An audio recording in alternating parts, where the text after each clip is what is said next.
Підтримайте наш канал на канапі. Підпишіться. Василь Кожелянко. Ефіопська Січ. Замість прологу. За своїм звичаєм А.А.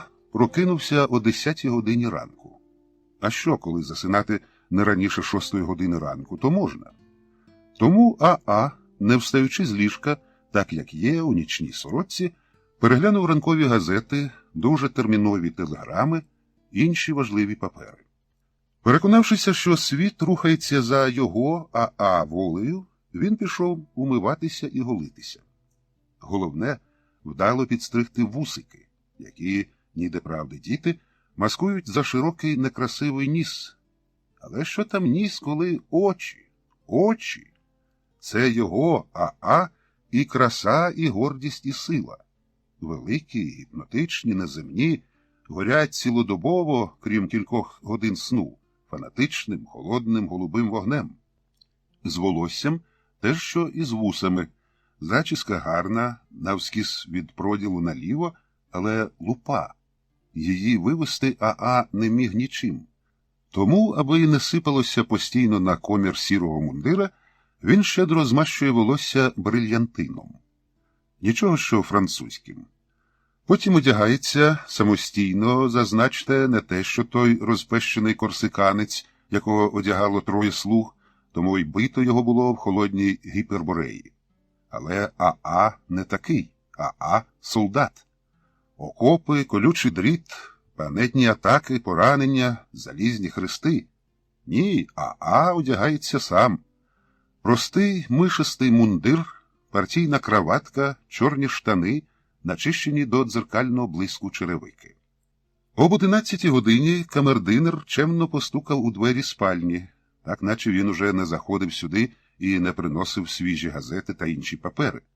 Побажав доброго ранку і нагадав, що пора до праці. Ох, працюєш, все з людьми, для людей, а віддяка. Нема правди в світі. А якщо нема, то він, великий А.А., змушений нести її в світ. А щоб нести правду, красу і силу на цю нікчемну планету, треба їсти. Тому А.А. сів до сніданку. Спочатку він випив склянку молока і з'їв скипку підсушеного житнього хліба. Це розбудило апетит. І А.А. взявся до своєї улюбленої ранішньої страви – каші із замочених у молоці вівсяних пластівців, яку запивав м'ятним чаєм з крапелькою коньяку, потім по черзі їв горіхи, терте яблуко, цитрину, пророщені зерна. Коли все це було з'їдено, попросив подати собі порцію сиру, знову французького жерве. А що невідкладних справ у світі не передбачалося, то А.А. дозволив собі ще трохи віддатися тілесним утіхам.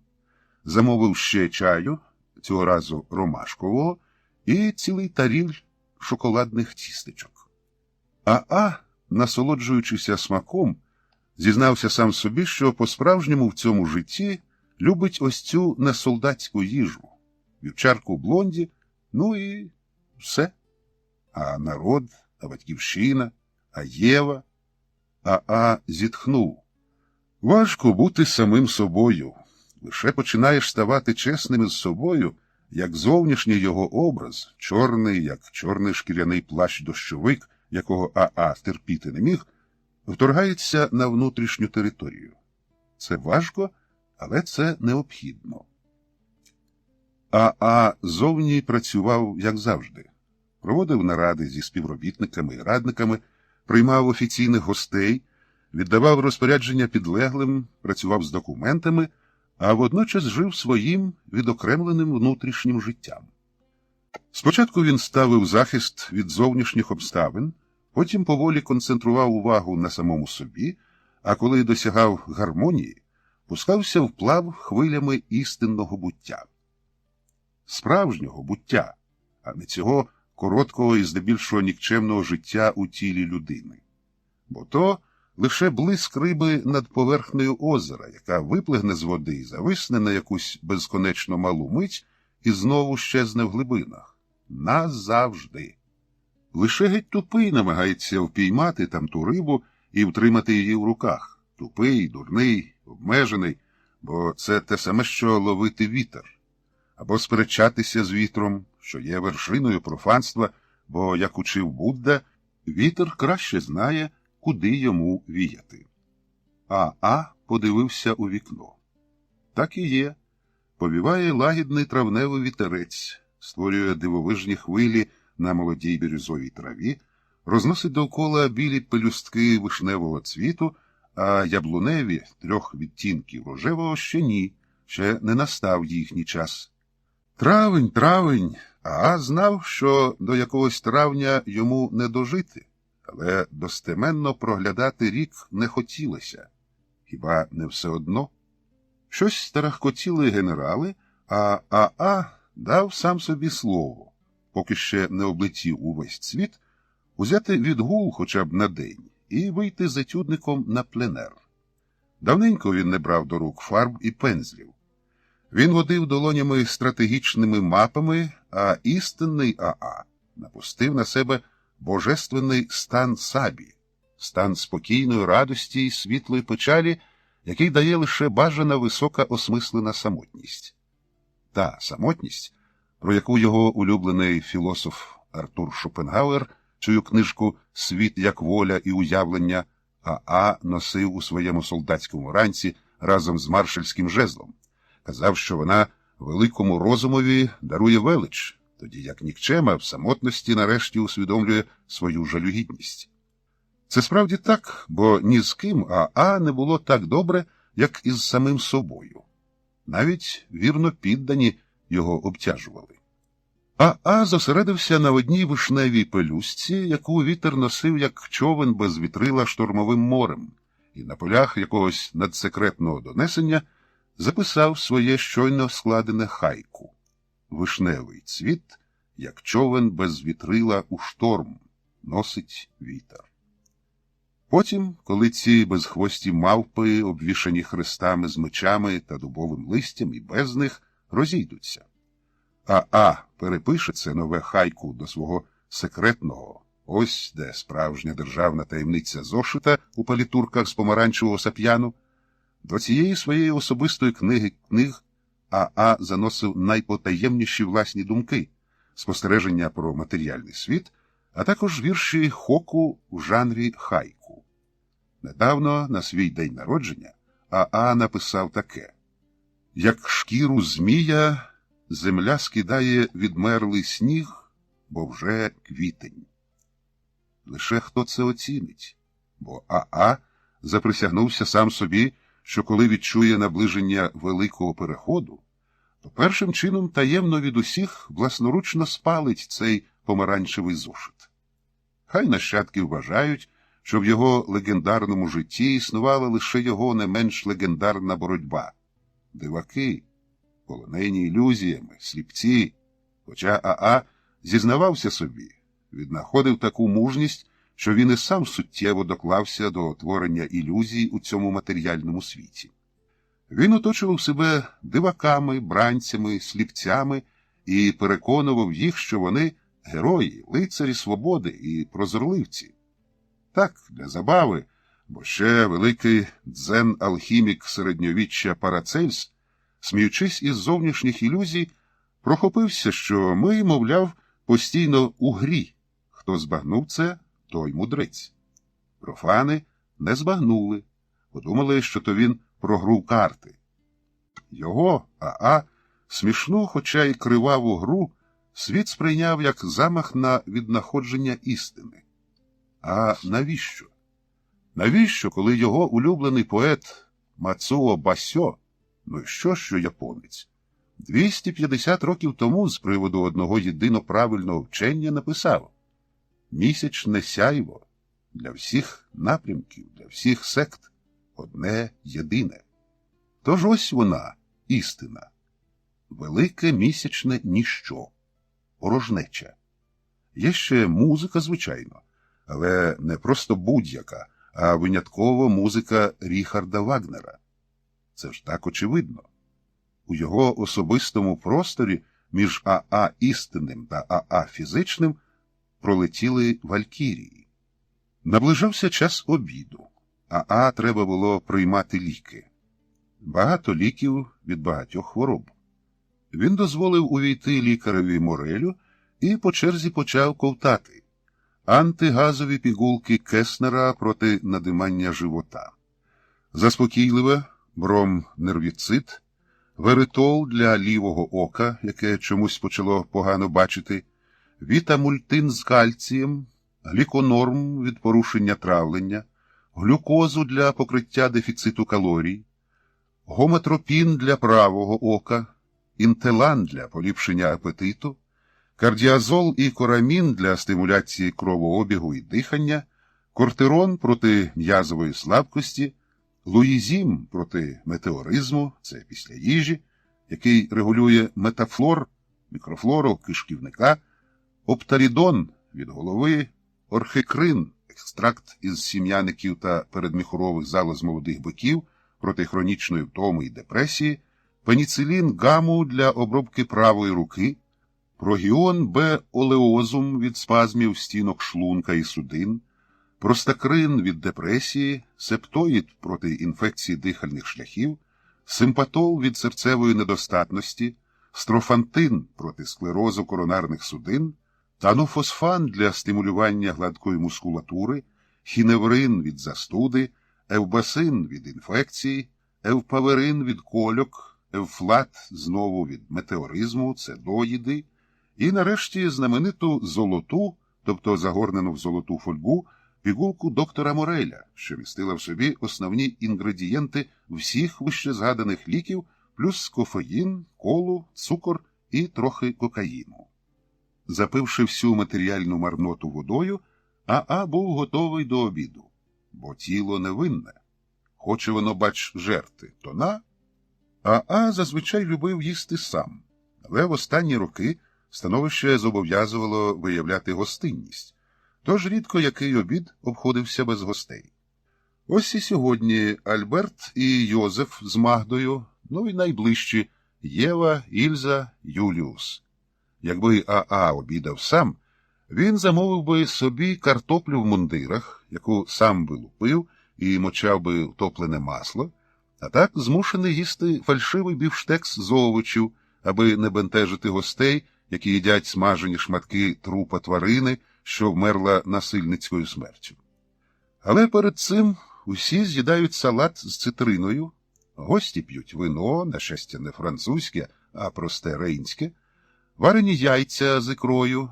Забігаючи наперед, слід зазначити, що коли А.А. дізнався, скільки коштує осетрова ікра, він заборонив подавати її до свого столу. Португальські сардини в олії, фрикадельки з печінки, цю частину трупа тварин А.А. їсть, запечені в духовці пшеничні галушки, надзвичайно смачний для А.А. суп, не на м'ясному, звісна річ, бульйоні, з бобами, горохом і сочевицею, і згаданий уже бівштекс для гостей та бівштекс для А.А. Всі, крім нього, п'ють вино, а на десерт до кави лікери і коньяки. А.А. натомість з'їдає 4 шоколадні тістечка. Після обіду А.А., користуючися своїм законним правом на 2-годинний відпочинок, запросив до себе ним особисто людину, яку він дуже шанує. Головного тибетського гостя ламу в жовтій шапці і зелених рукавичках, просвітленого Бо-Лобстера.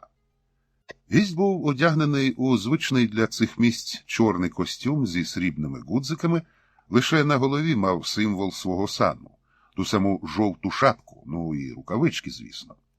Після чемних протокольних взаємних привітань А.А. запитав ламу: «Скажіть мені, ваше просвітленосте, якщо істота, яка волею провидіння, народившись у людському тілі, гостро відчуває свою ексклюзивність і не може змиритися з простим сірим буденним існуванням, то ким їй краще стати, аби досягти своєї істинної ідентичності? Великим праведником чи великим грішником? Це не має жодного значення, шановний активований адепте. Бо ніякої різниці між абсолютним добром і абсолютним злом, якщо брати у вимірах ідеалів, не існує. Лише коли ці ідеали відкидають тіні на матеріальний світ, туди, де порпаються в глині пересічні дрібні нікчемні люди, з'являються прояви того, що заведено називати добром і злом. А серед надлюдей? Надлюдина, активований адепте, може бути носійкою або ідеалу добра, або ідеалу зла. Від цього її велич ні на йоту не тьмяніє. А в чому полягає ваша просвітленосте місія надлюдини, носія того чи іншого ідеалу? Вам краще знати, активований адепте. Лама лукаво посміхнувся, а Аа спалахнув від гордощів, адже ніким іншим, ніж надлюдиною і носієм одного зі згаданих ідеалів він себе не вважав. І ось його визнано не ким-небудь, а посланцем таємної країни Шамбали. Ви ж бо у нинішньому часово-просторовому континуумі головний носій ідеалу. Самі знаєте, якого. Але ж я добра людина, плеснув себе долонями по стегнах Аа. Я не вбив жодної живої істоти, хоча й маю залізні хрести, як фронтовик Великої війни. Я не переношу вигляду крові, не можу дивитися на трупи вбитих солдатів, а тоді не зміг власноручно застрелити свого колишнього давнього друга Ернста, хоча той і просив мене про цю останню послугу, як справжній самурай, хоча Ернст самураєм не був. Кіт Петер, який до цього спав у шкіряному фотелі, прокинувся, трохи повигинався, пошкрябав килим і стрибнув Аа на коліна.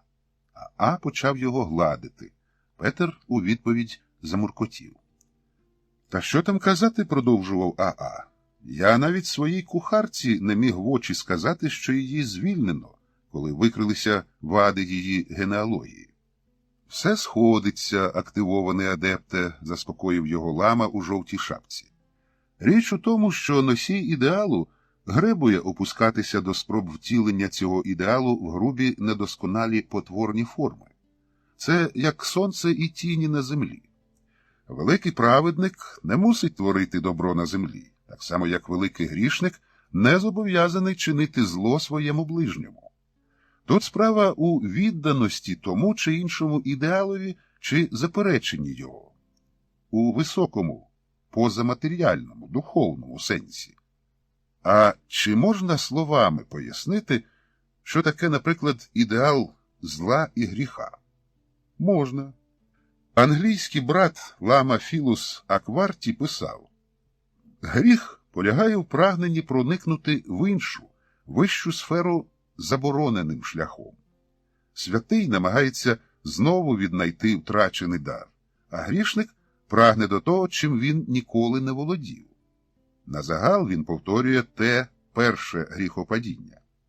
Простіше кажучи, святий прагне до вдосконалення світопорядку, а грішник – до перебудови його на свій лад. Акт під оглядом Творця протиприродний, а значить гріховний. Тоді я, ваша просвітленосте, великий грішник, піднесено видихнув Аа. Ні, активований адепте, лагідно заперечив лама. Ви великий грішник. З обох великих букв. Аа, аби не впасти в екстаз, різко змінив тему розмови і запропонував ламі послухати своє нове сьогоднішнє хайку. Його просвітленості Бо Лобстерові Аа міг дещо довірити зі свого потаємного помаранчевого зошита. Лама радо погодився. Потім Аа змушений був знову приступити до виконання своїх земних обов'язків. Настало те, чого він найбільше не любив. Йому доповідали про фізичну смерть. Тисячі, десятки тисяч убитих, стільки ж померлих від хвороб і голоду, багато задушених газом циклон Б і спалених у спеціальних печах-крематоріях. А що? Аа повернувся до себе справжнього. Для просвітленого мудреця, справжнього дзен-буддиста, немає жодної різниці, живий ти чи мертвий. Головне – котити своє колесо, тут чи там. І мовчати, адже справжній послідовник дзену мовчить, а коли вже не може мовчати, пише хайку. А ті померлі, то вони все одно померли б рано чи пізно, бо всі, хто в тілі, в матерії, в формі, смертні. Зрештою, як уже на те пішло, я послідовний учень. Господь Бог твій винищить народи, яких землю дає тобі Господь Бог твій, і ти вступиш у спадок після них і оселишся в містах їхніх та будинках їхніх. І коли Господь Бог твій передасть його в руки твої, врази вістрям меча всю чоловічу стать, лише жінок і дітей, і худобу, і все, що в місті, всю здобич його візьми собі і користуйся здобиччю ворогів твоїх. А в містах тих народів, які Господь Бог твій дає тобі у володіння, не залишай живою жодної душі. Тож я не чиню нічого такого, що суперечило б вищій мудрості. Сиджу, мовчу у вічному тепер, минулого вже не існує. Майбутнє ще не настало, і невідомо чи настане, лише думки пропливають, як риби. Нічого не хочу, нічого не бажаю, не маю жодної мети. Але чому тоді не можу виборсатись з нескінченних страждань? Та ж ясно чому. Ти не пробудився, не звільнився, не просвітився. Ти обплутаний матеріальним, як Лаокоон Змієм. Ти мало дослухайся до іншого Лао, котрий Цзи, бо ж сказано, звільни свій розум від умовностей, відпусти його на волю. Хай він пливе гірським пінявим потоком змін, як м'ячик. І хай буде, що має бути, бо там, де починається дзен, кінцевий результат не має жодного значення. Немає старості і смерті, так само немає від них і порятунку. Аби не дати докорам сумління опанувати собою, взяв зі своєї потаємної полиці, де він зберігав книжки, не призначені для сторонніх, перший ліпший томик. Ним виявився дзен і стрільба з лука Ойгена Геррегела. Побачив у цьому сприятливий для свого шляху знак. Так, як завжди, у напруженій зовнішній і внутрішній роботі минав день. По 8 вечора натякнув щодо вечері. Цього разу гостей не було, тож з насолодою він поїв вареної у мундирах картоплі, яєць і свіжо відтопленого кисломолочного сиру. Після вечері ліг на годину спати. Сни він собі не дозволяв бачити, економив енергію для ще однієї, нічної, вкрай важливої роботи. Прокинувшись, попросив яблучного чаю і багато шоколадних тістечок, які він з'їв у компанії чарівної Траудель та милої Йоганни. До традиційної для цієї пори доби бесіди біля каміна запросив Альберта. Говорили, як завжди, про архітектуру. Навіть узяв ватман, олівець, і швидко і професійно зробив ескіз величної споруди, що мала стати символом тріумфу духу над матерією, волі над обставинами та сили над слабкістю. Ця шатрова будівля мала б мати 250 метрів у діаметрі, висоту 220 метрів і вміщати не менш ніж 150 тисяч осіб. Альберт відразу пройнявся цим величним задумом і запропонував оригінальну ідею зведення склепіння без стальних конструкцій. Але заперечив, мовляв, без залізного каркасу неможливо буде ремонтувати ймовірні пошкодження, завдані, наприклад, авіабомбами. Альберт погодився, вкотре віддавши належне мудрості знав, що все матеріальне – ілюзія. Та менше з тим, милуючися цією величною спорудою, жодного значення, чи вона вже втілена в камені, чи лише існує в його уяві, вона є. Йому стало чомусь сумно. Він уявив собі, як ця найбільша такого роду будівля руйнується, бо ніщо не вічне. Не залишається цеглини на цеглині, лише пил, розвіяний вітром, і нічого нема. А шкода. Впіймавши себе на тому, що він переймається почуттями, засоромився і швидко звільнився від ілюзорних виявів Майї. Адже, як учив Будда, кожне фізичне тіло – відбиток залізної печатки на м'якому воску. Але що сама печатка? АА вважав, що знайшов відповідь на це питання, хоча сам Будда, наскільки АА знає, ухилявся від прямого означення цієї вічної печатки. Та хай там як, він, АА, виявив профанство, коли затужив за спорудженою поки що в думках, які теж мають природу матеріально, величною будівлею. Забув, що все створене людиною, хоч яка вона геніальна, смерть неминуще, нетривке. Приходить час, і воно стає смішним, нікчемним, жалюгідним, а затим щезає. За це, аби якось покарати себе, АА раніше, ніж належить, не рівно опівночі, а за годину до того, вдався до тієї нічної серйозної роботи, яку за нього виконати не міг ніхто. АА зателефонував своєму асистентові, найвірнішому Генріхові, і оголосив, що сеанс переноситься на годину наперед. Генріх зайвих запитань не ставив, а лише коротко сказав, що буде. Він справді прибув рівно об 11 годині, ні на секунду раніше, ані пізніше. АА вже на нього чекав. Тіло АА напівлежало у зручному кріслі, схожому на зуболікарське. За його сповільненою до мінімуму життєдіяльністю наглядав вірний Генріх, а сам АА, у хоча й нематеріальній, проте земній своїй формі, війшов у те, що мовою людей назви немає. Дехто називає це ефіром, хтось астралом, хтось просунутіший, позапросторово-безчасовим континуумом. Тобто там не існує ні часу, ні простору, а той, хто потрапляє туди і здатен повернутися, переміщується там як думка у фізичному координатному світі.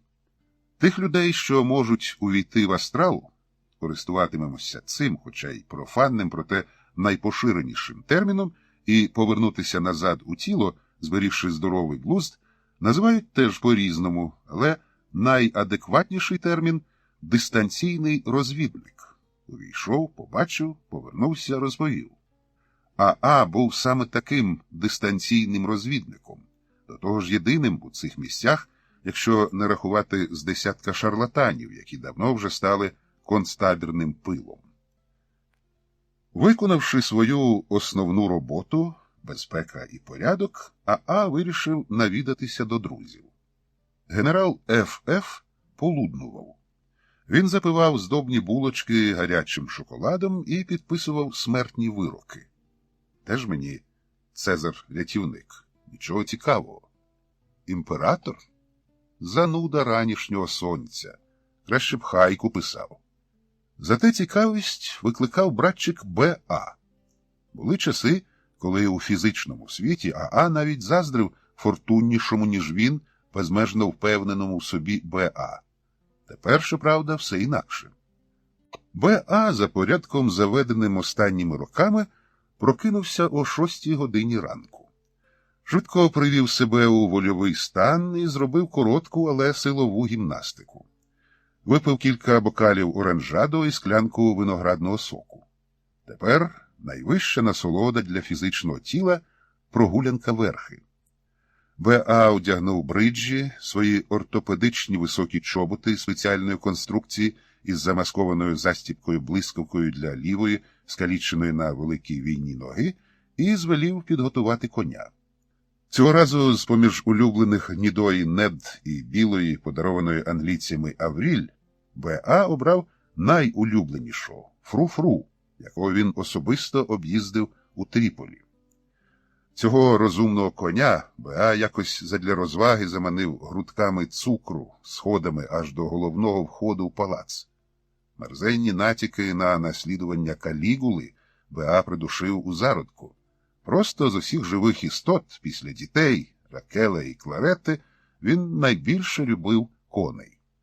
Опісля верхової їзди Б.А. приймає душ і одягається. Сьогодні, 3 жовтня, у військову форму і блискучі чорні чоботи зі срібними шпорами, бо Ефіопія. Сніданок Б.А. складається із сирих фруктів, чашки кави з молоком і кількох скибок романьйольського хліба, який Ракеле випікала сама. На робочому місці Б.А. того дня раніше, ніж завжди, о 7:45. Його приймальня виблискувала золотом генеральських еполетів і шиття. Ефіопія. Об 11 годині Беа зробив коротку перерву, під час якої їв фрукти. Все поки що йде чудово. О 2 годині Беа їде додому на обід. Аби поліпшити апетит, він бере в особисто водія Сірілло кермо Альфа-Ромео і на великій швидкості мчить дорогами, слід зізнатися, не найкращої якості. Їсть він, звичайно, макарони, якби АА був у тілі, то зловтішно посміхнувся б, із традиційним соусом, варені овочі і знову багато свіжих фруктів, персики, виноград, помаранчі і ще бозна що. Замість післяобіднього відпочинку Беа читає газети, а часом і дещо з класичної літератури. Потім знову робота, зустрічі, наради, прийняття, генерали. Перед сном Беа п'є настій з ромашки, що трохи зворушило генетично несентиментального АА. Все-таки в них з цим скрипалем і дуелянтом багато спільного. Обидва хоробро воювали у Великій війні, обох люблять жінки, собаки і люди, обидва мають мистецькі натури і терпіти не можуть абстрактного живопису, до речі, Йосиф теж, обидва прихильники всього сталевого, обидва вийшли з народу, обидва вміють добре писати, а ще краще говорити, обидва, зрештою, ведуть здоровий спосіб життя, не п'ють, не курять, споживають багато вітамінів. Треба буде на ювілей друга Б.А. подарувати йому щось з одного боку корисне, з іншого символічне. Хай це буде повне зібрання творів Фрідріха Ніцше у 24 томах. Німецькою ж Б.А. читає? Читає. Він взагалі знає 10 мов. Хоча навряд чи це йому допоможе в Ефіопії. Так що ж це за Ефіопія така? АА побачив велику і величну країну. З суворими високогірними плато, родючими затишними долинами, засушливими пустелями. Всі кліматичні зони планети, крім арктичних снігів і криг, можна за бажання знайти в цій завбільшки як 3,5 Італії християнській імперії. Такий собі африканський райх? Абсурд, звичайно, бо ж негри. АА побіжно проглянув історію Ефіопії від початку часів і взяв свої думки назад. Це не негри. Це радше темношкірі арійці, хоча і це абсурд. АА вивчав Ефіопію вздовж і впоперек. Проглянув історію, яка вражала своєю шляхетною давністю, обережно заглядав у майбутнє. На загал майбутнього АА боявся і в своє особисте не заглядав після того, як його нажахав кінець 1 квітня. Милувався розкішною, різноманітною, місцями райською природою. Як справжній митець, АА захопився оглядом ефіопської культури і непомітно для себе заглибився в майбутнє. Його захопила якась незвична музика, дикунська, звичайно, не те, що з Вагнером, а навіть з паризькою шарманкою її порівнювати не можна, але чому я її слухаю? АА, зневажаючи себе за слабкість, не проминув ці африканські ритми, а натомість розгорнув усю картину.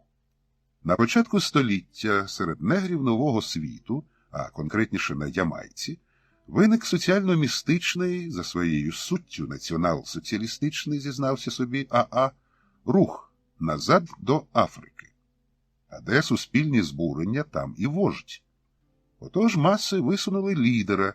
Ним став такий собі Маркус Гарвей, який з перелицьованого на африканський лад християнства та своїх власних пророцтв і сформував ідеологію цього руху.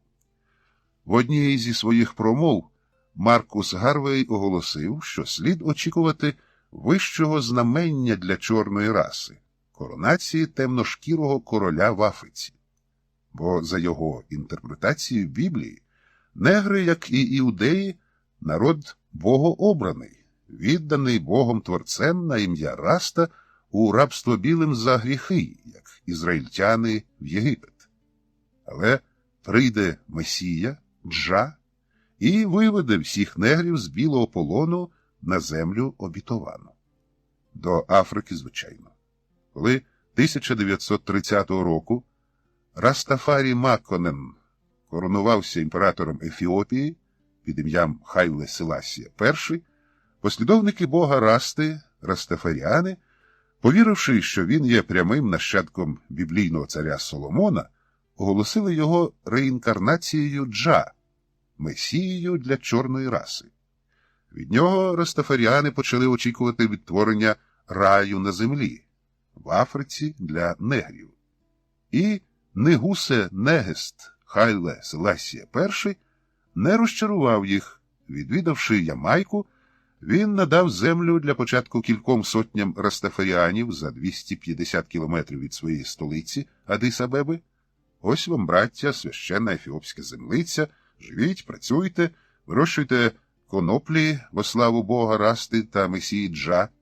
Але згодом на християнську імперію Ефіопію напало християнське королівство Італія, і переселення растафаріанів з Ямайки припинилося.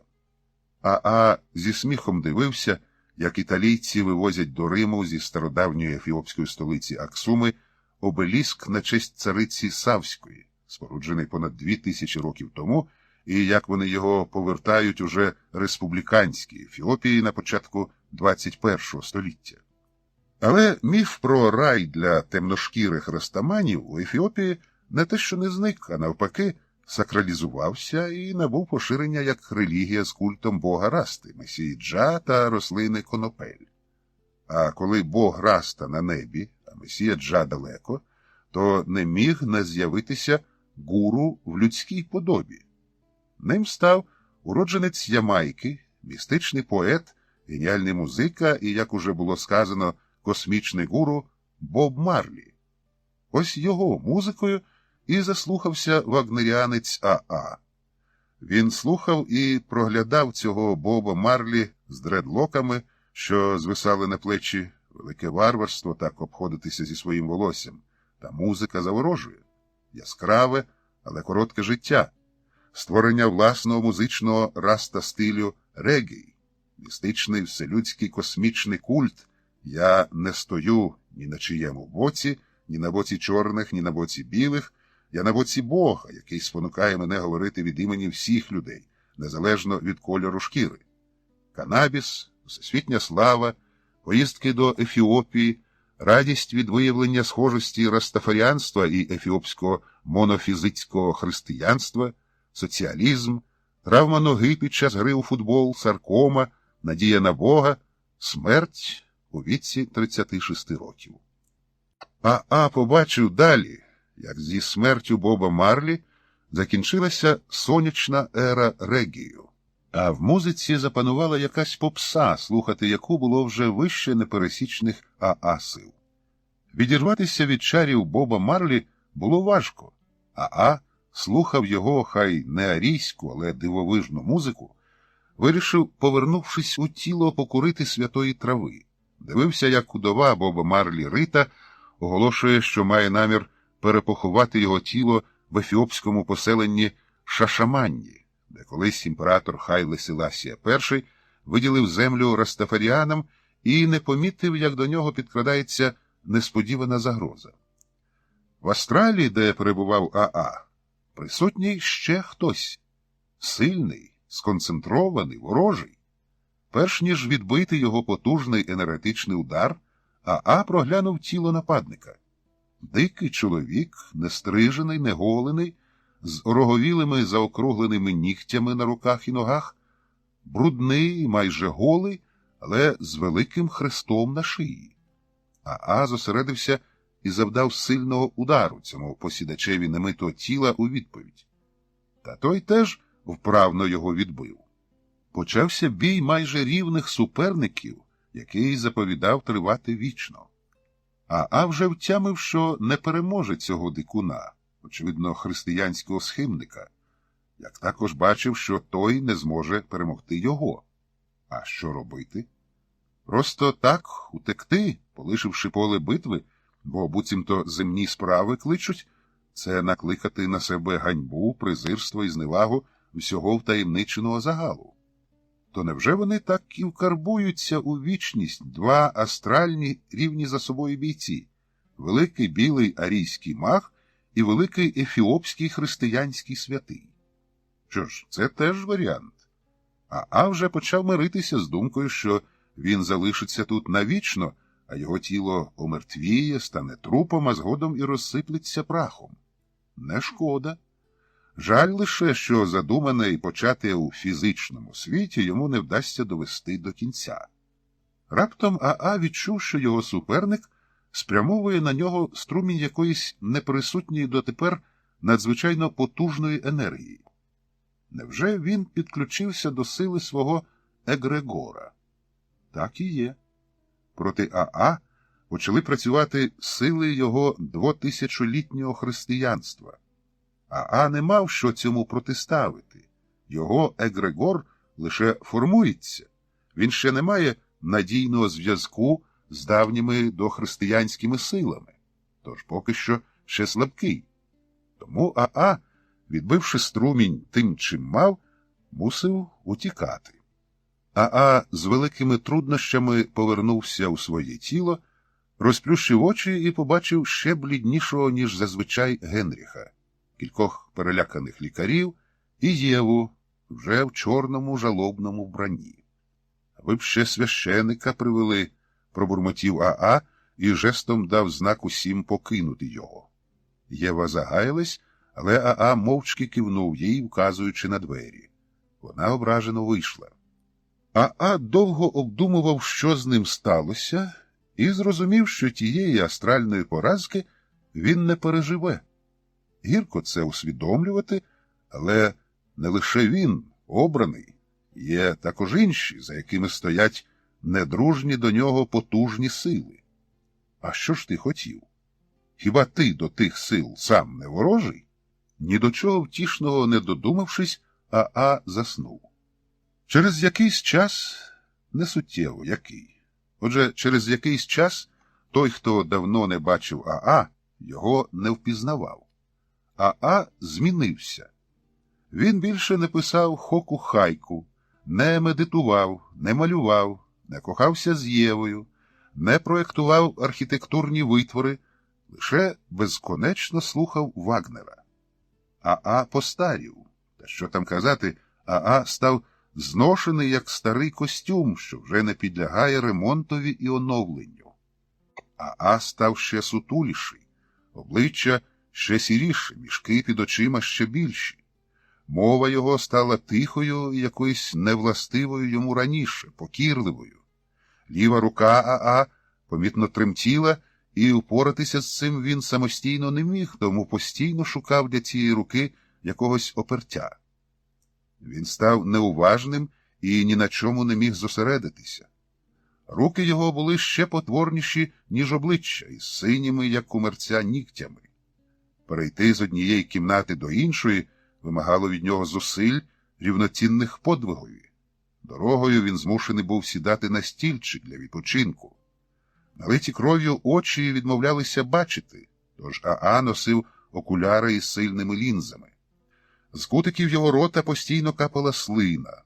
Лише при нападах гніву обличчя Аа червоніло від люті, очі вилазили з орбіт, вени на скронях здувалися. Він, не контролюючи себе, тряс піднятими кулаками.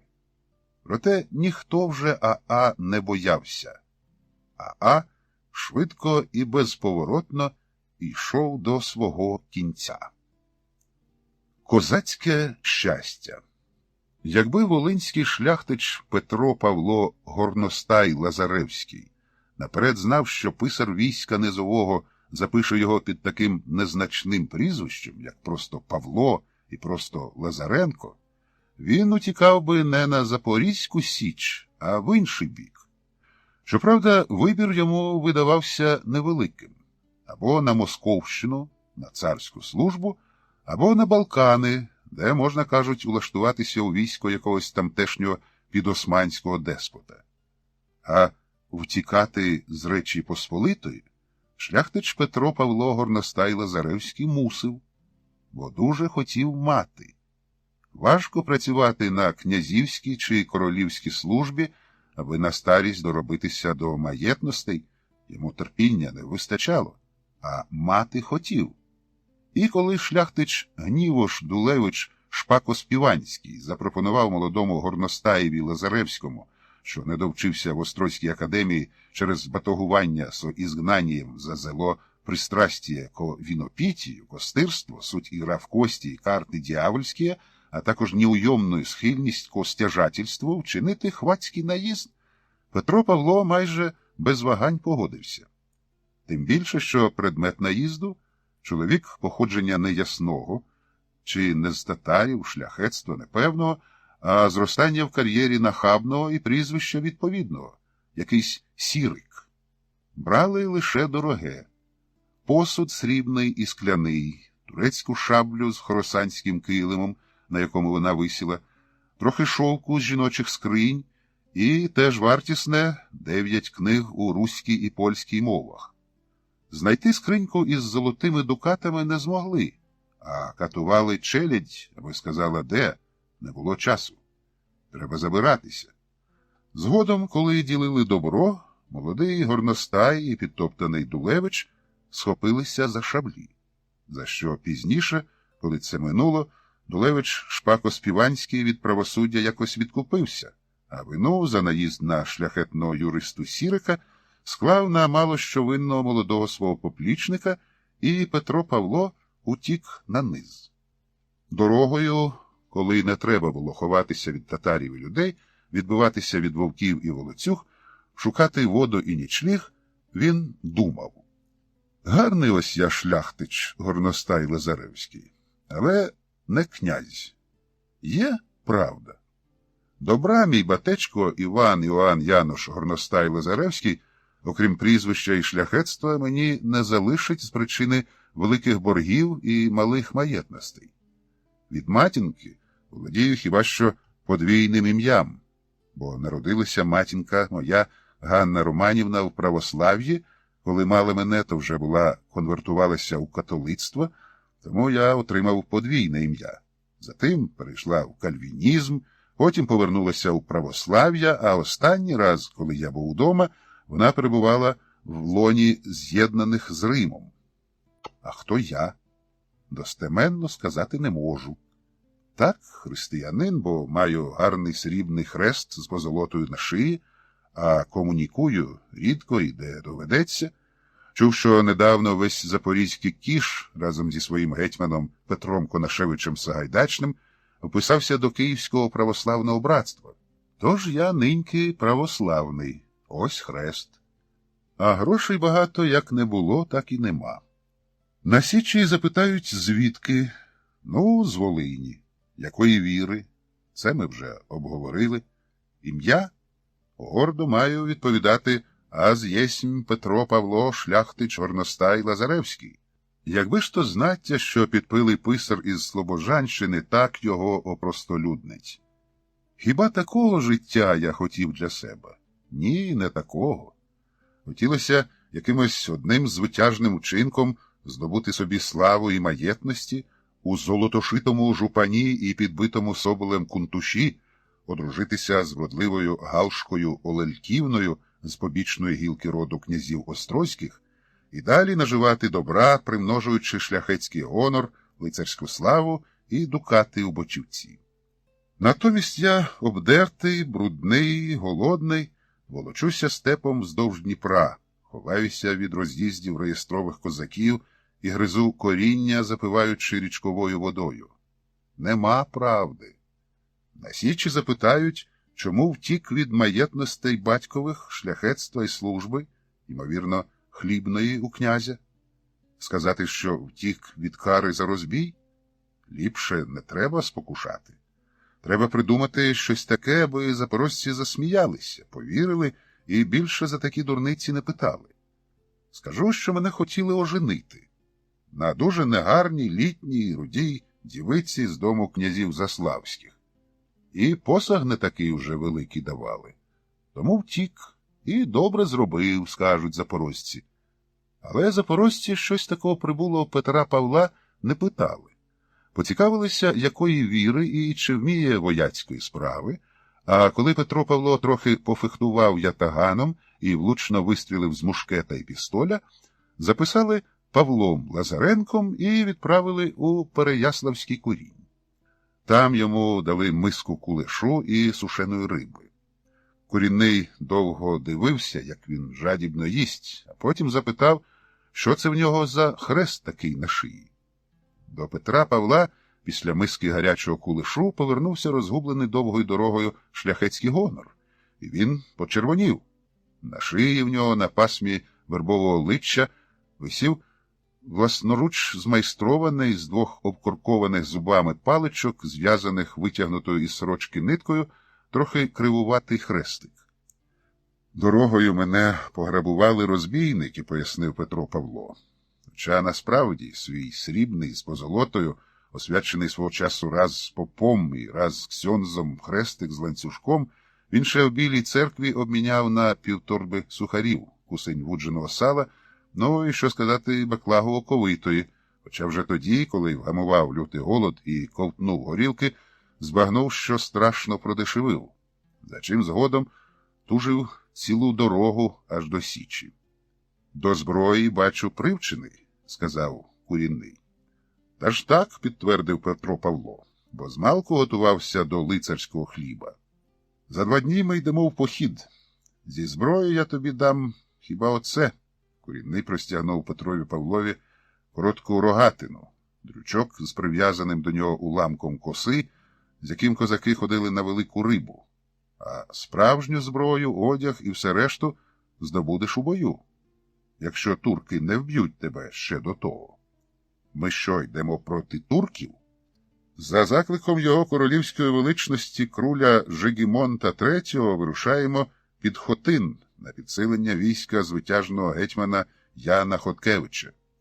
У дорозі свіжий козак Переяславського куреня Павло Лазаренко, що вже якось змирився з цим найменням, хоча поклав собі, що коли війде в силу, то відновить свій маєстат, уважно придивлявся що до чого.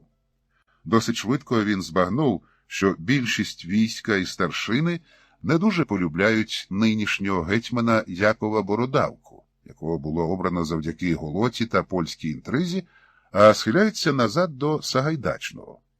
Петро Павло Горностай Лазаревський, а інакше себе сам він не називав, хоча на незначне Павло Лазаренко відгукувався, склав у своїй голові хитрий і далекосяжний план. Він використовував будь-яку нагоду, аби потрапити на очі гетьманові Бородавці. Хоча й був у обдертому одязі, озброєний рогатиною і з вербовим хрестиком на шиї, надії покладав на свій високий зріст, широкі плечі, кремезний стан та беручкі руки. Не може бути, аби гетьман не звернув на такого показного чолов'ягу уваги. «Що це за козак такий породистий, такий бідний?» – запитав гетьман Осавула, коли кіш якраз грабував Поділля, а Лазаренко поміж ділом плутався під ногами в старшини. Осавул привів Петра Павла перед соколині очі ясновельможного. «Хто ти, лицарю?» – запитав гетьман. У Петра Павла від усвідомлення фортуни запаморочилося в голові. Він випнув колись гладке, а тепер охляле черево і гордо відповів. «Петро Павло, православний шляхтич Горностай Лазаревський, записаний нині козаком Переяславського кореня Павлом Лазаренком, славного війська низового, ваша ясновельможносте». «А чому такий бідний?» «До першої битви, ваша ясновельможносте, до першої битви». Не знати, що більше сподобалося Якову Бородавці. Те, що цей шляхтич-козак такий високий і кремезний, чи те, що він звертався до нього як до справжнього гетьмана, ваша ясновельможносте, тоді як інші козаки, пане гетьмане, а старшина взагалі пане товаришу. Але гетьман Бородавка звелів зарахувати козака Лазаренка до своїх сердюків, видати зі свого обозу шаблю і спис. На додачу до своєї ласки гетьман пообіцяв ще й коня і пістоля, але якось згодом. Петро Павло тішився, але не від гетьманової обіцянки дати коня, а від свого розуму. Його план запрацював, і перший щабель вже подолано. Піші сердюки не надто звертали увагу на нового, сьогодні є, а завтра нема, війна. А сам Лазаренко був чемним, слухняним, шанобливим і поволі втирався в довіру до товариства. Він не цурався жодної справи, чи то побігти з реляцією до якогось корінного, чи обібрати корчму жидівську, чи повісити впійманого турецького вивідача. До всього був охочий. Коли став незмінним посильним, то отримав коня, стару кобилу, яку навіть хотіли було покинути в якомусь селі. Не чекаючи обіцяного пістоля, Лазаренко почав підступатися до наступного щабля свого плану. Він почав стежити за гетьманом і підслуховувати його розмови зі старшиною. Коли військо стало табором під Хотином, Петро Павло Лазаренко пробрався до стану Петра Сагайдачного і нашептав на вухо його Осавулові все, що знав і що придумав сам про бородавку. З його слів виходило, що цей розсилає своїх емісарів по цілій Україні з метою підняти повстання Голоти, самому захопити всю владу, відділитися від Речі Посполитої і оголосити себе князем руським під протекторатом бусурманської порти. Люд православний, той, що не прийме мусульманської віри, під страхом меча буде навернуто в уніатство, додав наостанок Лазаренко і перехрестився. Осавул привів Лазаренка до Сагайдачного, якому було все розказано ще барвистіше. «Не брешеш?» – запитав Сагайдачний. «Бог свідок», – відповів Петро Павло і поцілував свій натільний, уже срібний, подарований січовим священиком, хоча без посолоти, хрестик. «А повториш усе це на суді?» «А як же?» Військовий суд був короткий і нещадний.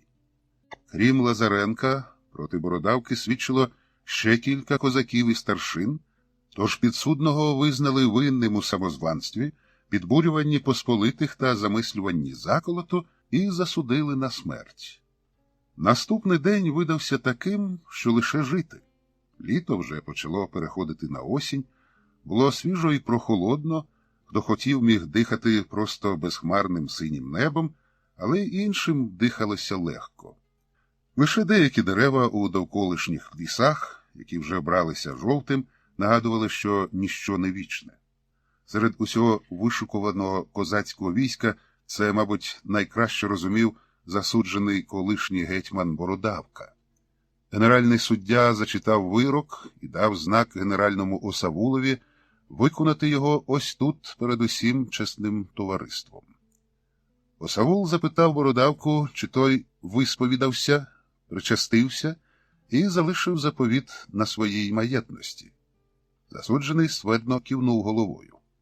Тоді Осавул покликав охочих розстріляти колишнього гетьмана. З лави захекано вибіг Петро Павло Лазаренко. «Ще!» – гукнув Осавул. Більше не вийшов ніхто. «Хай кожен курінь виділить по козакові», – скомандував Осавул. «Це наказ». З лави випхали понад 10 розгублених козаків з мушкетами. Вони мляво вишукувалися навпроти бородавки, який, вклякнувши на коліна, шепотів молитву. «А ти, козаче?» – звернувся Осавул до Лазаренка, який стояв у центрі шеренги, але без вогнепальної зброї. «А я його злославця шаблею зарубаю». Осавул скривився і гукнув, аби йому дали мушкета. Петро Павло Горностай Лазаревський до цього вже був причетний до людської смерті, але стріляв він ось так, у свого ближнього, у товариша по зброї, вперше. І нічого. Того ж дня козацька рада обрала своїм гетьманом Петра Конашевича Сагайдачного. А Павло Лазаренко залишився в Сердюках, отримав від генерального обозного пістоль з припасами і справжнього коня. Якби хтось згори, окрім Усевишнього, звичайно, 2 вересня 1621 року дивився на страшну битву під Хотином, то його заворожило б розмаїття яскравих барв. Найбільше, як водиться, було червоного. Свій посильний внесок у цей Дунай червоного робив як міг і козак Лазаренко. На щастя, його курінь стояв не проти яничарів чи кінних сіпагів, а проти яїв, мало навчених піхотинців із селян. Ще до того, як війська зіткнулися, Лазаренко облюбував собі з того боку невисокого хирлявого, зате добре вбраного дядька Турка. Той перед тим вистрілив у козацький бік кілька стріл з лука, а потім зі списом навперейми побіг у лаві на ворога. Він, щоправда, не знав, що його ворогом цього разу буде звитяжний лицар, герой багатьох виправ, шляхтич горностай Лазаревський Петро Павло. Він не був такий дурний, аби ставити проти туркового списа, а застібнув на шиї сорочку, аби не блимав сріблом хрестик, упав навколішки, зробив обома руками жест, мовби обтираючи обличчя й бороду, і почав бити поклони. Турок, що вже намірився його простромити списом, зупинився. «Мюсельмані?» «А як же, братчику?» – відповів Лазаренко і, схопивши лівою рукою ворожого списа, правою встромив тому шаблю у пах. Турок страшенно закричав, упав і почав корчитися. А Лазаренко взявся до роботи. Він почав здирати з турка зброю, одяг, амуніцію і чіпляти на себе. Шкіряний пояс з гаманцем, якого Лазаренко не втримався і перевірив, а коли виявив там жменю срібних монет, то героїчний дух його піднісся до нечуваних висот, ятаган, лук, сагайдак зі стрілами, шкіряна баклажка з водою, шаровари, сорочка, кафтан. Залишилося зняти гарні сап'янові чобітки, але турок з вереском без перестанку дригав ногами і не давав себе роззути. Тож Лазаренко взяв його ж списа і пришпилив неспокійного турка до землі. Потім він швидко вбрався у здобутий у чесному бою одяг, озброївся і роздивився. З усіх боків кипіла битва. Тут з Петром Павлом сталося щось таке, чого він сам від себе не чекав. Він утратив обережність, пильність, хитрість, розсудливість і страх. Він кинувся у бій. Наступного дня битва вже відбувалася по-іншому. Козаки й поляки укріпилися в таборі, а турки брали їх штурмом. І так тривало майже місяць. Козаки, поляки і німецькі ланцкнехти почали гірше поціляти у ворога. Заважали гори турецького і татарського трупу. Але нападники далі, за волею раба Божого та султана цього світу, милістю Божою проводиря громади Мугамада, Божої потуги та чудес пророка, шаха в Багдаді, цісаря у Візантії, султана в Єгипті, який посилає свої флоти у моря Європи, Магрибу та Індії, того, що взяв корону і трон Угорщини і віддає їх відданому рабові, копита чийого коня топчуть Молдавію, султана Османа II, во ім'я якого промовляється гудба у Мекці й Медині, йшли і йшли на штурм. Уже помер від ран звитяжний ясновельможний польний гетьман Ян Хоткевич, а вони далі йшли. Зрештою всі втомилися і уклали мирну угоду. На Січ козак Лазаренко повернувся в кармазиновому жупані із золотими дукатами в гамані. Крім того, він мав багато різної зброї та 2 добрих коней. Дещо дісталося йому за жеребом, коли ділили здобич, дещо він тихцем відкупив у побратимів, коли ті почали бенкетувати, а чимало добра просто крав у п'яних без тями запорожців. На Січі це пішло ще краще. Козаки пили-гуляли, а Лазаренко багатів. Сказати, що він не пив горілки з товариством, не скажеш. Пив, але з головою, з якої, до речі, мав трохи клопоту. Оселедець його був ще надто короткий, а вуса все ще стриміли по-шляхетськи догори.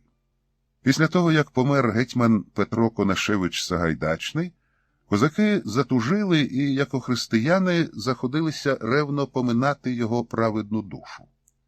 Коли нарешті все закінчилося, стало зрозуміло, що треба йти в похід по нову здобич. Лазаренко же більше у походи ходити не хотів.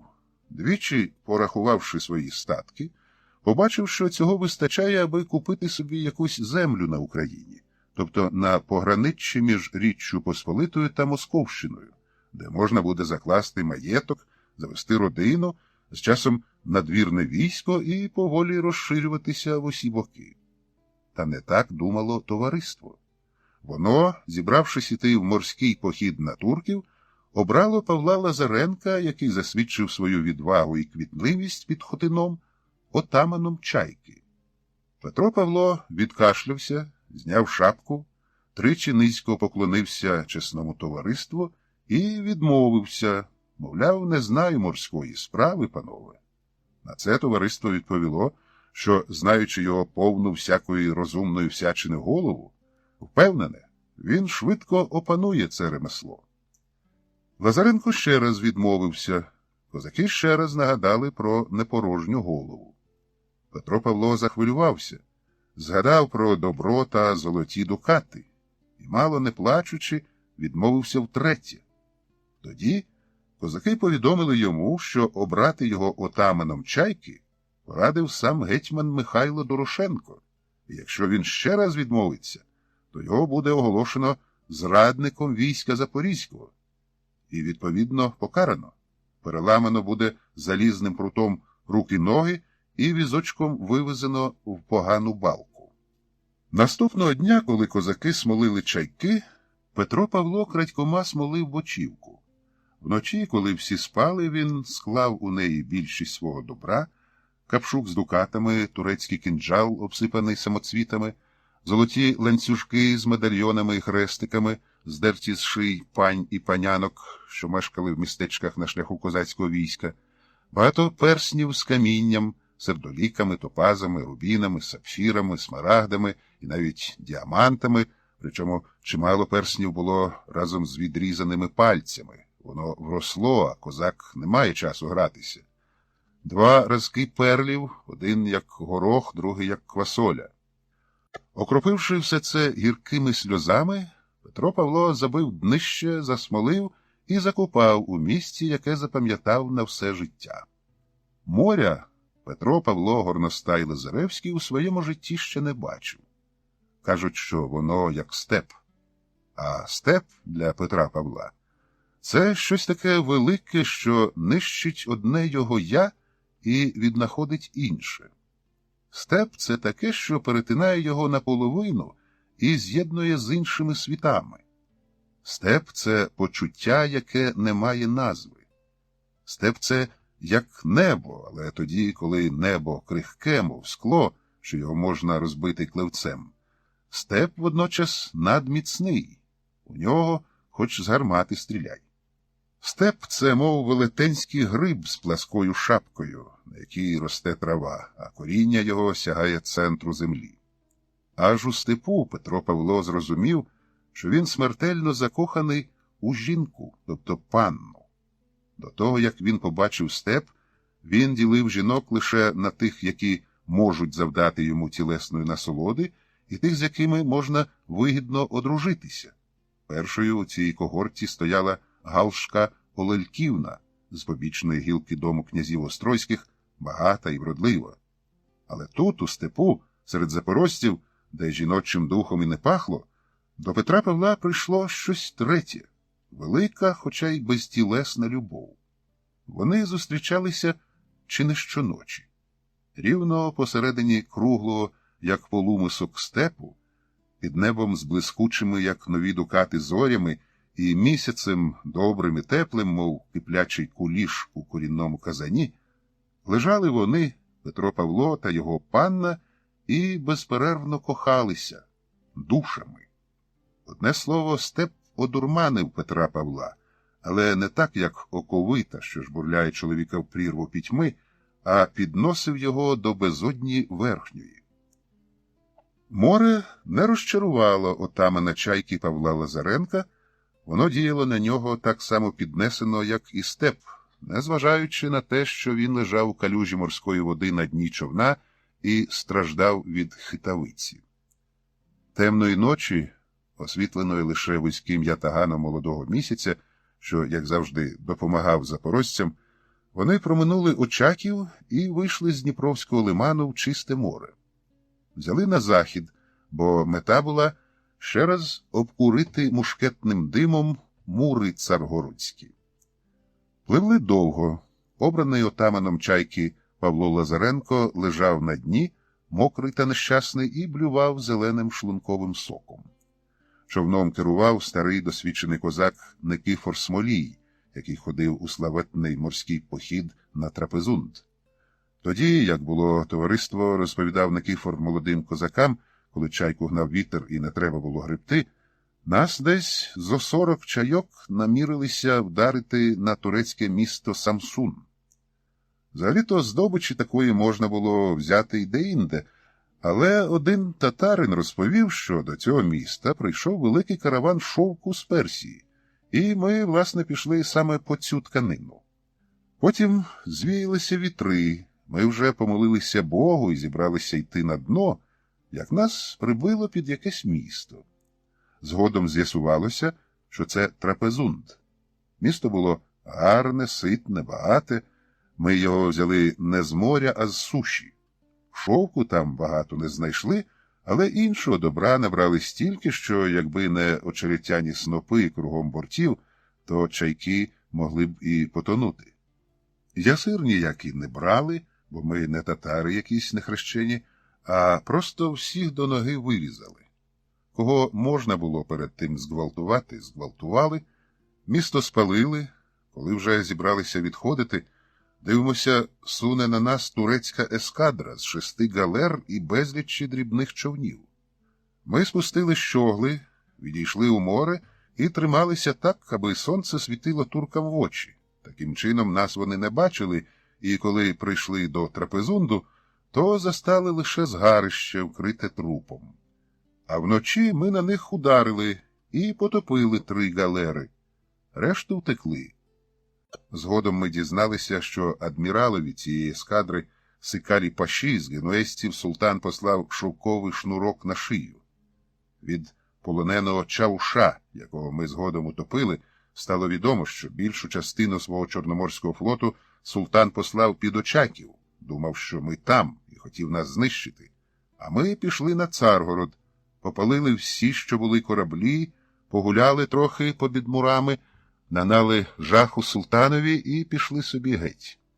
Але не до Дніпровського гирла, де на нас чекали турецькі галери, а в Азовське море. Нарешті дрібними річками і перетягаючи чайки сушею, ми перебралися на Січ. Але що вам казати, товариство, закінчив свою розповідь козак Никифор, як зараз самі все це будете мати, бо ади суне на нас весь флот Добруджійського бея. З боку Варни проти козацьких чайок виступало стільки турецьких галер, що порахувати їх було зась. Кошовий отаман на передній чайці подавав бунчуком якісь незрозумілі знаки, чи то до бою, чи то до відступу. Козак Никифор ладував гарматку, отаман Павло Лазаренко прийшов до тями, підвівся, оглянув диспозицію і знову впав на дно. Було хмарно, сонце не сліпило туркам очі, тож вони зі своїх великих гармат з насолодою розстрілювали козацькі чайки. Коли ядро поціляло в чайку і козаки, що вціліли, плавали на поверхні, хапаючись за уламки, турки спускали з галери човни з матросами, які веслами глушили козаків по головах, як велику рибу. Такої забави турки вже давно не мали. Деякі козацькі чайки відстрілювалися, деякі намагалися втікати, але все було намарне. До заходу сонця стало по всьому. Чайці, на якій був Павло Лазаренко, можна сказати, пощастило. Її не було потоплено відразу. Мало того, вона вступила в бій з однією галерою. Все організував старий Никифор Смолій. Сам він став до гарматки, а козакам звелів відстрілюватися з мушкетів. Одні хай набивають, інші хай стріляють. Туркам на галері така гра сподобалася, але коли Никифор двічі влучив у галеру і ядра пошкодили борт, турки гратися перестали і побили козаків з мушкетів і луків. До чайки підійшов турецький човен. Матроси побачили скрюченого на дні Лазаренка і, думаючи, що це поранений, намірилися викинути його у воду. Але капітан галери гукнув, аби козаків уже не топили, а брали у полон. Але не поранених, а цілих, бо треба, мовляв, гребців до весел. Матрос Топчулар оглянув Лазаренка і, зауваживши, що він цілком здоровий, зв'язав руки за спиною і жбурнув його у турецький човен. Петро Павло боляче забився головою об борт і дуже сподівався, що знепритомніє. Але це йому не вдалося, і він чув, як зловтішно гергочуть турки, жбурляючи у воду його товаришів, як стогнуть козаки поранені, і як скрегочуть зубами цілі, яких забирають у полон. Щоправда, таких цілих полонених було небагато, а з його чайки лише він. І він, мужній Петро Павло Горностай Лазаревський, записаний Павлом Простим Лазаренком, теж скреготав зубами, бо здогадувався, що з ним буде далі, що не відкопає він уже ніколи закопану на січі бочівку з добром. Про турецький полон Петро Павло чув, але ніколи не вірив, що колись може в нього втрапити. Це десь так, як ми не віримо, що нас може спіткати смерть. Тому, зв'язаному в галерному трюмі, йому здавалося, що це сон. Потім прийшов турецький матрос, розбудив його і дав кухоль води, шматок хліба і миску теплої чорби. Петро Павло харчі взяв, але далі уявляв собі, що спить. Так минуло кілька діб, які для Лазаренка були суцільною ніччю. Турок приносив йому та іншим полоненим, з якими Петро Павло не розмовляв, бо вважав, що вони йому сняться, їсти, пити, а за послуги забирав їхні цінні речі. Від Петра Павла забрав шкіряний пояс зі жменою срібняків, чоботи із залізними підківками і срібний хрестик, але хай у яві ми ще не такого срібла маємо. Потім їх вивели на берег, помістили в якійсь стодолі, затим прийшов поважний ага, оглянув зуби, обмацав м'язи, потицяв тростиною у живіт і віддав наказ Чаушеві, який щось записував на білому викоті свого кафтана. Петро Павло далі вдавав, що спить. Прокинувся він лише тоді, коли побачив себе прикованим ланцюгом до весла на турецькій галері. Пробудження прийшло від усвідомлення того, що його, Горностая Лазаревського, земний шлях практично завершився. Ось тут, на галері, біля весла, він якось ще проіснує. Рік, 2, може 10, а потім умре і його тіло викинуть у море. Його останнім внеском у земне життя буде ситний корм для морської риби. Хоча ситним він таки не буде, бо на цих харчах із-за такої важкої роботи за недовгий час із кремезного козака з міцною шиєю зробиться сухе кістляве тіло з пасмами дротяних м'язів на спині і з потворними м'язистими руками. Від таких думок і мертвий прокинеться. За часів навчання в Острозькій академії Петро Павло з-поміж багатьох розумних речей добре засвоїв від професора філософії Мелетія Бачинського один сентенціус. Кожна ситуація має 3 шляхи розвитку – гірший, кращий і такий, де нічого не змінюється, все залишається як є. Петро Павло почав думати про своє теперішнє становище і додумався, що для нього гіршим могла б бути негайна смерть, кращим – чудесне звільнення, а якщо нічого не змінюватиметься, то так і буде. Він ще подумав, а за цей час дістав 5 ударів батогом по плечах від галерного наглядача і передумав по-іншому.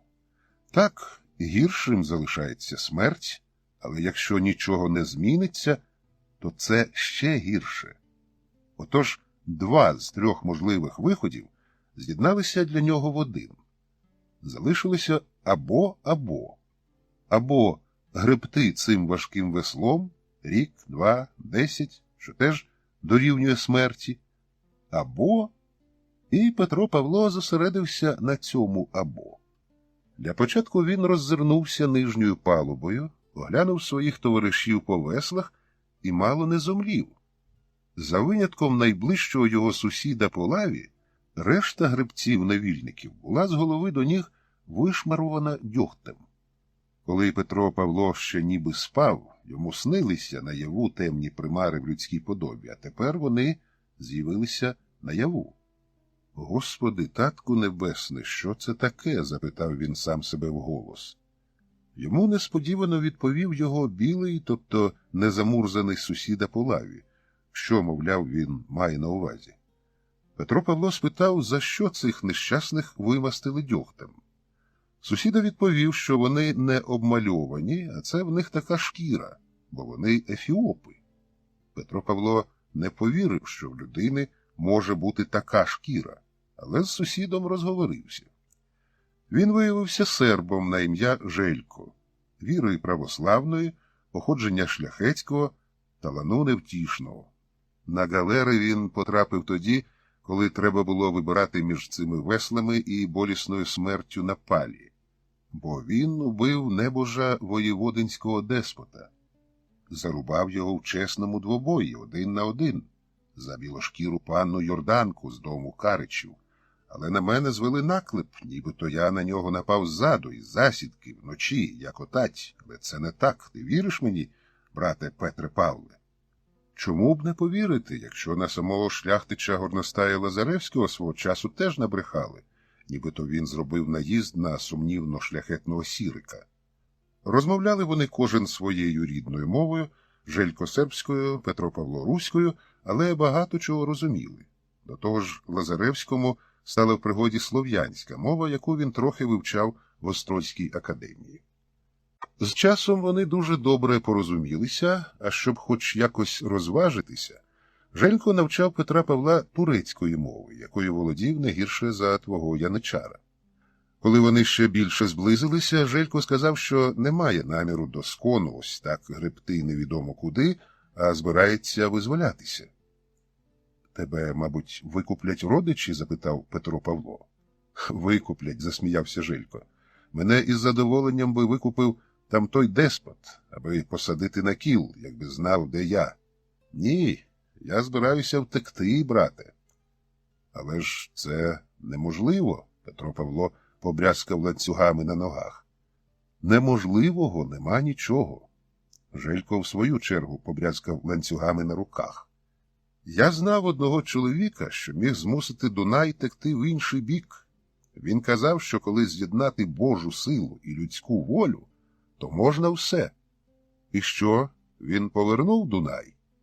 Ні, він не хотів, та й навіщо? О, я зрозумів, вигукнув Петро Павло. Цей всесильний чоловік визволить тебе. Скажи, аби мене теж. Він не зможе. Чому? Він порубаний на 33 кавалки, які розкидано по 33 селах Косовського краю. Він був чаклуном? Ужахнувся Петро Павло. Ні, просто гайдуком, сказав Желько і надовго замислився. До розмови про звільнення вони повернулися через кілька днів. Треба домовитися з цими ефіопами, почав Желько. Хай спочатку відмиються від дьогтю, пирхнув Петро Павло. Я тобі по правді кажу, брате, серйозно промовив Желько. У них така шкіра від природи, і вони християни. Якби було куди падати, Петро Павло впав би, і невідомо, коли підвівся б. Цей серб-душогуб сміється з нього. Вони стали християнами, підливав оливи у вогонь серб, десь коло 300 років по різдві Спасителя нашого Ісуса Христа. Ви, русини, тоді ще, мабуть, у звірячих шкурах ходили і людей жерли. Ну, це вже і жида заїло б. Петро Павло підвів зігнуту руку і гримнув сусіда у скроню. Той, у свою чергу, хитро дригнув ногою, так що його ланцюг боляче вдарив Петра Павла по гомілці. Цю бійку побачив турок-наглядач, підійшов і так списав обом плечі бамбуковою палицею, що вони на якийсь час затихли. Але коли біль минув, нудьга зробила свою справу, і вони знову розговорилися. Взагалі-то на цій задушливій нижній палубі, в оточенні цих замурзаних, що гергочуть незрозумілою мовою, у двох прикутих до весел слов'ян, поговорити було єдиною утіхою. То ти кажеш, брате Жельку, в них така шкіра від народження? Та так, Петре Павле, але ці, бачиш, кафові, а далі в Африці є дикі мурини, то вони чорні, аж сині, як виноград. Ти сказав кафові, це як? Мов кафа, є такий напій, що його шанують турки, а винайшли його якраз ті самі ефіопи. Горівка? Ні, трохи інакше. Кілька днів Желько пояснював Петрові Павлові, що таке кафа і як воно діє на чоловіка, а потім вони знову повернулися до того, як би звільнитися.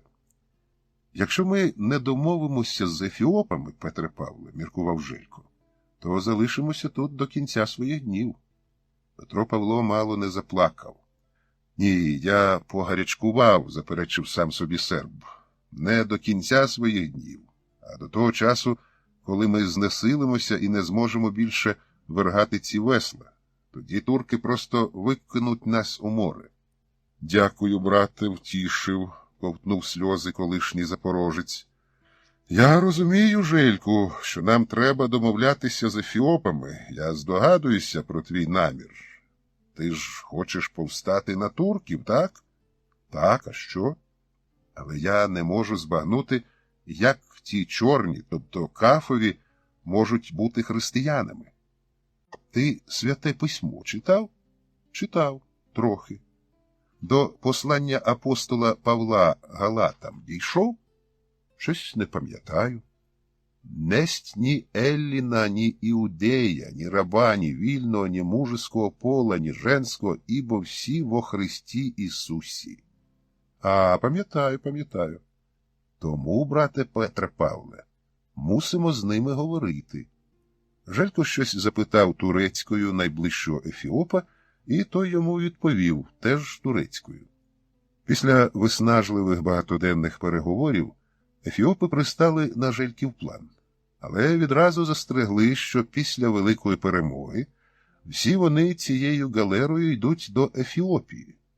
Петро Павло і Желько сприйняли це як невдалий жарт на ґрунті нервового напруження, бо як можна йти галерою до Ефіопії, яка десь у центрі Африки, за горами-пустелями і, кажуть, непрохідними лісами. Навіть не смішно, але погодилися. Петро Павло, як найміцніший з-поміж усіх змовників, мусив умерти. До цього він довго тренувався, і ось одного ранку помер. Він звісився на веслі, стулив повіки і, як лиш міг, сповільнив дихання. Спочатку він величезними зусиллями намагався, аби виглядати справді як мертвий, але з часом таки втратив зв'язок з довколишньою реальністю. Поволі до нього прийшли легкість, нечувана свобода і блаженство. Він відчув чи усвідомив, що стоїть на початку великої подорожі, в кінці якої на нього чекає щось таке, супроти чого його земне життя виглядало старою подертою залатаною свиткою, яку чоловік безжально і радісно знімає і викидає геть, аби вбрати темно-синій оксамитовий жупан зі срібними гудзиками, золотою вишивкою по комірі й рукавах, до того ж підбитий блакитним хінським шовком. Підійшов наглядач, ляснув Петра Павла кілька разів по плечах, потім, узявши за підборіддя, підвів голову, пальцями розтулив повіки одного ока, побачив білок із закоченою зіницею і сказав сам до себе по-турецьки «вмер». Він ще трохи поштурхав козака бамбуком попід ребра і пішов до старшого наглядача, аби відімкнув мертвого, якого треба викинути в море. Повернулися їх троє, старший з ключами, простий з бамбуковим кийком і кремезний матрос, що мав віднести небіжчика на верхню палубу. Петра Павла відімкнули. За Жельковим планом він мав діяти, але якраз приміряв темно-синій оксамитовий жупан зі срібними гудзиками. Желько побачив біду. Мало того, що його план на звільнення руйнується, до того ще цього замороченого, але живого козака зараз жбурнуть у море. Він з вереском «Прощай, брате!» кинувся, наскільки це йому дозволяли ланцюги, обіймати мертвого товариша, при цьому вхитрився дошкульно вдарити козака коліном у пах. І Петро Павло воскрес. Він блискавично зорієнтувався щодо чого. На щастя для всіх, крім турків. Петро Павло штрикнув пальцями правої руки кремезному матросові в очі, лівою на відліг ударив старшого наглядача, Той упав на руки ефіопам, які його швидко і вправно задушили ланцюгами. Доки матрос ревів, тримаючись за очі, Петро Павло схопив простого наглядача за пояс, повернув до себе спиною і одним махом скрутив йому в'язи. Потім вийняв його ятаган і заколов осліпленого матроса. — Всі мертві? — запитав Желько. — Здається, — відповів Петро Павло. — Відмикай нас. Серед звільнених ефіопів поставою і владністю виділявся один на ім'я Еліас, який теж озброївся ятаганом. Капітана залишити живим, нагадав серб. Вони стояли біля трапу і чекали, доки черговий турок спуститься вниз. Капудан? Запитував Еліас. Ні, відповідав турок. Мах ятаганом і на купу. Коли турки збагнули, що щось не так, було вже пізно. Галерники, озброївшися самі, вибігли з нижньої палуби і в хорошому темпі перебили всіх матросів та офіцерів, крім, як було домовлено, капітана. У бою загинув один ефіоп. Коли його товариші, хрестячися, правда, одним, а не 3 пальцями, відспівували його, згадуючи раз по раз Ісуса Христоса, Петро Павло нарешті повірив, що вони християни. Поховавши ефіопа і турків у морі, переможці запитали полоненого капітана, де вони перебувають. Турок розгорнув мапу і тицнув пальцем у чисте море посередині між островами Родосом і Кіпром. Ось тут. Куди ви йшли? Запитав серб. У Фамагусту, відповів капітан. Повертай на захід. Ми йдемо в Адріатику, скомандував Желько. Ні, заперечив Петро Павло, ми йдемо на Дарданели в Чорне море. Курс на Єгипет, спокійно промовив ефіоп Еліас. Желько і Петро Павло обурено рвонулися до нього. На них глипнуло 5 дул пістолів, вчасно забраних ефіопами від убитих турків. Ви не пожалкуєте, чесні воїни, примирливо звернувся каліченою турецькою до козака і серба Еліас. Ефіопія – це гарна країна, а ефіопи – шляхетні люди. З пересердя Петро Павло плюнув, а Желько криво посміхнувся. У капітанській каюті є кальян і кава, позмовницьки підморгнув їм Еліас. Що таке кава? Запитав Петро Павло. Ну, те, що я казав, відповів Желько, кафа. Еліас узяв командування на себе. Він звелів частині своїх ефіопів повернутися на весла, іншим стати до матроської роботи, а капітанові взяти курс на Єгипет. Дещо з популярної історії Ефіопії. Читати Сисиній навчився ще малим. Та довгий час це для нього було наче цікавою грою. З гарно намальованих літер складаються слова, зі слів рядки, один читаємо зліва направо, наступний справа наліво, весело. А першою книжкою, яку він не лише збагнув, а яка його надзвичайно схвилювала, була книга «Див неба і землі». Перечитуючи її десятки разів, Сисиній навіть ішов на блюзнірство.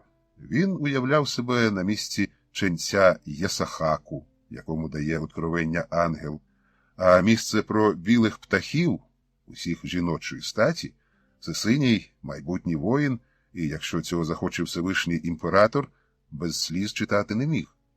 Адже ці білі птахи запліднені сонцем, вони опускаються в глибини океану і там розмножуються, спочатку дають життя своїм власним нащадкам, а потім незчисленній родині різноманітних перлів і, нарешті, єдиній перлині небаченої краси під назвою Бахрий.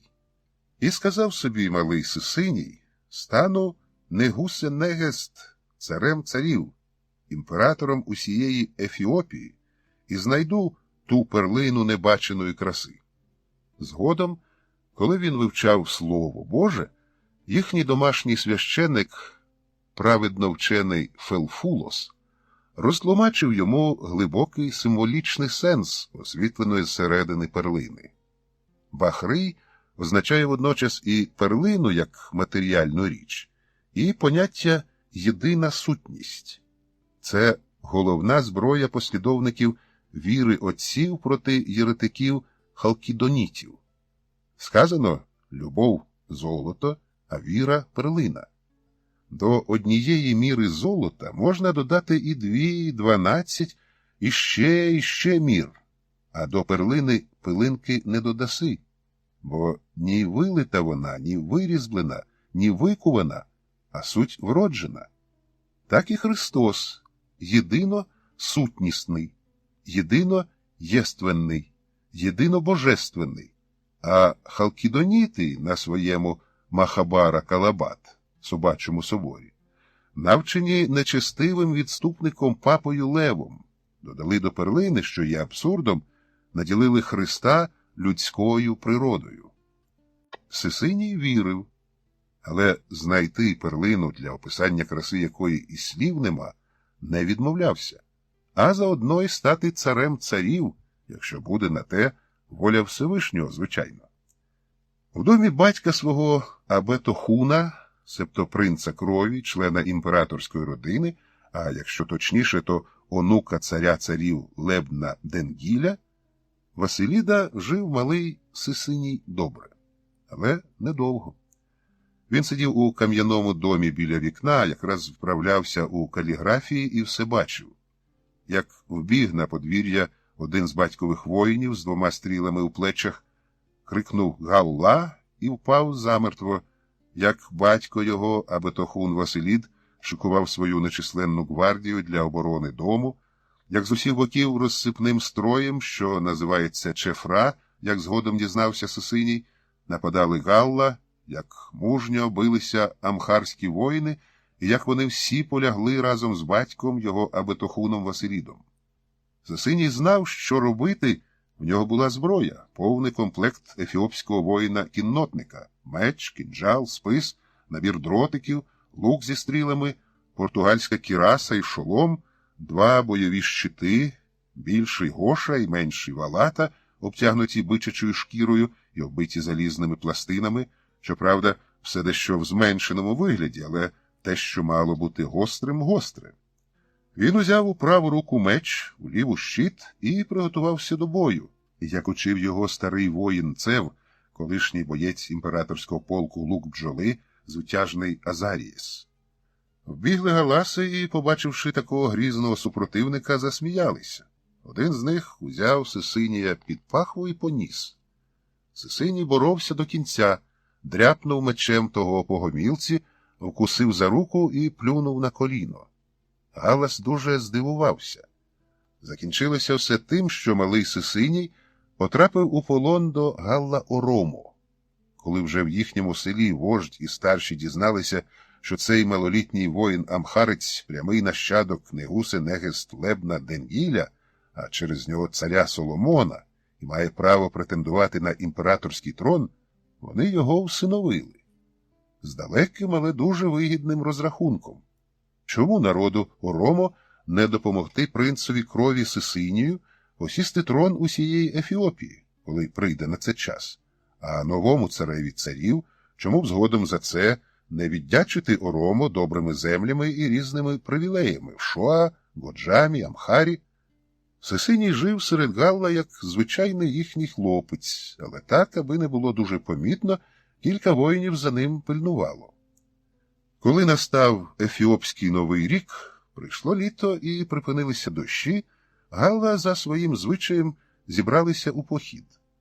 Цього разу було вирішено піти на Дамот. А коли вони пішли, на них ударив збоку головнокомандувач усіх військ Шоа, Дедж Азмач Азбо. У короткому, але дуже жорстокому бою в ущелині Лекем Галла були вщент розбиті, за велінням Господа нашого предвічного і Всевишнього, як водиться. Дехто врятувався втечею, тоді Дедж Азмач Азбо повернув військо у бік галаських сіл. Як завжди, помста ефіопів Галла за постійні наскоки була страшною. Все, що могло горіти, було спалено, все, що могло бути вбитим, вбито, а решта взято в рабство. Зате було звільнено нащадка царя Соломона Абетохуна Сисинія, сина вельможного Василіда, хай упокоїть Господь душу його в граді достатку і втіхи, та прекрасної звичаєм і святою натурою Денгіль Могаса, дочки суворого, але справедливого Азажа Коло. мужній і шляхетний Дедж Азмач Азбо допровадив звільненого Сисинія у Годжам, у будинок його двоюрідної бабці вдови цариці Адмосмогаса, де Сисиній зустрівся зі своєю побожною матінкою. Для Сисинія розпочалося нове життя. Його виховували як майбутнього воєначальника і державного правителя. Воїни вдови цариці навчали його стріляти з лука, метати списи і дротики, фехтувати мечем і кінжалом, їздити верхи і ловити диких звірів. Командири навчали воєнного мистецтва, а домашні вчителі різних наук. Сисиній всерйоз готувався посісти трон Негуса-Негеста, імператора всія Ефіопії, бо мав право. З розповідей бабці і матінки він дізнався, як усе починалося. Південна цариця Савська, що піддані її зовуть Македа, а підкорені кочові племена Балкіс-Балкіди, прочувши про осяйну славу царя Ізраїлю, премудрого і охочого до будівництва Соломона, вирушила у повну небезпек подорож до Єрусалиму. І прийшла вона в Єрусалим, але не сама, а з великим караваном верблюдів, які були нав'ючені пахощами аравійськими, прянощами індійськими, пакунками з великою кількістю золота і скриньками з коштовним камінням. На 4 верблюдах було встановлено залізну клітку, в якій сидів молодий лев, як символ могутнього царювання Соломонового. Окремий верблюд віз у 2, одна в одній скриньках червоного дерева більшій і чистої бронзи меншій, рожеву перлину, найбільшу і найгарнішу, яка лише могла бути піднята з дна морського. І бесідувала цариця Савська зі Соломоном про все, що було на серці у неї. На всі запитання і на всі загадки її дав відповідь Соломон. І побачила цариця Савська безмежну мудрість Соломонову, яка доповнювалася красою і вигідністю жител його, вишуканістю і смаком страв його, витонченими тілами і охайним одягом слуг його, ароматом і солодкістю вина його. Зачарувала також царицю Савську глибока побожність Соломона, який не гребував власноруч здійснювати цілопалення в храмі Господньому. Побачивши все це, цариця Савська зізналася Соломонові, що, мовляв, чула про його діла, славу і мудрість, але не зовсім вірила, а тепер бачу, що мені й половини не було розказано того, що є. Блаженні люди твої і блаженні слуги твої, які мають щастя стояти перед тобою і слухати мудрість твою. А за це дарую тобі 120 талантів золота, велику кількість пахощів і прянощів, достатньо коштовного каміння, велику рожеву перлину і червоного дерева стільки, скільки зможуть узяти кораблі будівничого твого Хірама. Забігаючи наперед, варто сказати, що червоного дерева з країни цариці Савської Хірам привіз стільки, що вистачило, аби виготовити всі поруччя в храмі Господньому і палацах царських, столики для читців псалтиря і гусла та арфи для співців царських. Ніколи більше і по сей день не бачено, аби стільки червоного дерева приходило. У відповідь цар Соломон дав цариці Савській те, чого вона бажала, і відбула вона назад додому в своє царство Себа. Але в біблійній 3-й книзі царств не уточнюється, чого саме забажала цариця Савська від царя Соломона. Аби довго не говорити, скажімо, що через належний час народила цариця Савська гарного здорового хлопчика, якого назвала Менелік. І оголошено було принца Менеліка спадкоємцем престолу царства Себа і усіх довколишніх завойованих царств. Коли Менелік виріс і дізнався, що він син царя Соломона і має право на престол Ізраїлю, він спорядив паломництво в Єрусалим з перевдягнутих воїнів своєї особистої гвардії.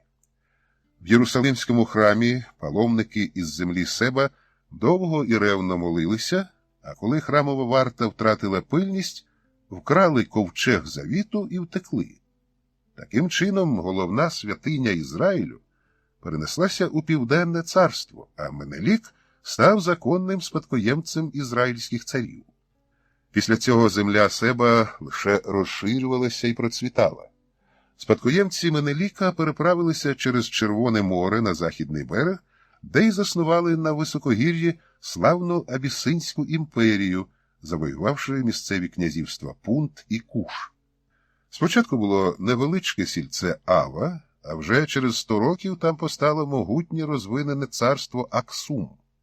Аксуміти мали міста, державу, писемність мовою геєз, вміли дуже гарно обробляти бронзу і будувати з каменю храми, палаци і різні високі споруди. Аксумські купці плавали Еритрейським морем, як у себе вдома, і торгували з Грецією, Персією та Індією, згодом з Римом. Царі Аксуму досить щасливо воювали в тих краях. Так прославлений цар Афілас перетнув Червоне море в східному напрямку і завоював Аравію, батьківщину своїх предків. І тоді замість титулу Мукаріб, що означає цар, Афілас став Негусенегест, цар царів, тобто імператор.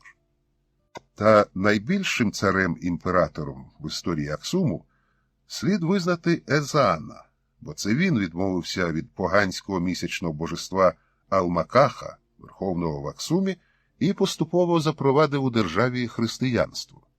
Про це свідчать золоті і бронзові монети. Ось вони Сисинію спочатку з поганським півмісяцем і диском, а згодом з Христом. Віру Христову в Аксум було послано, звичайно, промислом Божим. Пречесний, страшенно мудрий християнський мудрець із сирійського міста Тіри Меропій, усвідомлюючи, що він ще недостатньо мудрий, вирушив у чужій землі у пошуках додаткових знань. Із собою він мав 2 малолітніх учнів, яких по ходу мандрівки навчав різних наук. Коли його корабель зупинився в одному порту Червоного моря, на них напали розбійники і всіх убили разом з благочестивим Меропієм. Хлопчики-учні, які в цей час готували уроки під крислатим деревом Гофер, врятувалися. Розбійники захопили їх і подарували аксумському цареві Елла Аміду як плату за розбій на узбережжі. Цар, побачивши, що хлопчики розумні, письменні та кмітливі, зробив одного з них, Едезія, своїм виночерпієм, а другого Фруменція скарбником і особистим секретарем. Згодом, коли старий цар помер, Фруменцій став регентом при малолітньому принці Езані, який згодом прийняв християнство, а Фруменцій, рукоположений патріархом Олександрійським Афанасієм, став першим християнським єпіскопом Ефіопії, якого згодом вдячні нащадки нарекли Аббасалам, отець миру. Християнський Аксум досяг такої величі, могутності і слави в тих краях, що Візантійська імперія при Константинові забажала укласти з ним унію. Потім Всевишній послав в Аксум 9 святих із Сирії, які переклали мовою геєз святе письмо, після чого Аксум став одним з найбільших у світі християнських царств, а аксумські імператори – найбільшими оборонцями віри і християн на землі. Коли до аксумського царя Калба надійшла звістка, що з того боку Червоного моря на батьківщині предків у землі Гімаяра цар Іудей Тхунавас люто переслідує християн, він спорядив військо, найняв візантійський флот, аби переправитися через море, висадився в Аравії і всіх побив.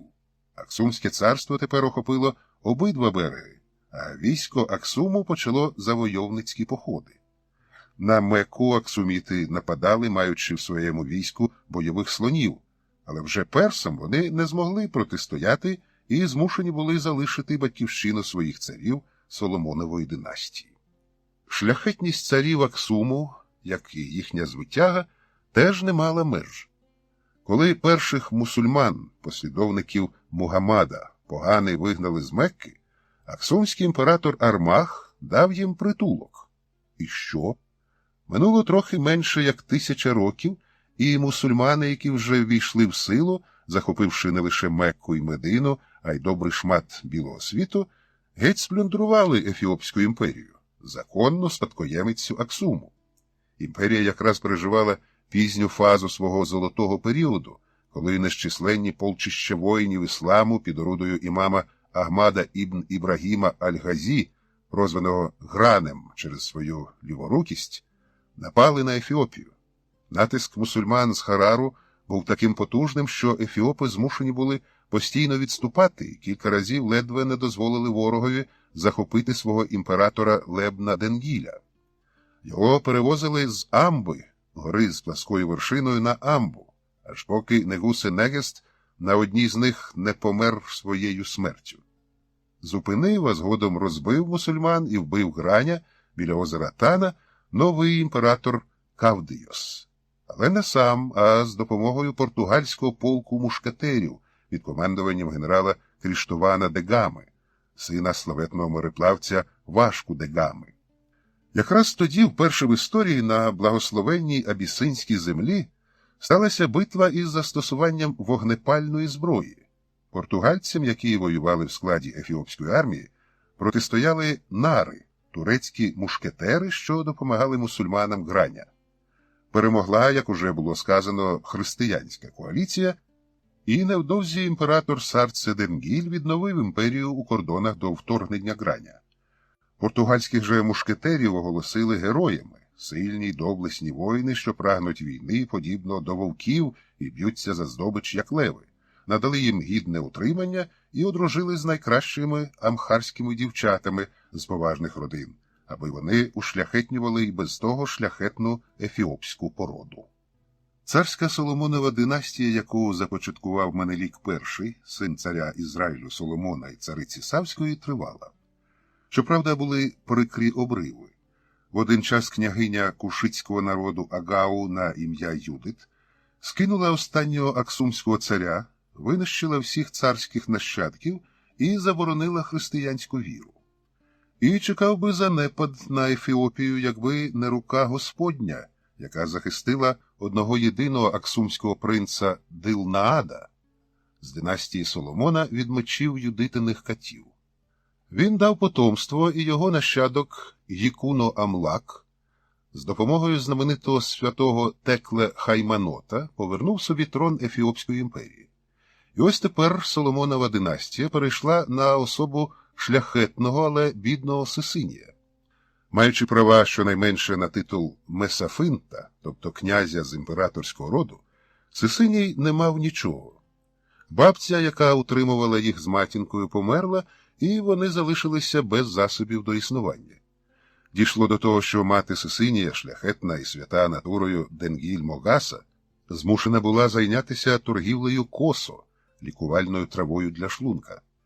Згодом, коли Сисиній стане імператором і почне загравати з католицизмом, повстанці з числа послідовних прихильників віри отців називатимуть його не лише Алауї Нгусе, цар-відступник, а й принизливо обзивати сином торгівки косо. Але до імператорського трону далеко, а поки що молодий Сисиній, споряджений блискучим кінним воїном, коштами, торгованими матінкою за косо, тиняється Амхарою без якоїсь певної мети. Та мета була хоч віддалена, але велична, шляхетна і, що головне, справедлива – посісти трон імператора Ефіопії, бо ні малолітній Яйкоб, якого поставила на трон ця банда 4, цариця-вдова Мар'ям сина, 2 раси, герцоги і Дедж-Азмач, генерал, ні Зеденгіль, товариш його дитячих років, не могли, на думку Сисинія, забезпечити належну велич Ефіопії як нового Ізраїлю і благочестивість, мужність і звитягу ефіопів як богообраного народу. Бо малий Яйкоб – бастард, незаконороджений син імператора Сарце Денгіля, а Зеденгіль – лише онук імператора Мінаса. Щоправда, сам Сисиній навіть не онук, а лише син онука імператора, але зате ніхто з принців і претендентів на престол не може зрівнятися з ним силою, мужністю, державною мудрістю і ревною побожністю. До того ж, ні в кого з царської родини нема такої пишної, акурат як у дорослого лева, бойової зачіски. Коли Сисиній помітив, що вже цілий рік харчується так, як під час Великого посту, самим лише інджера, абісінським хлібом з пекучим соусом ват, причому спеції для цієї незамінної для ефіопського столу приправи діставати дедалі важче, він зробив рішучий крок. Сисиній зібрав усю свою придворну гвардію, 20 воїнів-авхарців, що, як і він, жили впроголодь, і вирушив на південь, у землі Галла-Оромо. Ні, Сисиній не йшов воювати постійних і після мусульман найдошкульніших ворогів Ефіопської імперії. Він ішов до народу, який колись його малого всиновив, аби стати там на військову службу.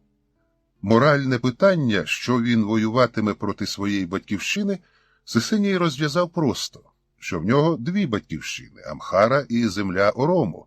То нічого страшного, якщо він у певний час і в певному місці трохи повоює на боці однієї батьківщини проти іншої, тим більше, що батьки Оромо поклали своєму названому синові за військову службу гарну платню – худобою й амоле, брусками солі, загорненими у пальмове листя, що правили в імперії та довколишніх країнах за гроші.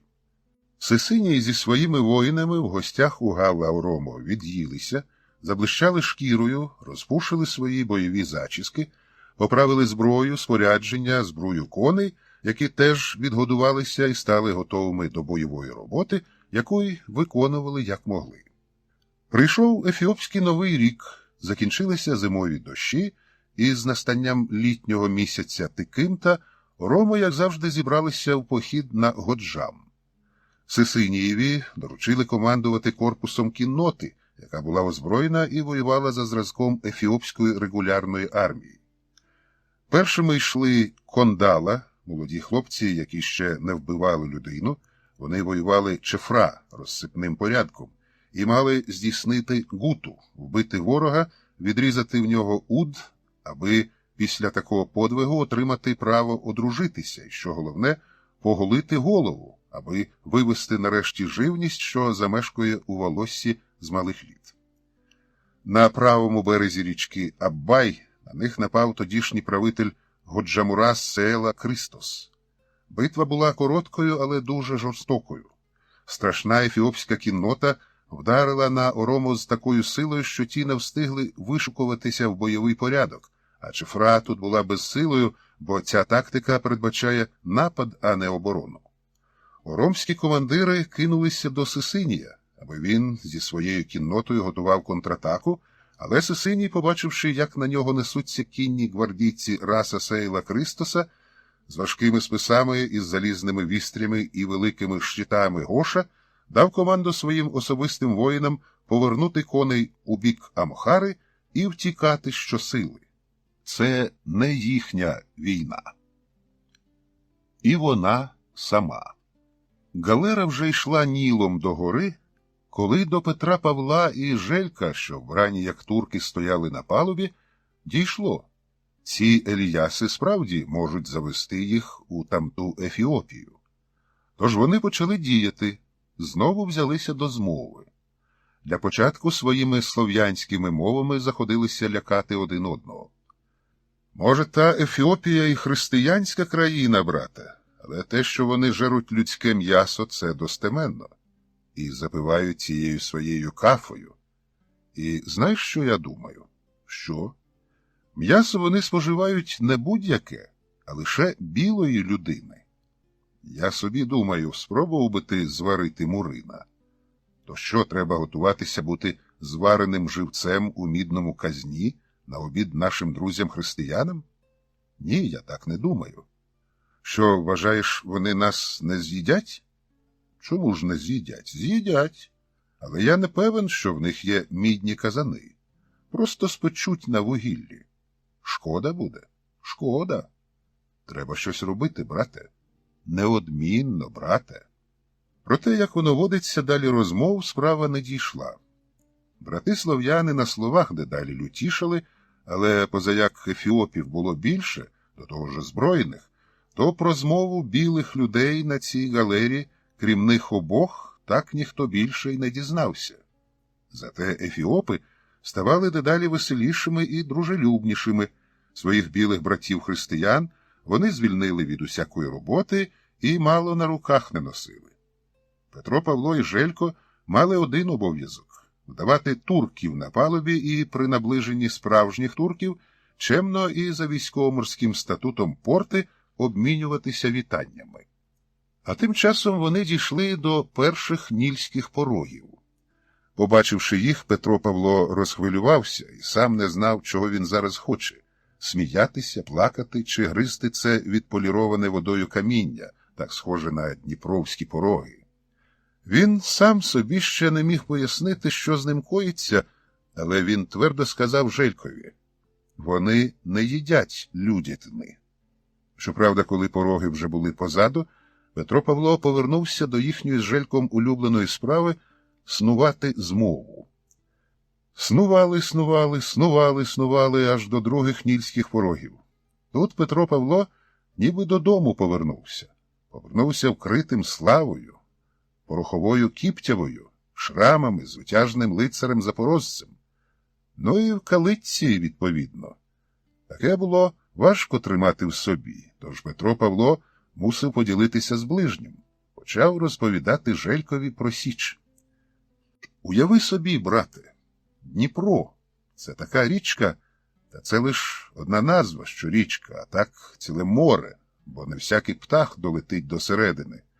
Котить воно сині води згори донизу, за тихої погоди Дніпро дивовижний, а під час бурі грізний, величний і небезпечний, як казковий звір-людожер, коли не проковтне якогось човника з легковажними рибалками, то реве і стогне хвилю, уявляєш, горами підійма. Потім це Дніпро розбивається в пороги, тисячі й тисячі кам'яних кругляків, брате, і у кожного шапка білої, як сніг, піни. Зварювати можна, підбадьорив товариша знудьгований Желько. Твоя правда, втішився з такого розуміння Петро Павло, і багато варюють. Я знав одного підскарбія, теж Лазаренко. Петро Павло злякано замовк. Ну, Лазаренків серед посполитих різних там рицьків, семків багато, а шляхетський рід горностаїв Лазаревських на Русі один. Желько майже нічого не зрозумів і знову занудьгував. Але Петра Павла це не зупинило, і він продовжував. І ось за цими порогами, брате, Січ. Уяви собі острів-фортецю, височенні в 10, та де там у 20 людських зростів стіни. А в кожній бійниці гармата, а біля гармати денно і нощно стоїть козак із запаленим гнотом. За стінами касарні, курені для війська, будинки для канцелярії, старшини, а також 40 церков із золотими банями. Все, зверни увагу, товаришу, кам'яне. А в нас курінь – це пастуша куча з лози, кинув Желько. Так, радісно погодився Петро Павло. Курінь справді плететься з лози і обмащується глиною. І в таких жили перші запорожці 100, 200, 300 років тому. Але з часом Січ розбагатіла з війни. А треба сказати, брате, що жодної не те що війни, битви запорожці не програли. Розбудувалася, але назва залишилася. Тепер курінь – це великий продовгуватий будинок зі спальнею, їдальнею, кухнею, окремими кімнатами для арсеналу і курінного отамана. Я жив у такій, скромно потупившися, додав Петро Павло. Желько промовчав. Петро Павло змушений був пояснити. Козаяк був курінним отаманом. Козаки вибрали. Бо в нас, брате, старшину обирає все військо. А в нас отаманів нема, лише ватаги гайдуків, сказав Желько. Гайдуки – це наші козаки, лише сухопутні. Петро Павло образився мало не до сліз. Дякую тобі, брате, товаришу. Красно дякую і доземний тобі уклін, що ти нас, християнських лицарів, прирівнюєш до ваших гірських розбійників. Дякую ще раз і велике тобі спасибі. Чекай, товаришу, пожвавішав Желько. Може ви, козаки, землю орете, сієте, жнете? Тьфу, обурився Петро Павло. Чи ми гречкосії якісь? Може, худобою промислуєте? Єхидно запитувався Желько. Ми не свинопаси. То, може, гендлюєте, крамарюєте? А за такі слова, брате, з небезпечним спокоєм у голосі промовив Петро Павло, козак і вбити може. Вірю, охоче погодився Желько. Але з чого тоді козак живе? З війни. Ось і гайдук живе з війни. Гайдук з грабунку, надувся Петро Павло. А козакові щедрі люди самі віддають усе своє добро, припустив Желько. Входить запорізький козак оце в татарський улус, руське село чи кацапську деревню і не палить, не ріже, не вбиває, не гвалтує, не катує, а мешканці з радістю приносять йому все своє добро, віддають дівчат на втіху і самі себе настромлюють на піки. Так чи не так? Лицарський хліб, буркнув Петро Павло. І в гайдуків лицарський, сказав Желько. Петро Павло напружено замислився, а потім розцвів. О, а козаки, хоча й самі по собі, проте все ж на службі в його королівської милості круля Жечі Посполитої. А ти думаєш, гайдуки не служать нашим деспотам? Ще й як служать. Особливо, коли ці правителі вступають у війни між собою. А позаяк воюють вони майже повсякчас, то вояцька робота завжди є. Та ти, брате Желько, і сам, мабуть, ходив у гайдуки, а? Зізнайся. Їв лицарського хліба? Їв? Желько не відповів. Почало сутеніти, і ефіопи покликали їх до вечірньої молитви. Першими днями Петро Павло довго вагався сприймати ефіопську віру за віру чи ні. Він ніяк не міг змиритися з тим, що ці мурі настрижені дігтярі можуть щось тямити у християнстві. Але з часом, побачивши, як вони ретельно б'ють поклони і стають до служби Божої, вслухавшись у їхні молитви, Петро Павло визнав право ефіопів бути християнами. Потім треба було з'ясувати, чи вони часом не католики, чи якісь уніати, хоча, якщо чесно, то йому це не надто важило. Виявилося, що ні, проте вони і не православні, а, як пояснив йому Еліяс, такі собі монофізити. Ефіопи довго пояснювали йому, що воно таке, але, зрештою, Петрові Павлові стало досить того, що вони визнають Ісуса Христа і Діву Марію, хай одним пальцем, але хрестяться, і взагалі поклоняються Христові, тож він вкляк поряд з ними на немиту палубу. Желько теж недовго вагався, зрештою вони з Петром Павлом переконали один одного. Не католики не перехрещують, не забороняють молитися слов'янською мовою, і хай буде. Дотепер Петро Павло ніколи не замислювався над сутністю християнської віри. Він, як і всі люди, навколо дотримувався усіх формальностей, героїчно вистоював церковні служби, причащався не менше, ніж треба, але й не більше. З досвіду своєї матінки знав, що перейти з однієї віри в іншу так само легко, як зайти в ту чи іншу церкву чи костел. І коли на січі треба було бути православним, він був ним. Якби на службі в якогось князя чи короля йому довелося конвертуватися в католики чи уніати, Петро Павло не певен, що не зробив би цього. Все залежало б від жалування. Зізнаючися собі чесно, він визнав, що забочив дукатів і в бусурманство. Ту, ні, це вже занадто. А тепер, коли він пристав до ефіопської молитви геть задурно, навіть не за мідний гріш, він почав думати про Ісуса Христа. Думав і заснув. А потім думати вже не було часу, бо почалися треті нільські пороги, і треба було готуватися до небезпечної роботи. Під африканським сонцем земне тіло Петра Павла перетворилося на апетитний шкварок, але він з того не надто тужив, хоча обпечена шкіра й боліла, він тішився, що ще живе, бо розбитися на нільських порогах, а вони з Божою поміччю минули четверті і війшли в голубий Ніл, що його ефіопи називають Аббай, він мав нагоду 1000, менше, з 10 разів. Хтось із них має на життя. Донедавна Петро Павло був свято переконаний, що це він чоловік на особливому реєстрі Бога. Але після того, як його мало не перекусив навпіл зелений плазун Кодкодриль, він упав у воду, а ефіопи його врятували. Петро Павло віддався спокусі сумнівів. А може, це не він, гарний шляхтич Горностай Лазаревський, богообраний? Ні, такого бути не може. Зрештою, той зелений звір з пащею, як селянські ворота, так і його не з'їв, хоча міг. Після того, як вони війшли в Голубий Ніл їхні друзі Ефіопи помітно змінилися.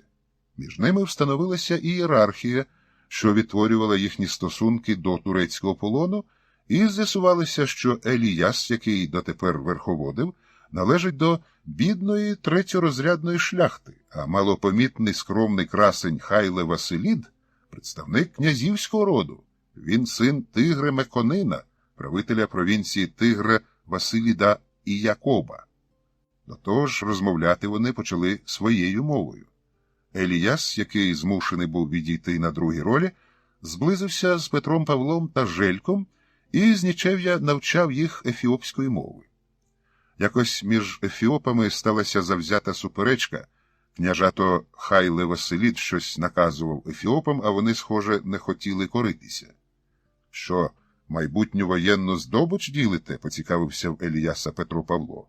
— Ні, розв'язують мовне питання.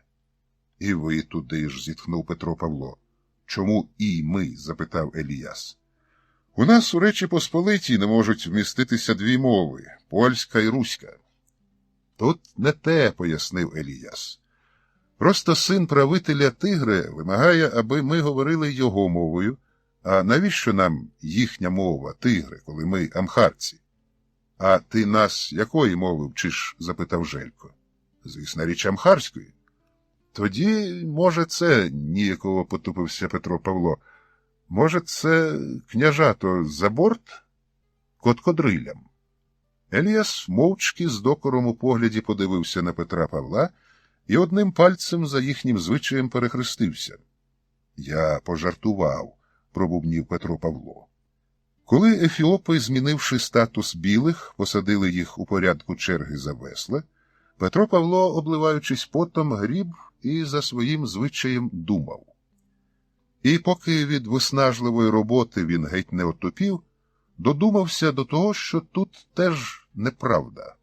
Бо ось цей хай йому Василій на весла вже не сідає, їжу і питво йому підносять вчорашні товариші по турецькій неволі, такі самі ефіопи, як і він, лише з тією маленькою різницею, що він народився в родині князя Тигре, а вони хто де. Отже, якщо правди нема, то чому я повинен гребти? Але гріб. Вони наближалися до Ефіопії, а Петро Павло почав боятися. Він ще не знав чого, але боявся. Часом йому самому із себе ставало смішно, але страх від того не щезав.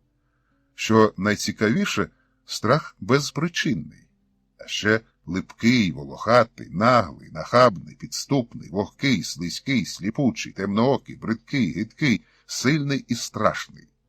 Коли його страх трохи послаблювався, що теж траплялося, Петро Павло починав думати, чого це він боїться. Коли закінчував думати, то виходив логістичний парадокс, іншими словами, дурня чортова. За логікою, є страх, як дія, спрямована на нього, шляхтича горностая Лазаревського, суть об'єкта, але нема самого суб'єкта, що несе загрозу. Людською мовою його, раба Божого Петра Павла, хапають біси. Якось він, як йому здалося, нарешті збагнув, чого він боїться.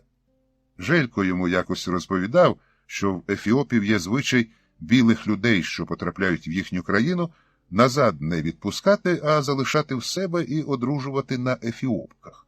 Причому не на дівчатах, сміявся Желько, а на старих зморщених вдовах. А якщо я не захочу? Буду опиратися, припустив Петро Павло. Опиратися? Мало не котився палубою від реготу Желько. Тоді мідний казан, вогонь, обід для братів-християн. Пам'ятаєш? Петро Павло пам'ятав. І кафою зап'ють. Зап'ють анциболоти. Ось цього Петро Павло і боїться. Бути одруженим зі старим, темним, зморщеним, як груша сушениця, з такою жрапавою шкірою бабищем. А ще Желько Шельма казав, що коли не виконуватимеш на ній свій подружній обов'язок, то вона має право поскаржитися представникові влади, а заживі. А той, якщо з'ясує справу не на твою користь, може дати наказ відрізати твій дітородний орган як непотрібний відросток і продати його диким племенам Галла-Оморо за досить високою ціною. 1 уд, 1 амоле. Не може бути, вигукнув тоді Петро Павло, хоча не знав, що таке амоле. Він уявляв собі, що це срібна або навіть золота монета, але згодом з'ясувалося, що це такий брусок солі, який зручно береться в руку і править у ефіопів за валюту. Чому так дорого? Бо ці дикуни Галла, пояснював Желько, поки не вб'ють і не оскоплять ворога, не мають права одружитися. Та найголовніше, вони не мають права поголити голову, і їх заїдає різна волосяна живність. А ось наші друзі-ефіопи, зазначив Петро Павло, навпаки, як я помітив, плекають свої пишні чуприни. Наші друзі-ефіопи, сказав Желько, народ цивілізований. Вони роблять мило з такого листя індод, вміють вимивати, вичісувати і змащувати свої шевелюри, якими вони, до речі, в бою лякають ворога. А ось дикі Галла гребеня не знають, і якщо не можуть здобути відрізаного уда в бою, просто купують його в ефіопського ката. Непоганий гендель, зітхнув тоді Петро Павло і ревниво запитав Желька, звідки, мовляв, той все це знає. Еліяс розповідав. Петро Павло замислився, що ж це виходить. Доки він сидів на веслах і тремтів зі страху, як жид у корчмі, коли містечком проходять козаки, Желько вчився ефіопської справи. — То ти вже й мови їхньої добре знаєш? — з тугою в голосі запитав Петро Павло. — Та так собі, — скромно відповів Желько. Страх не полишав Петра Павла, але попри те він вирішив намарне часу не гайнувати і про всяк випадок ретельніше навчався амхарської мови і частіше набридав друзям-ефіопам з розпитуванням про ефіопські порядки і звичаї. Петро Павло довго не міг зважитися, але нарешті, геть виїдений зсередини сумнівами, запитав Еліяса, чи правда, що іноземців, які потрапляють до Ефіопії, залишають там гвалтом і так само гвалтом змушують одружуватися зі старою сушеницею. Еліяс довго сміявся, і сміявся би ще, якби недокірливий погляд цього шмаркатого вельмощука хай йому Василія. — Хто це тобі сказав? — Петросо Паулосе, тамуючи сміх, запитав Еліяс. — Один турок, — збрехав Петро Павло, аби не дати ще раз насміятися над собою Еліясові вже вкупі з Жельком. — Дурний той турок, — сказав Еліяс. — Іноземців ми одружуємо з найкращими дівчатами зі знатних родів. А ти знаєш, яке це диво, незаймана амхарська дівчина? — Ні, — чесно відповів Петро Павло. — Шкіра в неї, — почав Еліяс, — прухка й гладенька, як шовк із Согдіани. Барви вона має такі, як темно-вишневий оксамит, що в промінні призахідного сонця міниться різними відтінками червоно-коричневого. Особливо, коли той оксамит неквапливо обдати пальцями, пахне вона тими ранньовесняними квітами, що ростуть у північних холодних краях і називаються грецьким словом нарцис. І це лише зранку, а протягом дня і до вечора вона пахне тим, що навіть назви немає. Кажуть, лише в Індії є такі запахи, тіло її переповнене округлостями, але не крутими, як бойовий щит валата, а плавними, як лук із заморського дерева тиса.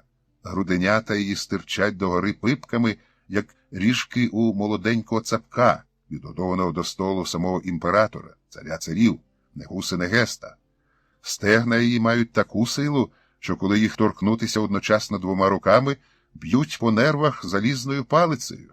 Так б'є людину одна морська плеската риба, а поміж ногами на чоловіка може чекати і смерть. Петро Павло відчув, як крайня плоть болісно оживає нижче пояса, а Еліяс замовк. — Ще розкажи про ваших дівчат, — ковтнувши слину, прошерехтів Петро Павло. — Очі в них такі, — витіювато продовжував Еліяс. Якби хтось одночасно запалив у долині 2 села фалашів, а ти дивився б на них уночі з високої гори, Амби.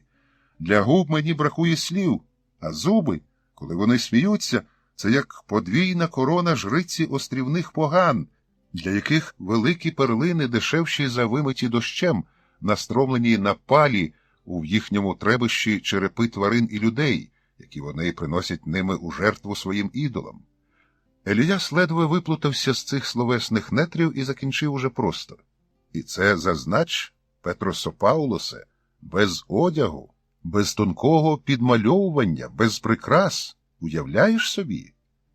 Петро Павло уявив, і аж тепер зрозумів, чому біблійний Мойсей узяв собі за дружину Ефіопку, за що, правда, дорікали йому Маріам і Аарон. Але то Мойсей, найсмиренніший з усіх людей на землі. Добре, причина страху у вигляді дружини Яги усунута. Але чому тоді не щезає страх? Петро Павло якраз сидів на веслах, бо знову випала його черга, гребти було важко, піт заливав очі, спина боліла, в голові порожньо, тож додумати цю думу він поклав собі, коли відбуде час каторги на веслах і спочине.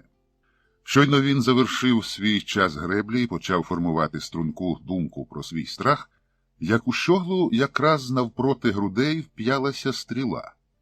Якби Петро Павло трохи швидше ворухнувся, то стріла вже стриміла б йому в грудях. І швидше за все він уже був би мертвим, бо чомусь йому здавалося, що стріла мусить бути отруйною. Ефіопи загарготіли, забігали палубою, позалягали за борт з мушкетами, а Петро Павло стояв біля щогли і ретельно вивчав стрілу. Гарна річ. З якогось красивого темно-коричневого дерева, із залізним наконечником, прив'язаним до стріли воловою жилою, на наконечнику 3 поздовжні заглибини, очевидно для отрути, потім перо, схоже на орлине, але не орлине, бо крім чорно-біло-сірої має ще смужку яскраво-червоної барви, отже птаха наразі невідома, перо управлене у стрілу, яка біля основи міцно перев'язана знову ж таки воловою жилою. «Лягай!» – хтось крикнув і, схопивши Петра Павла за карк, жбурнув його обличчям до палуби. З розбитого носа потекла кров, а над головою свиснуло кілька стріл. Еліяс тицнув Петрові Павлові до рук мушкет і кивнув у бік берега. «Галла!» «Які Галла?» – не зрозумів Петро Павло. «Галла Оромо!» – пояснив Еліяс. «Кондала вийшли на Гуту, виправу за удами. Наше щастя, що ми не зустрілися з ними на суші. Чефра нам не витримати». Петро Павло з того не зрозумів майже нічого, крім того, що на них напали і треба відбиватися. Він набив мушкет і обережно виглянув з-за борту. Берегом бігали голі люди, ще чорніші, ніж ефіопи, щось кричали і пострілювали з луків у бік їхньої галери. «Не страшно, відіб'ємося», – хотів подумати Петро Павло, але коли побачив, що там ті чорні принесли звідкись кілька очеретяних човнів, завмер. Якщо вони підуть їм навперейми, а якраз попереду річка робить вигідний для них поворот, то можуть узяти їх на абордаж, бо їх чортів багатько. «Це ті, що відрізають у мертвих дітородні органи?» – запитав він Еліяса. «Не лише у мертвих», – відповів Ефіоп після вдалого пострілу, яким він поклав одного з найактивніших нападників. «Що?» – звичний тупий Петрів Павлів страх розвіявся, а натомість з'явився простий, здоровий жах, що з'являється у будь-якого чоловіка, коли йому загрожує відтинання чоловічизни. До того ж, як каже Еліяс, живцем. Живцем? І у вбитого, і у пораненого, і у полоненого. Живцем, звичайно. Петро Павло прицілився і вбив одного голого, який спускав на воду човен. Той упав горілиць, човен, якого він випустив з рук, підхопила вода, голі щось закракали, забігали, але марно. Так, відзначив Петро Павло, ворожий флот зменшився на 1 одиницю. Тим часом Желько з іншими ефіопами набив носову гармату картеччю і гримнув у скупчення голих на березі. Згодом виявилося, що цього було досить, аби ті відчепилися. Коли вони вже трохи відійшли за допомогою весел від недавнього бойовиська, Петро Павло запитав Еліяса. «Слухай, брате, я вже трохи знаю Ахмарської, але що ти говорив тоді, коли там ті голяки лише починали свій напад? Я вже тобі розповідав про молодих Галла Орому, які мусять вбити ворога, аби отримати право одружитися і поголити голови, щоб геть не заїли воші. а як свідчення своєї звитяги мають відрізати у ворога уд. Так, я зрозумів, це були вони. Вони називаються кондала, а їхній набіг – гуту. Ясно, а ти казав, що ще... Так от, на суші вони воюють тактикою, що називається чефра. Це загін дуже лютих молодих воїнів, що нападають на ворога розсипним строєм. Позаяк вони нападають лише за своєї чисельної переваги, то майже завжди виходить, що на одного християнського воїна припадає 2 дикуни. Взагалі з цими гавла важко, зітхнув Елияс. Це бич Божий Ефіопії. Чому ж тоді ваш імператор не зробить на них виправу і не вимордує їх раз і назавжди? Щороку, якщо не сам Негусе Негест, то раз Бітуоддед чи Годжамський Негаш здійснюють похід на Гала. Наші воїни заходять далеко вглиб на їхні землі, вбивають усіх чоловіків і хлопчиків, беруть у полон молодих гарних жінок і дівчат, випалюють вщент їхні села, плюндрують землю і розганяють дичину. І що? Наступного року ці Гала відроджуються, як той дурний бур'ян на полі. Це гірше, як татари, сказав Петро Павло, ті хоч нічого в чоловіків не відрізають. А що роблять? Чоловіків просто вбивають, хлопчиків і дівчаток беруть у ясир, тобто в полон, села можуть палити або ні, як настрій у їхнього бея. Але ж ваш король руський дає їм відсіч? З твердим тоном запитав Елияс. Король, промовив Петро Павло. Король руський, звичайно. Ми, козаки, постійно воюємо з ними, відбиваємо їхні напади, самі ходимо у походи на них, вбиваємо, грабуємо, палимо. Все так, як треба. Петро Павло розповідав Елиясові про козацько-татарську тяганину, а сам швидко, гарячково, не без насолоди продумував навалу думок, яку викликали в нього на перший погляд невинні слова «король руський». Ці думки були безсоромні, себелюбиві, гріховні, деякі навіть хтиві. Вони лізли одна через іншу, нахабно відштовхуючи одна одну, як жебраки на церковній паперті, коли якийсь загризений сумлінням багатій сипонув сріблом. А чому б ні? Чому б не постати самостійному князівству руському? Ні, не так. Королівству руському, до якого війшли б усі землі, що входили до Великого князівства Литовського, Завітовта, Волинь, Поділля, Київщина, Полісся, Сіверщина, Слобожанщина, Смоленщина, Дике Поле, Підляща, Біла Русь, Чорна Русь, Червона Русь, тобто Галичина, яку треба забрати від Речі Посполитої разом з Холмщиною, Шипинська земля, яку слід забрати в Молдови вкупі з Хотинщиною, і решта. Зберуться князі, магнати, шляхта обирати собі короля.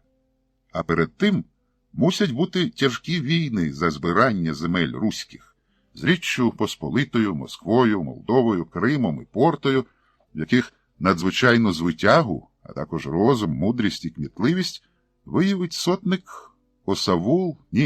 полковник Петро Павло Горностай Лазаревський. Герб хай буде Мальта, давній сарматський хрест, який свого часу запозичили мальтійські рицарі, а згодом, дещо вдосконаливши, встановили на свою хоругву запорізькі козаки. Так от, де лише звитяжно не маяріла малинова з білим мальто-козацьким хрестом хоругва Волинського полку під пірначем полковника Горностая Лазаревського. Ось він громить крилатих гусарів Речі Посполитої під Берестечком. Ось він вщент розбиває Москву під Конотопом. Ось він завойовує Крим, входить у Бахчисарай і бере в полон самого хана Гірея. Ось він захоплює Яси і всю Молдову. Ось він... Петра Павла ніщо вже не може зупинити. Вривається в Істанбул, наліво і направо кладе своєю смертоносною шаблею яничарів. Входить у палац султана. Нещасний, переляканий, жалюгідний осман забився в подушки і трясеться, як зацькований заєць. Полковник Горностай Лазаревський підходить до колишнього володаря всього світу, Божої потуги та чудес Мугаммада, багдадського шаха, візантійського цісаря, єгипетського султана, лезом шаблі відгортає його халат, бачить жовту масну безволосу шкіру, товсті складки сала, обвислі майже жіночі груди, підносить шаблю і... Ні, шляхетний лицар Горностай Лазаревський гребує вбивати цього старого переляканого хворого чоловіка. Він просто бере його в полон. А після всіх перемог у Переяславі збирається велика рада всіх прошарків людності – князі, магнати, шляхта, духовництво, козаки і навіть найстатечніші з посполитих з усіх земель руських, аби обрати собі короля. Спочатку, як водиться, висувають княжат – вишневецьких, острозьких, заславських, зваризьких, пузин – ті не проходять. Рада гукає «ні». Затим пропонують від багатої шляхти Гулевичів, Кунцевичів, Рудкевичів, Ружевичів і Свинарських. І цих зібрання не хоче. Потім гукають знаних з козацької старшини – Небабу, Хом'яка, Вишняка, Балабана, Богуна. Але й ці достойники не знаходять повної підтримки у Великої Ради. Здається, все. Залишиться Соборна Русь без короля. Як тут на поміст підноситься старезний лаврський чернець, колишній запорожець, що ще з Байдою Вишневецьким ходив на турецький берег, дуже шанований Гаврило Хвіст Печехвостівський. Він широко хреститься, тричі вклоняється громаді, ретельно розгладжує білі вуса і несподівано сильним голосом промовляє: «Превелика і пречесна рада землі руської! Ліпшого короля для всіх нас, ніж звитяжний волинський полковник, великий воїн, запопадливий християнин і родовитий шляхтич Петро Павло Горностай Лазаревський, нема і бути не може. Хто проти?» Хай як це смішно, але проти не був ніхто. Справді ж бо. Обдертий з червоною обсмаженою африканським сонцем шкірою, Петро Павло, що валявся на палубі турецької галери в оточенні веселих ефіопів, аж переголоднів від таких поживних думок. А хіба ж не могло таке бути? І яко король за давньою руською традицією одружився б він зі шведською принцесою. Один із ефіопів, що стояв на носі галери, щось радісно вигукнув. Петро Павло вловив лише щось схоже на «Ітіопія». «Що він сказав?» – запитав Еліяса. «Ми входимо в Ефіопію», – розчулено відповів той. Петро Павло ясно збагнув, що королем Русі він не стане ніколи. Ефіопи впали на коліна, почали бити поклони і молитися, хрестячись одним пальцем. Петро Павло і Желько, охоплені загальним піднесеним настроєм, теж пристали до спільного молебню, проте хрестилися по-православному, 3 пальцями. Коли все закінчилося, Петро Павло почав роззиратися на нові краєвиди. Гарно. Обабіч від долини річки він побачив на обрії гори, щоправда, якісь дивні, зі зрізаними вершинами. Не цього він хотів. Якщо вже не королем Русі, то заможним шляхтичем з дуже гарним власним маєтком. Хай би з одного боку був ліс, багатий на дику звірину, гриби, якісну деревину, з іншого – невелика тиха річка, повна риби, раків і вугрів, а між ними родючі землі, пасовиська, пасіки, млини, сади, ставки і все його, пана Горностая Лазаревського. Зранку челядь, як муравлі, порається по господарству, селяни гнуть спини на нивах, дружина-красуня ще спить після солодкої ночі, а він в оксамитовому зеленому, як голова дикого качура жупані, німецькою ресорною бричкою, запряженою парою сірих коней, об'їжджає своє. Певним чином, це навіть краще, ніж бути королем. Так, на дідька йому та корона, яка ще нікого не зробила щасливим. Якщо є ставок, млинок, вишневий садок, тепла м'яка білошкіра жінка і смажене порося до хрону на обід.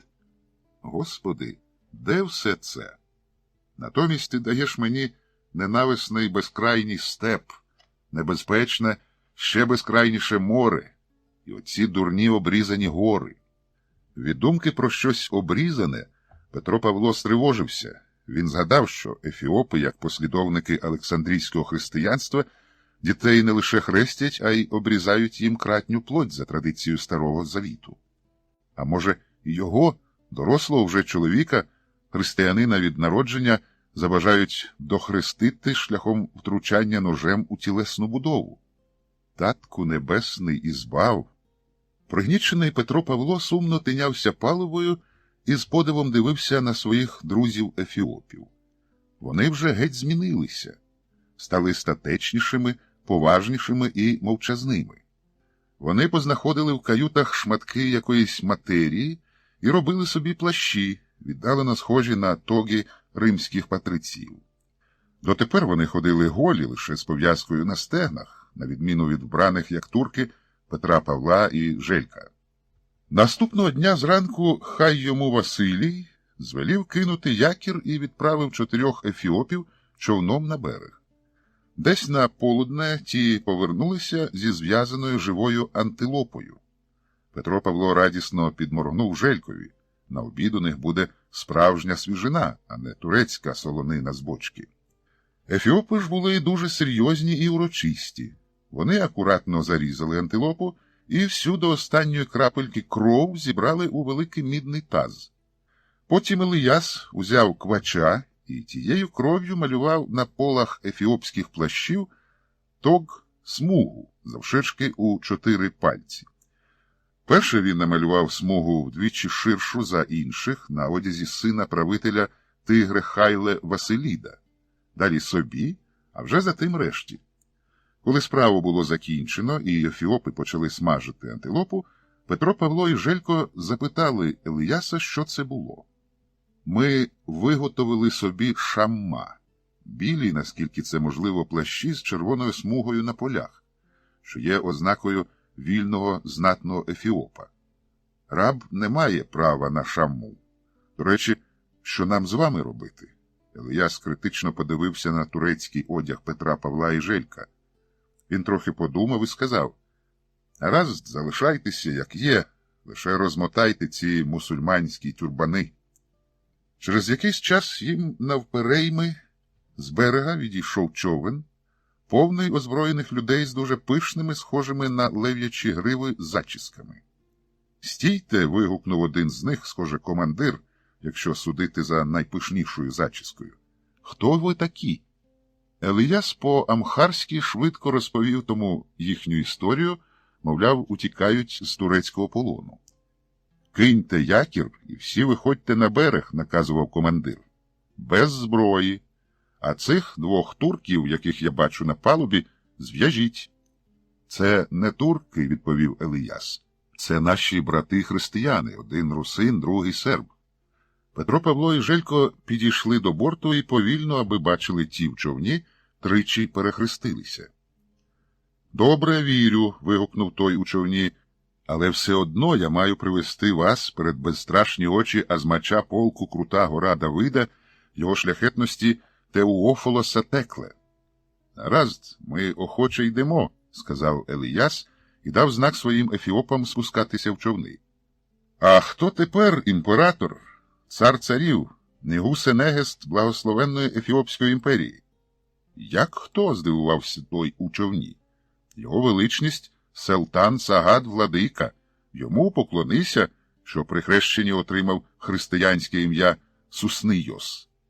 З усього цього Петро Павло збагнув, що найголовнішого в цій країні, куди його занесло за гріхи, звуть Сисинієм. Ще трохи ефіопської історії. Скрута Сисинієва зростала. Голод дошкуляв чимраз більше, і одного разу він плюнув на маєстат вкупі з етикетом і вийшов на велику дорогу. З десятком своїх найвідданіших воїнів Сисиній зробився шифта, або ж болед, простіше кажучи, розбійником збитого шляху. Як особа роду монаршого, Сисиній був бандитом шляхетним, убивав лише в крайньому разі, і то не власноруч. Він виносив вирок, а били булавою по голові непокірного його воїни. Грабував Сисиній людність з числа 9 суспільних прошарків, що не воюють через раз. Торговців і лихварів грабував, ченців Меноксе у шапочках Кобні, мандрівних музик, бубників і арфістів обдирав, даптара, церковних співців і поетів ні, Ремісників, ковалів, кравців, писців, теслярів гречно просив ділитися заробленим на користь майбутнього імператора, зате імператорських чиновників і суддів не чіпав, був людиною державною. Щоправда, і ченці, і Даптара не проходили повз Сисинія просто так. Від Даптара принц Болед вимагав, аби вони йому співали церковних пісень під акомпанемент бубнів і цитр та складали для нього кене – езотеричні поезії з мінімумом слів за максимуму змісту, радше з кількома, схованими один у другому сенсах, як от «Голодні леви два, небесний і земний, страшні в своїй відвазі і звитязі, та разом з тим страху нема у них, натомість є мета, усе й одразу. Небесний хоче сонця і зірок, кісток проміння, золотої крові, земний баранчика, що кожен крок йому спрямовує чотирихвостий овен. Подвійний лев, але одна корона, на довгу і щасливу ситість час прийде, як ті водовані корови. Це Кене Сисиній особливо полюбив, вивчив на пам'ять, а Даптара, який його склав, навіть обдарував 2 амуле і шматком квітчастого шовку із Согдіани. Бо у подвійному леві Сисиній вбачав себе з подвійною людською і царською природою під однією короною. Це означає єдність Ефіопської імперії. Імператор він, Суснийос або ж Сусиній, баранчик, якого має невдовзі з'їсти земний лев, це малолітній імператор Яйкоб, якого направляє чотирихвостий овен, банда 4 у складі вдови цариці, 2 расів і 1 Дедж-Азмача, те, що час ситості прийде як 7 біблійних вгодованих корів, це означає, що він, Сисиній, посяде імператорський трон і царюватиме довго і щасливо. Ну, а щодо того, що страху у подвійного лева немає, то це очевидно. З ченцями же, яких розбійники зупиняли на битому шляху, Сисиній любив заводити богословські диспути. Він навмисне ставав адвокатом диявола і вимагав від ченців, аби ті вигравали в нього справу. Розпочиналося зі з'ясування природи Господа нашого Ісуса Христа, подвійна, людська і божественна, чи єдина лише божественна. Сисиній то знав, як воно є насправді, але хотів запозичити у вчених ченців якомога більше аргументів на доказ божественної природи Ісуса Христа. Сисиній віддавна знав, що ефіопське богословство темне і заплутане, а деякі з його ченців-співрозмовників ще більше його затемнювали і заплутували. Проте знаходилися і такі, що пояснювали суть монофізицтва і відмінність його від дуафізицтва дуже доступно через предметні образи. Ми, казали ці ченці, уявляємо собі Ісуса Христа перлиною. Так, перлина, дитяча Сисинієва мрія і мета, як він це розумів, самодостатньою субстанцією, до якої жодної пилинки ні додати, ні відняти. Ось так і натура Спасителя нашого, цілісно божественна, без будь-якої домішки людського. Вона лише втілена у людську подобу, але не має ні крихти природи людської. Натомість халкідоніти, учасники Халкідонського собору 451 року від втілення Ісуса Христа, порівнюють Спасителя із золотом, а до цього шляхетного металу, як відомо, можна домішати будь-який інший метал, а зі сплаву виплавити будь-яку форму, навіть поганського ідола, як це було у пропащі дохристиянські часи. З природою Спасителя усе було зрозуміло, але коли доходило до з'ясування істини всередині самої Ефіопської церкви, то в Сисинія голова йшла обертом. 2 течії Тауахдо та Кібат кожна по-своєму трактувала процес утілення, а через це вони ворогували між собою непримиренно, бо суть їхнього протистояння зводилася не так до з'ясування істини через полеміку, як до впливу на імператора. Вдавалося перетягнути Негусе Негеста прихильникам Тауахдо, зазнавали утисків адепти Кібат і навпаки. Перші мали свій осідок у монастирі Дебра-Лібанос, що в давній ефіопській провінції Шуа, і заручалися авторитетом Ічіге, архімандритом усіх монастирів. Другою після митрополита Абуне особою в Ефіопській церкві Другі прикривалися авторитетом самого митрополита Абуне, якого призначав патріарх Олександрійський, переважно з числа єгипетських коптів. Предмет протистояння цих двох течій був вкрай важливим – помазання. Ченці та Уахдо допускали, що помазання – це з'єднання двох природ – божественної і людської. У момент втілення, вже після того, як Ісус Христос став перлиною, тож таким чином це гармонійно вкладається в єство трійці. Бог Отець – той, хто помазує, Бог Син – той, хто помазаний, Святий Дух – саме помазання. Прихильники кибат були суворішими у своєму монофізитстві і не визнавали ні з'єднання, ні помазання, бо божественне не може помазувати само себе, а Бог може помазувати лише людство. Справді, темне ефіопське богословство. Так, будучи правдивим Абетохуном, себто принцем крові, що має повне право претендувати на імператорський престол, Сисиній поєднував як міг діяльність розбійника з великої дороги з підготовкою до важкої роботи на посту Негуси-Негеста, імператора всієї Ефіопії. І, можливо, бандитська романтика геть засмоктала б ще молодого чоловіка Сисинія, і він закінчив би свої дні у ножовому бою з якимись відважними подорожніми, що не захотіли б бути просто так пограбованими, якби не амхарський Рас Афанасій.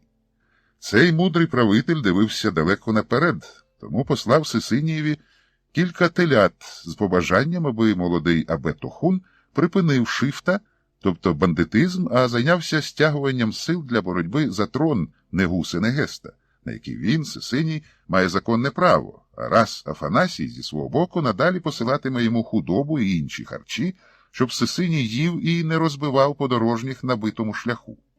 Сисиній охоче на це пристав. Поки Сисиній займався розбоєм на великій дорозі, в імперії відбулися династичні зміни.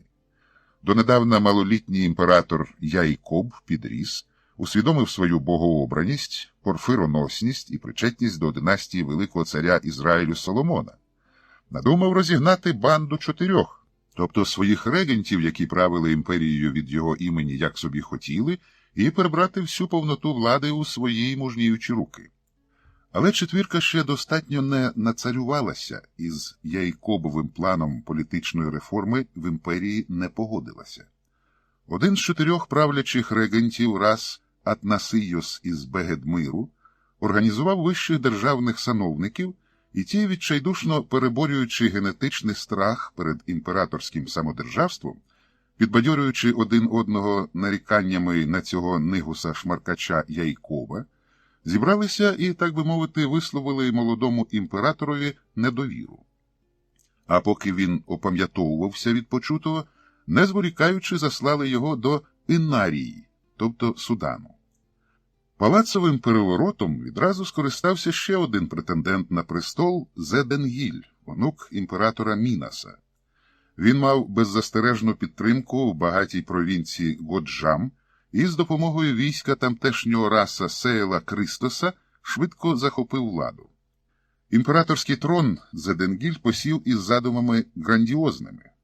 Радше з одним задумом, але більшим за все решту. Він запрагнув повернути Ефіопії імператорську велич і царський блиск давніх часів, названих золотим періодом Ефіопії, епохи великих нигусів Амде-Цийона, який так бив невірних від світанку до заходу сонця, що руки від крові прилипли до списа, ледве потім відірвали, згодом розширив імперію до берегів Червоного моря і диктував свої умови Єгиптові, погрожуючи відвести води Нілу в інший бік.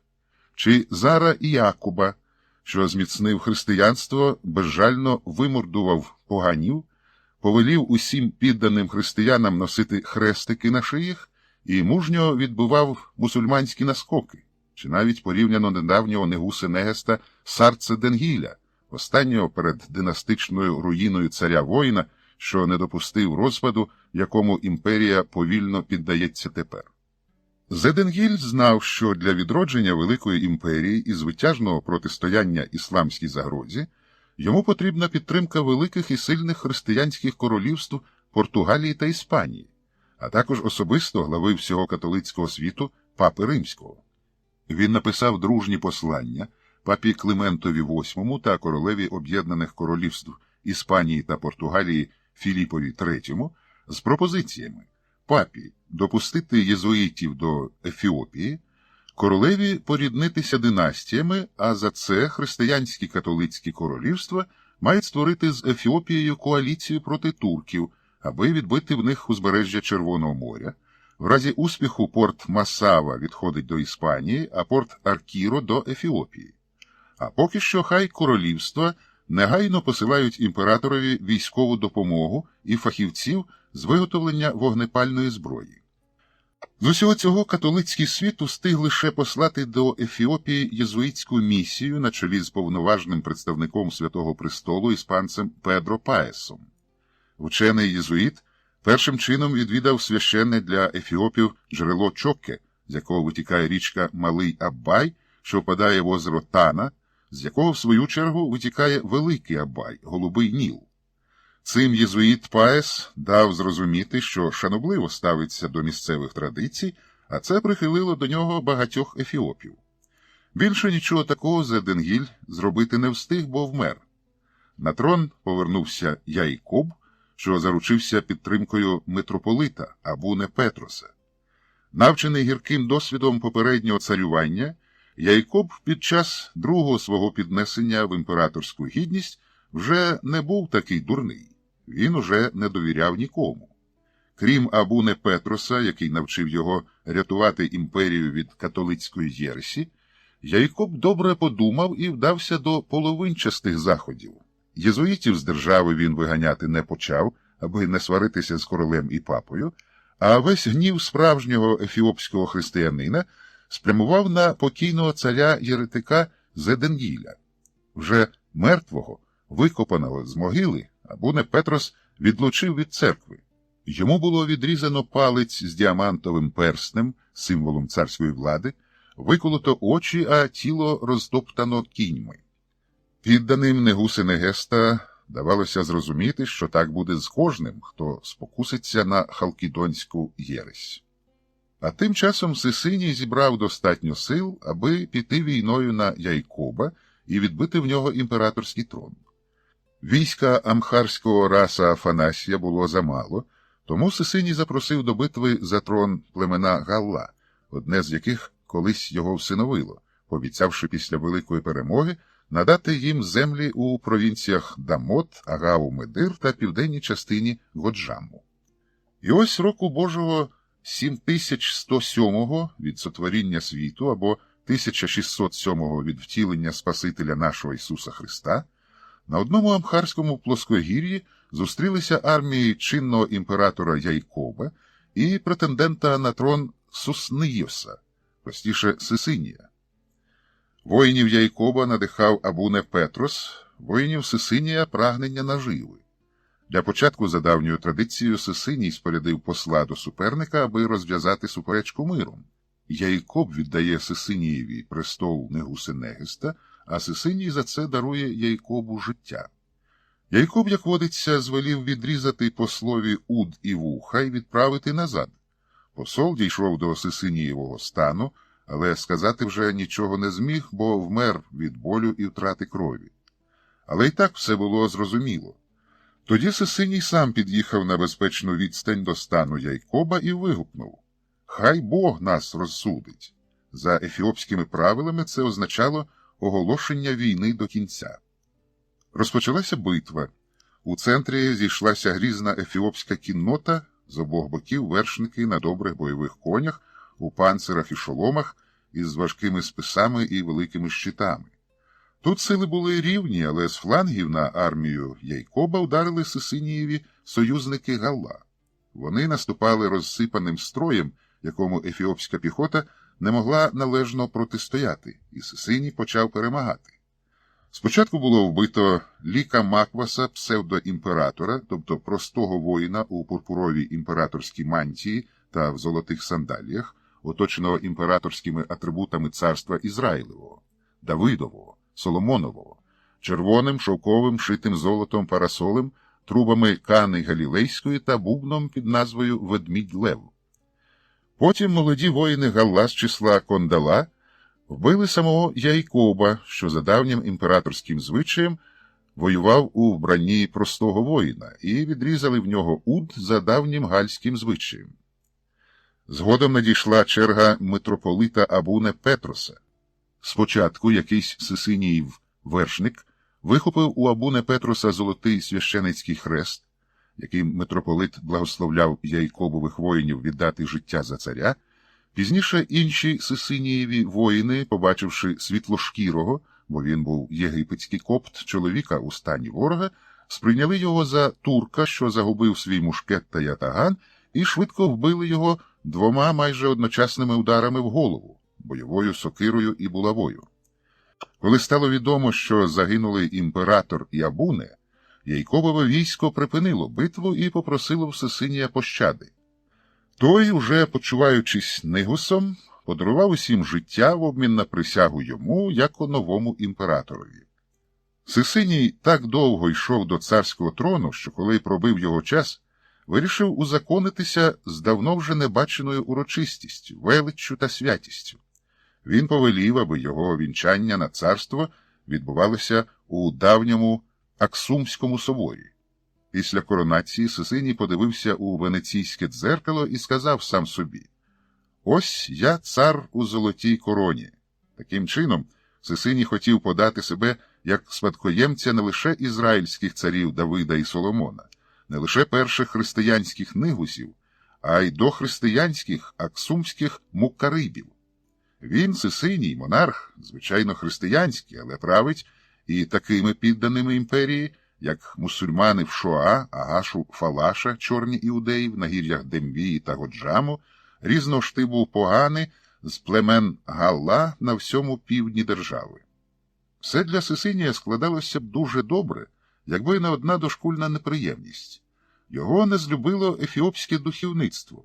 До того ж не лише послідовники напряму Кибат, що було б зрозуміло, адже вважалося, що новий імператор Сисиній винен у смерті їхнього провідника Абуне, а й чомусь прихильники ворожої Тим-Течі Тауагдо під орудою Ічиги, архімандрита всіх монастирів.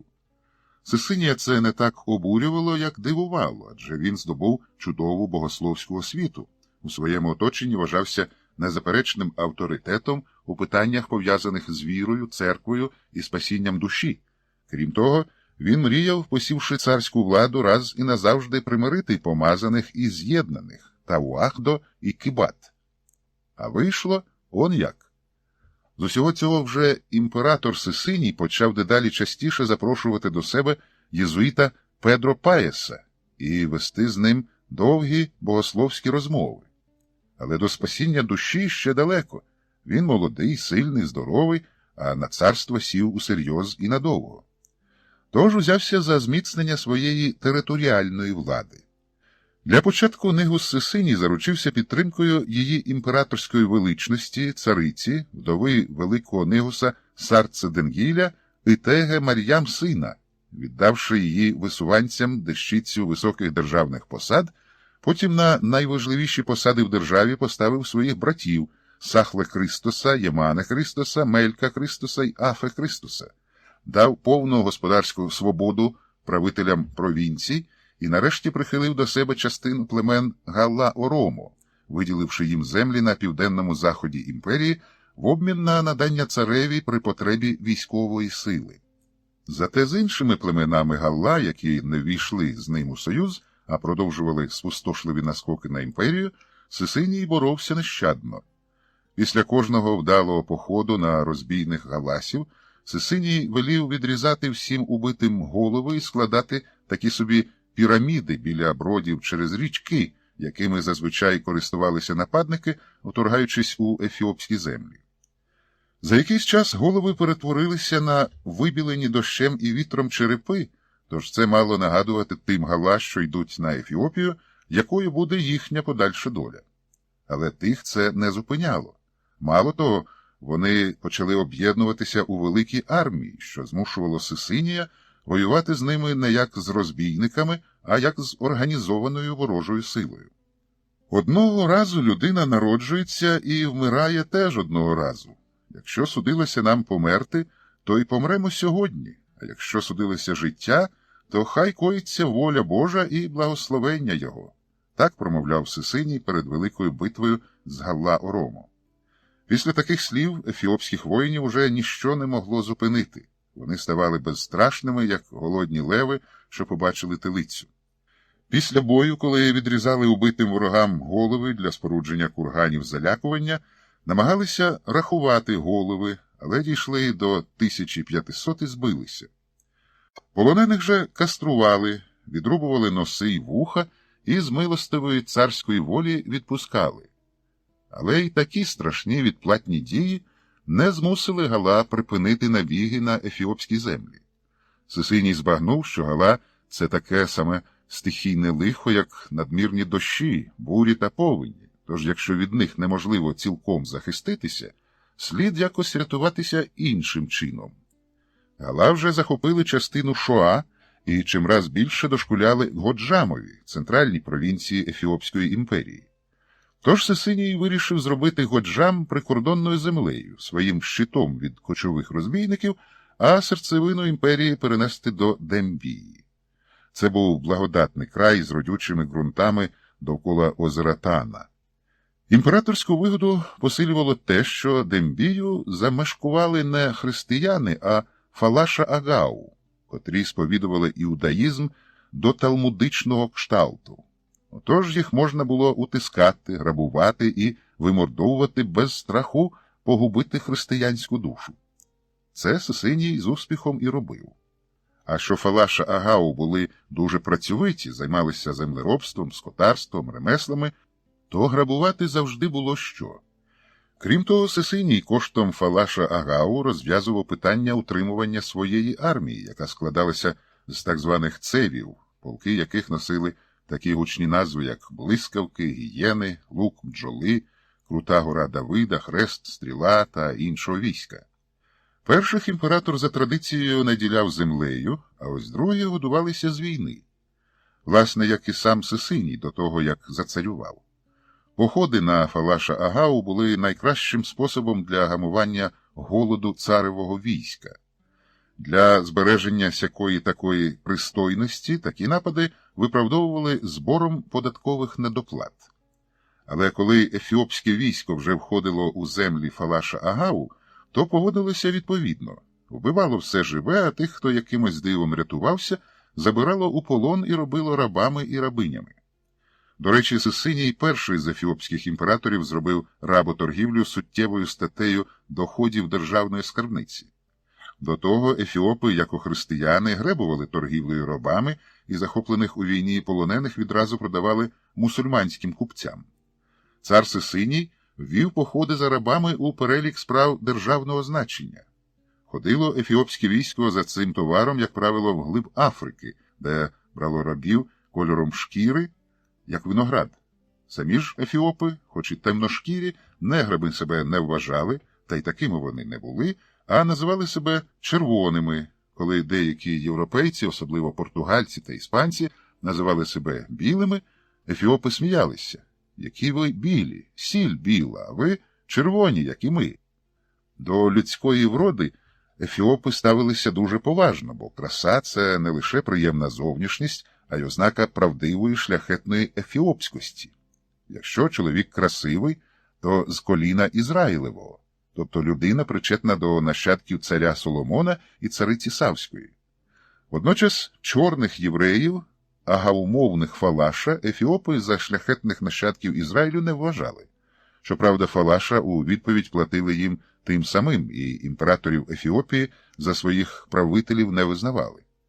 Зрештою, дійшло до того, що Сисиній, роздивившися добре Дембію, надумав заснувати тут свою Мадіну, постійну столицю, бо до нього ефіопські імператори такої не мали, а постійно їздили країною, утверджуючи свою владу та караючи бунтівних місцевих правителів. Найпоширенішими карами було підвішування ребром за гак, затоптування великою рогатою худобою, за образу царської величності, спалення живцем у одязі, просякнутому лоєм чи воском, а ось осіб, причетних до царської фамілії, делікатно душили мусліновою хусткою. Отож Сисиній вирішив осісти в Дембії, мало того, коли він зблизився з єзуїтами, то під їхнім впливом надумав завести нових людей на новій землі. А для цього слід було здобути життєвий простір, тобто очистити цю землю від Фалаша. І Сисиній брався до роботи. Він не лише водив своє військо на цей непокірний народ, що якраз себе, а не ефіопів, які поклоняються цьому псевдомесії Ісусові з Назарету, вважав нащадком Ізраїля, не лише хрестив їх та змушував орати в суботу, а й займався цілеспрямованим винищенням Фалаша. Коли вони ховалися від Сисинієвого війська у печерах, цар наказував розкладати біля входів до печер вогнища із сирих дров і душив нещасних димом. І, може, цей імператор і подушив би всіх агау в Дембії, якби відразу ж на початку його царювання в нього не виник інший біль голови. З'явилися самозванці. Першим був псевдо-Яйкоб. Якийсь пройдисвіт ходив провінцією Тигре і видавав себе за колишнього імператора Яйкоба, що дивом врятувався у битві з цим узурпатором Сисинієм. Ось шрам на лиці від галаського меча, дивіться, люди добрі. На запитання, як бути із Сисинієм, який, мовляв, теж царської фамілії, псевдо-Яйкоб відповідав, що Сисиній помер. Ви що, не чули? Дехто з тигрейської знаті почув і визнав псевдо-Яйкоба за Негуси-Негеста, царя усіх царів Ефіопії. Але інша, більша частина знаті не була така довірлива. Найліпші люди провінції, на чолі з її правителем Тигрем Еконеном, схопили псевдо-Яйкоба, акуратно обезголовили, а відрізану голову відправили Сисинієві як знак цілковитої лояльності.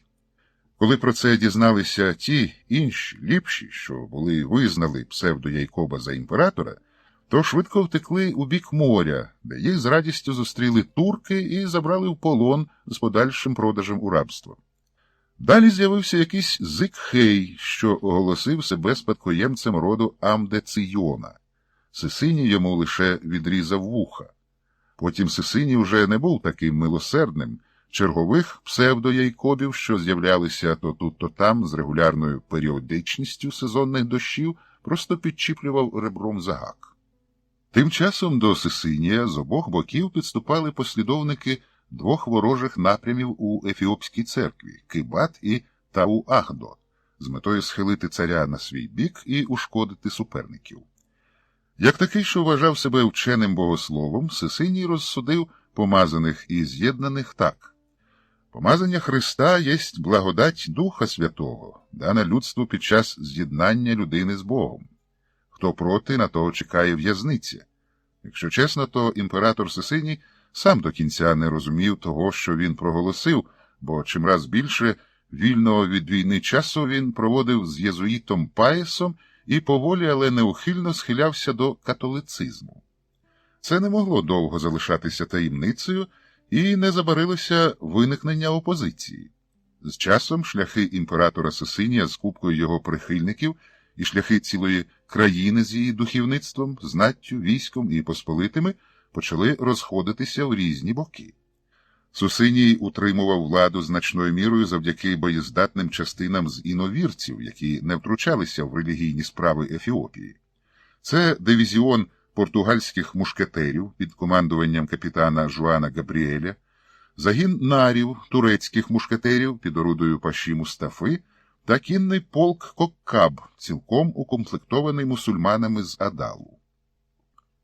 Порівнюючи свій досвід спілкування з єзуїтами та ефіопським духовництвом, Сисиній змушений був визнати, що порівняння йде не на користь останніх. Єзуїти були вченими, начитаними, розумними, всі дуже швидко вивчили основні ефіопські мови, геез, сакральну мову богослужінь та релігійних текстів, розмовні, амхарську, тигре, тигринія, а дехто навіть опанував кушицькі, агау, сомалі, оромо. Ще більше єзуїти приваблювали своєю глибокою вірою, відданістю церкві, готовністю до самопожертви, цнотою і непідробним аскетизмом. Серед ефіопського духовництва теж траплялися самовіддані, глибоко віруючі аскети, але й були великі життєлюби. Така бездоганність єзуїтів на тлі моральної строкатості рідного священства не могла не захоплювати стомленого від воєн, чвар і смертей у своїй імперії Сесинія. Крім того, єзуїти були дуже дисциплінованими і беззастережними прихильниками сильної самодержавної королівської влади. А Сесиній ні про що так не мріяв, як саме про таку владу в Ефіопії, міцну, централізовану, нічим не обмежену.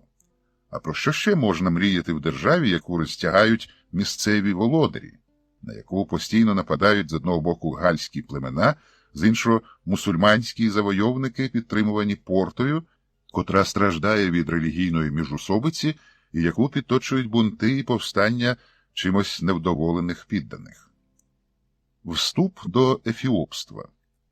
Ще нічого не сталося, а Павло Лазаренко, колишній козак-запорожець, а тепер невідомо хто, знову зазнав нападу безпричинного страху.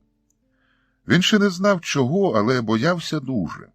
Добре подумавши, він з'ясував, що боїться всього – голоду, злиднів, рабства без права на викуп і можливості втечі, знущань катувань на втіху якомусь знудженому вельможі, примусу воювати за чужі інтереси, одруження всупереч його волі зі старою зморщеною, до того ж темношкірою відьмою, довічного запроторення в ефіопську в'язницю Амбу, гору зі зрізаною вершиною, де він швидко помре від холоду, насильного перехрещення в якусь єретичну віру. Цього Петро Павло боявся найменше, але все-таки.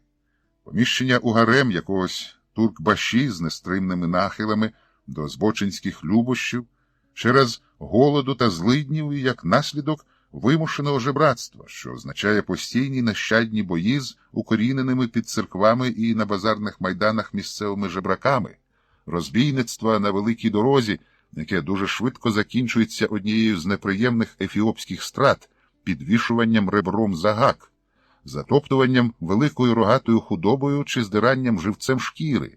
На щастя, Петро Павло дізнався від своїх товаришів-ефіопів, що тут обдертого від шкіри злочинця сіллю не посипають, як у цивілізованих країнах, бо сіль в Ефіопії відіграє роль грошей. Потрапляння у полон до молодих воїнів Галла, які вчиняють гуту, і, аби стати дорослим воїном, відрізають у переможеного супротивника дітородний орган, перш ніж убити, чому не навпаки, бути захопленим темно-синіми дикунами з джунглів, які його просто зжеруть, до того ж не відразу цілком, а частинами, щоб м'ясо в гарячому кліматі не зіпсувалося, тож відрізають від тіла шматки, руки, ноги, нутрощі, так, аби решта людини, призначеної для з'їдання, жила якомога довше. З усього цього виходило, що Петро Павло, хоча й вважав себе християнином і ніколи не переставав думати про спасіння своєї безсмертної душі, дбав і про тлінне, небайдуже йому тіло, бо ще не нажився, потрапити назад на турецьку галеру, опинитися знову на Запорізькій Січі, де його за крадійство можуть засудити до найм'якшої козацької кари переламання обох рук та обох ніг і відвезення на такому візочку в яр. Сказано ж, бо боявся він таки всього, а підсумовуючи, можна сказати, що боявся колишній козак Павло Лазаренко смерті. Поки імператорські гвардійці зі щитами і списами на добрих конях вели його і Желька, ледь зв'язаних гористою місцевістю до, як їм сказали, самого Салтан Сагада, імператора всієї Ефіопії Негусе Негеста, Джан Хой, тобто його імператорської величності Сесинія І, Петро Павло думав про смерть. Думав довго і нарешті досяг того, чого бажав. Не те, щоб геть перестав її боятися, але страх трохи притлумив. Бо пригадав розмову свого шляхетного, щоправда, бідного батечка Івана Іоанна Януша Горностая Лазаревського з благочестивим ченцем-схимником з Манявського скиту, отцем Амфілохієм, якраз про смерть. Петрик Павлик тоді був ще малим, але там ту розмову запам'ятав добре. Батечко його тоді зізнався отцеві Амфілохієві, що відчуває своє неухильне старіння і дедалі більше боїться смерті. — Чого ти боїшся, сину мій? — перепитав тоді отець Амфілохій. — Та же смерті, превелебний отче, — нагадав батько. — А ти знаєш, рабе Божий Іоанне, що таке смерть? — запитав чернець-схимник. — Ну, як що? — батько розгубився. — Смерть — це все. Це кінець усьому. пітьма і небуття, вічна ніч і холод. Ну і душа, чи я в рай, чи я в пекло, моя, мабуть, у пекло. Батько засмутився. Грішником великим єсмь, гріхолюбцем нерозважним. Смерть, чадо, це не ніч, не холод і тим більше не кінець, сказав отець Амфілохій. Смерть – це просто перехід з однієї сутності в іншу. Ось у тебе, як у шляхтича, є замок. Маєток є, почервонівши, пробелькотів батько. Ось уяви собі, що смерть – це перехід з одного такого твого замку в інший, суміжний. Удав, що не помітив збентеження шляхтича горностая Лазаревського мудрий чернець. Батько зацікавлено поглянув на нього. А душа? У душі свій шлях, а також свої сила, і слава, і царство. Душа ж, бо хоча тимчасово і пов'язана з тілом, проте не старіє і не вмирає, і не має ні віку, ні старості, бо існує там, де нема ні матерії, ні простору, ні часу. Але ж ти тремтиш за своє тіло? Суворо спитав отець Амфілохій. За тіло, похнюпився батько малого Петрика Павлика. Не бійся, заспокоїв його чернець. Поки є ти, її смерті нема, а коли вона прийде, то не буде вже тебе, тобто твого нікчемного тіла. Втямив? Втямив. Шляхтич Іван Іоанн Януш вмився слізьми і поцілував ченцеві руку. Тоді витри шмарки, підкрути вуса, йди собі, і більше не слинься, себто не бійся, промовив отець Амфілохій і довгим кислявим пальцем указав на двері своєї келії. Ось цю розмову, яку він, утім, ніколи й не забував, в деталях відтворив у своїй пам'яті ефіопський бранець Петро Павло. Повторив дорогою з 10 разів, і справді страх поволі відступив. Та лише страх смерті, а страх усього решту залишився, на жаль. Усвідомлення цього додало відчаю, тривоги і понурості. Наступного дня усе те, крім знешкодженого вже страху смерті, матеріалізувалося на обрії у вигляді похідного білого імператорського шатра, прикрашеного позолотою та латками пурпурного атласу. «Здереш же шкіру живцем», – кинув Петро Павло Желькові, що неприродно блідий, незважаючи на засмагу, йшов поряд. «Спалить живцем», – мляво заперечив серб. «Слухай», – звернувся він по-амхарськи до командира їхніх конвоїрів у чині Баламбараса, «а за що у вашій імперії спалюють живцем?» «За образу величності». «А як це відбувається?» «Дуже просто. Царихульника одягають у одяг, просякнутий воском або лоєм, і підпалюють. Дуже кумедно він потім звивається, як дощовий черв'як, якщо його кинути на розпечений камінь. Потім затихає. Хто, черв'як чи царихульник? І той, і той. А як поводитися, аби тебе не вбрали в цей масний одяг? Запитав Петро Павло.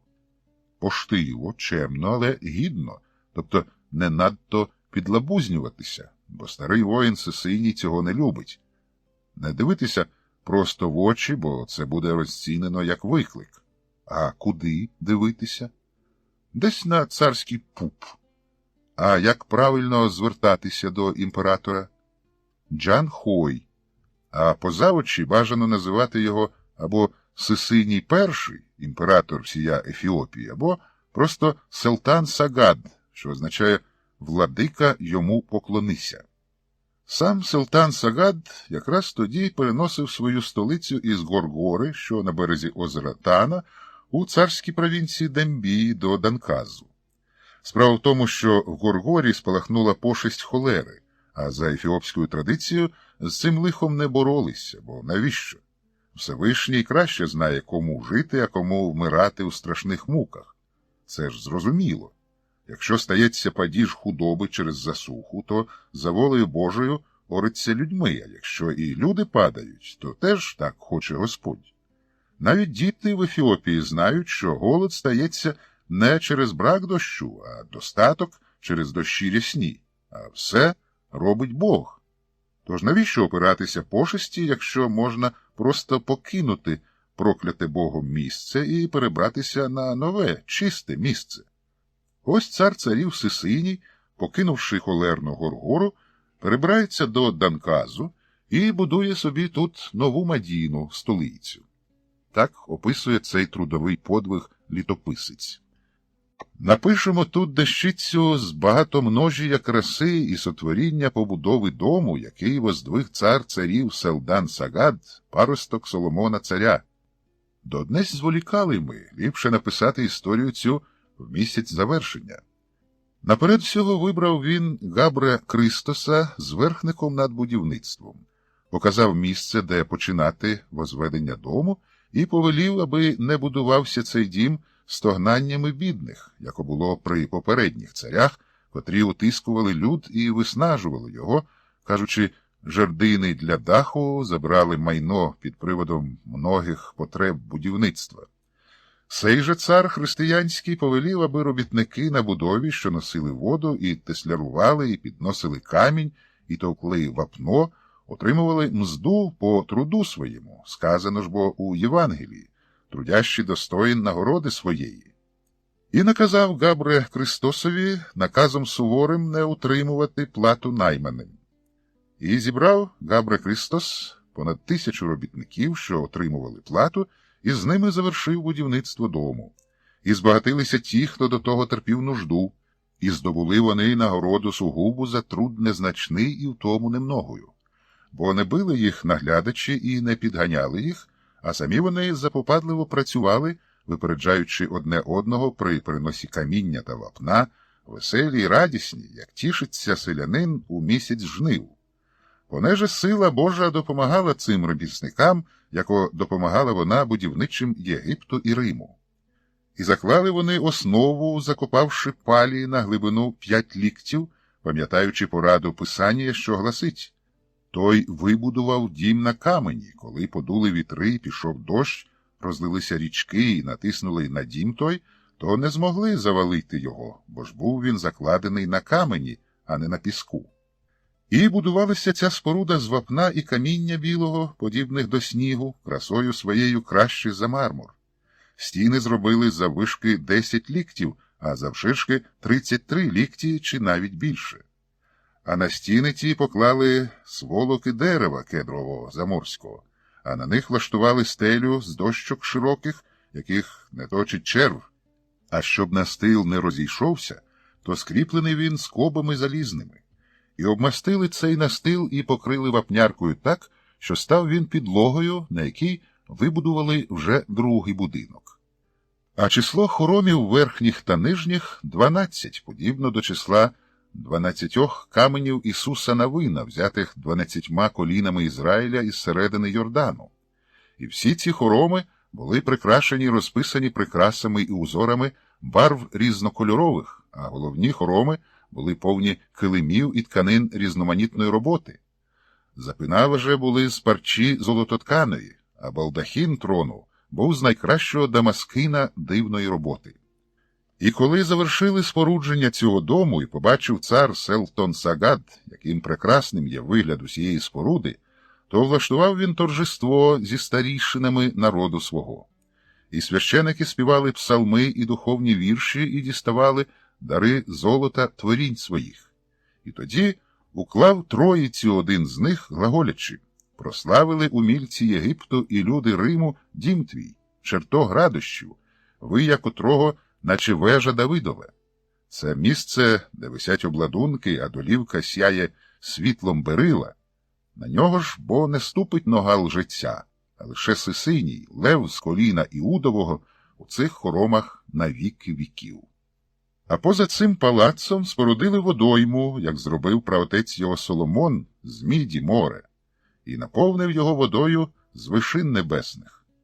А поряд з цією водоймою спорудили ще купальню, щоб ходили туди й омивалися всі люди, в яких нема здравія, і многії віднаходили здравія у цій купальні. О, благість, подібна до сії благості!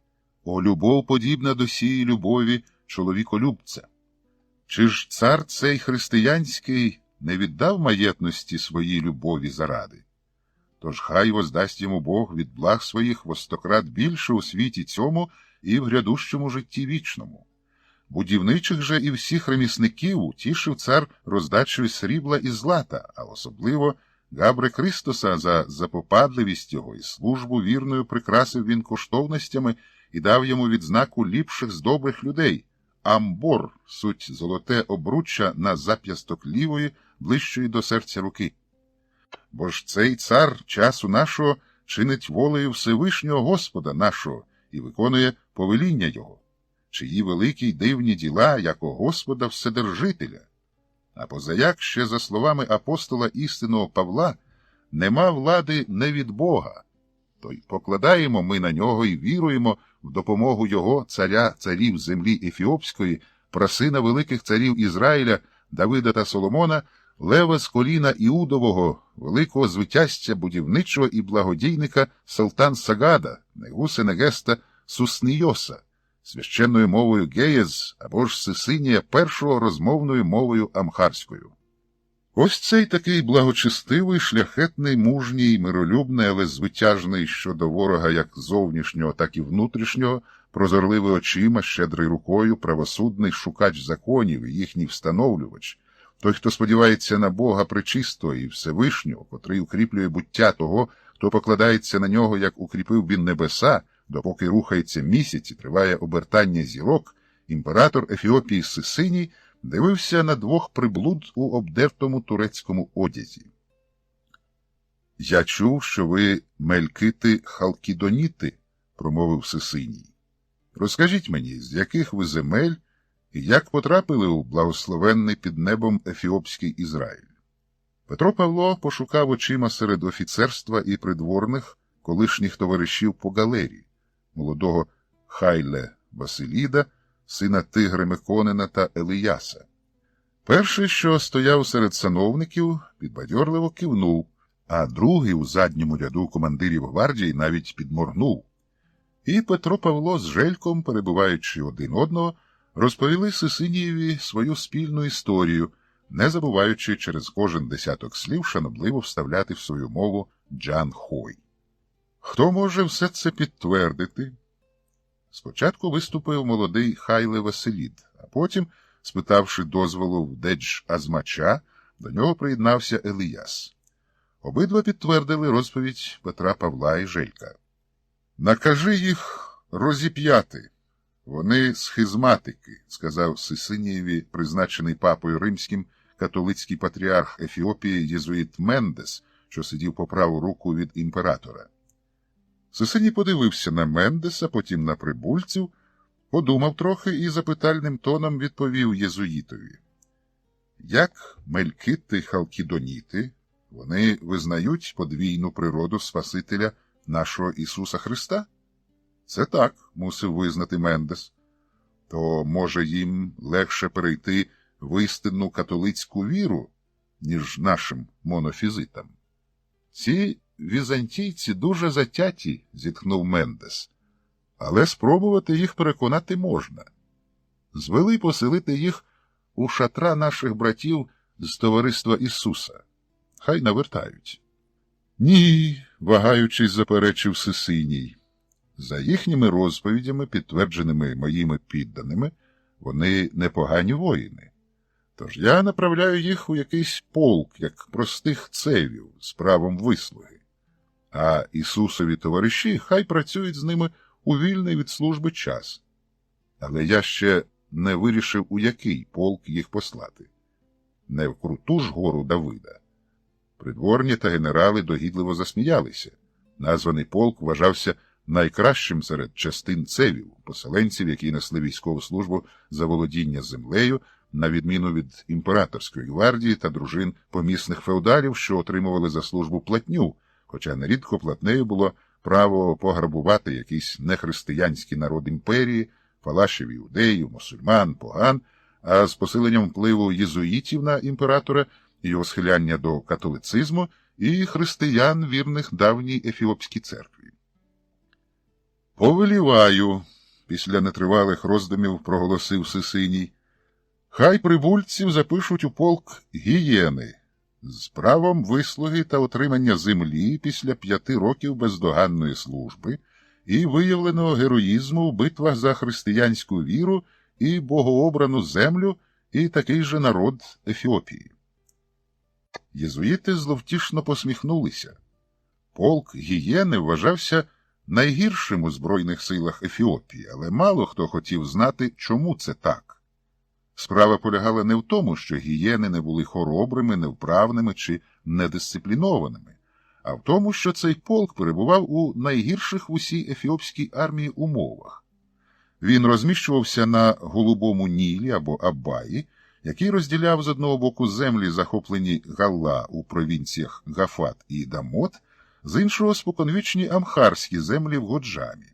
Справу ускладнювало те, що за спиною ефіопських воїнів на гірських терасах, що сходами здіймалися від долини Абаю до ефіопського нагір'я, жили агаумовні фалаші, вороже налаштовані до ефіопської армії, яка грабувала їх, коли лише закінчувалися припаси.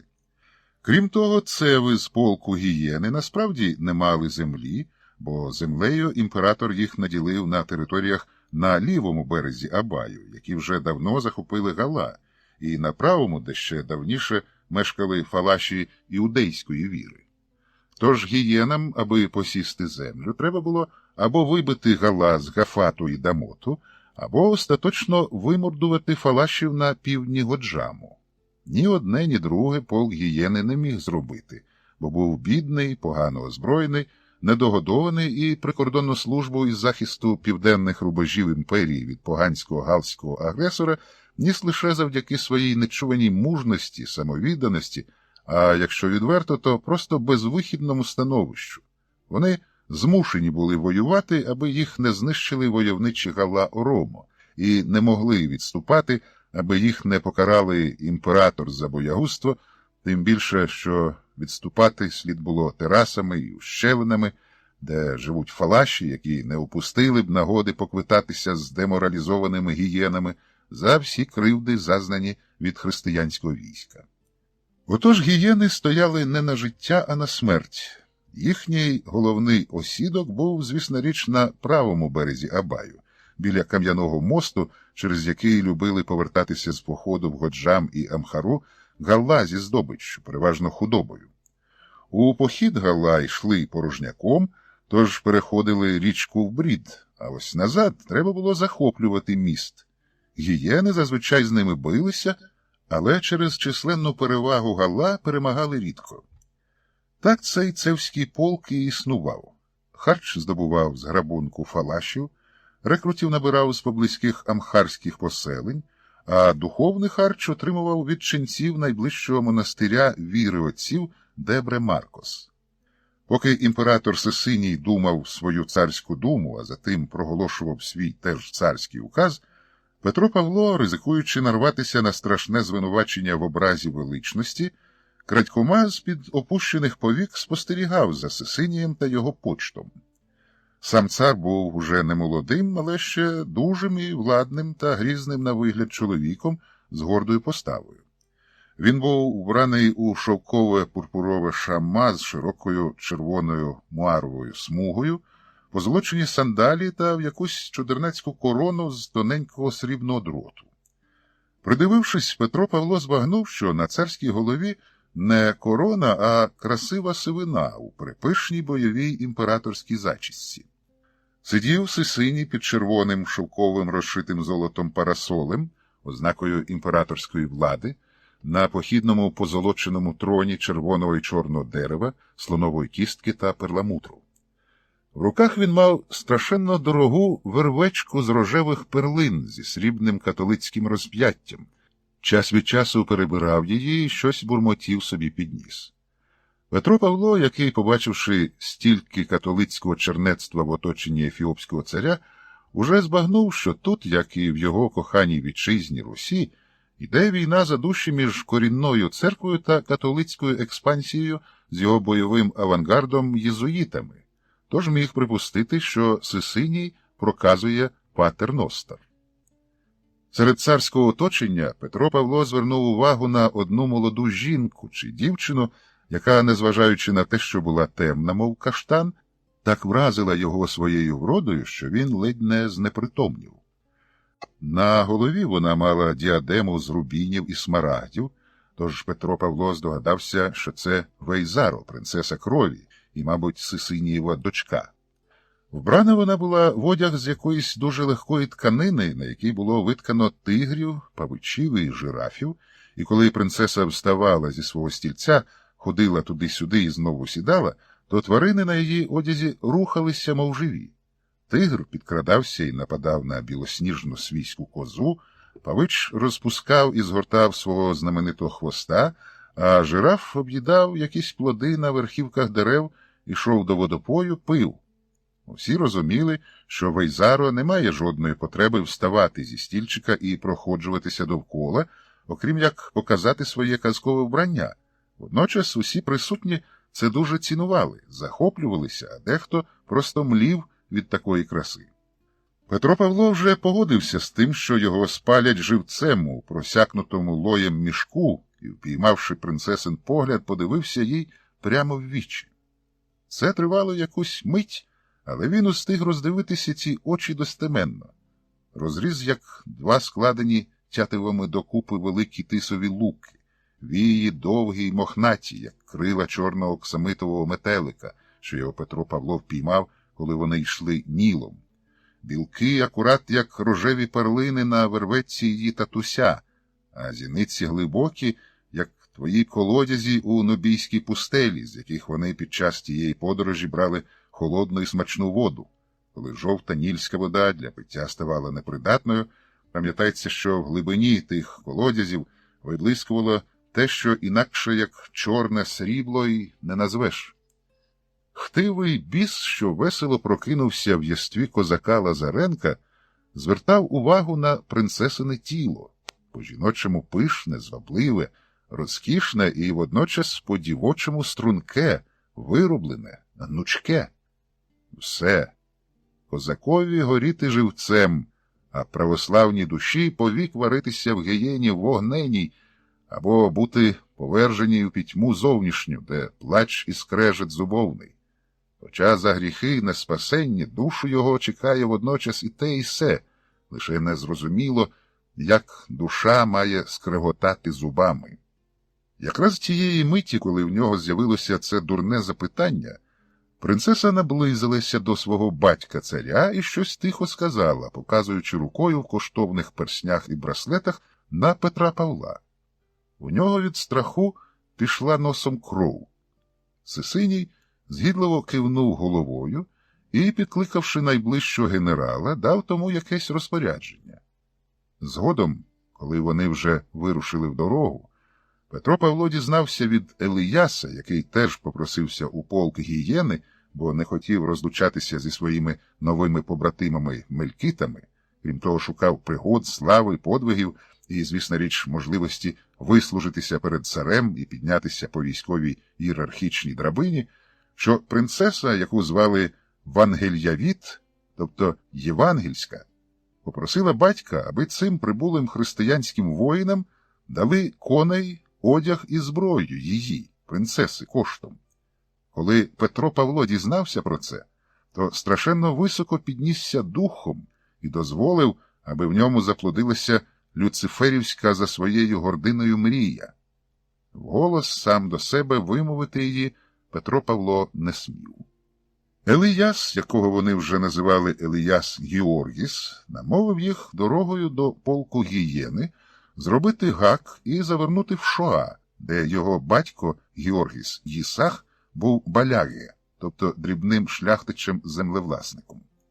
Погостюємо трохи, братове, від'їмося, нап'ємося доброго телла і хмільного теджа, себто пива та медовухи, а затим і вирушимо з Божою поміччю захищати священні рубежі імперії.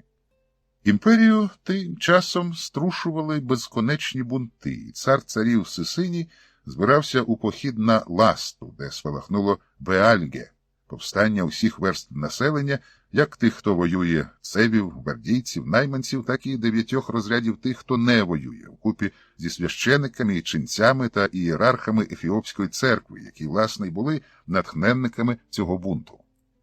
А очолив Беальге Месафинт, намісник Ласти, брат імператора Мелька Кристос, якого підтримували рідні Сисинієві діти – Вейзазер, принц Маркос, і Вейзаро, принцеса Мелекотавіт.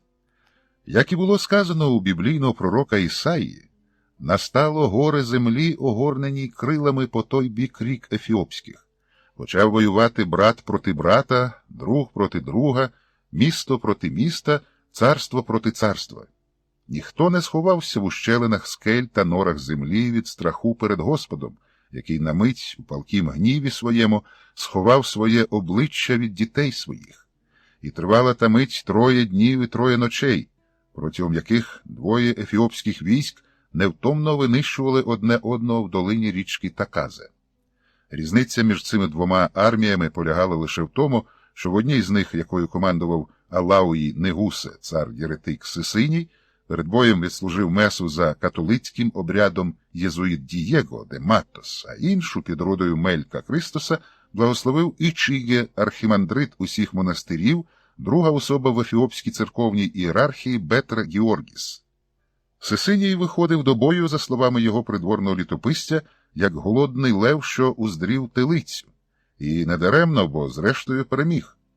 Мелька Кристос вчасно з поля бою втік і так врятувався.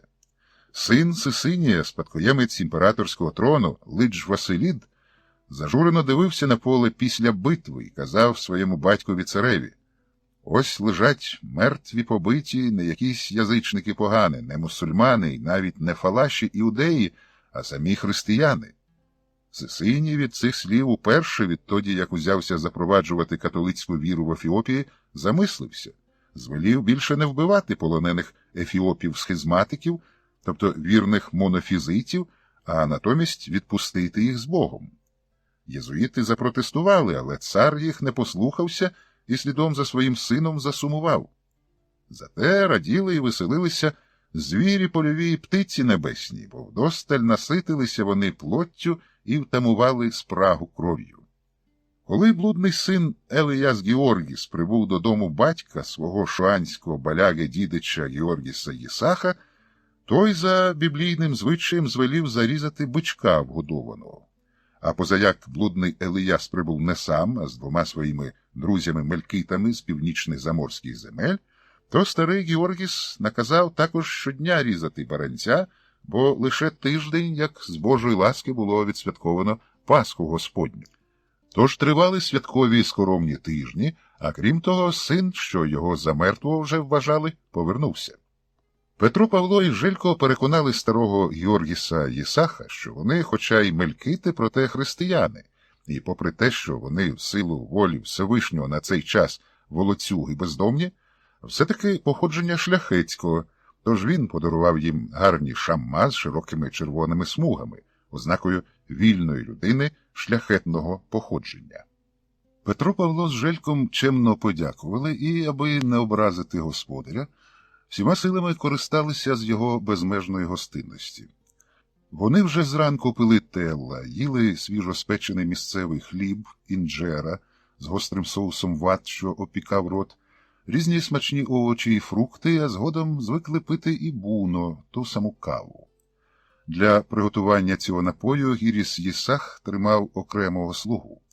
Щоранку той брав мірку кавових зерен з мішка, трохи підсмажував їх на сковорідці, потім молов на спеціальному кам'яному млинку.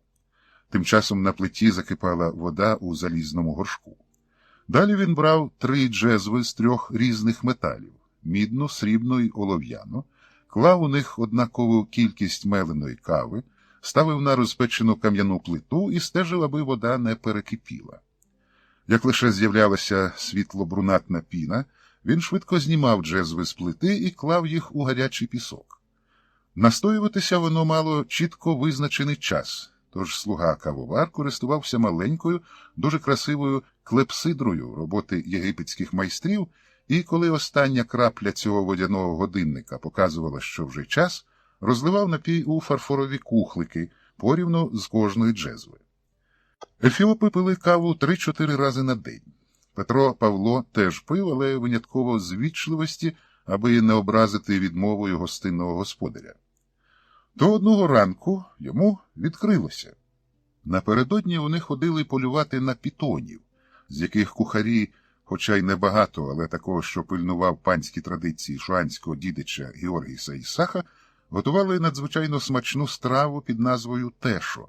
М'ясо цього плазуна піддавали потрійній обробці, трохи варилися в бульйоні з баранячих кісток, потім трохи коптилися гарячим димом і нарешті обсмажувалися просто на жаринах, перед тим обсипавши його великою кількістю різних, переважно гострих спецій.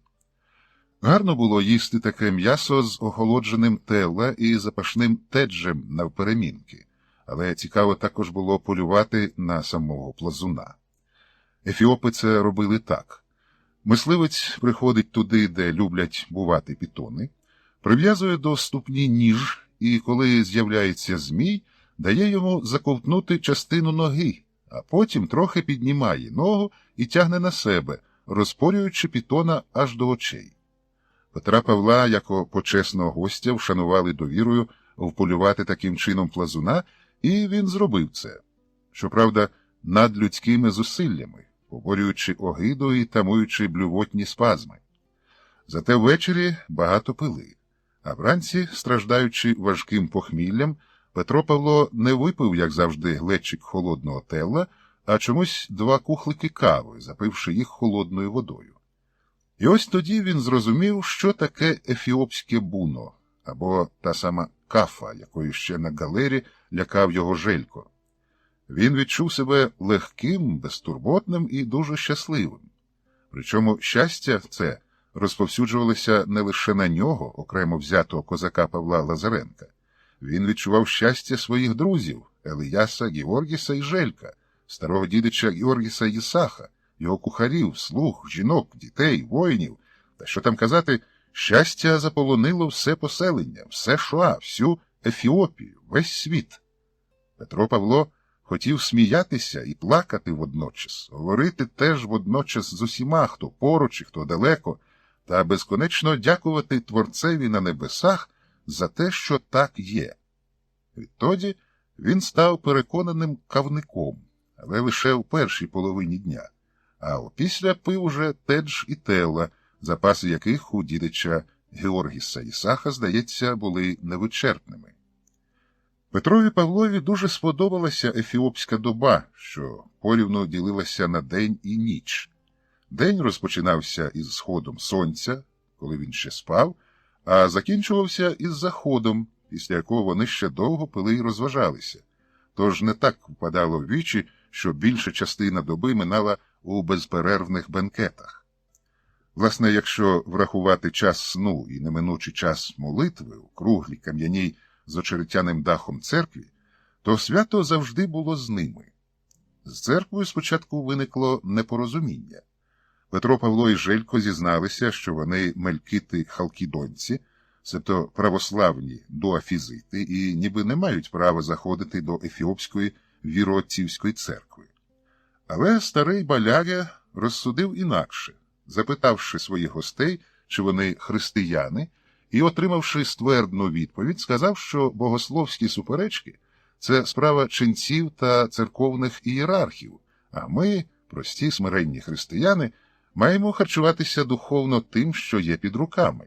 Тим більше йому не хотілося, аби люди подумали, що його гості якісь бусурмани, погани чи, боронь Боже, іудеї, тож великого гріха вони не вчинять, якщо відстоюватимуть служби в ефіопській, якщо чесно, то єдиній, істинній, християнській, щоправда, поряд з сестринськими коптською, сирійською, вірменською, та позаяк ті за гріхи потрапили під владу турецьких магометників, то зрозуміло, хто ближче до Бога церкві.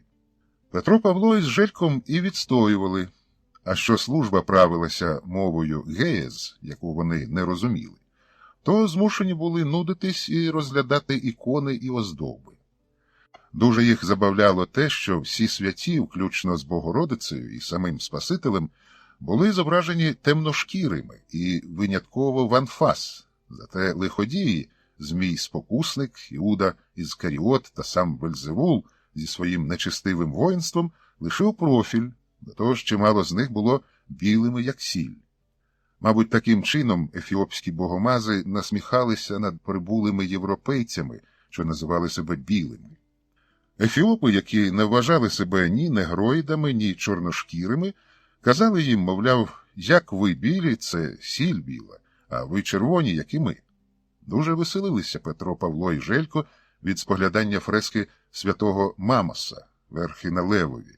Ефіопський воїн з бойовою зачіскою, щоправда вже обрамлений німбом святого, зі списом у правій руці сидить на веселому звіряті з вушками сторч, як у молодого песика, широкою півмісяцем усмішкою і непропорційно великими і гострими пазурами. Тоді як історія християнства свідчить, що святий Мамас жив і проповідував у Каппадокії при римському імператорі Авреліані, який звелів кинути святого левам, яких святий Мамас без списа і без ефіопського бойового панцира швидко приборкав, а з одним звіром навіть заприятелював, і той дозволив святому їздити на ньому верхи і лівою рукою смикати за гриву замість вуздечки. І останнє – це єдине, що ефіопський богомаз зобразив правильно. Зате ефіопські хрести, церемоніальні, великі, нагрудні та ручні священицькі, по-справжньому вразили православних прибульців. Петро, Павло і Желько мусили зізнатися один одному, що такої майстерної роботи по металу не побачиш ні в Сербії, ні в Русі. Одного вечора, потягуючи зі скляних колб тедж, саме так правильно п'ється цей медовий напій, Петро, Павло з Жельком навперебій розхвалювали своєму гостинному господареві красу і вишуканість ефіопських церков. Старий дідич переглянувся зі своїм сином, чи не збиткуються часом ці зайшлі мелькити, а переконавшися, що ні, Георгіс Єсах сказав, що у його маєтку церква – це пастуший курінь проти царського палацу, якщо порівнювати її з тими величними церквами, що є, скажімо, в Лалібелі або в Тигре, де стоїть величний Аксумський собор, а довкола нього десятки церков і монастирів, більшість яких вирізані з цілих скель або видовбані в них. Гості, звичайно, не повірили, скинули надмірну фантазію господаря на тедж, змішаний з Телла, і спробували змінити тему розмови. Еліяс Георгіс помітив це і щось шепнув батькові мовою геєз. Той кивнув головою на знак згоди і промовив: «Післязавтра вранці ми вирушаємо до Ласти». «Але ж там війна», – згадав Петро Павло. «Коли ми були в Данказі, було відомо, що цар царів Сисиній збирається воювати Ласту, бо вона збунтувалася проти запровадження католицької віри». «Війна війною», – сказав старий дідич, – «а істина передусім». Гості запитально витріщилися на нього. «Батько бачить, що ви вважаєте нас казкарями», – пояснив з усмішкою Еліас Георгіс, коли ми розповідаємо про кам'яні церкви. «Тож він хоче, аби ви побачили це на власні очі». «Але власті війна», – ще раз розпачливо нагадав Лазаренко. «Завтра слуги зберуть припаси, приготують похідний масоб, піч для хліба, зберуть мулів». Георгіс Єсах зробив вигляд, ніби не почув про війну. «І зі сходом сонця в путь». «А дорога важка?» – приречено запитав Петро Павло. «Через гори й ущелини, амби і тераси, ліси, річки, десь тиждень ходу, може більше», – сказав Еліяс Георгіс. «До того ж ми мусимо повернутися до початку зими, тобто сезону холодних дощів». Помовчавши, він додав: «А повертатися нам уже треба не сюди, а в полк Гієни на Абаї». Лазаренко важко зітхнув, а Желько, криво посміхаючись, кинув: «Схуднемо же ж». Вони вперше від прибуття до маєтку Георгіса Єсаха критично оглянули себе. Череваті, вайлуваті, сонні, постійно напівп'яні, дуже засмаглі, такі, що майже не відрізниш від ефіопів, і якби не стрижене волосся і не голені бороди були кучерявими, то ніхто не сказав би, що це так звані білі європейці з північних заморських країв. Перед відправкою у подорож всі вони добре викупилися з листям індод, що правило за мило. Цирульник гарно їх виголив, залишивши Петрові Павлові і Желькові вуса, а Георгісові Єсаху та Елиясові Георгісу навпаки лише короткі бороди. Лазаренко хотів, аби йому виголили й голову, залишивши запорізький оселедець, Але Елияс сказав, що голені голови – це ознака раба, тож довелося задовольнятися лише коротким підстриганням. Ще не встигло як слід зійти на небо сліпучо-біле ефіопське сонце, а караван з 10 нав'ючених мулів і іноходців, вирушивши з маєтку дідича Георгіса Їсаха, з вивистою дорогою підіймався на плоскогір'я. Коли піднялися на узвища, і Еліяс сказав «Дега», що означало високогірну кліматичну зону, Павло Лазаренко зрозумів – солодке життя, якого вони вкусили у шуанського дідича, закінчилося. Вони йшли плато, покритим густою низькою травою, яка створювала солодке життя вже для їхніх мулів, та ялівцевими лісами, а коли підіймалися ще вище, то продиралися через зарості гігантського вересу. Пронизливий вітер віяв безперервно, шамма не надто гріла, тож Петро Павло ще ніколи в житті так не змерзав. Желько теж. Зате їхні друзі-ефіопи почувалися як удома. Власне, вони й були вдома у цьому прозорому холодному Дега, в Амхарі, яка була серцевинною батьківщиною істинного, чистого расового ефіопства. Коли вони опускалися в ущелини і потрапляли в зону Колла, де стояла нестерпна спека, йшли теплі дощі і буяла барвиста тропічна рослинність. Петро Павло і Желько терпіли не менші муки, ніж на горі, вже від спеки і задухи. Зате ефіопи і в цих джунглях почувалися як удома. Вони змочували водою свої шамма і полотняні пов'язки, якими обмотували голови, і весело обривали їстівні дикі плоди, які Петро Павло і Желько їсти остерігалися. Добре їм було лише в Уойне-Дега, помірній зоні, де на схилах, терасах і нагір'ях ефіопи вирощували кукурудзу і виноград. Правда, в Уойне-Дега добре було усім. Коли вони пройшли Амхару і прибули до Ласта, війни там уже не було. Цар Єретик Сисиній за сприяння католицького патерностера переміг. Бунтівники і захисники ефіопської віри отців частково загинули, частково врятувалися втечею, а звір польовий і птиця небесна на полі після битви бенкетували так, як християни першого тижня після Пасхи Христової. Коли на 8-й день їхньої мандрівки колишній руський шляхтич Горностай Лазаревський, колишній запорізький козак Павло Лазаренко, а тепер бездомний гірський волоцюга з ефіопським ім'ям Петрос Паулос, вже готовий був проклясти себе за те, що погодився на цю виснажливу подорож, яка зжерла не лише чверть його тілесного набутку, наїдженого в ситному гостюванні в шуанського дідича, а й гострими гірськими вітрами видула з нього рештки волі, впевненості і шляхетського гонору, йому показали першу кам'яну церкву. З часом з'ясувалося, що перша стала для нього і останньою, в сенсі єдиною, бо, побачивши зграю амби, на якій вони, знемагаючи від холоду, ночували біля кволого багаття, церкву, витисану з цілої скелі, а це була монолітна церква святого Георгіса в Лалібелі, Петро Павло зачарувався цим творінням навіки. Згори амби вони бачили цю церкву ніби з висоти пташиного польоту, і виглядало воно, ніби на викопаному вгорі майдані лежить великий рівноплечий кам'яний хрест гігантської товщини. Спочатку тут була просто скеля, пояснював Еліяс Георгіс. Її розчистили від землі, і сотні каменярів почали витесувати хрестоподібний моноліт з пласкою верхівкою, на якій, ви це самі бачите, вирізблено 3 поміщені один в одному хрести. «Не може бути», – шепотів пересохлими губами Петро Павло, а Желько, витріщивши засльозені від вітру очі, машинально хрестився по православному, пучкою з 3 пальців. «Що не може бути?» – запитав Еліяс Георгіс. «Що це творіння рук людських», – відповів Петро Павло, «що це не сотворили за Божим повелінням небесні істоти». «Які істоти?» – запитав Георгіс Їсах. «Ну, ангели, архангели там», – завагався Петро Павло, «серафими, херовими, може, престоли, одне слово, воїнство небесне».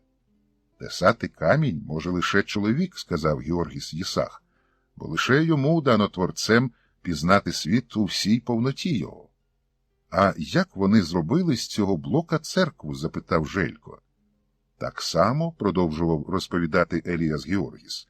Закінчивши витесувати зовнішні стіни, каменярі почали врубуватися всередину, не забуваючи про орнаменти, склепіння, колони, вікна і, звичайно, вівтар.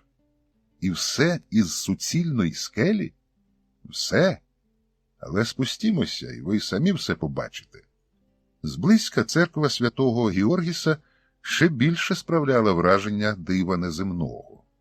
Але, зайшовши всередину, Петро Павло не зміг упоратися із затяжним захватом і, роззявивши рота і задерши голову, роздивлявся дивовижні орнаменти, вирізблені по каменю, раз по раз промовляючи своєю рідною руською мовою: «Великий єси, Господи, і дивні діла Твої».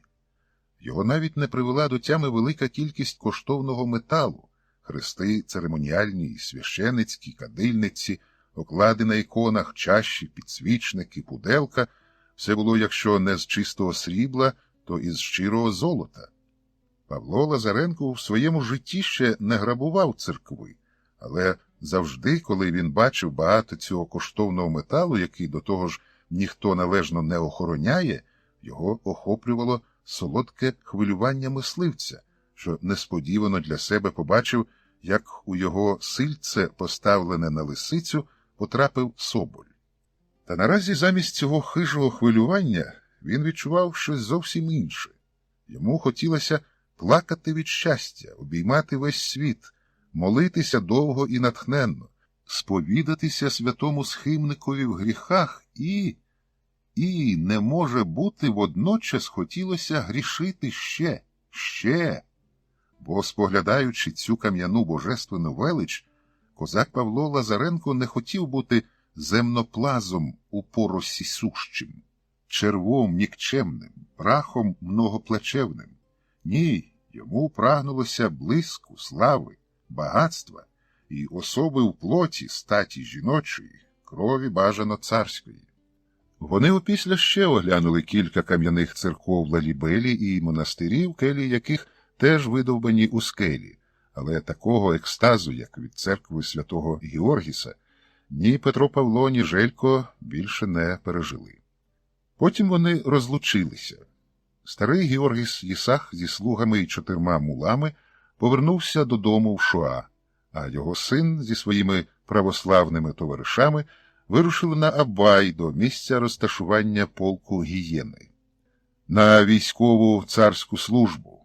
За це шуанський дідич Баляге дав їм по 2 мули на кожного та багато різного добра, зброї, одягу, харчів і дотепер приховуване барильце доброго теджу.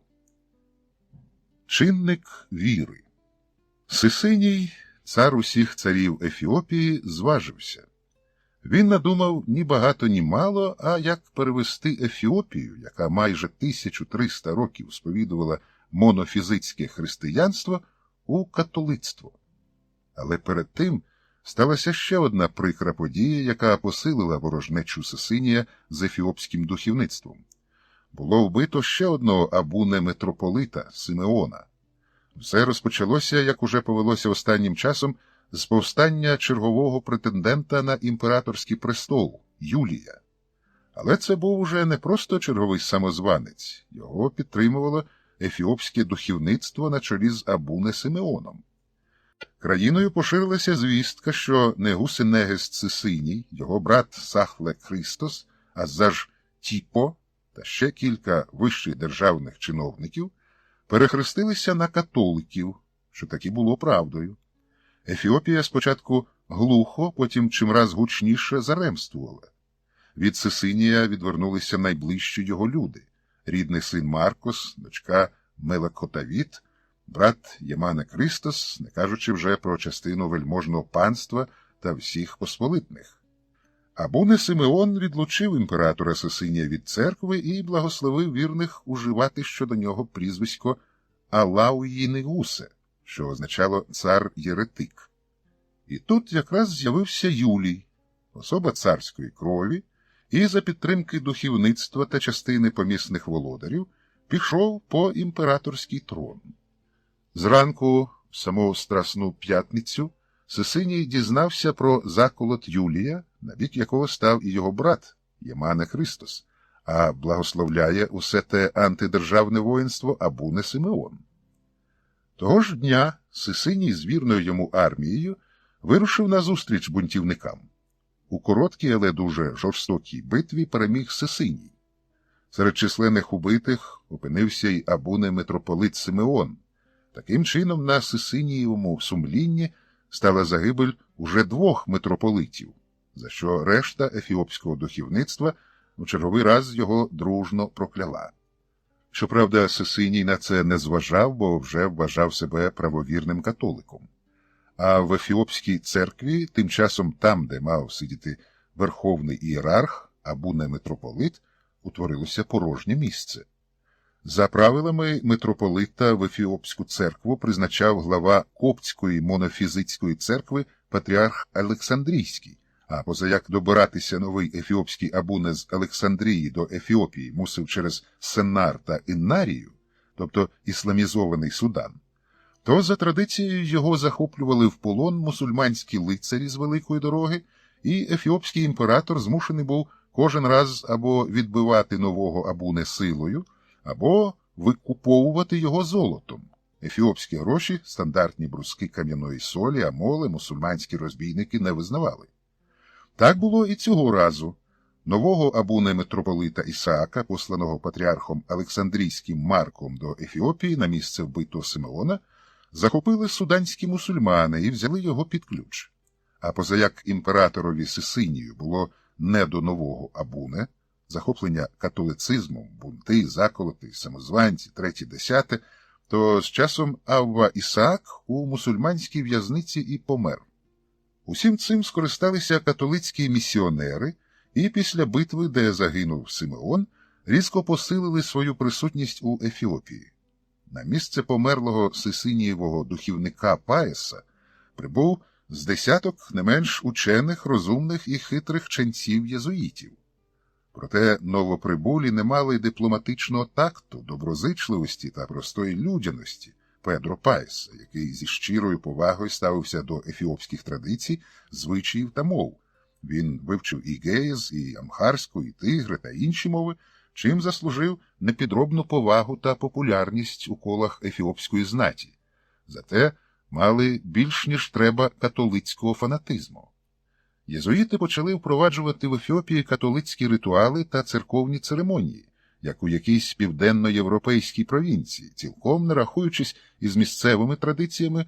Зокрема, імператор Сисиній за намовою єзуїтів скасував так звані 2 суботи, святкування яких вів ще легендарний Нигос Зара Яйкоб, залишивши святковим днем лише неділю, що страшенно обурило всіх ефіопів, духовництво, посполитих, вельмож, адже цим заперечувалася спадкоємність Ефіопії щодо старозавітного Ізраїлю і переривався зв'язок з благочестивою біблійною традицією.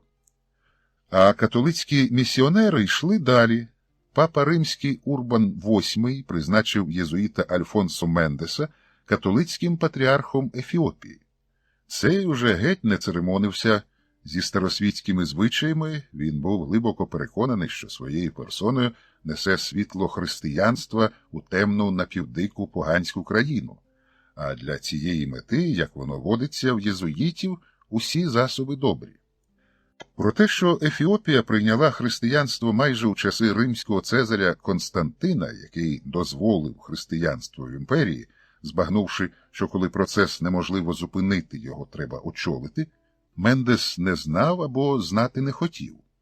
Він уявив себе не так патріархом, як малим папою ефіопським, і вимагав, аби всі вельможі, включно з імператором, ставилися до нього як до князя церкви, тобто вклякали б перед ним на коліна. Бундючні ефіопські феодали такої наруги витерпіти вже не могли, і бунти по імперії спалахували вже навіть частіше, ніж початки і закінчення сезонів дощів. Імператор Сисиній лише те й робив, що ходив з військом країною і то тут, то там придушував бунти. А єзуїти тим часом завзято поширювали католицьку віру. а що прості ефіопські християни, до яких вони зверталися з ідеєю подвійної природи Ісуса Христа, просто їх убивали. Задля справедливості варто зазначити, що самі єзуїти в своєму дуафізитстві, тобто вірі в подвійну божественну та людську природу Ісуса Христа, були тверді. Коли ефіопи вбивали чергового єзуїта, майже кожен з них кричав «Бог і людина! Бог і людина!», аж поки його душа не покидала свою тлінну оболонку, то єзуїти почали шукати поповнення католицької пастви серед місцевих поган. Зазвичай такі місії супроводжували підрозділи імператорської армії, і, натрапивши на поселення нехрещених поган, єзуїти ставили їх перед вибором – охреститися чи загинути від меча. У цьому другому святі отці керувалися настановою португальського єзуїта Жуана Беруша, який після довгих розмірковувань дійшов цілком логічного висновку, що коли душі нехристиян все одно прокляті, то який сенс рахуватися з їхніми тілами? Залякані погани охоче й весело хрестилися в католиків, аби відразу ж після відбуття єзуїтів повернутися до своїх звичних богів-ідолів і принести їм криваву жертву, зазвичай ченця єзуїта, що залишався в їхньому поселенні за священика, і таким чином перепросити племінних богів за вимушене тимчасове відступництво. Якось єзуїтська місія біля озера Тана, порівняно недалеко від імператорської столиці Горгори, де ще Сисиніїв друг і духівник Педро Паєс побудував кам'яний палац, натрапила на народ Вето, безпросвітно темний і цілком дикий. Вони їли гіпопотамів і навіть свиней, які для будь-якого ефіопа вважалися найбруднішими з усіх нечистих тварин, а їх споживання не лише гріхом неспасенним, а й просто отрутою. Єзуїти запропонували народові Вето свій перевірений вибір – хрещення в католики або смерть від меча. Вожді Вето трохи порадилися і сказали єзуїтам і командирам імператорських цевів, що вони, мовляв, не проти охреститися, але вони їдять гіпопотамів і навіть свиней. Тепер уже трохи порадилися єзуїти і зрештою проголосили, що споживання гіпопотамів і свиней не заважає вірити в Христа. Воїни царської гвардії, які не перейшли в католицизм, були шоковані. Через недовгий час Ефіопію облетіла звістка, що єзуїти благословляють їсти свиней, а це вже переходило всі межі. Супротивників єзуїтської присутності і особисто Нигуса Сисинія ставало дедалі більше, а сам імператор, незважаючи на це, вперто готувався перевести у католицьку віру цілу Ефіопію.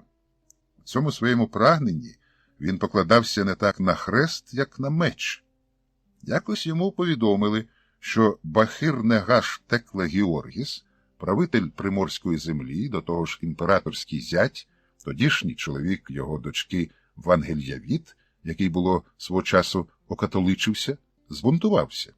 Спалив розп'яття і статуї святих, здер убір з капелана, власноручно того вбив і оголосив, що повертається до віри отців, як останнім часом почали називати стару ефіопську віру на противагу вірі, яку принесли зайшлі халкідонські франки. Розгніваний Сисиній пішов війною на свого зятя, швидко розбив вірне тому військо і захопив Текла Георгіса в полон. Спочатку Сисиній за давнім ефіопським звичаєм хотів спалити відступника живцем, але згодом, як щирий католик, змилосердився і звелів зятя просто повісити. Вішали Текла Георгіса двічі, бо спершу обірвалася мотузка, і кожен раз перед тим, як кат смикав його за ноги, аби затягнувся в зашморг, істинний ефіопський християнин вигукував «У Христа одна природа». Країна гула від невдоволення царем-єретиком, але Сисиній на те не зважав, а вперто гнув свою лінію. Єзуїти, які дедалі більше почувалися в Ефіопії як у себе вдома, теж ні на що не зважали. Для доступнішого поширення католицьких догматів вони почали показувати базарними майданами європейську комедію масок на євангельські сюжети, де арлекіни представляли чортів. Ефіопи не вникали у тонкощі театральних умовностей і страшенно обурювалися. Ці франки, так ефіопи називали всіх європейців, привезли нам чортів. Ефіопське духовництво зі свого боку придумало для католиків прізвисько «західні вовки», хоча в Ефіопії вовків нема, а є лише гієни. Тут розрахунок робився на вчених людей, що були знайомі із грецькою мовою, і обігрувалися католікої, католики, та католікої, геть вовки. Посполиті, хоча ніколи й не бачили вовків, проте охоче вірили, що звірі ці мерзенні, бридкі й богохульні, точнісінько, як ото франки-єзуїти. Мабуть, ненависть ефіопів до європейських прибульців була б ще сильнішою, якби вони всі, від простого землероба до найвищого вельможі, дізналися, що ті самі огидні франки вже давно поділили світ. Понад 100 років тому Іспанія та Португалія за посередництва папи римського Олександра VI уклали угоду в Тордесильясі про розмежування відкритих земель на схід і на захід від Азорських островів, і за цим поділом Ефіопія належить португальській короні. Також, мабуть, дуже здивувалися б ефіопи вкупі зі своїм імператором, якби дізналися, що їхня величезна імперія входить до Османської імперії, як простий Бейлер-Бейлік під назвою Габешистан. І лише брак яничарів і постійна їхня зайнятість на інших важливіших фронтах заважали султанові швидко, малою, як йому здавалося, кров'ю, посадити на цю провінцію свого Бейлербея. Можливо, якби султан справді взявся до утвердження своєї влади в Габешистані, ефіопи відклали б до кращих часів свої релігійні чвари і об'єдналися б для відбиття ворога, як вони це робили щоразу в найзагрозливіші часи. Але ворожої навали не було, якщо не рахувати звичних і постійних наскоків Галла з півдня та мусульман з Адалу. І це така вдячність воїнів ісламу за те, що ще аксумський імператор Армах захищав перших мусульман від диких поган, а самому пророкові Мухаммаду подарував чоботи, розписані у різні кольори. Тож ефіопи і надалі розв'язували між собою богословські диспути за допомогою меча. Негус Сисиній геть пустився берега. Переконаний єзуїтами, що біс і вино – брати, він сидів у своєму похідному червоного дерева з позолотою паланкіні і диктував Цехафе Теезазу, тобто головному канцеляристові, свій новий указ про заборону в імперії усім підданим вживати всі хмільні напої, то не лише франкське вино, а також ефіопське, панський тедж, медовуху та простонародний телла, пиво. Коли диктування закінчилося, до імператора підійшов зігнутий у поклоні гонець від Раса Годжаму і попросив дозволу доповісти, що в землю прибуло 2 іноземців разом з ефіопами, що втекли з турецького полону. Сисиній дозволив, гонець доповів. «Хто такі?» – запитав Нигус. «Мусульмани?» «Ні, кажуть, що християни», – відповів гонець. «Франки?» «Мелькити». Мелькитами в Ефіопії називали православних, що означало «царські», малося на увазі піддані візантійського імператора Маркіяна, під час правління якого відбувся Халкідонський собор, що розділив християн на моно- та дуафізитів. «Хай приведуть цих мелькитів до мене», – повелів Сисиній і почав обдумувати новий імператорський указ, спрямований на поглиблення католицького благочестя в Ефіопії. Чинник віри ще. Навіть досягнувши найвищих, які лиш доступні людині в тілесній подобі щаблів святості, Авва Теодорос Сахле не забував, як і коли він почав пізнавати світ. Він був малою дитиною і мав рік та 7 місяців. Помер його дідусь, старий амхарський дідич середнього достатку, а перед тим звитяжний Баламбарас, комендант неприступної фортеці на горі Амбі, який за час своєї військової служби відбив 147 галаських атак, і малий тоді Теодорос Сахле, який щойно почав говорити, слідом за жінками з виголеними на знак жалоби головами і в замурзаних брудом шамма, що голосили за небіжчиком, топав ніжкою і наказував: «Дідику, встань!». Так він почав здогадуватися, що люди вмирають, а в 5 років, коли йому пояснили, що в кінці життя люди зазвичай таки помирають, спочатку не втямив, як це, та згодом з роками все зрозумів. Але одна справа розуміти, а зовсім інша – усвідомити, що ти теж, ти, Теодоросе Сахле, смертний. Уявивши собі, як він засинає навіки, з людини перетворюється на труп, його закопують у землю, де бррр, Теодорос Сахле заплакав. І плакав би він ніч і день, якби їхній домашній духівник, священик церкви святої Ілені Авва Мікаель Сеуль, не запитав його, чому він реве. «Бо я вмру», – щиро схлипуючи, розмазував щоками сльози малий Теодорос Сахле. «Ну то й що?» – здивовано запитав Авва Мікаель Сеуль. «Помру і все?» – бутів далі малий. «Ні, не все», – заперечив священик і почав розповідати йому про душу. Авва Мікаель Сеуль був дуже побожним і благочестивим священиком, але геть позбавлений педагогічних здібностей.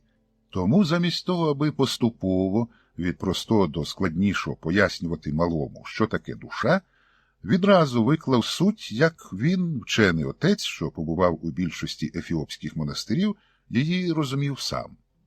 Душа, сину мій, це іскра Божа в людині, в якій містяться всі риси образу і подоби Творця в людині, яка є, по суті, гілкою на дереві єдиної, раз сотвореної людини, Адама. Я достатньо зрозуміло викладаю. Душа, дитино, це засада Господня у тобі, мені і усіх християнах. Вона творча, мисляча, самоусвідомна, невидима і безсмертна. Розумієш? Теодорос Сахле нічого не розумів. Душа містить у собі всі ознаки Бога, як крапля води має всі властивості води у цілому озері Тана.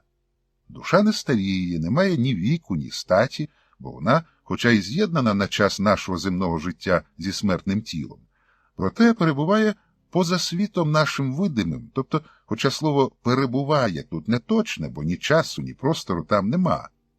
А що є, ти питаєш? Ось тут і починається найголовніше, бо коли вмирає тіло, душа відправляється, слово не точне, ти ж розумієш, у ті духовні, сказати б, місця, але це не місця, хай буде в духовні виміри, у ті, які для неї заробило, живучи на землі, тіло, в якому вона тимчасово перебувала, поки жила людина. Зрозумів, сину? Якщо людина жила праведно, слухалася своєї душі, як у присутності Бога в собі, то душа по смерті чоловіка підноситься у сфери наднебесні, себто рай.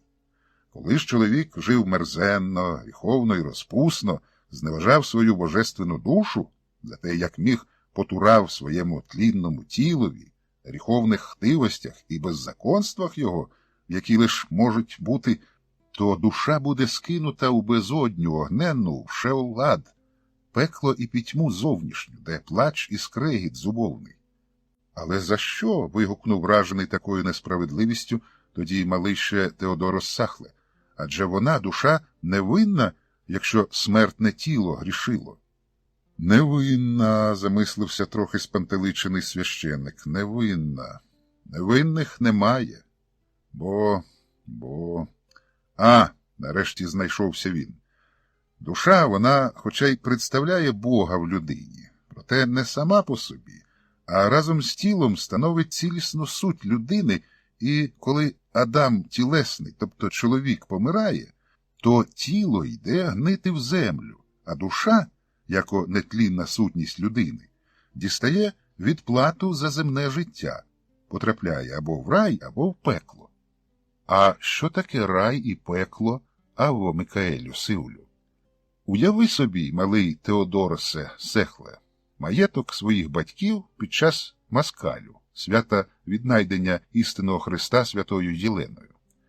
У дворі смажиться телятина і баранина з різними пахучими приправами, готуються інші смачні страви, печеться інжера з найкращого тефового борошна, слуги охолоджують тела і розливають тедж у скляні посудини, вершники, гарно вбрані, гарцюють на вичищених лискучих конях і грають у гакс, Чоловіки й хлопчики встановлюють посеред двору дамару, високі жердини пірамідою, які ввечері після 3 урочистих обходів зі священством підпалюють, даптара танцюють під акомпанемент бубнів кабера та цитр. А тебе на те свято не пускають, а насильно тримають на голій амбі, роздягнуто, під холодним дощем, пронизливим вітром і під вічно нічним небом без місяця і зірок. Ось так у наших земних речах можна собі уявити рай і пекло, які чекають на людську душу по смерті тіла. За що? Ще раз розпачливо запитав малий Теодорос Сахле. Адже вона іскра Божа. Не тільки, дещо невпевнено відповів священик. Душа, крім того, вбирає в себе плоди діянь чоловіка і за ним отримує відплату на тому світі. Людина під час свого земного життя може зберегти свою душу в божественній чистоті, а може й навантажити її гріхами, вчиненими людиною захтивими покликами тіла, спокушеного самим Вельзевулом. А чому людина не слухається лише душі, іскри Божої, а йде за звабами тіла, навченого Вельзевулом? Здивовано запитав Теодорос Сахле. Бо Господь, сину мій, набравши поважного вигляду, відповів священник, наділив людину своїм найважливішим атрибутом, а саме волею, свободою вибору, над якою і сам не має влади. Це як?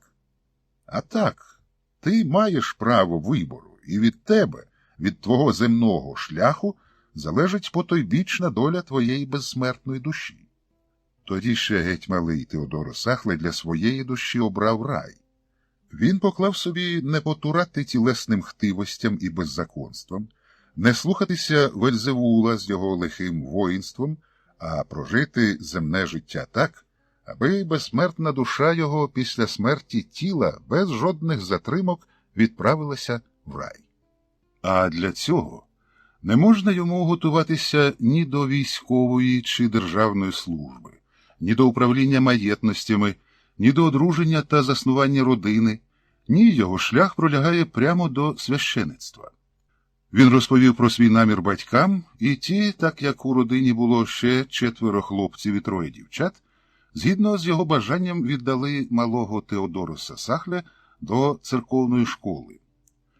За традицією цих навчальних закладів, родина не надавала хлопцеві ніякого забезпечення, аби його, як птиць небесних, що не сіють і не жнуть, годував Отець Небесний. Іншими словами, учні церковної школи мали якось прогодовуватися самі. Так воно й було. Учні спали в маленьких халупках, власноруч зроблених з трави, а харчувалися з того, що вижебрували у християн біля церкви. Коли шуміли зливи, їхній учитель, чернець невеликого місцевого монастиря Дебре Лібаноського статуту, що розміщувався у поблизьких печерах, дозволяв їм ночувати у класах. Навчання починалися з азбуки, потім читання Святого Писання, включно з псалмами, Євангеліями, чудами Діви Марії, все мовою геєз. Разом з тим, хто хотів, міг як додаткову науку опановувати сучасне амхарське письмо. Теодорос Сахле хотів. Також вони вивчали основи літургії, тексти і церемонії церковної служби та всієї решти священицьких таїнств. Крім того, їм викладали церковні співи і танці. Їх навчали грати на бубнах і цитрах та писати езотеричні поезії, кене. Ці останні предмети найбільше цікавили тих учнів, які бачили себе після закінчення школи даптара, вільними мандрівними священнослужителями, які, однак, не мають сану ні священика, ні ченця, ні навіть диякона, проте знають усі церковні порядки і багато чого вміють – співати, грати на бубнах і цитрах, танцювати церковний ритуальний танець, без якого не обходиться жодне християнське свято, складати та з почуттям декламувати вірші кене, читати і писати мовами геєс, амхарік, тигре, тигриня. Вони не мають права входити в Макдаса, святая святих церкви, зате можуть керувати кене Мехлет, церковним хором. Вони є вправними каліграфами і за потреби можуть непогано заробляти копіюванням давніх манускриптів. Причому вони самі, за своїм секретним способом, виготовляли пергамент, пера і чорнило. Вони можуть бути вчителями у церковних школах, вміють виготовляти на продаж іменні амулети, вузькі, скручені в циліндрики, смужки пергаменту, на яких написані відповідні молитви, що захищають їхнього власника від лихого ока, навроку, прокляття, причини і всіх хвороб. Інші вміють провіщати майбутнє, а деякі чаклувати, щоправда так, аби не знали вищі церковні ієрархи, бо за це їх можуть засудити як сатаністів і скинути з амби у прірву. Даптара не були ченцями, їм дозволялося, на відміну від священиків, одружуватися вдруге, якщо помирає перша дружина, проте посполитий люд шанував їх не менше, ніж посідачів сану. На головах вони носять тюрбан, схожий на священицький, проте чернеча шапочка коб їм була недоступна, хоча будь-який даптара міг, розчарувавшися у світському житті чи рятуючись від кредиторів, прийняти чернецтво, але назад, з монастиря у вільне життя, дорога їм була закрита. Теодорос Сахле про кар'єру даптара не мріяв, але вивчав усі предмети, аби менше думати про голод, холод і диявольські позиви тіла. Після закінчення церковної школи 17-літній Теодорос Сахле, як водиться, вирушив у далеку дорогу на північ, де тоді в Аксумському соборі перебував Абуне, верховний митрополит Ефіопської церкви, який єдиний в імперії міг освячувати табот, священну реліквію, ефіопський ковчег завіту у вигляді дерев'яної або кам'яної дошки із зображенням Христа посередині та символів 4 євангелістів по кутах, що, власне, як православний Антимінс робив церкву церквою, а також висвячувати священиків.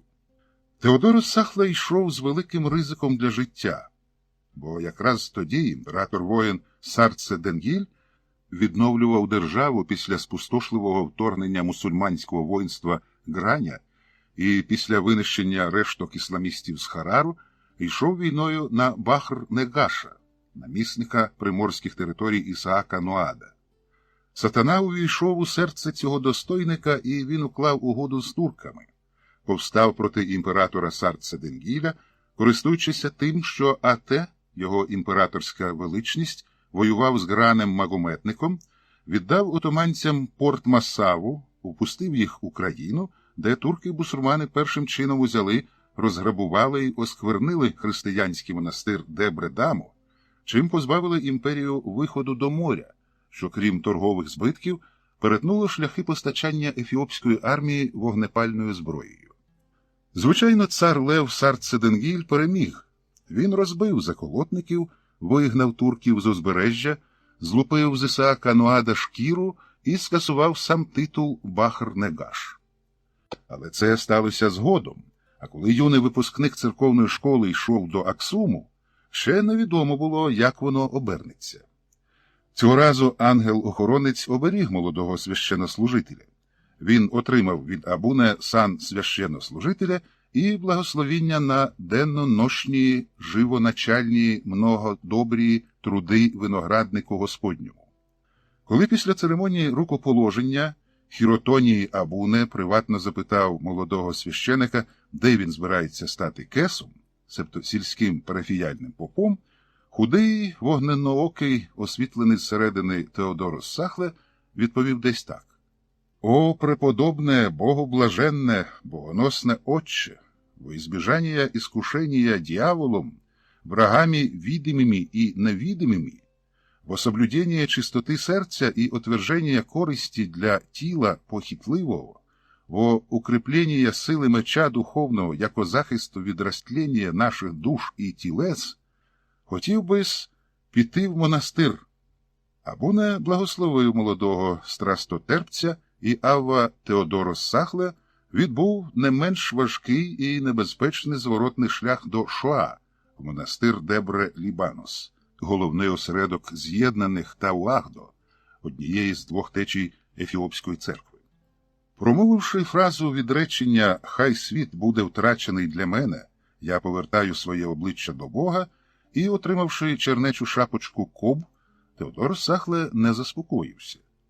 Через кілька років чернечого життя він зізнався сам собі, що недостатньо ще цей світ втрачений для нього, і не до кінця він повернув голову до Бога. Тож попросив у Ічіге, головного архімандрита всіх монастирів Дебре-Лібаноського статуту і настоятеля Дебре-Лібаноської лаври, благословення на прийняття схими. Отримавши дозвіл, Теодорос Сахле забув своє ім'я, яке йому дали при хрещенні, поселився в печері, дав обітницю мовчання за винятком 4 слів на добу і війшов у безстроковий дуже жорсткий піст, черствий сухар і кухоль води 4 рази на тиждень. Через 10 років, може більше або менше, бо він час не рахував безперервної молитви, той, хто колись називався Теодорос Сахле, відчув, що ще недостатньо благочестивий, тож покинув монастирську печеру і поселився в гірському лісі на галявині посеред скель, ставши таким чином Батгаві, самітником-пустельником. Жив він у природній печері в скелі під час сезону дощів і в колибі з гілляк, коли було сухо, а харчувався травою і корінням. У нестриженому волосі і неголеній бороді, що огортали його голову брудними кудлами, жило чимало різної дрібної живності, але він навчився не звертати уваги на їхнє дошкуляння. Теж сотворіння Божі, хай собі живуть. Необрізані нігті на руках і ногах заокруглилися і ороговіли, що дуже допомагало йому в здобутті корму насущного. Про будь-який одяг він давно забув, але найгріховнішу плоть, себто колишній дітородний орган, все-таки прикривав листям, яке прикріплював до личаного пояса. Минув ще якийсь час, і на того, хто колись називався Теодорос Сахле, зійшло просвітлення. Він усвідомив себе посланцем Бога і зрозумів, що мусить іти до людей і доносити до них темних, гріховних, марнотних волю Всевишнього. Він приходив до якогось поселення біля річки посеред ночі і будив посполитих моторошним вереском: «Покайтеся, грішники, бо велике лихо чекає на вас». Ефіопи вставали, запалювали каганці, благоговійно дослухалися до Божого чоловіка, але каятися не поспішали. І так, побожні, до церкви ходять, пости тримають, молитви возносять, а через кілька днів те поселення змивала повінь. Цей прозірливий відлюдник завжди приходив туди, де мало статися якесь лихо – пожежі, засухи, голод, повінь, набіг Галла, прихід імператорської ефіопської армії, яка грабувала підданих не гірше, ніж дикуни погани, падіж худоби, пошесть на людей, застерігав християн, закликав покаятися, погрожував пеклом, але завжди марно. Лихо приходило акурат так, як прорікав пустельник. Боялися цього самітника-віщуна не лише прості люди. Приходив він також і до панства – балягів, расів, марів, шумів, азажів, азмачів та різних негашів і проголошував зверхньо: «Сон я бачив поганий на тебе. Зроби щось доброго, поки ти ще живеш у цьому світі. Подбай про простих, давай милостиню бідним, випусти всіх в'язнів з-під варти». Якщо такий зверхник не виконував побажання Батгаві, то в близькому часі він або гинув у битві з Галла, або вмирав у страшних муках від хвороби черева, або, запідозреного імператором у схильності до бунту, його кидали під череду волів. Січ та січові звичаї. Коли Петро Павло, Еліяс, Георгіс і Желько прибули на Аббай, птиця небесна і звір польовий якраз доїдали полк гієни. Рештки царських воїнів-цевів, які ще не до кінця обгризено і обдзьобано, були без удів і, звісна річ, без ознак життя. Тобто вони були цілком мертві, точніше кажучи, вбиті. «Гієни жеруть гієн», – замислено промовив Еліяс Георгіс. Що це могло б означати? «Що Всевишній любить жартувати», – відповів Желько і благочестиво перехрестився. «Ні, це не просто так», – гнув своє Еліяс Георгіс. «Це мусить щось означати». «Та вони просто програли битву», – сказав Петро Павло і висмикнув оперену стрілу з тіла вбитого воїна, командира, якщо судити по дуже пишній лев'ячій зачісці. «Обережно!» – вигукнув Еліас Георгіс. «Ця галаська стріла без сумніву отруєна. Дзьобнешся ненавмисне і ляжеш поряд з ними». «Лише з удом невідрізаним», – невдало пожартував Желько. «Зате у страшних корчах, болях і муках», – виправив його Еліас Георгіс. Петро Павло зацьковано глипнув то на одного, то на іншого, відбив руку якомога далі від себе і обережно розтулив долоню. Стріла прямовисно встромилася у витоптану людьми і кіньми закривавлену землю. Одночасно з цим інша стріла зі свистом пролетіла біля їхніх голів і вп'ялася у стовбур ногоплідника. «Щити, швидко!» – вигукнув Еліас Георгіс. «Це вони!» Петро Павло і Желько не почали допитуватися, що за вони, а схопивши свої великі щити Гоша, стали разом з Еліасом Георгісом у тісне коло і обережно почали роздивлятися довкола. На кам'яному мості не було нікого. З лівого берега Абая стріла, випущена з лука, не долетить. Залишався правий берег. Тобто ворог у них в тилу. Між річкою і високогірним плато простягалася смуга рівнини, на якій стояло селище покійного вже полку Гієни, де, власне, і відбулася недавня битва, дуже нещаслива для царських цевів. З узвища, порослого непрохідними заростями ялівцю, до річки пролягала стежка, якою вони щойно самі прибули. А тепер з цієї стежки по них стріляють отруйними стрілами.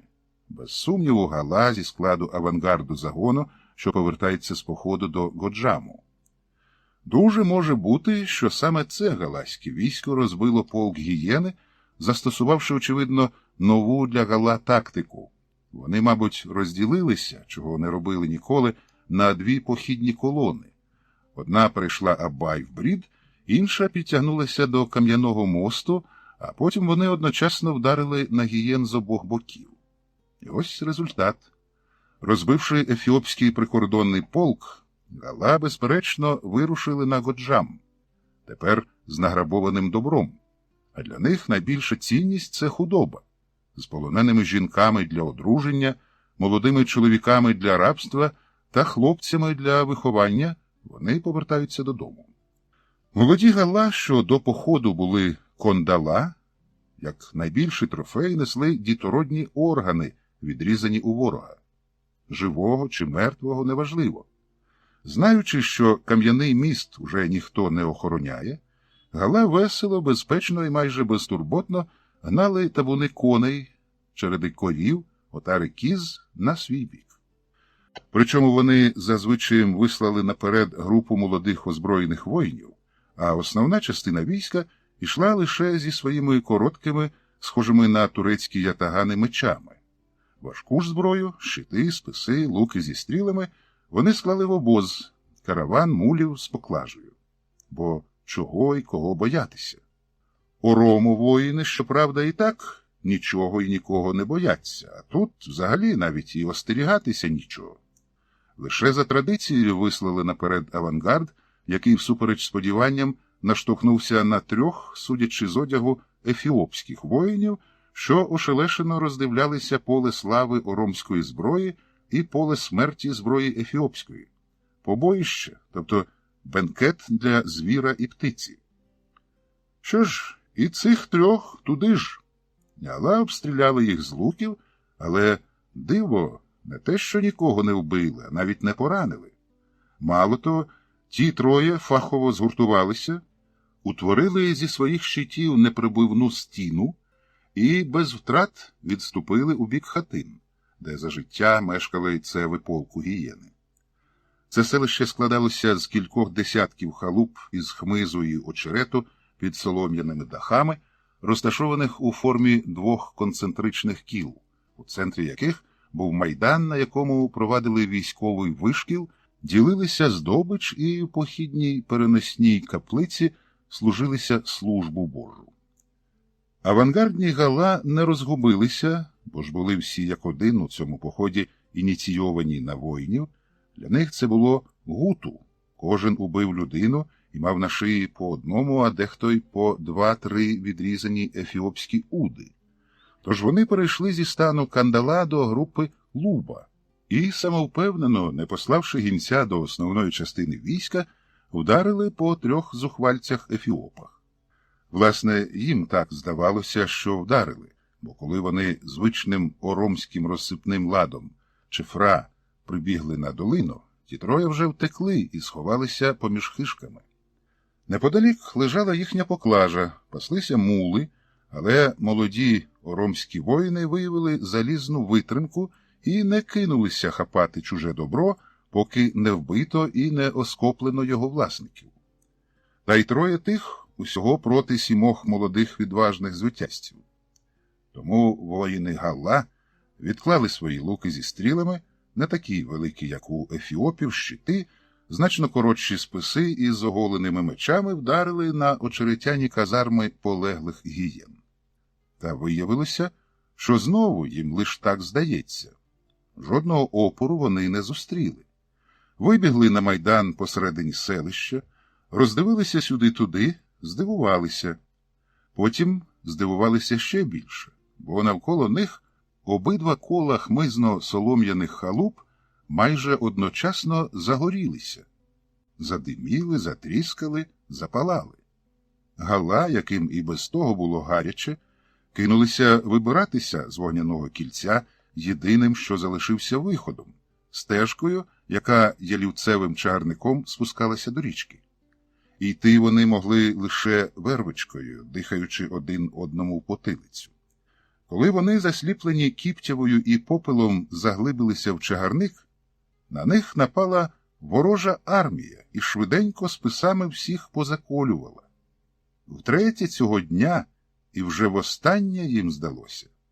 Вони перед тим, як померти, думали, що на них напала вся ефіопська армія, у крайньому разі полк, але це були лише 3 звитязці, до того ж 2 з них зовсім не ефіопи. Коли основна частина оромського війська вийшла на стежку, що вела до Кам'яного мосту через Абай, їм відкрилася картина трохи не та, на яку вони сподівалися. Замість об'їдених звіром і птицею решток ефіопських воїнів, вільного шляху на свій бік та нічиїх уже хатинок, у яких вони мали намір переночувати, вони побачили, так, об'їдені рештки ефіопських воїнів, але замість затишних хатинок ще тепле згарище, а на шляху через міст непередбачувану перепону. Перед самим мостом стояло 2 ряди вкопаних у землю тидових колів, на кожному було акуратно настромлено по молодому авангардному воїнові Галла. Єдине, що могло втішити старих воїнів Галла, це те, що ті вже були неживими, тож на колах не мучилися. Тепер що?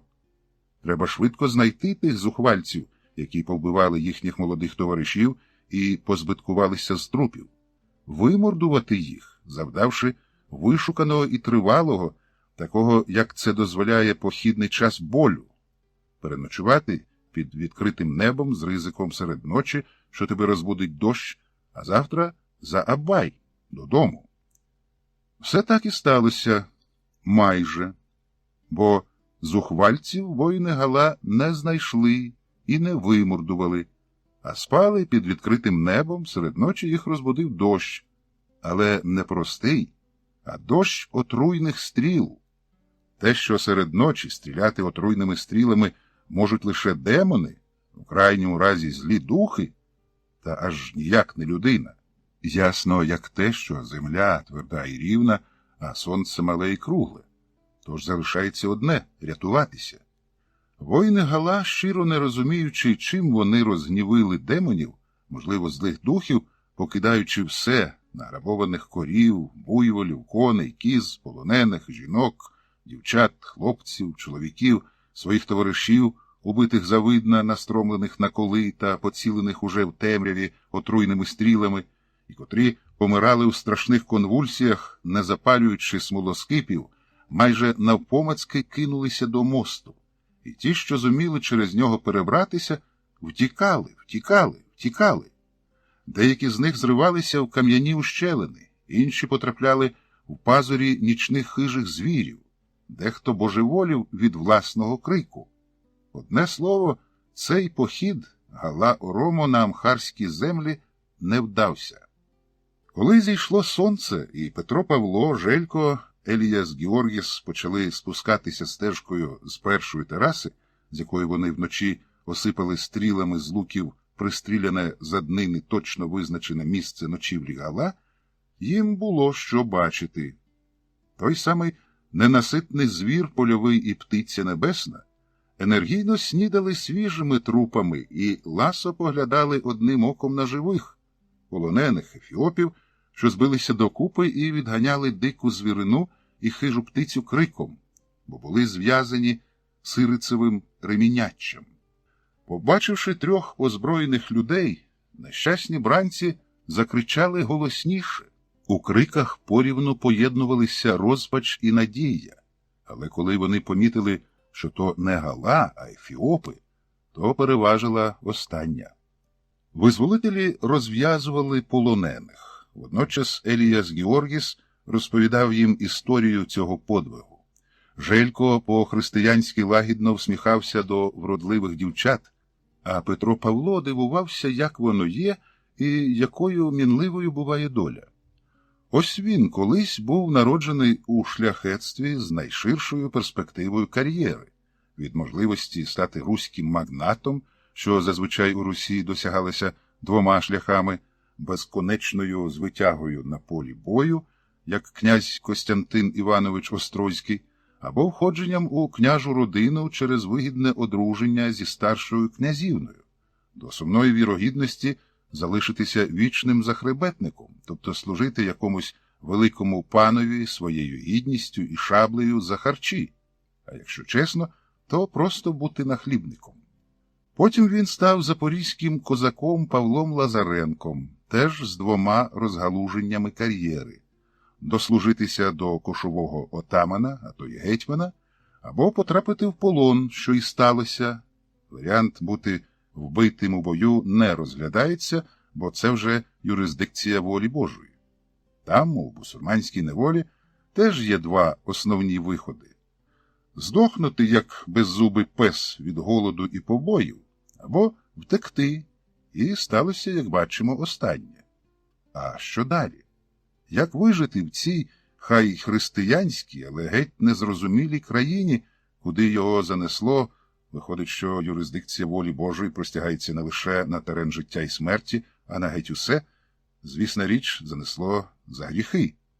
Та козакові Павлу Лазаренкові лише вижити було мало, йому треба зажити.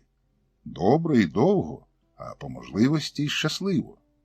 А для цього треба завжди вирізнятися з натовпу, навіть якщо натовп цей складається лише з двох осіб, твоїх бойових товаришів – Желька і Еліяса Георгіса.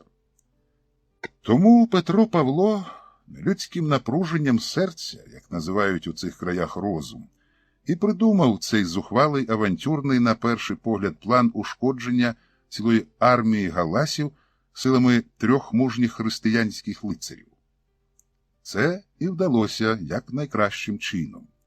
Але життя навчило Петра Павла, що зупинятися на досягнутому ніколи не можна, якщо хочеш завжди і в усьому бути першим. Тому він ступив на слизький шлях самозванства і, користуючись того, що був командиром під час недавніх бойових дій, почав командувати і в мирний час. До його подиву, натовп в особах Желька і Еліяса Георгіса сприйняв це як належне. Петро Павло сів на бордюр кам'яного мосту, неквапливо, поважно, церемонно, як на трон, і звелів підводити до себе визволених бранців і бранок, аби вершити їхні подальші долі.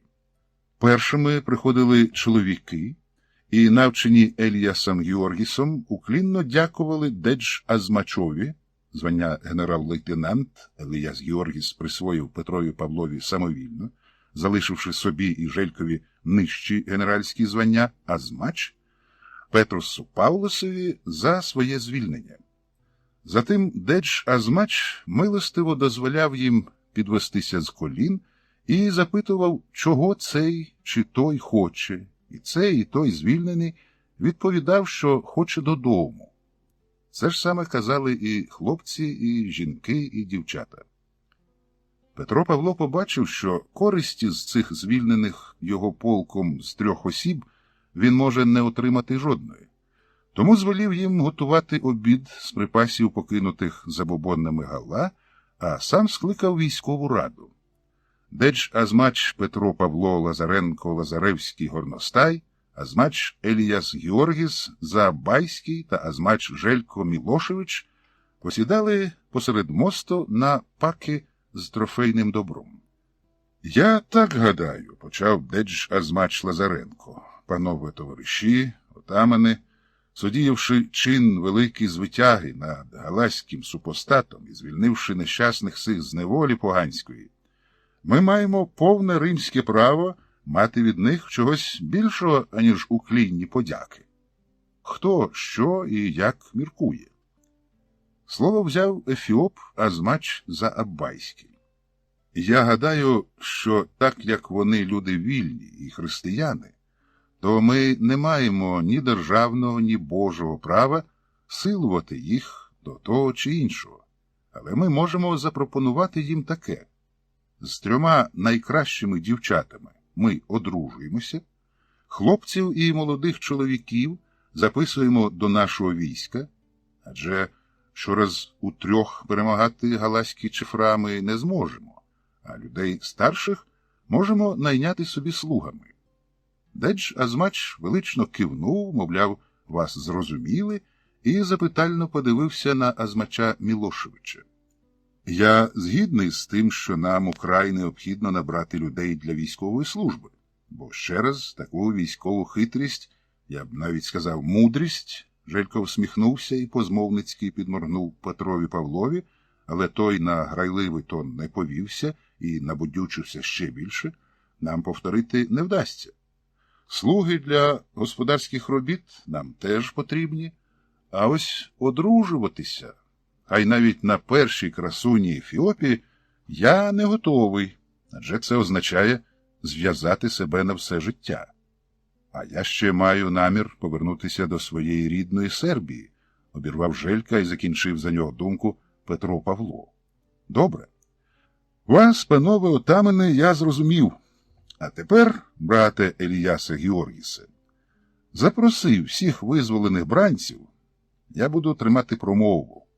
Тобто говоритимеш ти, бо я амхарською ще не дуже, але суть буде така. Так як всі воїни прикордонного його імператорської величності полку Гієни чесно полягли в нерівній битві за віру, царя і вітчизну, то священним обов'язком кожного ефіопського християнина є заступити їхні достойні місця. Добровільно. Але новобранець цього нового полку матиме багато різних привілеїв, як від його імператорської величності, так і від командування, тобто від нас 3, панове генеральська старшина. Скажи їм, Еліясе Георгісе, що військова здобич та царська милість не матимуть меж. Але ж Аттенігусенегест не давав нам таких повноважень, нагадав Еліяс Георгіс. З царем домовимося потім, недбало кинув Петро Павло. Коли поставимо його перед фактом, що на місці полеглого полку Гієни ми втрьох створили засіку для оборони рубежів Християнської імперії. Слово «засіка» він вимовив своєю рідною мовою. І тут Петра Павла осяяло. Оборона, засіка, січ. Він створить тут Запорізьку січ, свою Запорізьку січ. Він згадав 4 пороги на Нілі, які вони здолали ще турецькою галерою, і сумнівів більше не залишилося. Так, січ. Запорізька січ на Абаї чи на Голубому Нілі. Або просто Ефіопська січ. За спиною християнська держава, перед обличчям галаські погани, влазливі, як куненці, кляті бусурмани, турки і татари, а між ними січ, І він кошовий отаман і гетьман. По тутешньому раз Петро, Павло, Лазаренко, Лазаревський, Горностай і прочая. Але жінки. Петро Павло вже знав, що там, де жінка в чоловічому товаристві, там рано чи пізно сварки, різанина, ворожнеча, бо козаки починають кокошитися один перед одним. А Січ – це суворе чоловіче братство, велика родина воїнів-аскетів, військовий чернечий орден, монастир-гарнізон. Ось що він створить біля цього кам'яного мосту через Голубий Ніл. Коли панове отамани розбивали ніч на 3 кавалки для чергування, Петро Павло обрав собі 3-ю варту, найтемнішу частину ночі перед світанком. Він замислив щось цілком протиприродне, що передусім суперечило його власній чоловічій природі. Він вирішив позбутися всього жіночого поріддя. Зробити це можна 2 способами – вирізати або вигнати. Вимордовувати зараз так багато людських істот Лазаренкові ще не доводилося. І він не був певен, що впорається, тому ризикувати не захотів, а вдався до другого. Він, переконавшись, що Еліас Георгіс і Желько сплять без задніх ніг, почав тихенько будити жінок і дівчат.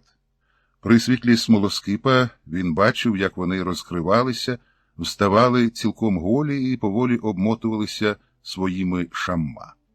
Таких красивих, досконалих, звабливих жіночих тіл, що під мінливим полум'ям виблискували то темною бронзою, то відполірованим чорним деревом, і так багато водночас, Петро Павло в своєму вже некороткому житті ще не бачив. У нього в паху рвався назовні скутий вогняний солодкий біль. Він дуже боявся за себе, що не витримає, що щось зламається у його киплячому мозку, і він жбурне смолоскип у пісок, кинеться на жіноцтво, згребе під себе відразу 2, ні 3 дівчат чи жінок і кохатиметься з ними все життя. І хай пропадом пропадають і слава, і гроші, і військо заабайське, хай іде до дідька Нигус, хай гала плюндрують квітучу Ефіопію, хай бусурмани нищать віру християнську. Він хоче. Розум затьмарювала хіть, рештки волі випаровувалися, як роса на сонці. Мрії про Ефіопську Січ видавалися смішними і наївними. У паху в нього все набухло, біль ставав нестерпним, коліна тремтіли. Він рушив до жіноцтва, що стояло півколом, і перелякано дивилося на нього. Як сновида він підійшов до крайньої. Це була дівчина з величезними очима і прекрасно вирізбленим ротом. Рукою зсунув з неї шамма, встромив сторч у пісок смолоскип і обома долонями торкнувся її високих грудей, пипки яких стриміли, як шпилі сарацинських мінаретів. О, Господи! Терпіння закінчилося. Тілом пробігла дрож, в мозку щось хлюпнуло, і між ногами розлилася тепла рідина. Тієї ж миті до нього повернулися розум, твердість і воля. «Одягайся», – кинув він дівчині. «А ви всі слухайте сюди».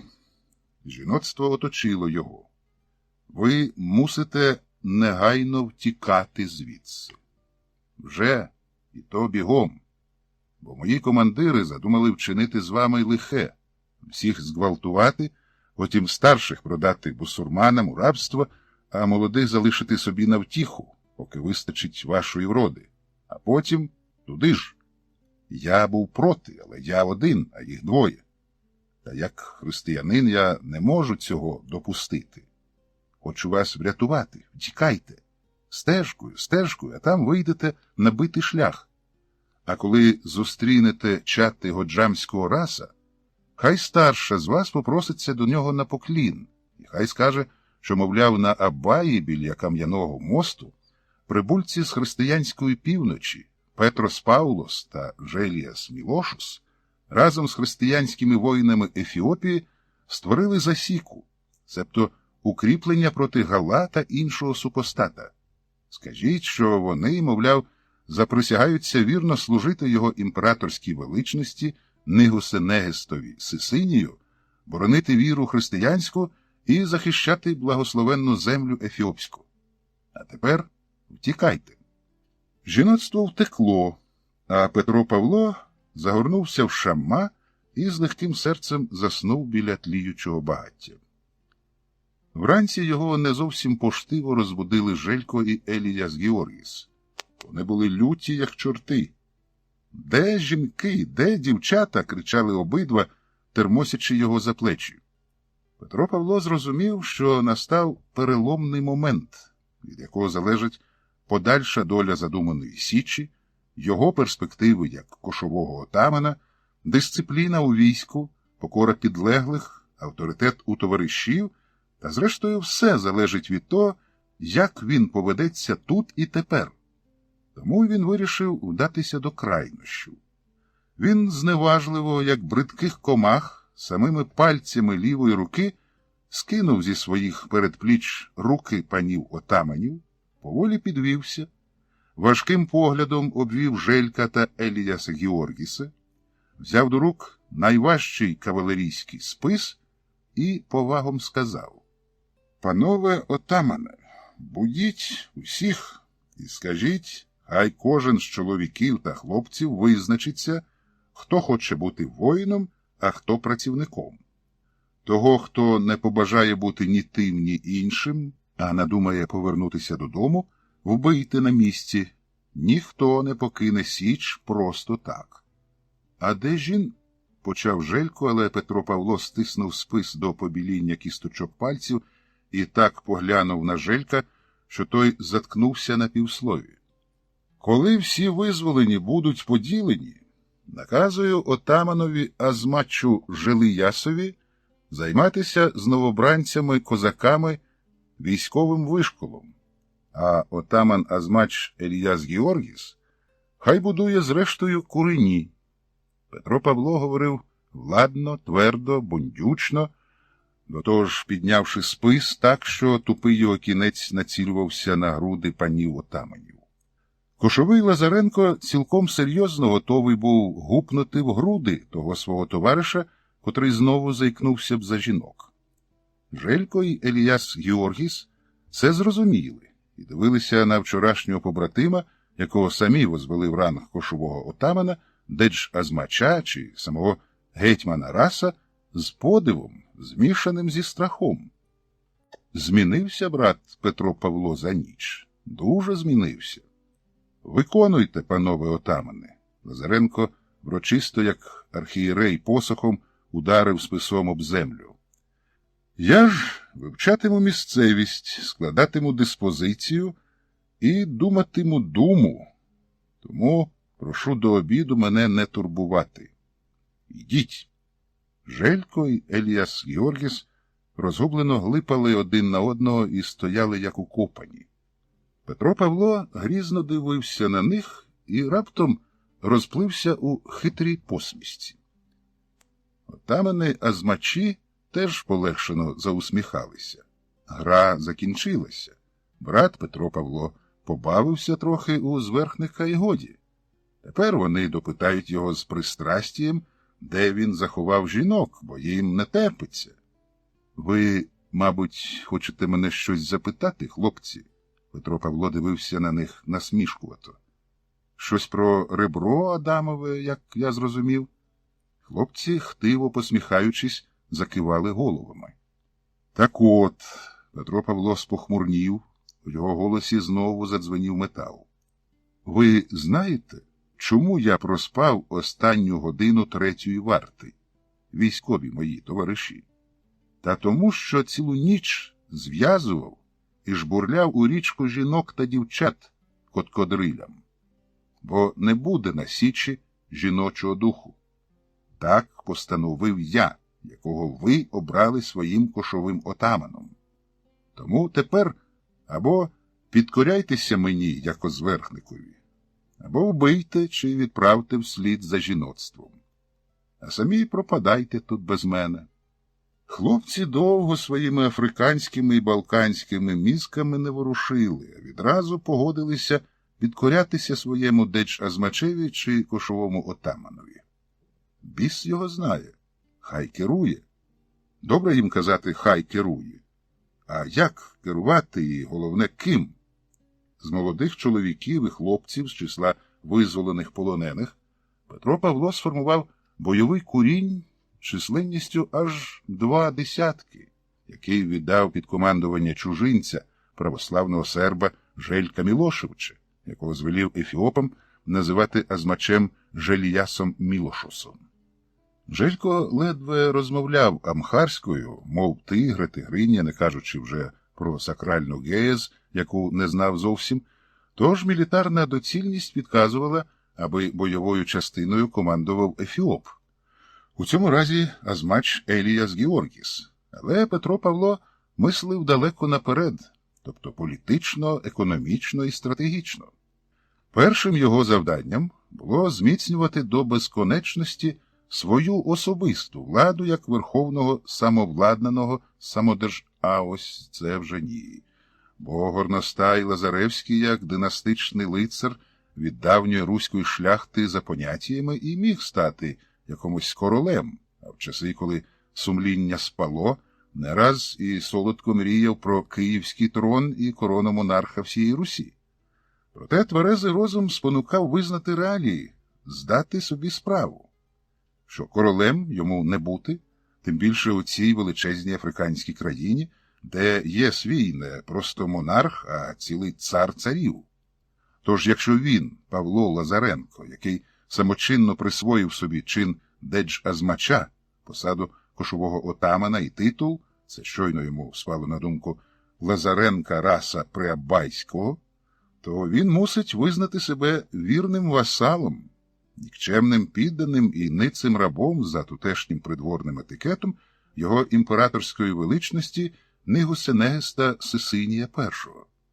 Згодом, коли Січ на Абаї розбудувалася, війшла в силу і стала значною військовою силою, з якою не могли не рахуватися ні вожді Гала, ні правителі південних провінцій Ефіопії, а імператор Сисиній визнав за Петром Павлом чин Деч-Азмача і послав йому на знак своєї прихильності подяки за прикордонну службу позолочені суслом сандалі, лев'ячу гриву, пов'язувати навколо голови та своєрідну бойову медаль Ефіопської імперії, шеф-шеф, набір золотих і срібних бляшок для кріплення на щит, піхви меча і сагайдак, свідчення того, що їхній носій відзначений за хоробрість самим царем царів, між Петром Павлом і Жельком за Теджем відбулася розмова на тему царів і царств. «Чому б тобі, Петре Павле?» – запитав тоді незрозуміло знущально чи співчутливо посміхаючись Желько. «Коли ти такий великий полководець, сильний вождь і мудрий правитель, не проголосити себе королем Абаю і взяти під свій скіпетр землі по обидва береги цієї річки, яку ти вже підкорив?» Петро Павло дивився на товариша і не знав, образитися за збиткування чи сприйняти це серйозно і висловити з цього приводу свою думку. Обрав останнє. «Розумієш, друже», – почав він, загадково закочуючи очі під лоба, «не знаю, як у твоїй православній Сербії, а в нас, у Русі, здавна ведеться, що царем-королем може бути лише особа відповідної крові, що тягне свій рід від Рюриковичів, у крайньому разі від Гедеміновичів. А я, хоча й від давньої руської шляхти, але, на жаль, не від цих великокнязівських фамілій». Про свої потаємні монарші мрії Петро Павло навіть собі вголос не зізнавався, не кажучи вже про приятеля, тому продовжував у тому ж руслі. «Тож не можу я бути царем, брате, а приречений завжди бути васалом того чи іншого богопомазаного монарха. Тепер Господь хоче, аби служив я найхристияннішому імператорові всія Ефіопії його величності Сисинієві І». Петро Павло поштиво підібрав губи, опустив очі і, повільно, широко кладучи пучки мало не за плечі, перехрестився. Желько нервово розсміявся, потім почервонів, гнівно зблиснув очима і вигукнув: «Тьфу на тебе, який ти дурний!» Хоча, вибач, Желько гірко всміхнувся, це не твоя особиста вина, це ви всі русини такі. Я знаю вашу історію. Ви звикли мати над собою зверхника не зі своїх, а із зайшлих. Над вами завжди були як не татари, то литовці, як не хозари, то поляки, як не обри, то варяги. Петро Павло не мав що сказати. З часом, дивись, дійде до того, що й Москва над вами запанує, продовжував Желько. Не запанує, заперечив Петро Павло. Москву ми завжди били. І князь Костянтин Іванович Острозький, і гетьман Петро Конашевич Сагайдачний, і, дасть Бог, ще битимемо. А я що кажу? Вигукнув Желько. До війни ви, русини, мастаки, як також до бджолярства, гончарства та співання сумних пісень під бандуру у вишневому садочку. Але я кажу про інше, про те, що називається державним життям. Ось цього ви не вмієте, а повсякчас чекаєте, аби вас хтось завоював і правив вами. Що? Обурився Петро Павло. У нас була велика держава, імперія від моря до моря, 1/6 знаної на той час суші. Руські кагани прибивали щит на брамі Царгорода, підкорювали Північний Кавказ, зруйнували там той Ізраїль на Волзі, іудейську Хозарію. Ти це ефіопам не кажи, кинув Желько, бо вони теж вважають себе Ізраїлем, але християнським. Ну і що? Ти ж русин, а ви, як ти кажеш, давні руйначі Ізраїлів, як римляни. Це ти добре сказав, брате, набундючився Петро Павло, про римлян. Київ, другий Єрусалим і третій Рим. Буде. Спитав би я тебе коли, зітхнув Желько. Але знаю, що не буде. Ніколи.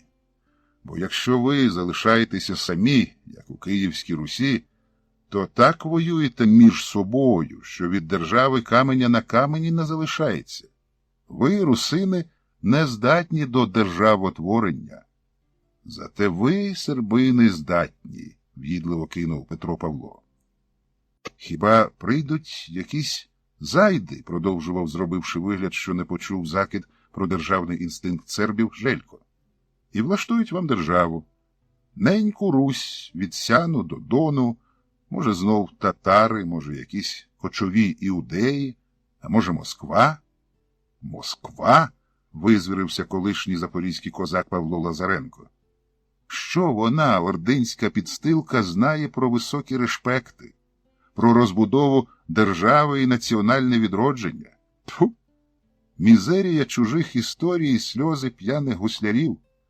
Мізерія не мізерія, сказав Желько, а мають собі, хаю татарські шапці, а царя. А ви, русини, навіть порядного гетьмана не маєте. Петро Павло хотів заперечити, нагадати про Сагайдачного, згадати про академії в Острозі і Києві, суцільну руську писемність, на відміну від так само суцільної темності московської, про культуру, храми, Магдебургію в містах і найкращу у православному світі високу духовну поезію, але промовчав. Більше таких крамольних розмов щодо сепаратизму від свого сюзерена царя-царів Сисинія Павло Лазаренко зі своїм підлеглим азмачем Желіасом Мілошусем не допускав, а взявся зміцнювати січ на Голубому Нілі. Як за легендою, руський князь Дмитро Байда-Вишневецький січ за дніпровськими порогами. Це порівняння так сподобалося, що він поволі переконав сам себе, а з часом і інших, що походить з князівського роду. Але ніяк не міг з'ясувати, з якого. Тих же Вишневецьких, Острозьких, Заславських, Збаразьких чи, може, славних Пузин. Та згодом він спростив це запитання. Якщо він сам собі присвоїв титул, то хто заборонить йому вважати самому і переконувати ближніх, що горностаї Лазаревські – давній руський князівський рід – Рюриковичі. Чутки про січ на Абаї швидко ширилися обома берегами річки, і кіш отамана Лазаренка приростав живою силою. Ішли всілякі, і молодші сини дрібних шляхтичів, і вільні розбійники Шифтаболед, і утеклі наймити, і утеклі від остогидлих жінок чоловіки, і утеклі від монастирської муштри ченці, і просто утеклі.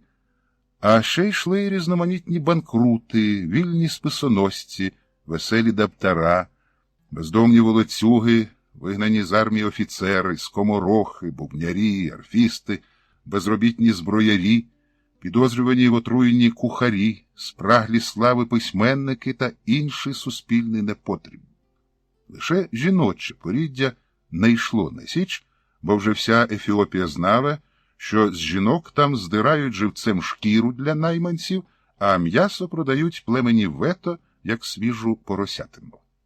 Кошовий Лазаренко приймав усіх, але по спливанні двотижневого випробувального терміну більше половини виганяв.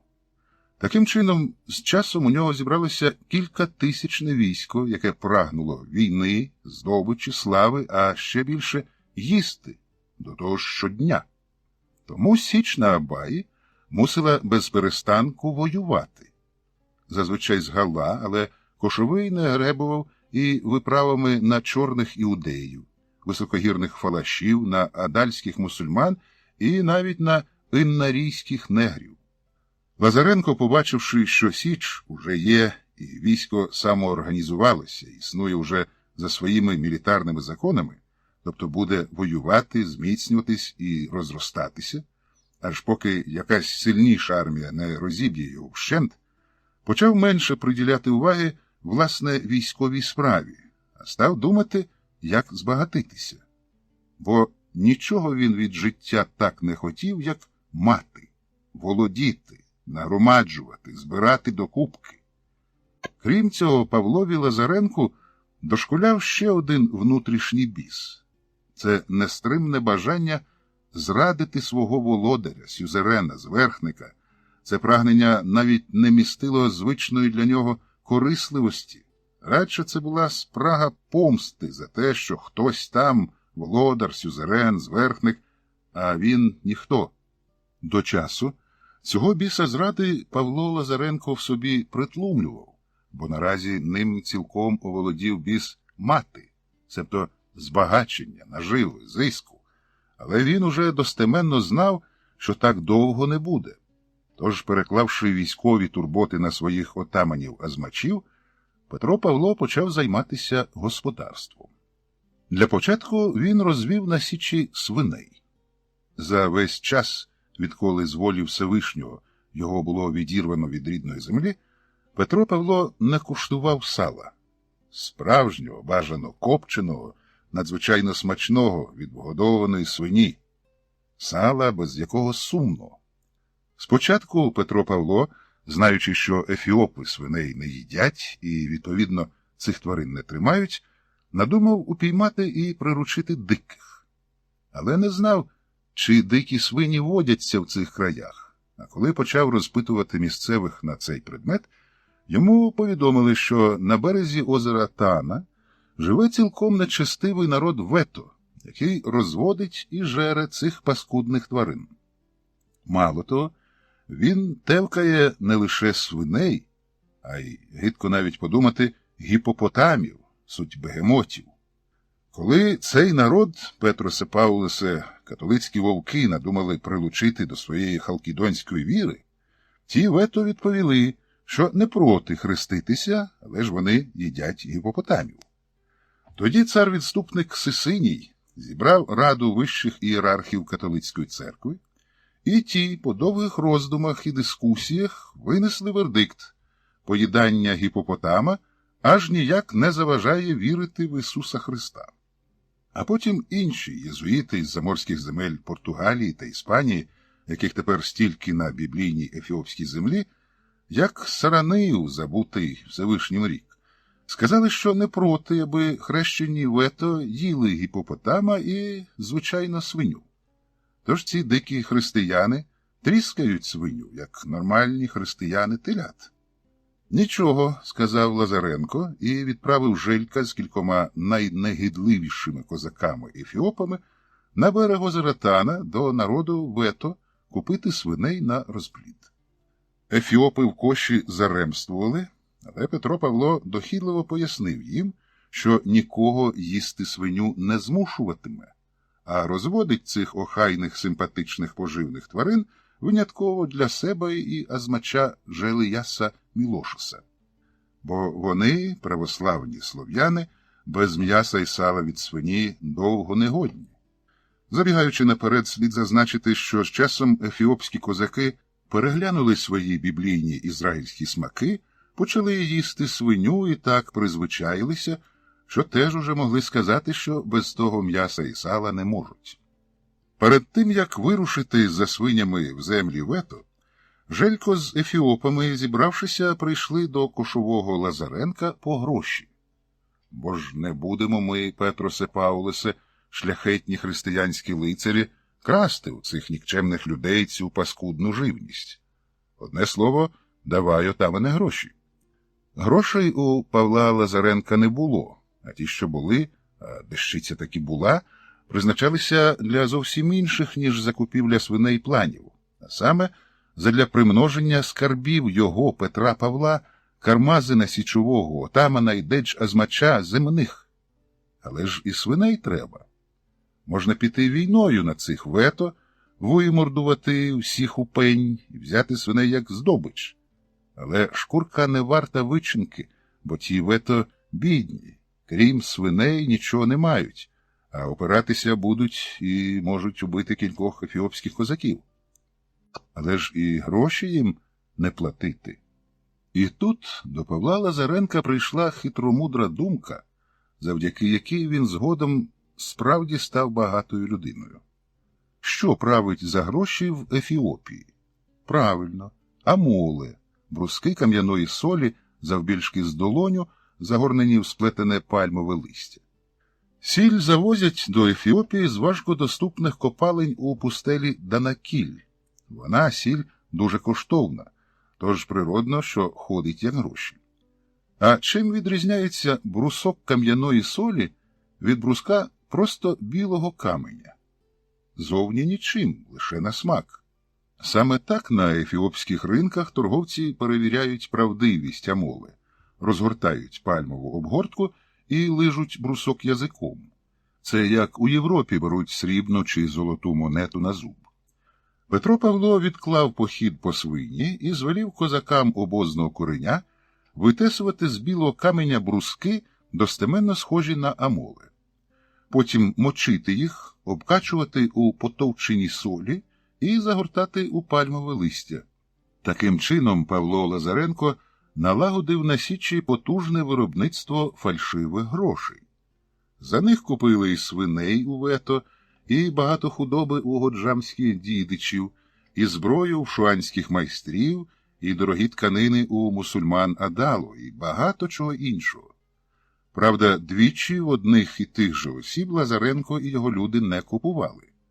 Так тривало доти, доки вся Ефіопія не дізналася, що Січ на Абаї фальшує гроші. Імператор Сесиній пообіцяв здерти з кошового Лазаренка живцем шкуру або спалити теж живцем, у провощеній і просаленій шамма з мішковини, незважаючи на бойові заслуги і державні нагороди. Та часи змінилися, і Петро Павло щасливо уникнув тих страшних кар. Та водночас у січовій, вважай, особистій Лазаренковій скарбниці мусили бути і справжні гроші. Їх абайський кіш спочатку заробляв війною, але згодом Петро Павло придумав ще один хитромудрий спосіб. Вважалося, і так було донесено до відома Раса Годжаму з розрахунком, що той доповість самому імператорові, що Січ на Абаї заснувалася як прикордонний заслін від наскоків Гала Орому, особливо молодих кондала, що виходили на Гуту. Справді, не раз і не два ефіопські козаки зупиняли Гала на кам'яному мосту через Абай. Та згодом, добре подумавши, Павло Лазаренко домовився з галаськими вождями і почав пропускати їх до Ефіопії за гроші. Спочатку брав 50 амоле, потім 100, далі 200, згодом плата зросла до 300. Це були великі гроші, та гала платили, бо мусили йти війною на багату Ефіопію, аби не перегристися поміж себе. Люд у них плодився зі швидкістю надзвичайною, а жити майже не було з чого.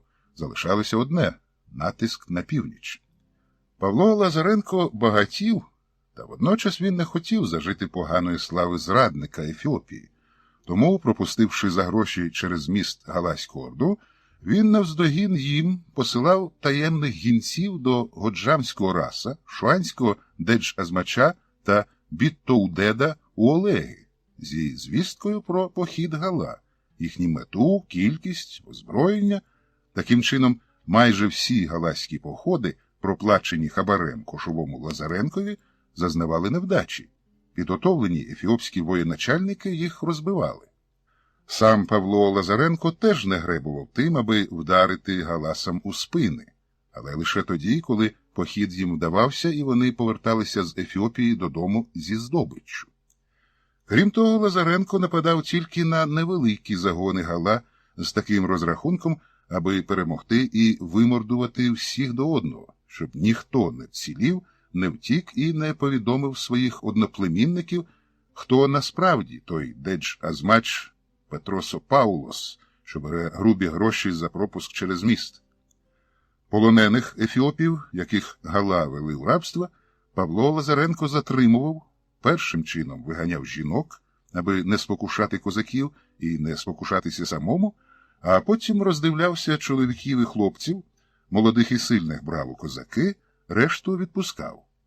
Усім, включно з жіноцтвом, кого він визволив з галаського полону і відпустив додому, Петро Павло суворо наказував і змушував присягати на хресті, аби, як плату за звільнення, вони розповідали Ефіопією про звитяжних і шляхетних лицарів-козаків із Січі на Голубому Нілі, як вони відважно боронять християнські землі, як не шкодують живота свого у борні з галаським бусурманом, які вони щедрі, безкорисливі, самовіддані, і як ревно служать Негусе Негестові імператору всія Ефіопії, його величності Сисинієві І. Звільнені бранці і розповідали, додаючи від себе чимало казково перебільшених подробиць. Таким чином, невдовзі вся Ефіопія знала, що на річці Абаї або Голубому Нілі заснувалася така собі Січ, осередок надзвичайно мужніх і сильних християнських воїнів, яких радше послав з неба сам архангел Мікаель для захисту Ізраїлю на Ефіопському нагір'ї, тож цих лицарів не беруть ні мечі зі списами, ні стріли з кулями, а живуть вони Божим духом і проводять увесь вільний від боїв час у молитвах.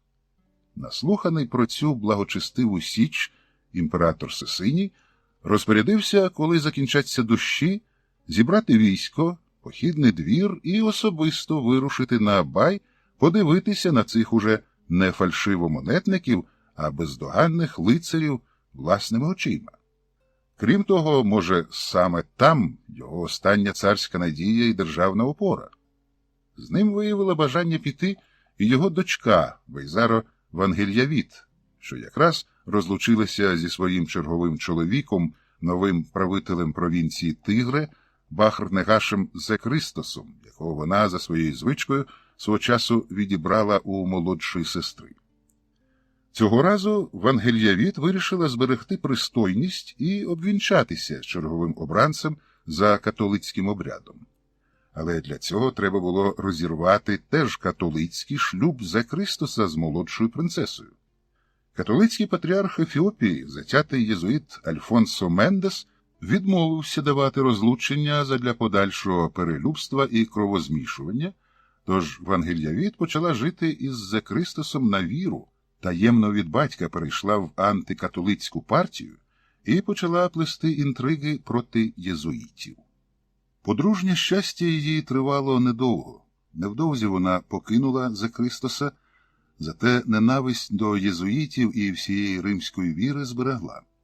Тож, вирушаючи з батьком, імператором Сисинієм на Абай, вона, крім бажання розвіяти нудьгу, мала намір ще і виявити можливих союзників у її особистій, поки що таємній боротьбі з католиками, єзуїтами, які за сприяння її татуся імператора заходилися опановувати Ефіопію. Павло же Лазаренко, кошовий отаман Січі на Голубому Нілі і Дейдж-Азмач прикордонного полку за старою назвою Гієни, ще не знав, яка височезна честь на нього насувається у вигляді візиту самого Негусе Негеста Сисинія та його улюбленої дочки Вейзаро Вангельявіт. Після вдалого впровадження на Січі свинарства, виробництва фальшивих грошей Амоли і дуже вигідного гешефту з пропуском через міст Гала, Петром Павлом оволоділа нова ідея. Він забаг робити горілку, бо що то за Січ без оковитої. Він нічого не мав проти ефіопського пива Телла та медовухи Теджу, але душа прагнула справжньої, міцної, що опікає нутро горілки. Він довго розпитував ефіопів, дружніх галасів та високогірних фалашів на предмет заквашувальних речовин. Довго, власноруч, експериментував, аж поки не дійшов до того, що найкраща брашка виходить з листя гешо і сухого віслючого посліду. Коли Петро Павло переконався, що таки так, брашка є, постало питання самогонного апарата. На його щастя, серед козаків виявився один Ковальчук, син коваля по кольорових металах із Семена, тож він за Лазаренковими кресленнями склепав казан для брашки, змієвик в охолоджувальному циліндрі і навіть 30-дековий жбан для готового продукту. Петро Павло скуштував перваку і зрозумів, що добре воно. Тоді він звелів вигнати всі 3 бочки браги, зарізати кожному куреневі по свині і забавлятися. Коли було випито всю горілку, настало похмілля, і з'ясувалося, що війська у кошового отамана нема. Всі заслабли, стогнали, блювали, пхали голови в річку, а один уже немолодий козак помер. Більш-менш здоровими залишалися лише сам Петро Павло і Желько. Петро Павло злякався свого творіння і навіть уже хотів було розбити і викинути в річку самогонний апарат. Але Желько відмовив. Якщо, сказав він, горілка найде братам Ефіопам, це не означає, що і ми з тобою мусимо відмовитися від неї. Треба надалі гнати у невеликій кількості лише для себе, а Ефіопам не давати, хай п'ють свої Телла і Тедж. Надалі вони так і робили, гнали для себе горілку і коптили свиняче сало на полядвиці. Так виходило, що життя вдається.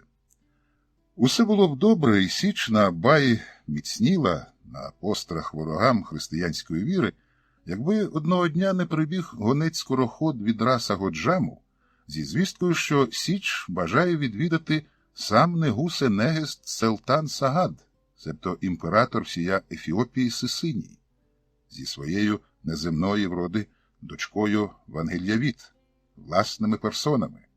Хай Петросу Паулос готується до всього. Пророцтво хай йому.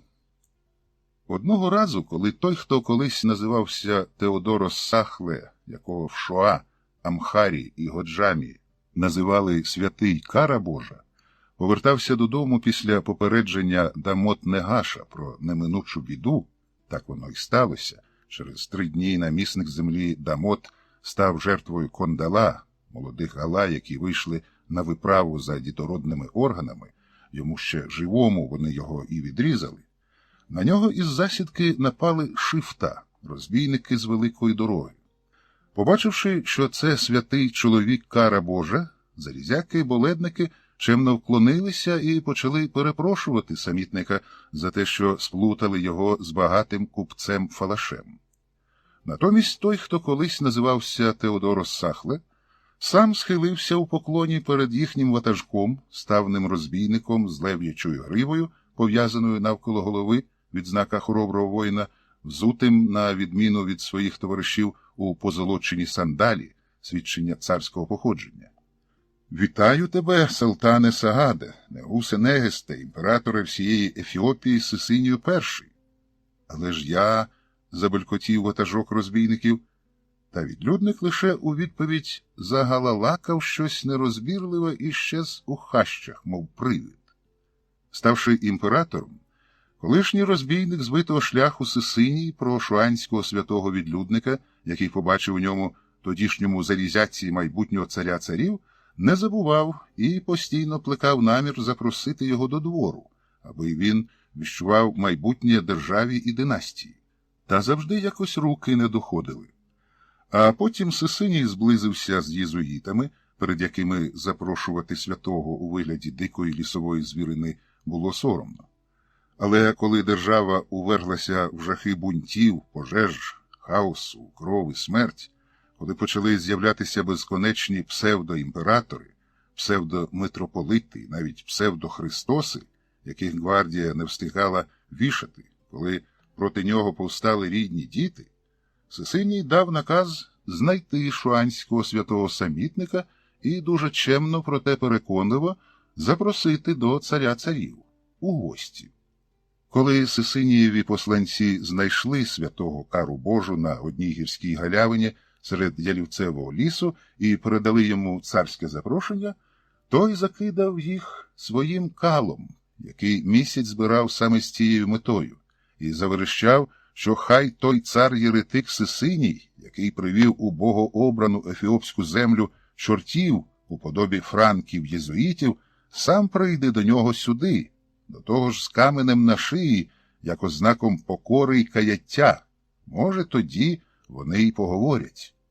Сисиній прийшов, правда, без каменя на шиї, але покірний і лагідний. Відлюдник лайна ще не заготовив для гостя, тому довго плював на нього і сипав на його голову страшні прокльони, які лишень можуть бути. А потім вони розговорилися. Після того, як Сисиній дізнався, що чекає на нього, на імперію і на християнську віру, він зацікавився долею своїх дітей. Те, що одні з них помруть, жаль, те, що син Василід успадкує імператорський трон, добре, але те, що вироблятиме, та вона вже виробляє, улюблена дочка Вейзаро Вангельявіт, просто смішно, хоча з іншого боку, що тут смішного? Вона матиме багато чоловіків, серед яких і приблуда Мелькит, білий іноземець нецарської крові, на щастя, шлюб той буде нетривалим і бездітним. «Розкажи про майбутнє Ефіопії, святий чоловіче Кару Божа», – попросив самітника цар царів Сисиній. «Завоюють її франки-європейці, ісламісти, може, чорні погани, хоча це, звісно, річ неможлива. Чи буде вона незалежною державою, якою була вже тисячі років?» «Бачу», – заплющивши очі, почав пустельник, «бачу дві великі переможні війни християнського імператора з франками італійського походження. У першій війні Негусе Негестові допоможуть християнські воїни, щоправда, мелькити, з далекого холодного засніженого північного царства, де підлі люди носять бороди лопатою, а люди ліпші – красиво закручені вуса, а найліпші – кучеряві бакенбарди.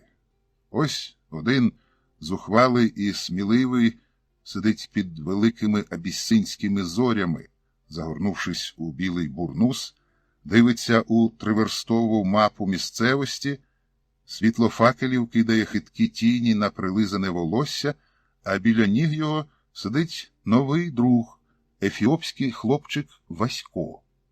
Ім'я цьому звитяжному прибульцеві Олексій Євпл граф Буланов. Другу війну вестиме великий італійський зверхник на ім'я Беніто. «А імперія?» – нетерпляче запитав Сисиній. «Імперія загине», – спокійно відповів схимник. «Бачу, великі злидні в Ефіопії, голодною смертю гинуть цілі села і племена, але хліб в Україні є, його надсилають різні єретики з-за кордону. Проте він до голодних не доходить. Муку і цукор перехоплюють перекупники і загинають такі ціни, що бідні не можуть купити і змушені вмирати. Бідність така, що багачем вважається той, хто має бодай одну пару взуття. Імператор Хайле Селасія І, аби подолати засмученість свого народу, розпоряджається організовувати по цілій країні забави, танці, маскаради, а свій царський палац обвішати кульками холодного вогню. Усе для бідних, усе для знедолених. Царськими садами, для прикладу озлобленим людям, мирно бродять жирафи, зебри, страуси, антилопи і вчені леви.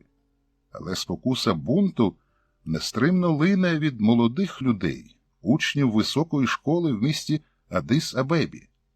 Вони вимагають правди, справедливості, хліба для голодних і кари для лихоємців. Вони починають думати. Та що там казати? Вони блюзнять на самого імператора, ніби все не так, що він каже. І навіть леви в царських садах вже старі й беззубі, тому й мирно ходять поруч з козами. Бачу повстання в Годжамі і багато-багато християнської крові. Після цього спадкоємець престолу Вейзазер Касса Хайле організовує виступ чемних учнів на підтримку Негуса-Негеста Хайле Селасія І. Для певності у маси учнів направлено перевдягнених гвардійців з імператорського полку Шакали. Тих молодих бунтівників виявляється більше, і так стається, що вся ця ворохобна маса йде на штурм царського палацу. Його величність Хайле Селасія змушений віддати наказ стріляти. Знову проливається багато християнської, здебільшого молодої крові. І так стається ще і ще, мало не щотижня. Висока школа і палац опиняються в стані війни. Імператор хоче закрити ту школу в Адис-Абебі, але вже не можна. Тому, за намовою Дедж-Азмача Їлми Шібеші, командира столичної варти, імператор забороняє всі людні зібрання в країні, передусім це стосується молоді. Але заморські єретики, що називаються полком миру з Америки, вмовляють найяснішого Джан-Хой, його імператорську величність, дозволити провести у приміщенні високої школи якийсь показ моди. Що це таке, я не знаю, але можу з певністю стверджувати, що воно від диявола. Збираються молоді дивитися ніби на одяг заморських єретиків і відразу бунтують, повстають і беруть штурмом палац. Генерал Їлми Шібеші остаточно псує свою лев'ячу зачіску воїна через те, що не зумів добитися заборони цього зібрання. Дориває останнє волосся на голові, але повернути вже нічого не можна. Бунтівники захоплюють все. Тоді цар царів Хайле Селасія І дає наказ військові вдарити по повсталій черні, але найкраща в армії 4-та дивізія переходить на бік повсталих і стріляє по імператорських придворних. У них такі великі залізні карамультуки, що стріляють чергами з такої ж залізної стрічки. Таким чином піддані скидають свого правителя і влаштовують, як вони кажуть, справу народну. «Що це таке?» – запитав Сисиній. «Така держава в майбутньому», – відповів відлюдник, – «без царя, а уряд голодранців». «Тьфу!» – сплюнув Сисиній. «А що станеться з імператором? Його розтопчуть чередою буйволів, підвісять ребром за гак, просто повісять чи шляхетно задушать мусліновою хусточкою». «Його не стратять», – сказав схимник. «Він спокійно доживає під ключем, мало того, він на словах підтримує той бунт молодої голоти». «Ще раз тьфу!» – двічі сплюнув Сисиній. «І що, загине геть держава? Розберуть її негри і бусурмани?» «Якраз держава не загине», – проголосив той, що колись називався Теодорос Сахле. «Ефіопія 1000 років була незалежною і буде. Але до влади замість богопомазаних прийде безбожник. Сисиній обома руками схопився за свою лев'ячо-царську чуприну і скрушно захитав головою. Хто буде цей самозванець? Якийсь Менгісту. І що він дасть підданим? Велику війну всередині країни, ще більший голод, безбожництво, іноземні солдати, Еритрея відпадає від Ефіопії. Горе, горе, горе й біда, залементував Сисиній, щиро радіючи, що йому дуже пощастило порівняно з його нащадком Хайле Селасія. Бачу, теж велику війну продовжував нагнітати святий із Сомалі. Нашій країні допомагають військовики з далеких країн, де теж правлять безбожники. У серця правителів тих країн війшов сатана, і вони позабороняли, хоча й єретичні, проте християнські церкви. У величезній холодній північній країні, де безбожники вбили свого імператора, який допомагав нашому Негусенегестові воювати франків італійського короля, Візантійсько-Халкідонську на Заморському острові, де з очерету роблять цукор, католицьку, а в частині колись Великої Франкської Германії поширену там лютерову єресь. В усіх тих країнах бачу культ 3 бородатих чортів, 2 пелехатих і 1 лисого. І цю сатанинську церкву вони принесуть у нашу споконвічно християнську Ефіопію. Але Сисинія, як природженого воїна, крім справ церковних, хвилювало й інше. А ці іноземні солдати, яких твоя святість бачить, вони що, завоюють імперію?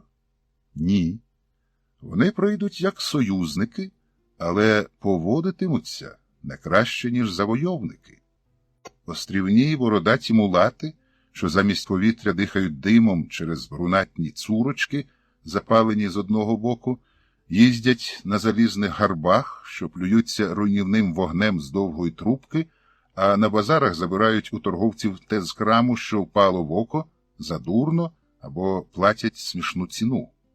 Північні баші зі своїх чорних карамультуків для розваги розстрілюють наших недоторканих орлів і грифів, а їхні солдати теж з нічев'я стріляють по антилопах, диких кабанах, страусах, цесарках, а також інколи по наших великих мавпах.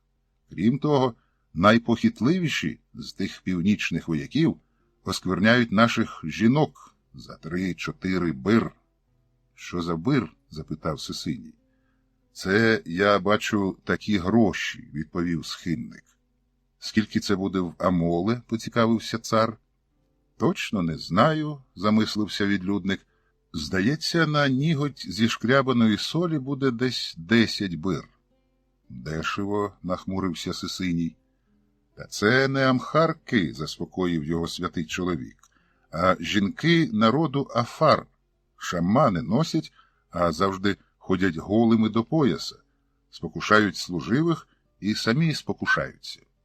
Коли це все пекло земне почнеться в моїй імперії? Зацьковано запитав Сисиній, проте не забувши зробити наголос на моїй. У 7477 році від сотворіння світу. За понад 300 років, відповів той, що колись називався Теодорос Сахле, велично махнув рукою, даючи цареві царів знати, що авдієнція закінчилася, і гордо попрямував до своєї колиби. Пообідавши травою з корінням, той, що колись називався Теодорос Сахле, ліг у затінку креслатого кедра і вдався до основної своєї роботи, якою він сподобався, так вдало знехтувавши свою грішну плоть і вчасно прийнявши схиму, патрулювати територію розвіяних душ. Це, сказати, місце не місце, бо не існує там ні часу, ні простору, та словами це не висловиш. Можна лише сказати, що той, хто колись називався Теодорос Сахле, полишав у затінку своє обтяжене гріхами тіло, зберігши, щоправда, свій земний вигляд, аби його впізнавали, і переносився туди. Як найменш грішному між ефіопами, йому було дано всю повноту виконавчої влади на території розвтілених душ цілої імперії. Там він переміщувався миттєво, як думка. Так, кілька дрібних порушників кордону з тіл нестямних негритянських чаклунів, кілька португальців, тіла яких обпилися ромом, два зухвалі даптара, що накурилися конопляної трави, зрештою нічого особливого. Він, як завжди, швидко і рішуче очистив територію вільних душ і хотів уже повертатися в тіло, коли вчув щось цілком чужорідне, єретичне, крамольне, блюзнірське, однозначно не християнське. Чорт? Ні, не чорт, бо десь там, за межами цього світу, має людське тіло. Пустельник у мотлохові матеріального світу швидко відшукав тіло, що його покинув цей безбожний порушник кордону. Так, цьому далеко до досконалого взірця тілесної краси. Бруднувато біла, як зіпсоване молоко, зів'яла шкіра, кволі м'язи, що не знали фізичної праці. Всередині цілий букет найрізноманітніших хвороб, пряме, масне й одночасно повне лупи волосся, зачесане навскіс на похилий лоб, потворні вусики під ще потворнішим собачим носом. Святий відлюдник хотів легким, зневажливим ударом викинути порушника, як шкідливе цуценя з хати. Завдав нікчемного за своєю силою удару, але несподівано отримав непропорційно сильну відповідь. Блідий нікчема виявився сильним, вправним і сконцентрованим енергетичним бійцем. Ефіопський святий відступив, швидко перегрупувався і вступив у бій. Якби там, де вони билися, існував час, то тривав би їхній бій кілька діб. Сили виявилися рівними. Так могло тривати в прямому сенсі вічно, тож той, хто колись називався Теодорос Сахле, вдався до крайнього заходу. Він підключився до сили всього ефіопського християнства. Струмінь цієї енергії мав спалити блідого прибульця, і в його бридке тіло вже не було б кому повертатися. Але в того якимось дивом з'явився темний слизький щит, який відбив струмінь енергії, і порушник втік, ледве потрапив у своє тіло. Тим більше, що збувається. Що лиш робив Негус-Сенегес Целтан Сагад, себто імператор Сисиній, на предмет поширення в Ефіопії католицької віри, та ставало чимраз очевидніше, що країна франкської віри не хоче, а вперто дотримується віри отців, уособленої в старій християнській ефіопській церкві.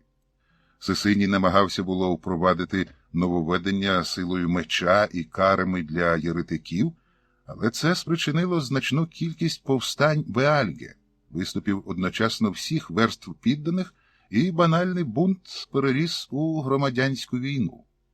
На боці прихильників старої віри виступили такі месафинти, принци крові, як Юлій, Йонаель, Мелька, Георгіс, Сарцу Христос і навіть сам Вейзазер, спадкоємець трону Василід. Так виходило, що ефіопська земля горіла під ногами її імператора Сисинія. Що він лиш робив з ченцями-єретиками, тобто вірними старої ефіопської церкви, і вішав, і зачеплював ребром за гак, і топтав великою рогатою худобою, і шаткував на дрібні кавальчики, і палив живцем, і душив димом у кам'яних церквах-печерах, і розпинав на теподібних хрестах, і топив у озері Тана, і згодовував крокодилам та левам, і забивав палицею по п'ятах до смерті. Марно.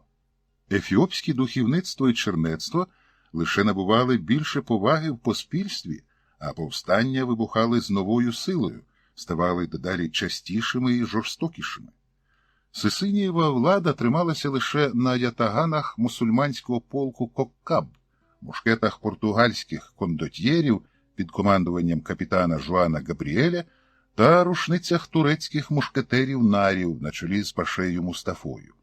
Ефіопська ж армія, по суті, перейшла на бік бунтівників, заявивши, що відрікається від Алауї Негусе, царя-відступника Сисинія, і переходить у підданість Вейзазерові Василіду. Вищі церковні ієрархи Ефіопської церкви благословили цей перехід, а католицький патріарх Ефіопії єзуїт Мендес прокляв. Але це нічого не змінило. Ефіопія бунтувала проти католицизму, а з впійманими єзуїтами чинилось те саме, що Сисиній робив з ченцями ефіопської віри. Якось до Сисинія, що таборував у своїй улюбленій Дембії на березі озера Тана, привели дуже дивного ченця Ефіопа з монастиря Дебра-Лібанос, центру течії Тауахдо в Ефіопській церкві. Чернець зовсім не боявся ні царя, ні єзуїтів, ні ката, що зацікавлено дивився на нього, був якийсь байдужий, розслаблений і, схоже, щасливий. «Скажи, що Христос має подвійну природу. Скажи, що Він Бог і людина, і залишишся живим та неушкодженим», – запропонував ченцеві єзуїт. «Ти, плюгавче, мракодумний», без ненависті й злоби, навіть з якоюсь приязню в голосі відповів чернець. «Ти, покруче від шакала і свині, відкусив би свій злосмрадний язик, перш ніж вимовляти таку собачу єресь, що Христос – Бог і людина, бо єсмь Бог, Бог». Чернець весело засміявся і поглянув на Сисинія. Просто в очі, насмішкувато й зухвало, за що вже потрапив під статтю за образу величності, яка передбачала вишукану смерть, бути спаленим живцем у просаленому одязі. «А ти що дивишся, Алауї Негусе?» – як дитині кивнув чернець Сисинієві. «Теж суєсловіє діявольське на віру отців проміняв. Не минути тобі за це вогню гієнського, земноплаза гидкий, негідний сину благочестивих батьків». Сисиній від такого нахабства аж не знав, що сказати. «Накажи здерти з нього шкіру», – порадив єзуїт. Чернець, почувши це, зайшовся сміхом. «Ну ви й дурні!» «Хто дурний?» – запитав божевільно, що, очевидно, ченця Сисиній. «Ви всі!» – відповів, сміючися чернець. «А найбільший дурень ти, царю єретику!» «Ти знаєш, що з тебе живцем здеруть шкіру?» – запитав Сисиній. «Ні, не здеруть». «Це чому ні, якщо я повелю?» «Хай який ти дурний, царю єретику!» – зневажливо кинув чернець.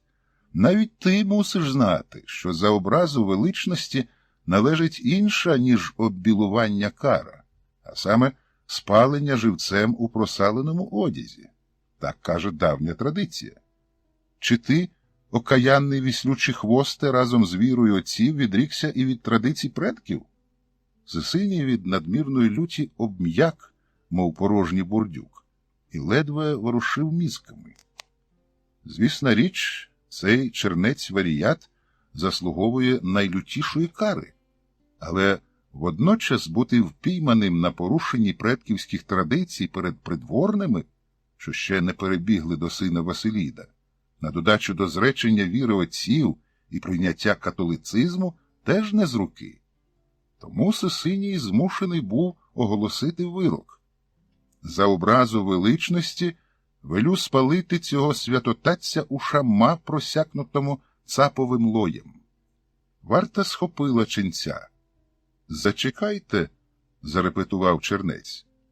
«Ти, царю-відступнику, ще дурніший, ніж я думав. Ти що, не знаєш, що засуджений за образу величності має право сам обирати, чим має бути просякнута його шамма – лоєм, воском чи якоюсь олією? Так велить стара традиція давніх імператорів, що від Аксумського царства». Сисиній запитально поглянув на свого Агафарі, церемоніймейстера і куба Руфаля. Той невизначено знизав плечима. Придворними покотилася хвиля легкого збентеження, і Сисиній інтуїтивно вловив, що пошарпаний імператорський двір на боці зухвалого ченця. «Хай буде так», – намагаючись зберегти хоча б рештки маєстату, проголосив Сисиній. Ось так то воно, втішився чернець. Він зняв з пояса шкіряну баклажку, відкоркував, розгорнув свою шама і почав щедро поливати її якоюсь олією, що мала дивний запах. Коли всю олію було вилито, він загорнувся у прооліїну шама і весело кивнув єзуїтові.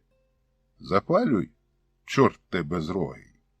Єзуїт розгублено подивився на Сисинія. Той дав знак одному з вартових, який взяв смолоскип, підпалив його від поблизького вогнища, на якому варилася телятина для царського двору, і підніс вогонь до проолійного ченця. Згораючи, той, звичайно, застрибав, затанцював, потім закачався землею, але жодного разу не скрикнув. Сисиній кивнув зверхникові пажів Блатенгета Уїбе Хайле подати йому чернечу баклажку. Той у поклоні підніс, Сисиній понюхав і нічого не зрозумів. «Чим пахне?» – простягнув він баклажку придворним. Ті по черзі нюхали і знизували плечима, і лише паша Мустафа, командир турецьких мушкетерів, сказав «Коноплі». Після цього імператор Сисиній ще більше засумував, бо наочно побачив, як безстрашно йде ефіопське чернецтво на смерть за віру отців, і як воно ненавидить його, царя царів, що надумав було вести Ефіопію під омофор папи римського. Він уже передчував свій недалекий кінець, але ще не здався.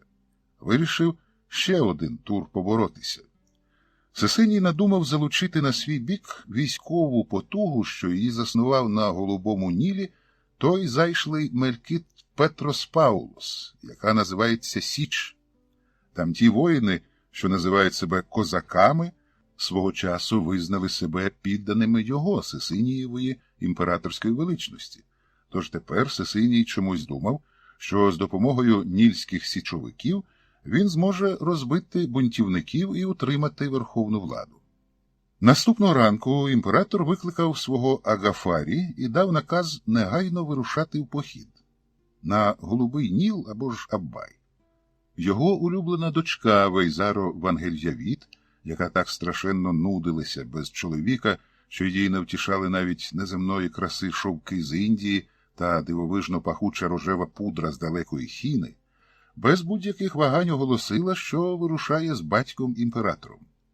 Як це не дивно, вона ще пам'ятала того білошкірого прибульця Мелькита, якому зі спонукань вродженого шляхетства подарувала через батька царя коней, одяг і зброю, її, принцеси, коштом. Тоді вона достеменно не усвідомлювала, навіщо це зробила. Але тепер, перед походом, мусила зізнатися собі, що добре пам'ятає того зайду, бо ще тоді пильно до нього придивилася.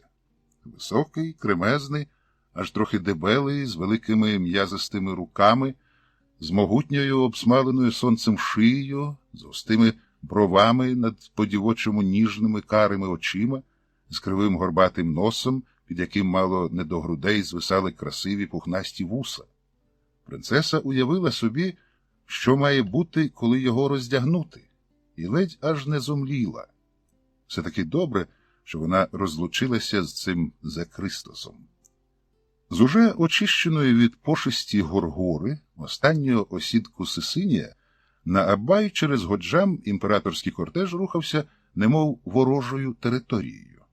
І якби не кінні мусульмани з полку Коккаб, португальські й турецькі мушкетери, Сисинія з єзуїтами давно б уже роздерли місцеві амхарці, вірній ефіопській церкві, що перебували під сильним впливом ченця з монастиря Дебре Маркос. Якось дійшли, а коли імператор з почтом спускалися з узгір'я в долину Аббаю, назустріч їм вийшли аббайські козаки на чолі зі своїм кошовим отаманом Павлом Лазаренком. Це було на що подивитися. Петро Павло одягнув і спорядив своє військо в найкращих запорізьких та ефіопських традиціях. Усі воїни вкупі зі старшиною і самим кошовим були вбрані у козацькі шаровари, але з різної матерії. Наприклад, сам Петро Павло, Желько й Еліяс з помаранчевого шовку, найпомітніші козаки з фарбованого у червоне полотна, а Голота з полотна простого. Причому все військо, крім 3 генеральних старшин, було босе. Петро Павло мав позолочені сандалі, а Еліяс і Жилько – посріблені. Те саме із сорочками. У старшин шовкові, у ліпших козаків – з фарбованого полотна, Голота у полотняному лахмітті або взагалі до пояса гола.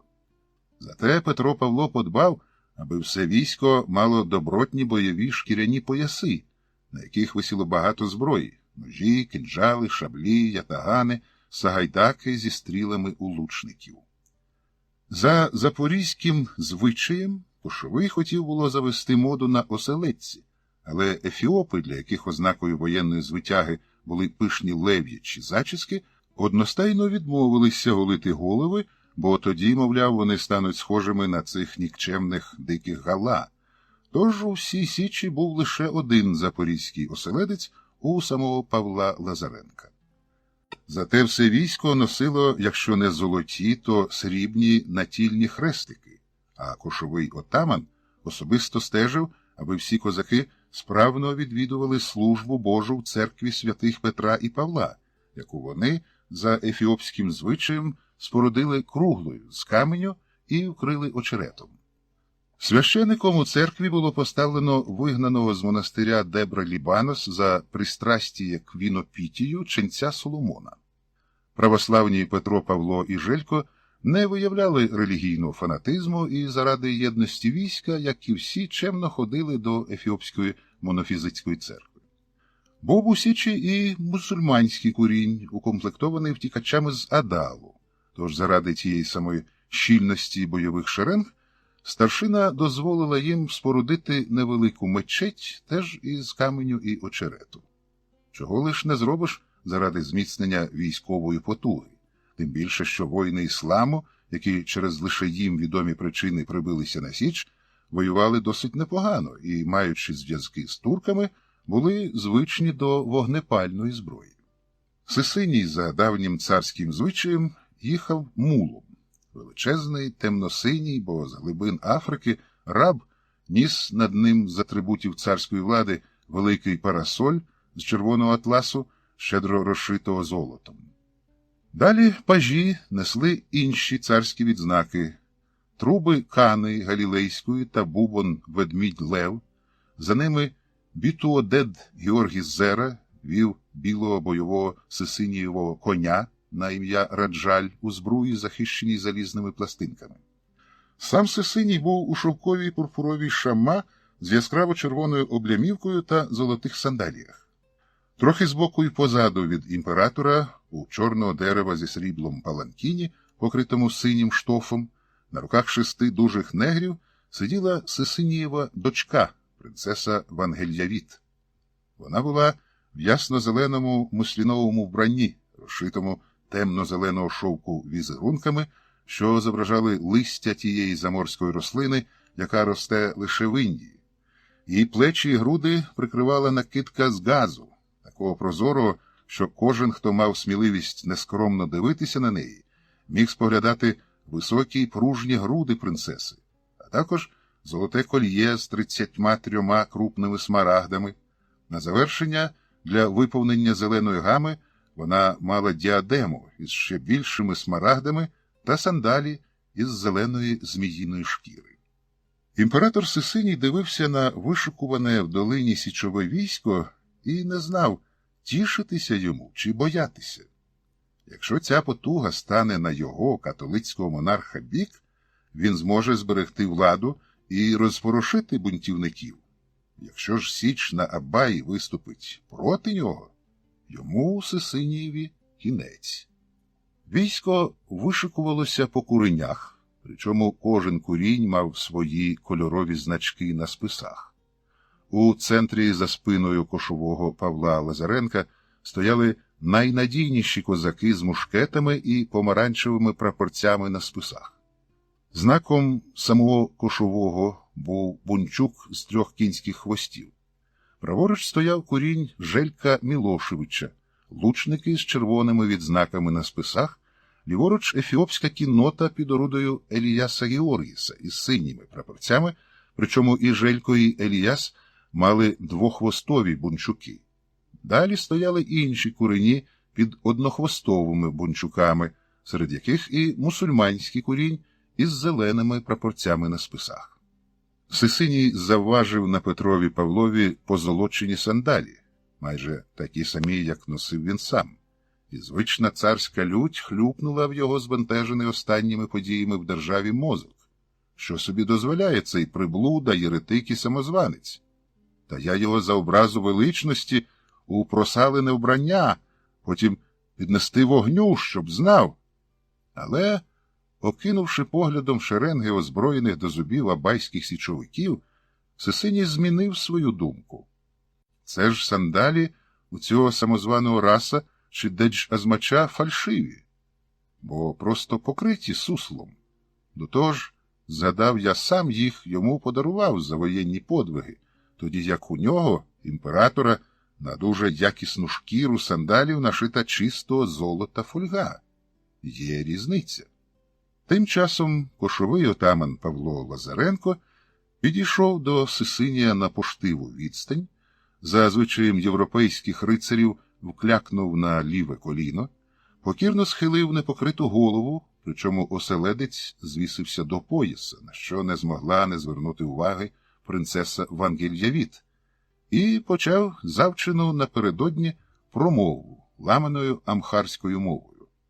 «О Селтан Сегад», що означає «владика», «йому поклонися, царю могутній і звитяжний, Негусе Негесте, царю царів Сисинію, правий сонцем, прозірливий очима, мудролюбний і правосудний, далекий від зла, що ненавидить беззаконство, щедрий рукою і такий, що на Бога пречисто і Всевишнього покладається, той, що шукає законів і установлення їх, той, що навчив смертних і напоумив тих, що живуть, той, що зміцнив буття земних, як зміцнив небеса, допоки рухається місяць і триває обертання зірок, тобі уклінно приношу своє і всього війська січового аббайського християнське життя і зброю для поверження ворогів твоєї імператорської величності, а також віри християнської. Складаємо присягу служити тобі, християнський царю, і при потребі з великою втіхою складемо свої буйні козацькі голови за твій всія Ефіопії престол і віру Христову. Радуйся, вінченосче. І Сисиній радувався.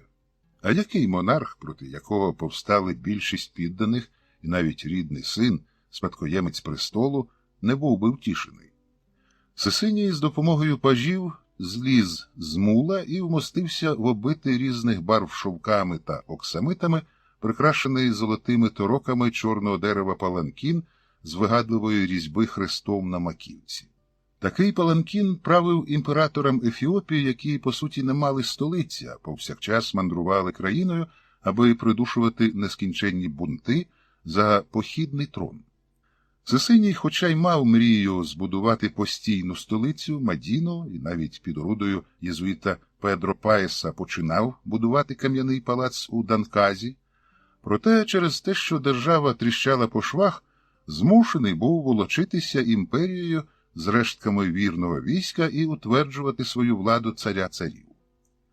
Він дав наказ поставити біля свого трону паланкіна невисоку отоманку і жестом запросив Павла Лазаренка сісти біля його царських ніг. Петро Павло попрямував до паланкіна, але його зупинила імператорська варта і відібрала шаблю, ніж і пістоль. Кошовий отаман Січі на Абаї розсердився і вже хотів було дати козакам сигнал до бунту, бо знав ситуацію в країні і розумів, що Сисиній, крім цих загонів, що його супроводжували, армії немає, тож можна було його не визнавати.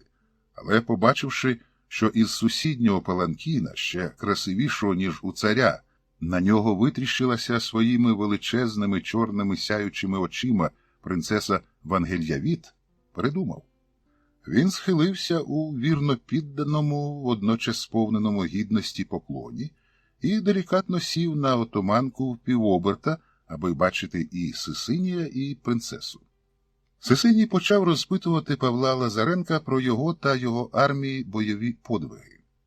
І Петро Павло, хоча амхарською володів далеко не досконало, розповідав, як вони, троє християнських воїнів, він сам, серб Желько і ефіоп Еліяс Георгіс, хитрістю і відвагою розбили цілу армію Галла-Оромо, як потім він важко і наполегливо розбудовував Січ, як постійно воював з ворогами Ефіопії і ворогами його імператорської величності, як завів у Коші чернецькі звичаї, заборонивши присутність жіноцтва, як ходив у походи на землі Галла, фалашів, мусульман, і як вимордовував там усе живе, залишаючи лише худобу і хлопців для рабства, не дозволяючи козакам брати жінок і дівчат під страхом кари на горло.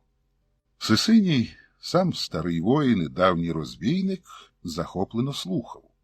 Про інші свої подвиги, як от розведення свиней, яких ефіопи не їли, фальшування місцевих грошей, амоле, отримання хабарів від Галла за пропуск у Ефіопію та самогоноваріння, кошовий Павло Лазаренко скромно промовчав. Натомість набрався зухвалості запросити його імператорську величність Селтан Сагада, його дочку, принцесу Вангільявіт, від вроди якої меркне сонячне сяйво, та найвищих достойників царського почту, до скромної козацької трапези. Відобідати, як мовиться, чим Бог послав.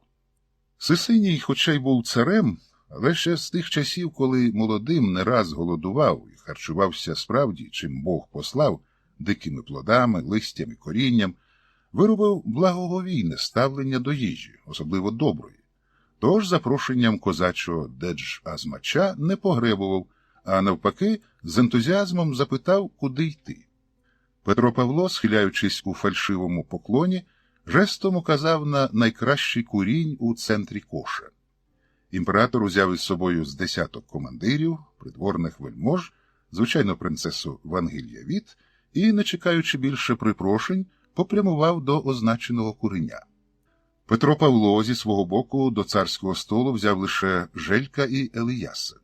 Решта козацьких командирів пригощала офіцерів царської гвардії, а прості козаки – рядових царських воїнів. Коли гості розсілися, причому так вийшло, що Петро Павло сидів біля принцеси Вангільявіт, молоді козаки, яким було довірено виконувати роль прислуги, почали доносити їжу та напої. За ефіопським звичаєм спочатку поставили місцевий свіжоспечений хліб, інджера, та мисочки з пекучим соусом ват. Потім кожному гостеві було подано колбу з теджем, медовухою та жбан з телла, пивом. На першу страву були курячі яйця, фаршировані риб'ячою ікрою, за якою, очікуючи високих гостей, Павло Лазаренко посилав гінців аж на узбережжя Червоного моря, яку вони привезли звідти у видовбаних з криги пуделках, що в свою чергу були упаковані в подвійні плетені з лози кошики, між стінками яких напхано свіжої тирси. На другу страву риба, так само доставлена з того ж узбережжя, смажена у пальмовій олії, приправлена соком цитрини і посипана меленим чорним перцем. Треба ще додати, що готували ту рибу цілою, напханою різними пахучими травами. Далі, навпереміну, після гарячої риби подали холодних простих курчат, копчених у січових коптильнях, які Павло Лазаренко збудував переважно для свинячого сала, яке до часу цим гостям вирішив не подавати.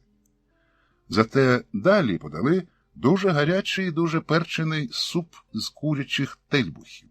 Тедж і телла лилися рікою. Петро Павло, зробивши вигляд, що йому треба розпорядитися на кухні, вибачився перед царем, вийшов і у власній коморі випив кухоль своєї самогонки. Після цього все, що відбувається, постало для нього в іншому світлі. Ну, Сисиній, ну, цар, ну і що? У нього, кошового отамана, ні, цілого гетьмана Ефіопської Січі, більше війська, він тепер володар обох берегів Голубого Нілу.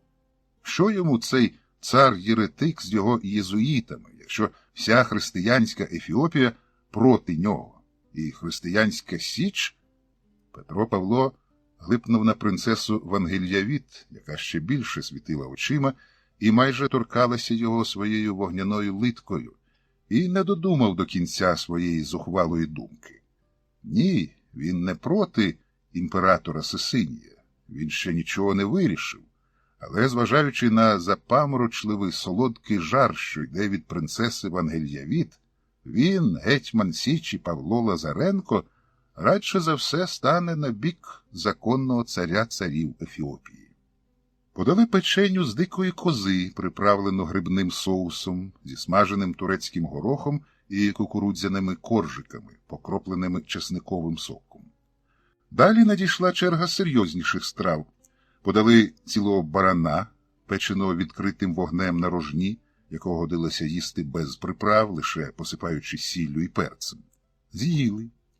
І коли гості вже налаштувалися на солодкий десерт і фрукти, Павло дав знак, і прислужники принесли основну страву – тушковану телятину з великою кількістю різних приправ, у тому числі й шафрану, коріандру, кориці, імбиру, кардамону, куплених у турків у Масаві. Перед кожним гостем було поставлено глиняний горщик, у якому в духмяному соусі парували шматки полядвиці, печінки, легень, нирок, серця і по кілька реберець.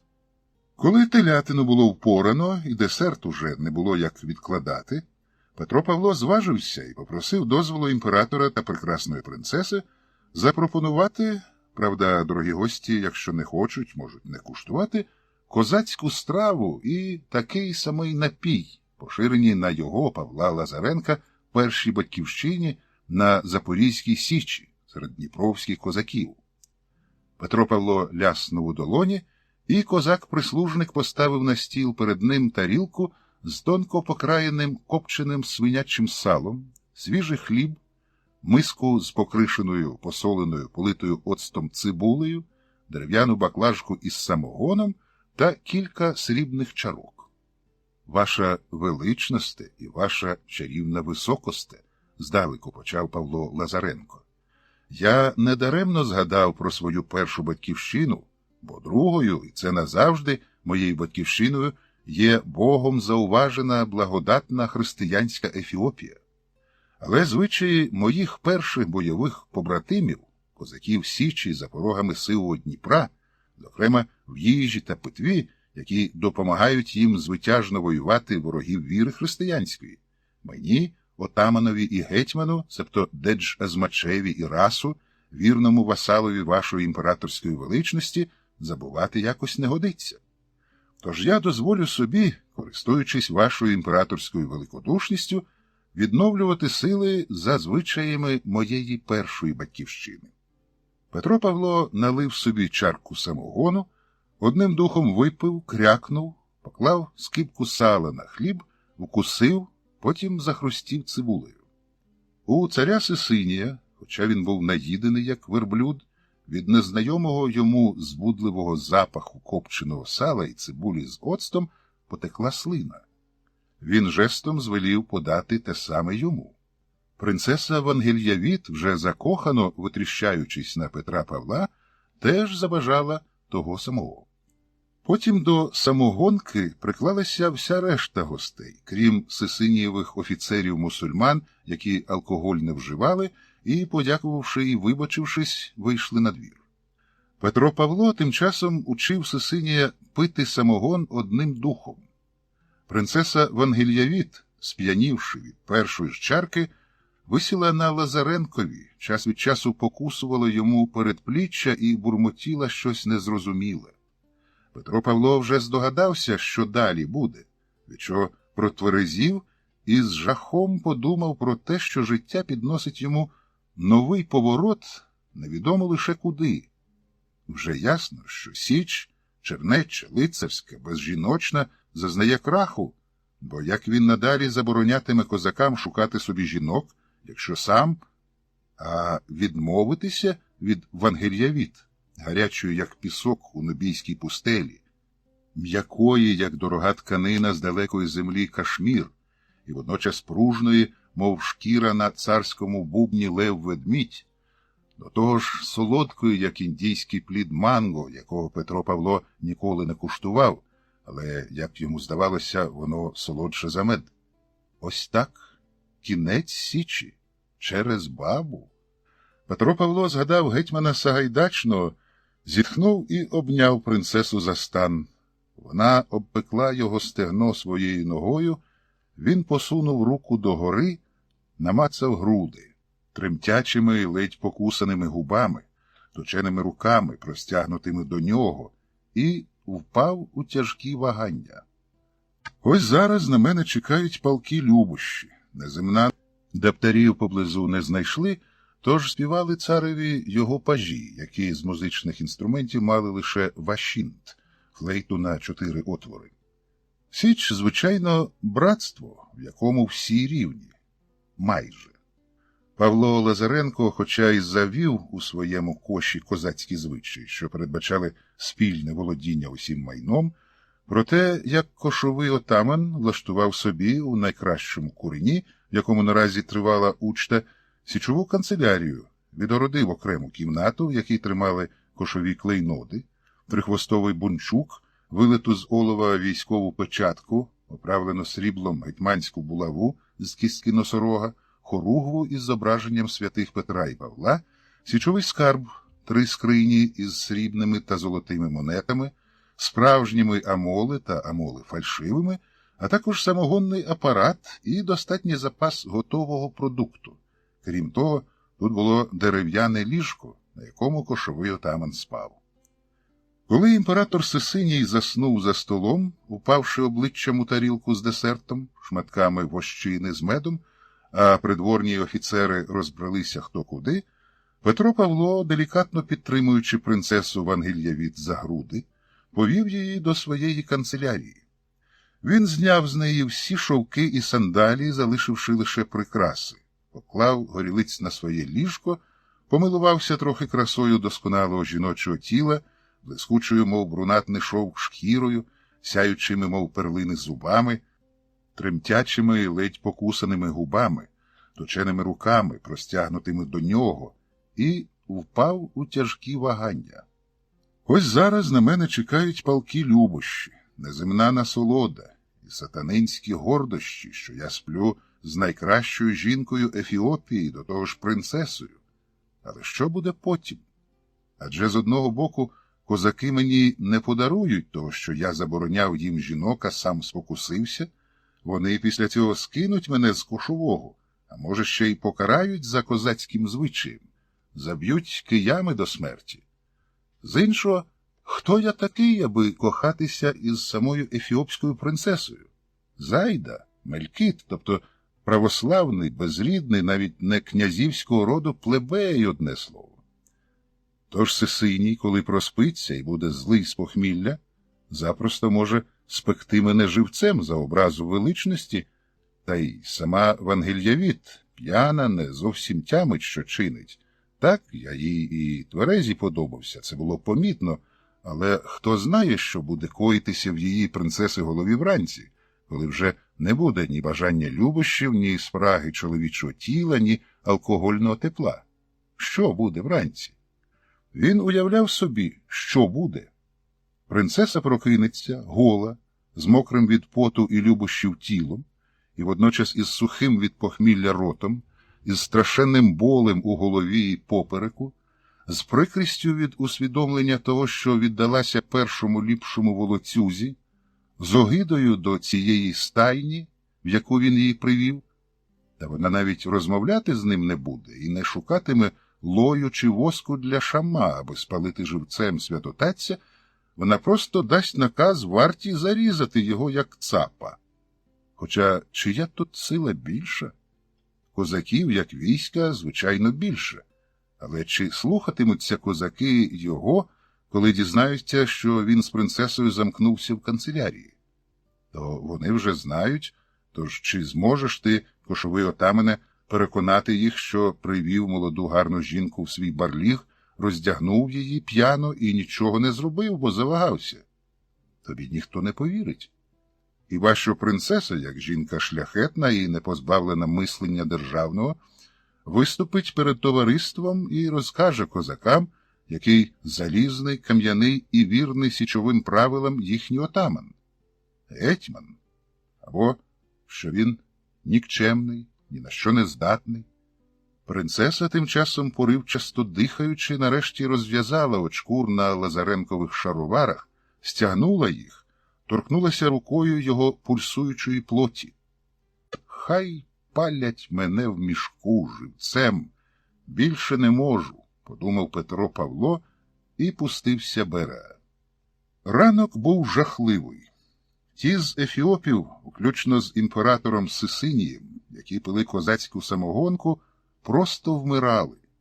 Павло Лазаренко вмирав від страху, а принцеса Вангельявіт – від щастя. Вона нарешті знайшла чоловіка, якого шукала все життя.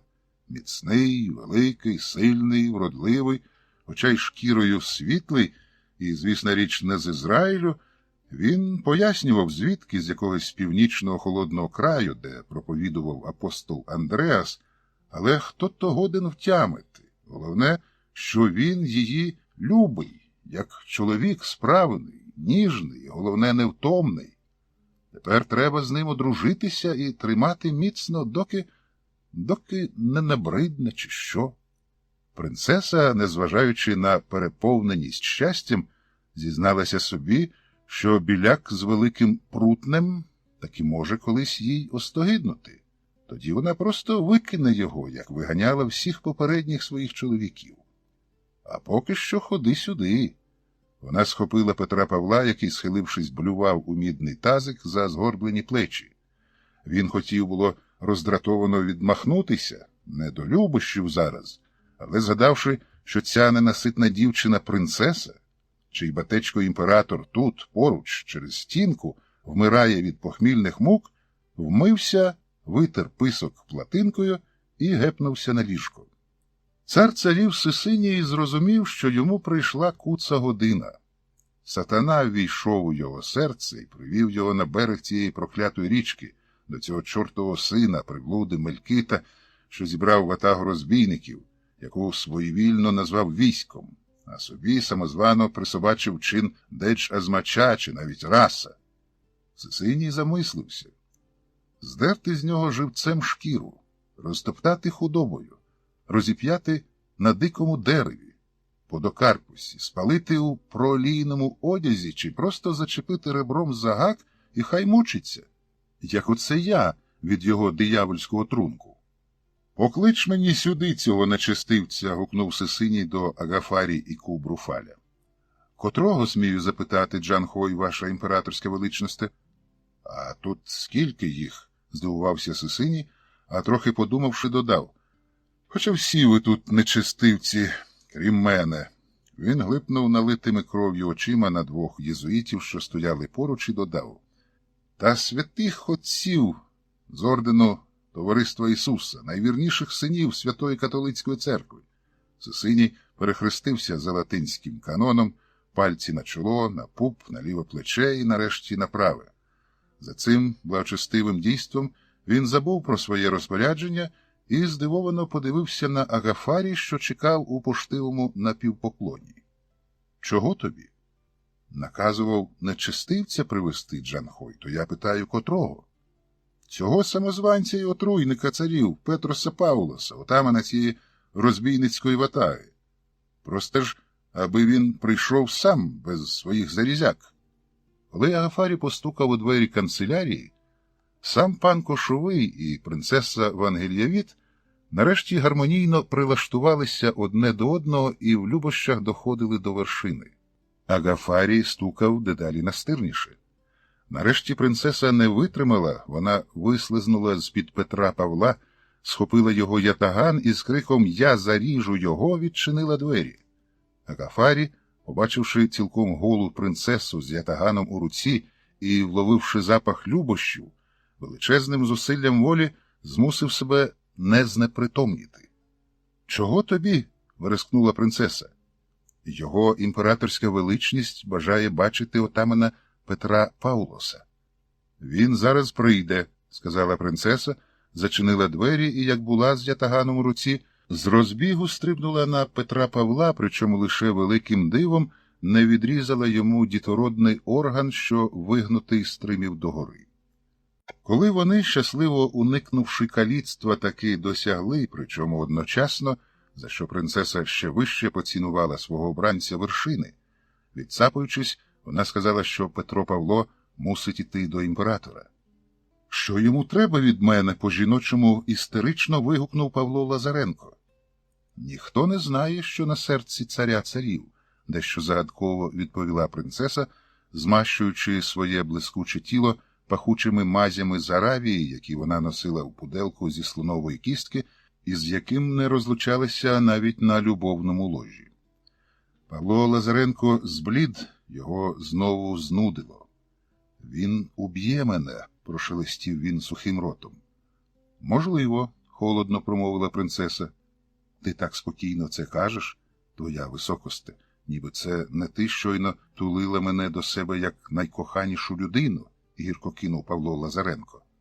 «А ти і є найкоханішою моєю людиною», – сказала принцеса.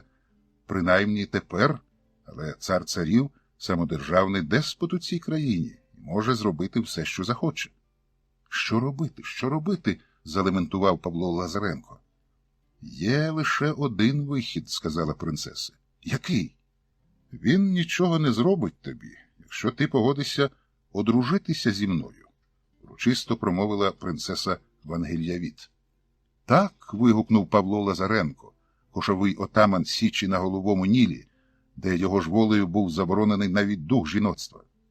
«Тоді підемо до царя царів, і перш ніж він вихлюпне на тебе свій гнів, я навіть не знаю за що, але здогадуюся, що він вважає тебе своїм отруйником. Цей твій напій, чоловіче, я сама ледве дихаю». «Нічого, твоя високосте», – збадьорився Павло Лазаренко. «Я знаю, як це лікувати». Цар царів Сисиній сидів у своєму паланкіні на березі річки в затінку фінікової пальми і раз по раз блював уже не вчорашньою вечерею, а зеленим гірким шлунковим соком. «А, це ти, царе-вбивце», – лагідно промовив він, побачивши блідого, як скисле молоко, Павла Лазаренка, якого вела за руку його дочка Венгельявіт. «Ходи ближче і розповідай, хто тебе навчив труїти імператора всія Ефіопії?» Вангельявіт підвела напівмертвого Павла Лазаренка до царського паланкіна, і обоє бухнулися перед Сисинієм на коліна. «Ваша величносте, батьку рідний», – жалісливим тоном забубоніла принцеса, «волею Господа нашого Ісуса Христа і всіх святих мені далося чоловіка, з яким я пошлюблена на небесах. Прошу благословити мій шлюб на землі з цим шляхетним християнським воїном на ім'я Петрос Паулос». У Сисинія від обурення на якийсь час відібрало мову. «Але ж він отруїв мене», – нарешті вичавив із себе Сисиній. «Я вмираю. Це його мої вороги намовили. Зізнавайся, хто шайтанове сім'я?» Сисиній хотів грізно, як завжди, вигукнути, але натомість лише жалібно пропищав. «Ваше величносте, батьку», – переконливо почала принцеса, – «це не отруєння. Це від незвички до цього вогняного напою північних християн. Петрос Паулос вміє це лікувати. Це, ще раз кажу, не отруєння, а просто похмілля, батьку». Сисиній за царською звичкою хотів гордовито піднести голову, але в мозку щось хлюпнуло, різонуло гострим болем, в очах потемніло, і він тихо промовив: «Хай лікує». Через якийсь час за столом у тому ж затінку сиділи цар царів, його дочка, його майбутній зять і кілька царських придворних і козацьких старшин. Снідали зранку впольованою і спеченою антилопою і пивом Телла. Для хворого Сисинія Павло Лазаренко особисто склав лікувальне меню. Спочатку він дав імператорові випити жбан охолодженого в річці пива. Сисиній випив, а коли зсудомлений шлунок спробував повернути пиво назад, Павло Лазаренко підсунув імператорові миску гарячого бульйону, щедро приправленого червоним пекучим перцем. Сисиній з'їв кілька ложок і здивовано відчув, що йому стає легше. Коли в царських очах з'явилися ознаки життя, Петро Павло звелів подати йому смажене антилоп'яче м'ясо в гострому соусі з овочами, налив півчарки своєї самогонки, вичавив туди півзеленої цитрини і попросив царя випити і заїсти. Сисиній з великими зусиллями випив, через силу заїв, а потім ще і ще. Негус-Енегес Целтан Сагад, тобто імператор Сисиній, повернувся до свого нормального стану і поволі вникав у поточні справи. То що кажеш очільнику цього звитяжного річкового війська, що хотів би одружитися з моєю дочкою, принцесою Вангельявіт? Так, ваша величносте, уклінно прошу її руки, серця, а також усього маєстату, що належить їй по праву народження.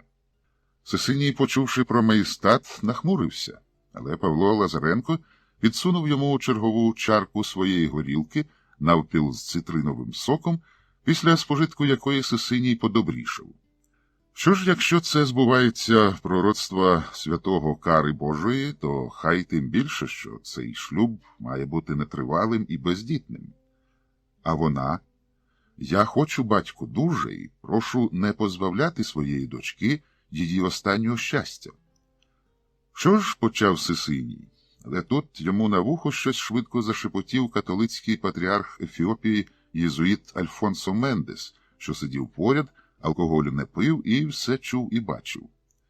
Сисиній, слухаючи його, згідливо кивав головою, а коли той закінчив, сказав: «Назагал я не проти вашого шлюбу. Ти, Петросе Павлосе, довів, що великий воїн, сформував звитяжну армію, яка самовіддано воює з ворогами імперії, і за це я подарував тобі чин Недж-Азмача і нагородив різними бойовими нагородами. Але ж як ви з Вангельявіт обвінчаєтеся, якщо вона вірна Римо-католицької церкви, а ти Мелькіт-Халкідоніт, чи, як ви кажете, православний? А жити на віру, як це вона робила з тамтим Зекристосом, ні я, ні його святість патріарх Мендес не дозволимо. Єдиний вихід – це прийняти тобі святу, до того ж істину».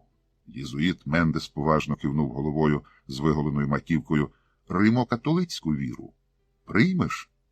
«Прийму, ваша величносте», – швидко відповів Павло Лазаренко, вклоняючись імператорові. «Прийму, ваше високопреосвященство», – додав він, вклоняючись Мендесові. Желько, що сидів за столом навпроти, здивовано подивився на свого кошового отамана, потім на Еліяса, мовчки підвівся і вийшов за столу. Еліяс, трохи повагавшись, зробив те саме. «Йдуть готувати заколот», – подумав Павло Лазаренко. «Що ж, може, так воно і ліпше.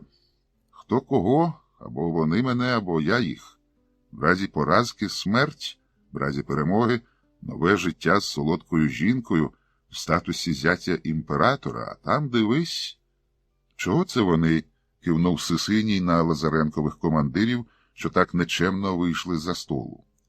«За моїм наказом йдуть готувати військо у великий похід. Ми йдемо на Орому, у Гафат і Дамот», – знайшовся кошовий отаман. «Ні», – владно обірвав його Сисиній, – «ти ще не вислухав усі мої умови». Павло Лазаренко розгублено подивився на принцесу, але вона лише люто глипнула на нього, штурхнула ліктем, мовляв, «мовчи, дурню», і боляче вщипнула за ногу.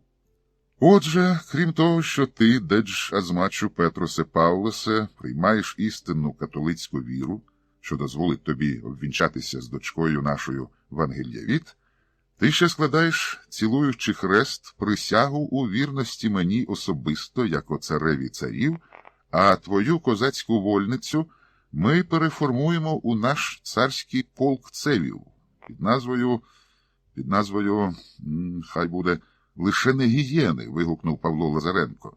«Погана спадкоємність». «Добре, не гієни», – погодився Сисиній. «Хай буде кінджал на ворога. Грізно і доречно. І ми вирушаємо до Годжаму, Амхари і Ласти проти бунтівників, що повстали проти моєї імператорської влади». «Я не проти», – сказав Павло Лазаренко, «але остерігаюся, що козаки можуть не погодитися обміняти вільний солдатський хліб на царську службу. Чесно кажучи, боюся заколоту. Оті два, що тут сиділи, я впевнений, пішли підбивати військо до бунту». Не бійся, зятю, уперше за весь ранок усміхнувся Сисиній. Проти заколотників у мене є засіб. Він покликав до себе командирів двох мушкетерських дивізіонів, португальського і турецького, і командира кінного ісламського полку, і дав наказ бути у повній бойовій готовності. А для простих воїнів у мене є інший засіб. Сисиній звелів Агафарі і двом гвардійцям принести зі свого обозу скриньку зі срібними турецькими монетами. Я заплачу їм, до того ж не амоли, а сріблом. А тепер, зятю, дай наказ, аби сюди прийшли всі твої командири, включно з тими двома. Скажи, що збираєш військову раду, а щоб вони не здогадувалися, признач місце, хай буде під отим ялівцевим чарником. Йди, Габріелю, слухайте сюди. Петро Павло, пославши козаків по командирів, сам зібрався, мов на смертну кару, поцілував Вангельявіт, потім хрестика на шиї, уклонився Сисинієві, повагавшись єзуїтам, сказав пошепки «Отче наш» своєю рідною мовою і поплентався у бік ялівцевих заростей. На нього вже чекали. Зрадник, зрадник, зрадник. Кидали по черзі Желько, Елияс та корінні отамани йому в обличчя. По черзі підходили до нього і смачно плювали на його шаровари. Павло Лазаренко мовчки плакав. Командири, відплювавши, вирушили у бік коша. З-за чагарника назустріч їм вибігли португальці і турки, вишикувалися у три шеренги, так що перша націлила на козацьких командирів мушкети зі зведеними кремінними курками. «Братове!» – вигукнув їм у спину Павло Лазаренко. «Не бунтуйте! Цар царів Сисиній бере нас на службу!» Командири навіть не обернулися.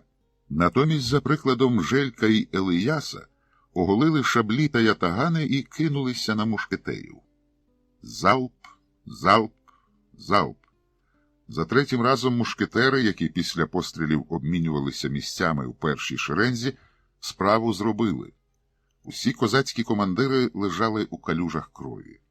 Павло Лазаренко відвернувся і вже не бачив, як турки ятаганами, а португальці шпагами добивали поранених.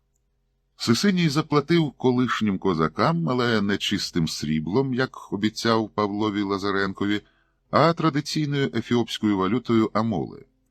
Він дав їм по кілька брусків, і вони, як царські воїни Цеви, полку кінжал на ворога, склали присягу цареві царів. Петро Павло ввечері знову підпоїв Сисинія своєю горілкою і напився сам так, що навіть не міг покохатися з Вангельявіт. Вранці наступного дня він, не похмиляючись, дав себе перехрестити в католицьку віру і обвінчати з Вангельявіт. Після цього вони із Сисинієм трохи випили, і цар царів дав наказ всьому воїнству вирушати на північ, супроти заколотників. Так минає кожна слава. Приходить виповнення часів і стається те, що мало статися. Петро Павло, наприклад, колишній турецький галерний раб, перед тим запорізький козак Павло Лазаренко, а ще раніше хай небагатий, зате родовитий волинський шляхтич Горностай Лазаревський, став зятем самого імператора всія Ефіопії Негусе-Негеста Салтан-Сагада. Щоправда, більшість підданих у державі називає його Алауї-Нигусе, тобто цар-відступник або просто Сисиній єретик. Але від того золота корона з його голови поки що не падає. Оце «поки що» страшенно отруювало Павлові Лазаренку радість від того, що мрія збулася. Отож, поки що все йде добре, але що буде завтра, страшно подумати.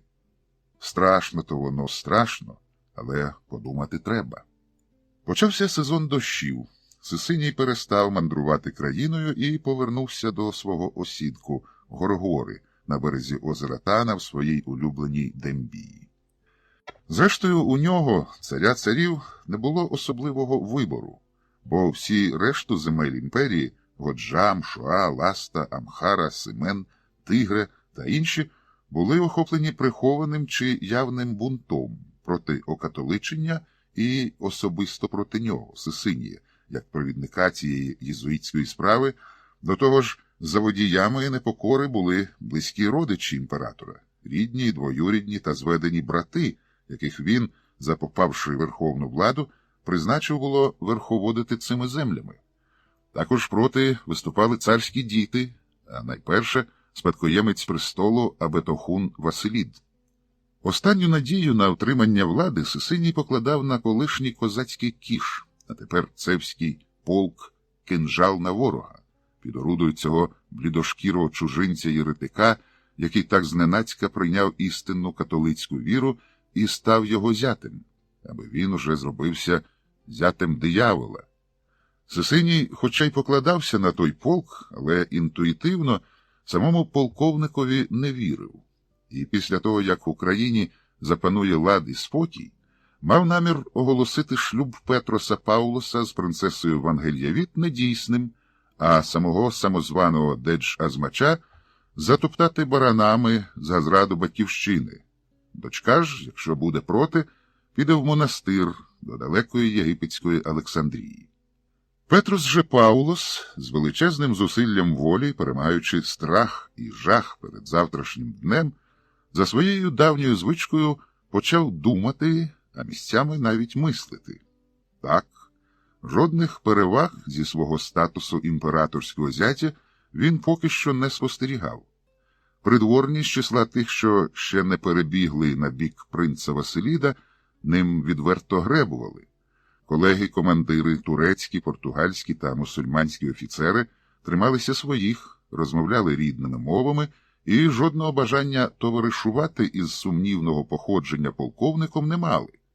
Сисиній дивився на нього, як на гарматне м'ясо, і якщо говорив з ним, то лише розпитував про моральний дух і бойову готовність полку кинджал на ворога.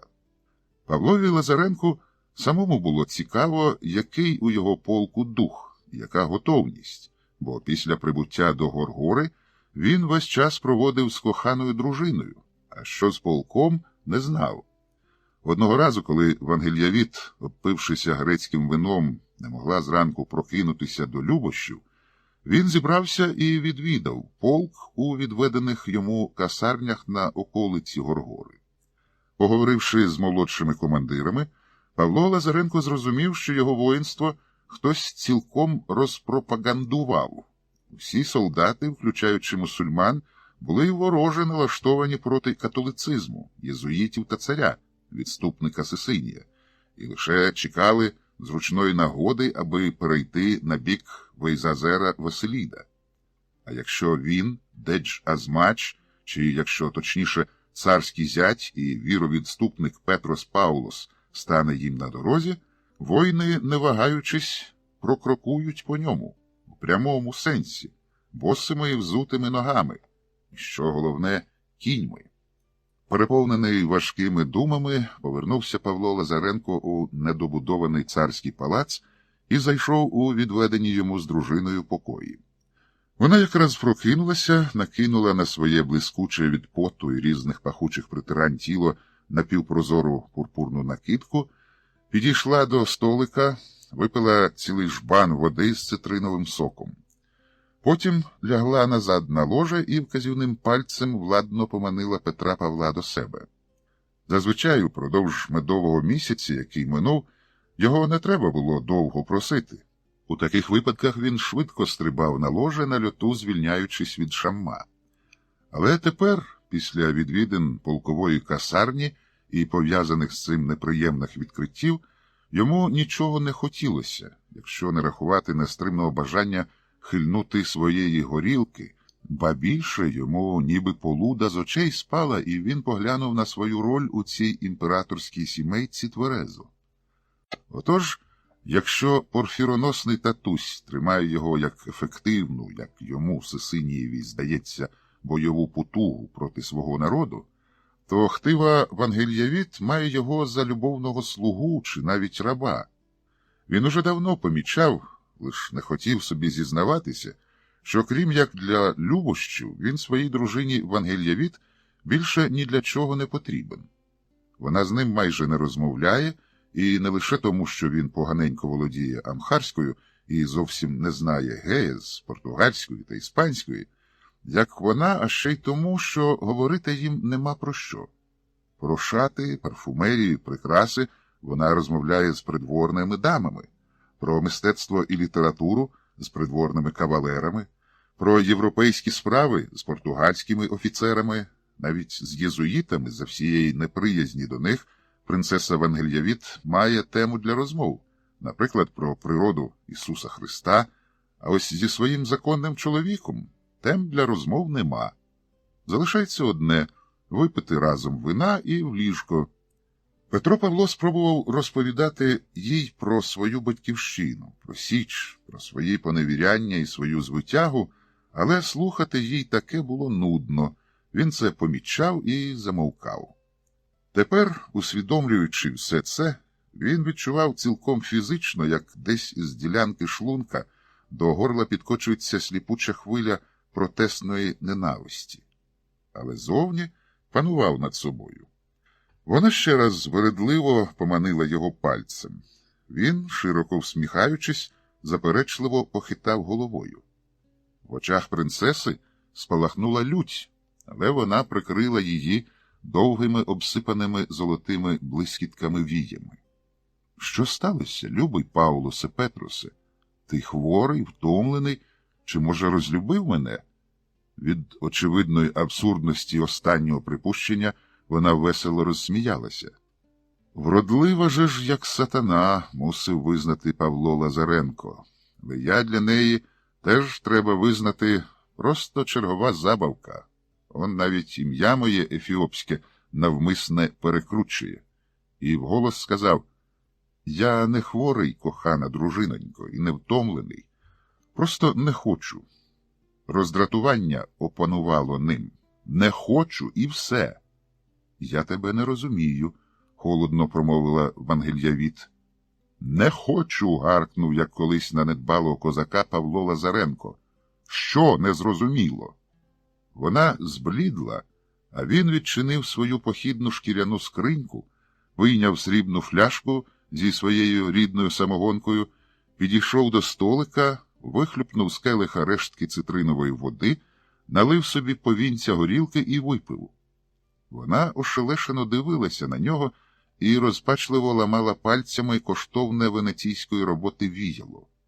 Коли алкоголь обпік нутро і Павлові Лазаренку стало добре, він полагіднішав. Налив півкелиха, сів біля дружини і примирливо сказав: «Пий». Вона мовчки відсторонила його руку з келихом. «Випий, потім поговоримо», – тверезо сказав Павло Лазаренко. «Є серйозна розмова». Вона здивовано подивилася на нього, трохи повагалася і, зрештою, випила. Коли горілка зробила свою справу, вони, не з'ясовуючи стосунків, бухнулися на ложе і зайнялися своєю звичною справою. Коли все, як завжди, бурхливо і вигадливо відбулося, вони випили по жбану пива і налаштувалися до тієї самої серйозної розмови. Вони поговорили і залишилися задоволені одне одним не менше, ніж від любощів. Наступного ранку імператор Сисиній, підсилений єзуїтським ідейним забезпеченням, зібрався на вирішальний бій. Це мав бути черговий похід на найбунтівнішу провінцію імперії – Ласту. Того ж ранку Сисинія повідомили, що його рідний син, спадкоємець престолу Абетохун Василід, вночі зі всіма своїми придворними, вартою та власним кінним полком «Залізна гвардія» таємно вийшов з Горгори і попрямував на північний схід, схоже, у Тигре. Сисиній розлютився, потім засумував і нарешті збайдужів. Провінція Тигре, незважаючи на те, що Тигре Меконен, тамтешній правитель його брат Охрі Кристос, давно вже не підкорялася центральній імператорській владі, там панувала стара ефіопська віра отців і безжально винищували католицькі місії. Імператор Сисиній за останні півроку постарів, геть посивів, ослаб і вже не знав, що йому робити – топити й надалі в крові країну, впроваджуючи католицьку віру, чи а що чи Сисиній ще не знав. Тому, підбадьорений єзуїтами, пішов на ласту проти свого брата Сеела Кристоса, що так підло і невдячно збунтувався. Хоча хто наразі з його численних рідних, двоюрідних та троюрідних братів, прямих і троюрідних небожів, свояків, зятів, кумів, яким він, посівши верховну владу, щедро роздавав ефіопські провінції для управління і годування, не збунтувався. Не хочуть вони католицизму і край.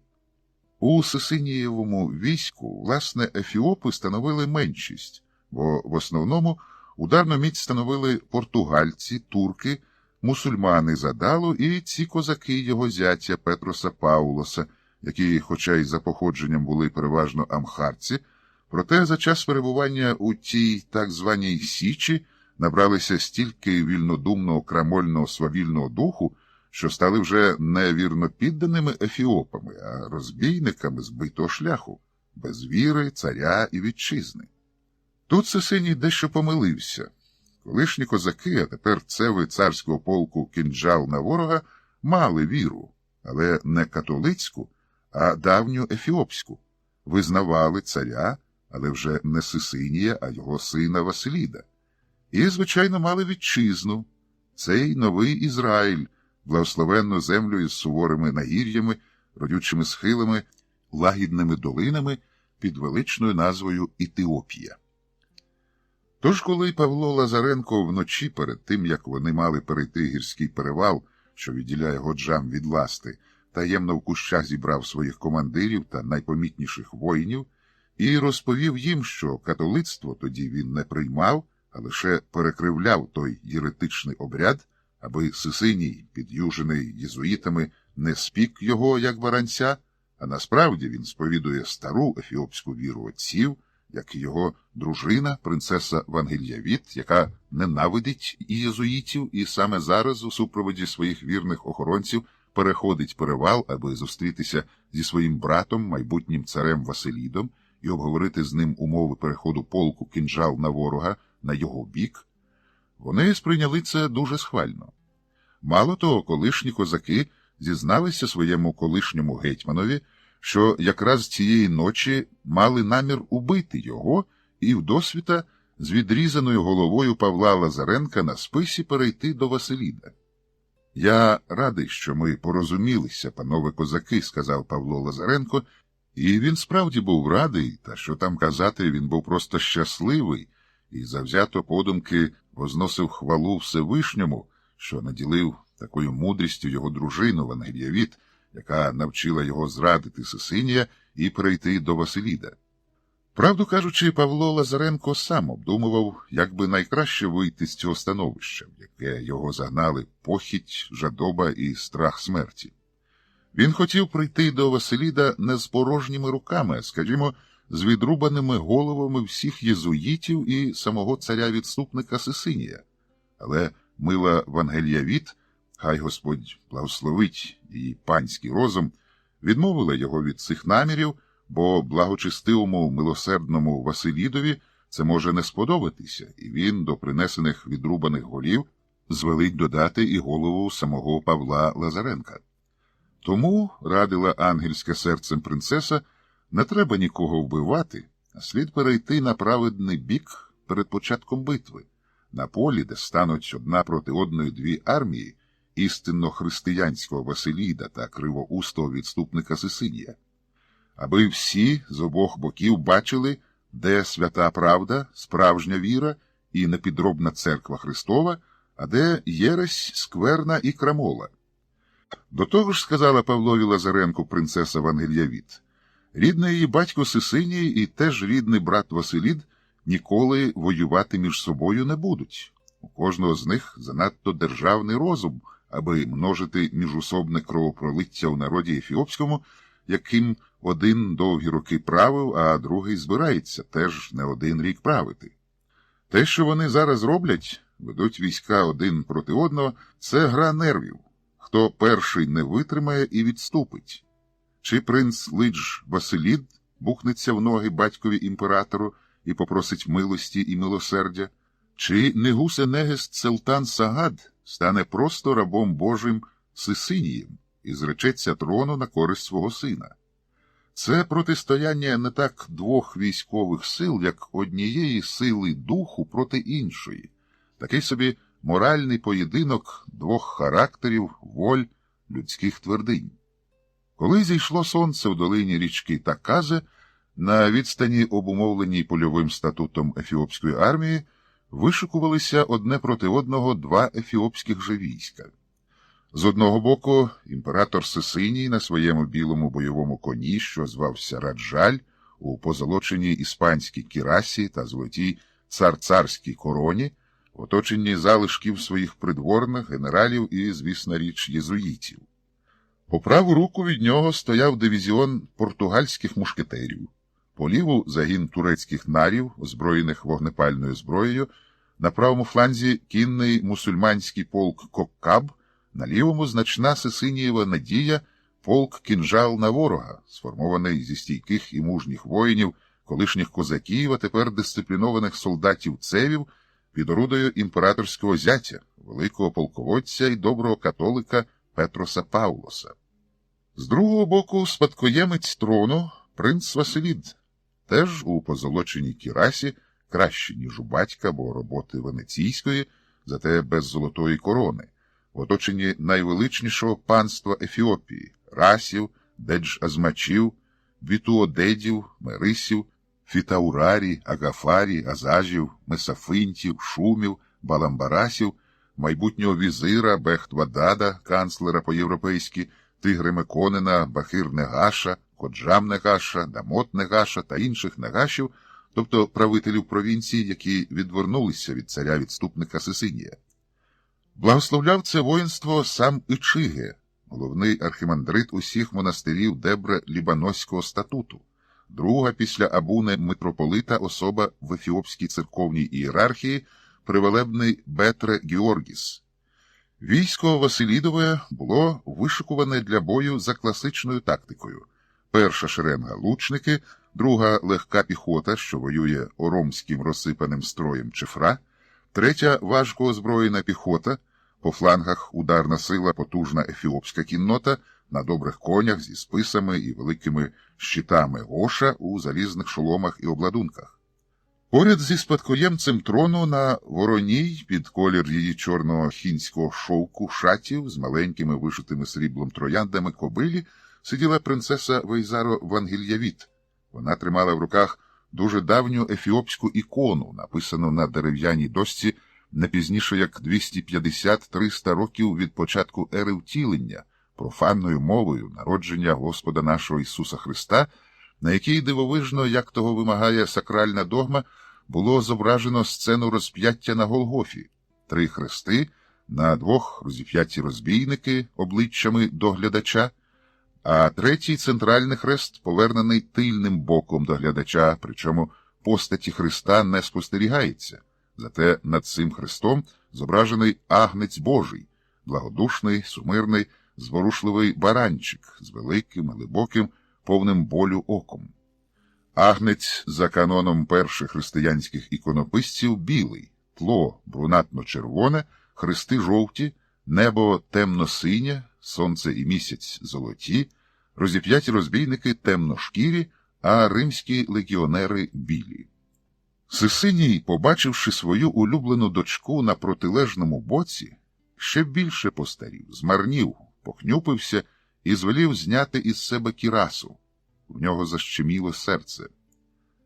Принцеса Евангелієвіт підвелася на стременах, делікатних, на цілу ступню, а не лише на великий палець, як у всіх ефіопських вершників, піднесла обома руками над головою ікону і вигукнула: «Воїни ефіопські, християни, вірники нашої давньої віри отців, відверніться від відступників, оберніться спиною до єзуїтів, які привезли в нашу благословенну країну чортів, християни, сини Ізраїлю. Братове, во ім'я Ісуса Христа, хто любить мене, до мене». Після цих слів, як було домовлено, Дедж-Азмач, командир полку кінжал на ворога, підвівся на стременах і широко махнув булавою. За цим знаком увесь полк, кінні й піші, вирушив у бік армії Василіда. Що це таке? Куди? Команди до наступу не було. Назад. Деч азмачу Петросе Паулосе, зятю, назад, репетував Сисиній. Але воїни Лазаренкового полку і не думали атакувати, несучи зброю, як у поході, списи на плечах, мечі у піхвах, стріли в сагайдаках, вони переходили на бік Вейзазера Василіда і Вейзаро Вангельявіт. Першим, хто збагнув, що коїться, був католицький патріарх Ефіопії єзуїт Мендес. Він підкликав до себе капітана португальських мушкетерів Жуана Габріеля і щось шепнув на вухо, рукою вказуючи на Лазаренків полк, що віддалявся. Офіцер згідливо кивнув і розвернув свого коня у бік дивізіону.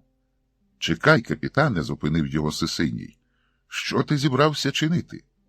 «Дати кілька залпів у спину зрадникам, ваша імператорська величність», – відповів капітан. «Ні», – твердо сказав Сисиній. «Ні, битви не буде. Я даю тобі наказ зніматися з позиції і похідним маршем повертатися назад до Горгори. І покличте до мене сина мого Василіда. Я хочу з ним говорити». «Що ти робиш, сину?» – залементував Мендес. «Що ти робиш? Адже то єретик». «Мовчи, патріарху», – сумно промовив Сисиній. «Не виходить на наше. Віра римська непогана, але мешканці цієї країни не розуміють її. Я не можу йти супроти більшості. Хай буде, як було. Бог краще знає, кому жити, а кому вмирати, кому бути царем, а кому рабом, і якій церкві бути в цій країні». 9-го дня місяця червня року Божого 1632 від втілення, тобто Різдва Ісуса Христа, або 7132 від сотворіння світу, Негус-Енегест Селтан Сегад, він же цар царів і імператор всія Ефіопії, у Горгорії в присутності всіх вельмож і найвищих сановників держави, вищого ефіопського і католицького духовництва, а також війська, ремісництва, купецтва і посполитих, що заполонили майдан перед палацом, виголосив свій останній імператорський указ, в якому після воздання хвали Всевишньому і перерахування своїх законних і придуманих підлабузниками титулів і епітетів проголосив те, чого від нього чекала вся Ефіопія. «Хай повернеться віра». Малася на увазі давня Олександрійська ефіопська монофізитська віра, яку він, Сисиній, спробував був поміняти на католицьку, але чомусь не вийшло.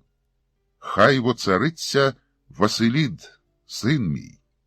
Це зрозуміли всі. Сисиній зрікається імператорського трону на користь Абетохуна Василіда, якого і так уже більшість підданих, а ефіопське духовництво цілком визнавали царем царів. Я ж бо стомився, негідний і хворий, старий, хочу на покій, і якщо на те буде воля Господня, вічний. Прощай мені, народе ефіопський, і ви, братове зверхники, і ви, отці священнослужителі.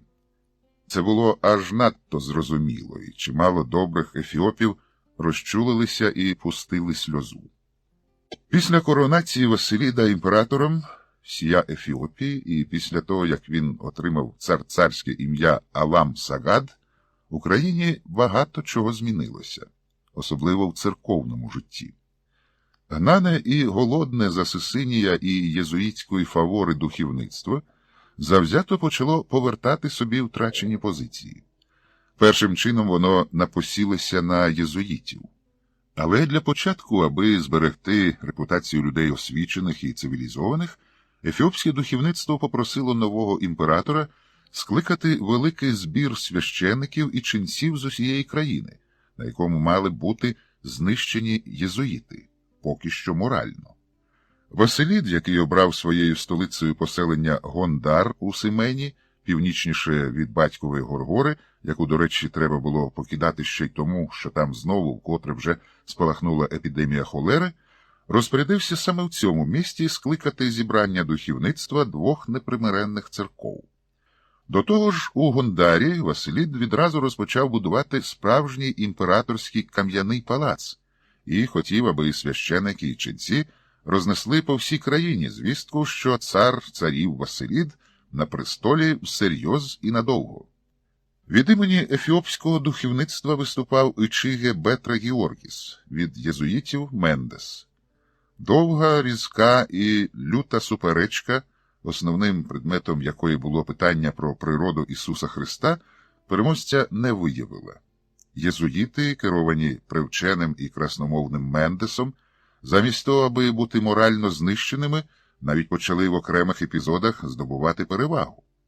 Тоді Ічиге Бетра Георгіс від імені всього ефіопського духовництва звернувся до імператора, аби той видав в їхні руки Мендеса з усіма єзуїтами та їхніми однодумцями для знищення уже фізичного. Зверхних ченців мотивував це тим, що католицькі місіонери мають відповісти за пролиту з їхньої вини кров ефіопського народу.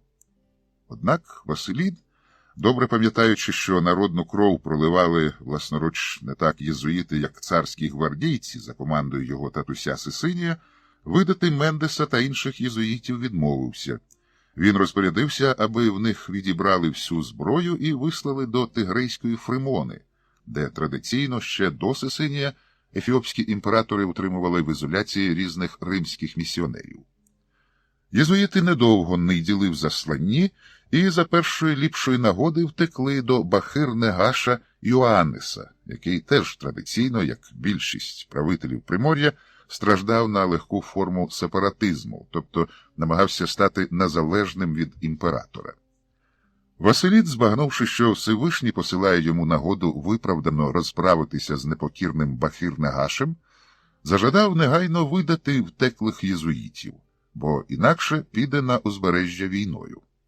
Бахир-Негаш Іоаннес, зрозумівши, що на нього чекає, швидко передав небезпечних гостей туркам, звідки через порт Масава Мендес з єзуїтами переправилися до Індії, де були португальські торговельні факторії.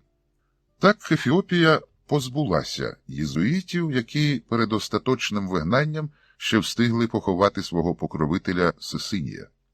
Він помер того ж 1632 року, висповідав його єзуїт Дієго де Маттос, а поховали колишнього імператора в церкві Ганата Ісус, яку він збудував свого часу разом з єзуїтом Педро Паєсом у місті Азаро. Позбувшись єзуїтів, імператор Василід провів великий шум-шир, перепризначення всієї державної адміністрації від Раса Бітуодера до найдрібнішого Азажа, причому багато хто з попередньої влади, викритий як лихоємець, корупціонер по-франськи, був відставлений не лише з посади, а й з життя. По ньому, зв'язаному, проганяли стадо худоби. Водночас новий монарх почав проводити і нову зовнішню політику, яка передбачала згортання зв'язків з Європою і орієнтацію на мусульманських сусідів. Вірменські радники Василіда навіть розробили схему такої собі антиєвропейської, читай антикатолицької коаліції у складі Ефіопії, Адалу, Сомалі, Сенару, Судану, Південної Аравії, Османської порти та імперії великих моголів у Індії. Цьому планові не судилося бути здійсненим, але така ізоляційна антиєвропейська політика на довгі роки законсервувала в Ефіопії старі порядки, що пізніше мало не призвело до цілковитого розпаду імперії на низку дрібних ворожих державок. Багато чого змінилося і в особистому житті Дедж-Азмача і командира полку «Кінжал» на ворога Павла Лазаренка. Він вважав, що саме перехід його полку на бік Василіда і віру отців спонукав старого Сисинія зректися трону і передати владу синові. Тож після великого шум-ширу сподівався на гідну подяку, високий чин, кавалок родючої землі з людьми, винагороду добром і грішми. Чоловік ж бо він його, Василіда, сестри, яка зіграла не останню роль, хто любить мене, пам'ятаєш, у тому, що він посів найвищу владу. Але замість очікуваного пошанування Павло Лазаренко упав у немилість, бо сам винен. Тоді на релігійному диспуті між ефіопським духовництвом і єзуїтами Павло Лазаренко, на той час персона особливо наближена до імператора, стояв серед придворних майже поряд з Василідом. Як і Ефіопи, він почувався переможцем, тож на якийсь час утратив притаманну йому пильність. Він втрутився в релігійний диспут, на боці віри отців, звичайно. Згадав ідіот, що колись в Острозькій академії вивчав богослов'я, і тепер уявив собі, що тямить дещицю в цьому тонкому предметі. Єзуїт, якому він щось спробував довести, одним силогізмом розбив Лазаренкові аргументи, а потім, упізнавши за вимовою в ньому не Ефіопа, не без знущального підтексту чемно запитав, звідки, мовляв, шановний Мар, звісна річ, знущається, бо Маром в Ефіопії називають благочестивих праведників, прибув до цієї благословенної біблійної країни. З Русі. Це в Речі Посполитій, єзуїте, похмуро пояснив Павло Лазаренко. А, знаю, підло всміхнувся єзуїт. Це у вашій країні за надання шляхетства православні козаки переходять у нашу святу віру. Павло Лазаренко у відповідь махнув шаблею, і вельми вчена єзуїтська голова покотилася долівкою. Це не сподобалося не лише імператорові Василіду, бо лише він мав право карати й милувати в цій країні, а й, як не дивно, принцесі Вангельявіт. Дивно, бо вона здавна ненавиділа єзуїтів і мала б похвалити чоловіка за цей оригінальний хід у релігійному диспуті, але натомість вона побачила в цьому спонтанному кровопролитті вияв плебейського несмаку, ба навіть простолюдної вульгарності. Вона взагалі відтоді, як утвердилася першою придворною дамою при дворі свого брата-імператора, якось дивно поводилася зі своїм чоловіком, уникала з'являтися разом з ним на людях, крутилася серед молодих вельмож, дедалі рідше запрошувала його на подружнє ложе, замешкала в окремих покоях. Імператор Василід, побачивши цей Лазаренків самосуд, владно махнув рукою, мовляв, геть з очей моїх. Павло Лазаренко, похнюпившися, волочачи закривавлену шаблю землею, мовчки почвалав у бік касарень свого полку. Дружинонька, принцеса Вангельявіт, на нього намагалася не дивитися. «За що я кателика зарубав?» – запитував сам себе Павло Лазаренко і не знаходив відповіді. Ось так і мене колись хтось. Він згадав розстріляних з його мовчазної згоди колишніх побратимів Желька і Еліяса і впав у бездонний розпач. Навіть горілка, яку в касарні хлептав кухлями, не допомагала. П'яний він хотів стрілятися, але зрештою заснув, одягнений на чиємусь солдатському ліжку. Після того ні до царського двору, ні до покоїв дружини Павла Лазаренка більше не впускали. Він жив у своєму полку, солдати якого без служби геть розклалися, безпробудно пиячив, опустився, заріс бородою й кудлами і став схожий на волоцюгу бездомного. Одного ранку прийшов молодий чернець і сказав, що його хоче бачити новий, недавно прибулий з Олександрії, абуне митрополит Марк. Павло Лазаренко, на щастя, був тверезий, бо ще не встиг похмелитися, викликав полкового цирульника і звелів вигулити його, залишивши лише вуса і козацький оселедець. Потім добре вимився з листям індод, одягнувся в чистий шовк, почепив шаблю і вирушив у недавно збудований імператором навмисне для митрополита монастир святого Василія. Абуне Марк прийняв його як рідного, запропонував кави, медівників, зацукрованих горіхів, рахат лукуму, спитав про здоров'я і нарешті перейшов до справи. Дуже ніяковіючи, митрополит Копт повідомив Павла Лазаренка, що його шлюб з принцесою Вангельявіт, як з одного боку морганатичний, бо вона дочка царя, а він ніхто, а з іншого укладений цими нечестивими латинськими єретиками, віднині скасовано. Але імператор Василід цінує його відданість і бойову звитягу і посилає його полк у провінцію Тигре для виконання спеціальної дуже важливої місії. Справа в тому, сину мій, митрополит, осідлавши улюблену тему, пожвавішав, що єретичний Ватикан не покинув надії взяти собі під ноги нашу благословенну Ефіопію. І після провалу місії єзуїтів до нас намагаються проникати вже ченці-францисканці. Переважно вони роблять це під виглядом вірменських купців. Ось імператор, за моєю порадою, сину, доручає твоєму полкові патрулювати північ імперії, виловлювати і карати на горло цих місіонерів Риму, які зі звіриною хитрістю і диявільською підступністю про підступи Риму проти віри отців Абу-не-Марк міг говорити годинами. Ятаганова правда. До царських палат Павла Лазаренка більше не допускали, тож ні попрощатися з колишньою дружиною Вангельявіт, ні поговорити про справи державні з імператором Василідом йому не вдалося.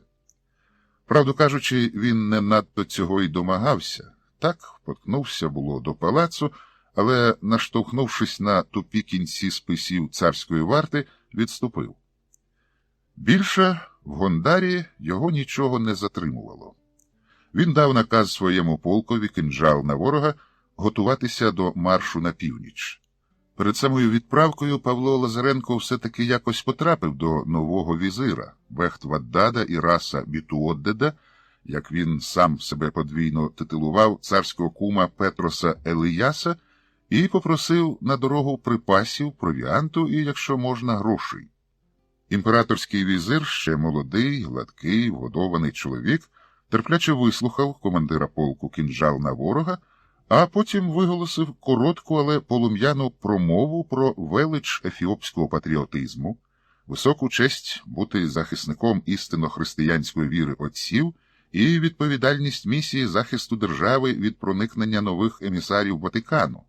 Він ще раз нагадав, що ченці-францисканці пробираються в Ефіопію під виглядом вірменських купців і підтвердив імператорську ліцензію Лазаренковому полку на безжальне вимордовування тих духовних диверсантів. Про припаси, провіант і тим більше гроші великий візир нічого не сказав.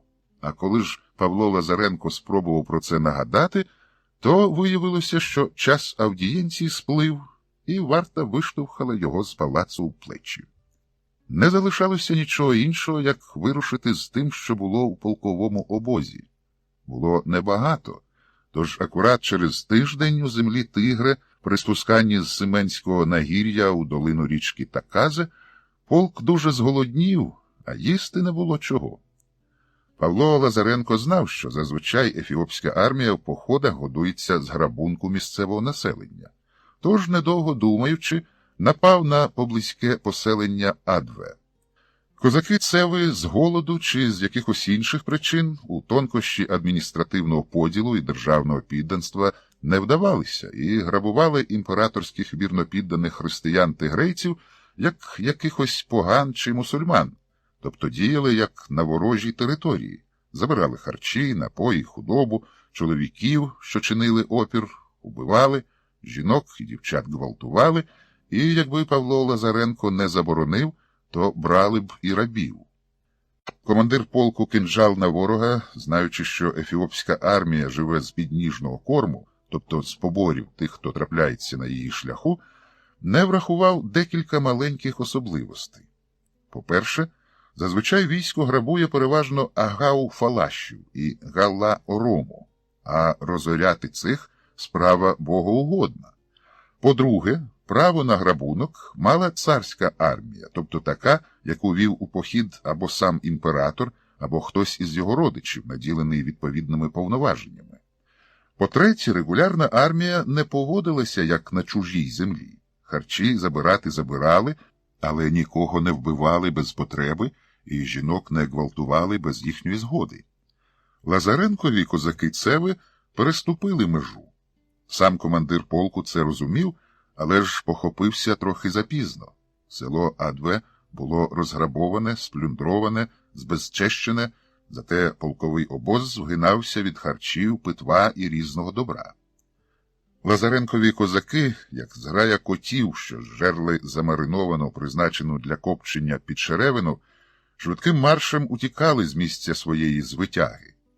Сам Павло Лазаренко, відчуваючи вину і намагаючись виправдатися невідомо перед ким, кинувся виконувати свої прямі обов'язки, визначені йому імператором і святішим Абуне, дав наказ полкові розбитися на чоти і шукати долиною від Аксуму до Мекеле клятих ченців-францисканців, перебраних на вірменських купців. Досвід навчив його суворо-присуворо наказати своїм солдатам упійманих не карати, а приводити до нього Деч-Азмача Петроса Паулоса.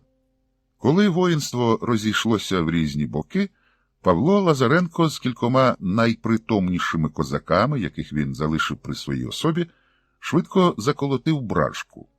В низинному тропічному кліматі вона дуже швидко відшумувала, і вони вигнали продукт. Як лише з'явився первак, Павло Лазаренко тяжко напився і відтоді пив щодня. Трохи оговтався, коли повернулася перша похідна група із затриманими вірменами.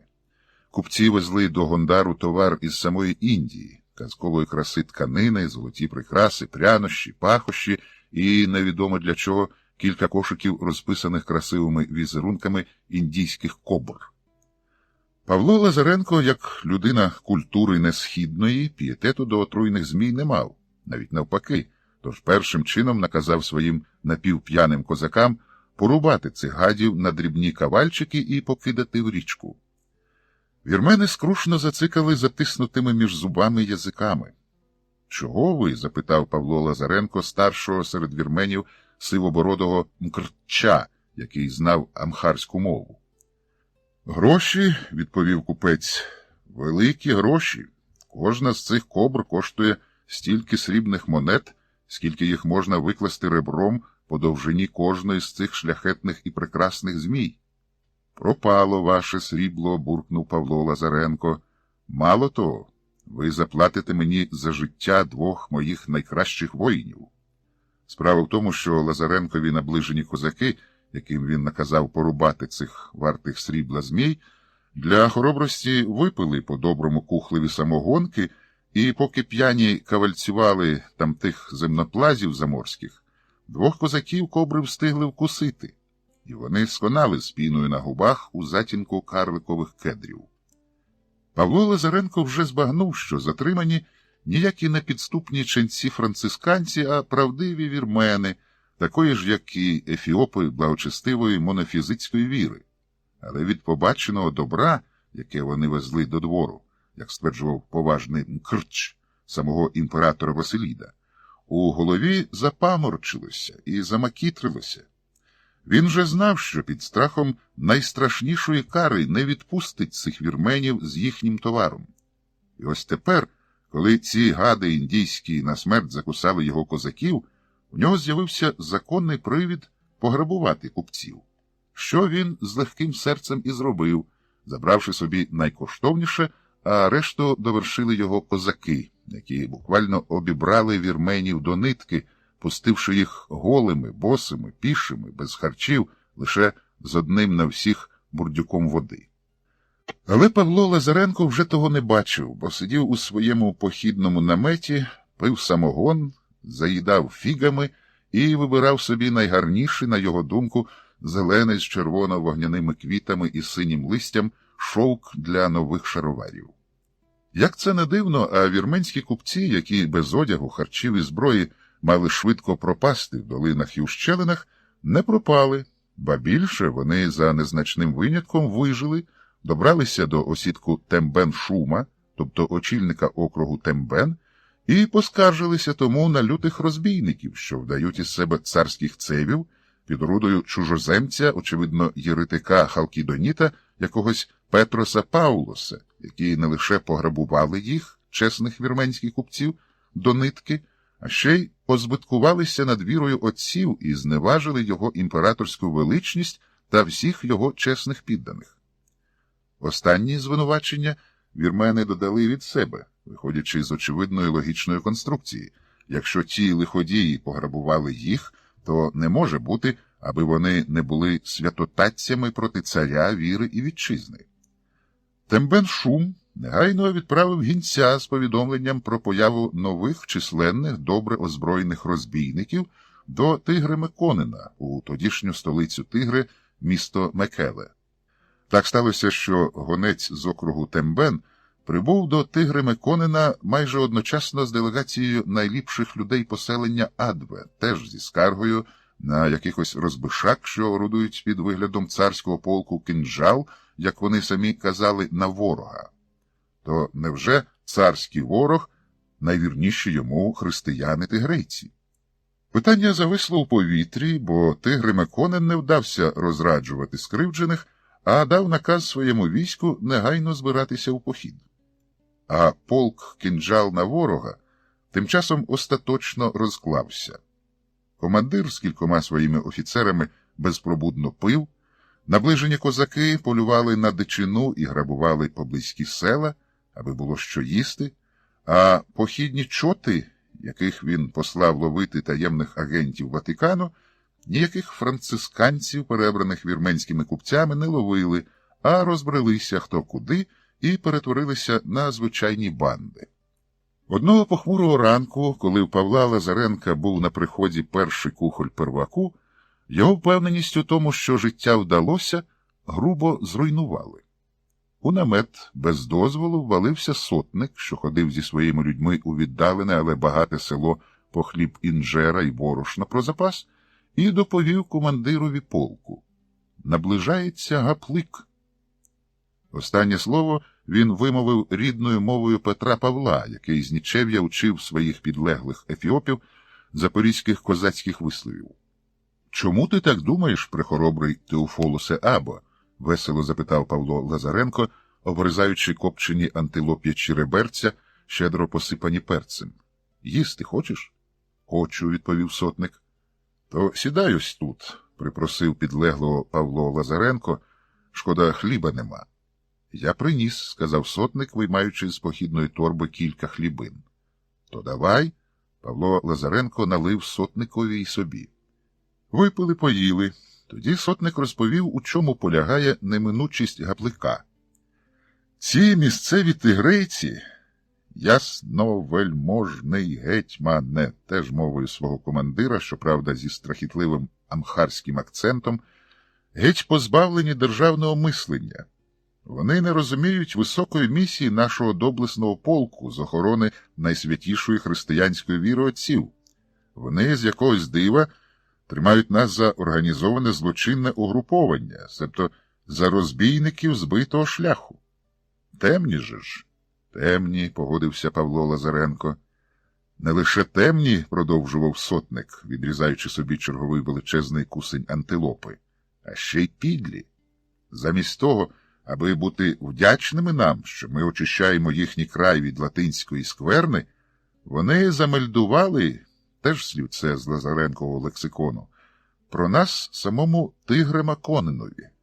Нібито ми, царські воїни Цеви, грабуємо їхні села, вбиваємо чоловіків, а молодих жінок і дівчат гвалтуємо. Уявляєш собі? Сотник заплутався у чужій варварській говірці і потягнувся до кухля з горілкою. «І що?» – мляво запитав Павло Лазаренко. «Тигре Меконен має розуміти царське слово і діло». «У тому то й річ, що не розуміє», – вигукнув сотник. «Замість того, аби покарати належно тих наклепників, що зводять напасть на імператорських воїнів, правитель Тигри зібрав усе своє військо і оголосив виправу. На нас». «На нас? За що?» «Не знаю, за що. Мабуть, війшов сатана у серце Тигри Меконена. Їх багато? 3000. Серед них 2 дивізіони турків з мушкетами і потужний кінний полк Оси. Нам не встояти, ясно, белжет...» Сотник остаточно сп'янів, а Павло Лазаренко від почутого протверезів. Він трохи подумав, а потім неприродно весело промовив. «Він не розуміє, що чинить цей тигрейський сатрап, але нічого. Вранці я вийду йому назустріч і розтлумачу цьому селюкові, хто ми, що ми і за чиєю верховною волею ми тут. А поки що вип'ємо, сотнику. Хто ще знає, що той темний йде на нас?» 3 мої найкращі розвідники. Сподіваюся, ти наказав їм до часу тримати це в таємниці. А як же, тоді пий.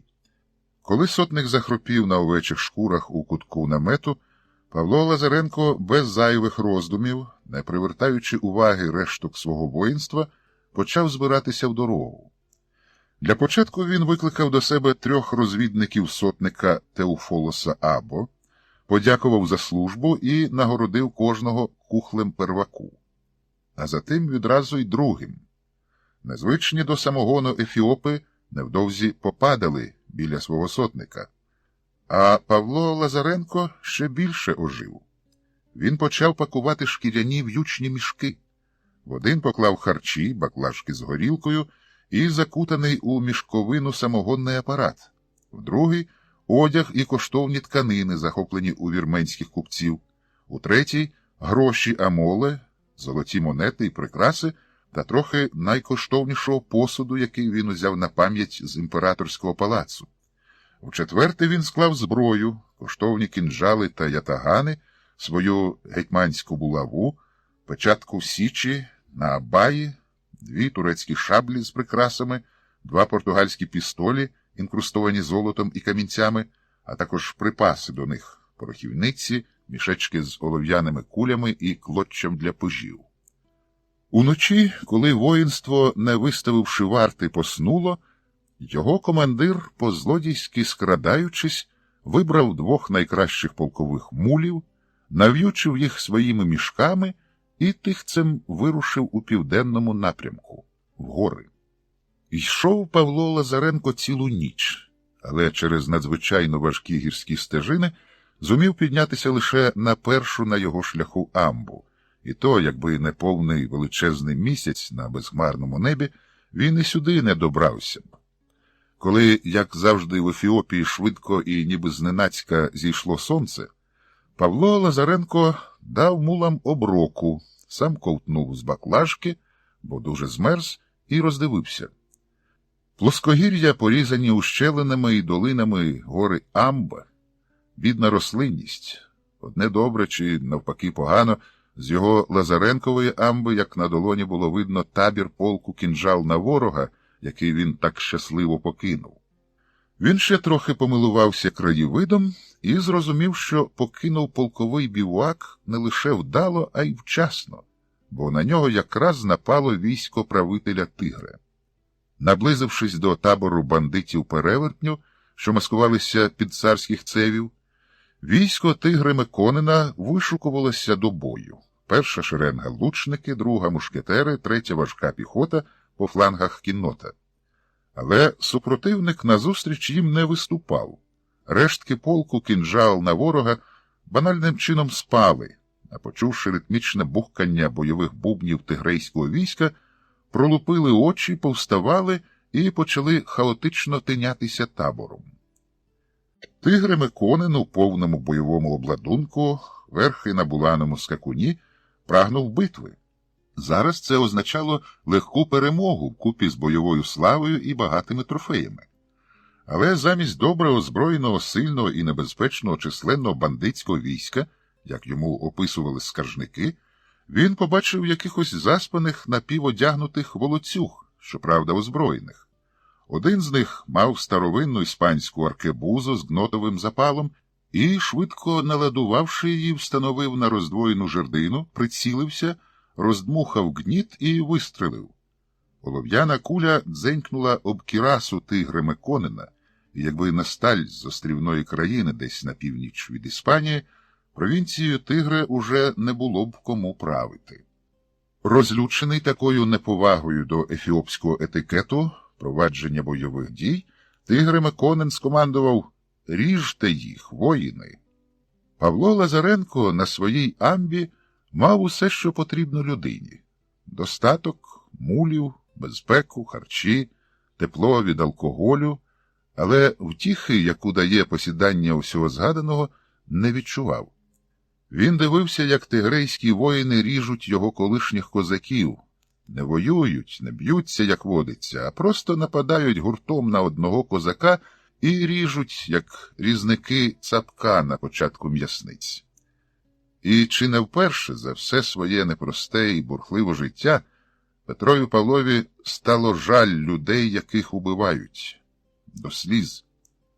Дивуючись із самого себе, Петро Павло швидко зібрався, нав'ючив мулів і, не оглядаючись, вирушив на південь. Йому чомусь захотілося ще раз побачити дивовижну, видовбану зі скельного моноліту церкву святого Георгіса у Лалібелі. Відтоді життя Петра Павла пішло шкереберть. Він, який колись мав усе, що лише може мати смертний – владу, славу, гроші, принцесу в ліжко. Він, який зраджував кого хотів, від свого найкращого друга до самого царя царів, тепер не хотів нічого. Чому так? – запитував сам себе і здивовано сам собі зізнавався, що, мабуть, тому, що дотеперішнє життя задовольнило дві його потаємні глибинні споконвічні жаги – мати і зрадити. Так, він мав і він зраджував. А тепер порожній і лункий, як царський бубон Лев-ведмідь, волочиться цією чужою землею, без мети, без людей, без тепла. Душа його, яку він за традицією вважав християнською, робила спроби прокидатися і катувати сумлінням. Але він швидко кухлем самогону присипляв її, змушуючи й далі спати. Тіло було нахабнішим, воно, очевидно, ще не нажилося. Тож Петро Павло мусив про нього дбати, годувати, поїти, мити, зігрівати, вкладати в ліжко, пускати до жінки.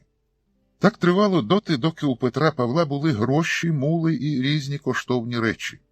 Душу він присипляв, тілові догоджав, а сам не розумів, де він, хто він, навіщо він.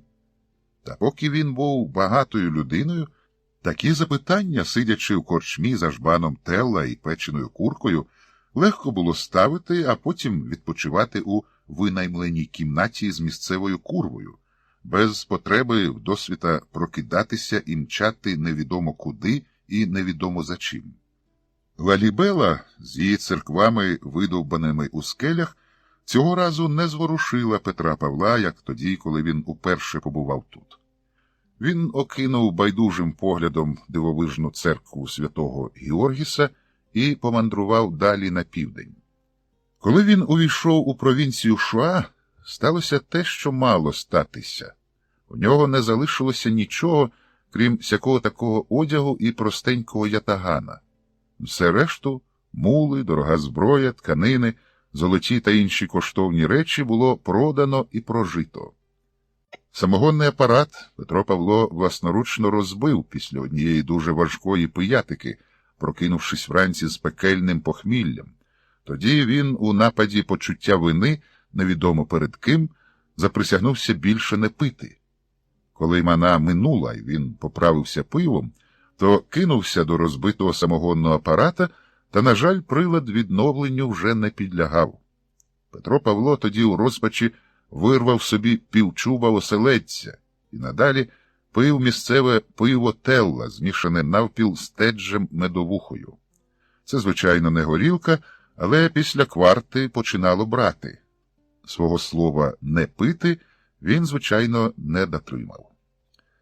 Голому, босому, голодному, з одним ятаганом за поясом Петрові Павлові в Шуа не залишалося нічого іншого, як вийти на велику дорогу. А що? Людей він убивав не раз і не два, тож тепер в освоєнні нового фаху труднощів не повинно виникати. Їде, приміром, мулами купець з двома слугами. Мах, мах, мах ятаганом, і ти вже не голодний. Він засів у заростях ялівцю біля дороги, що долиною річечки, яка пересихала, вела до монастиря Дебра-Лібанос. Чекав 2 дні.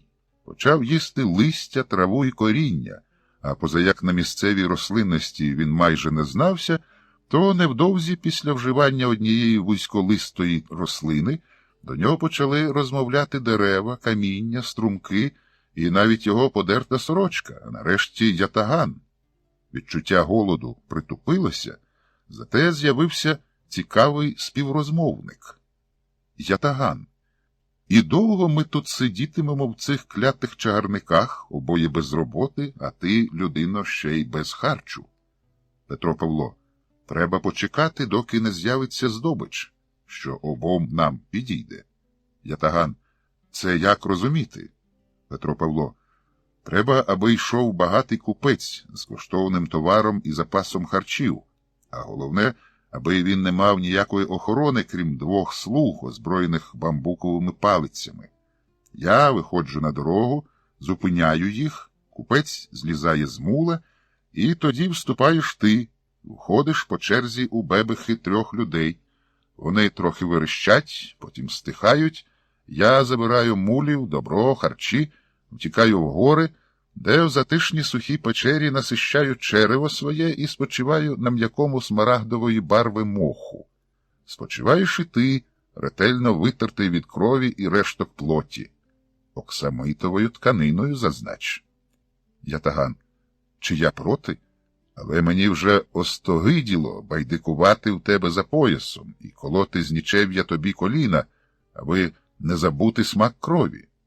Петро Павло, потерпи, друже. Ятаган роздратовано. Що потерпи, що потерпи? Оно вже зо 10 караванів пройшло шляхом, а ти все лупаєш очима і жереш траву. Я берусь іржею. Петро Павло примирливо. Ти сам бачив, друже, що там ті каравани мали так добре озброєну варту, що нам обом їх не здолати.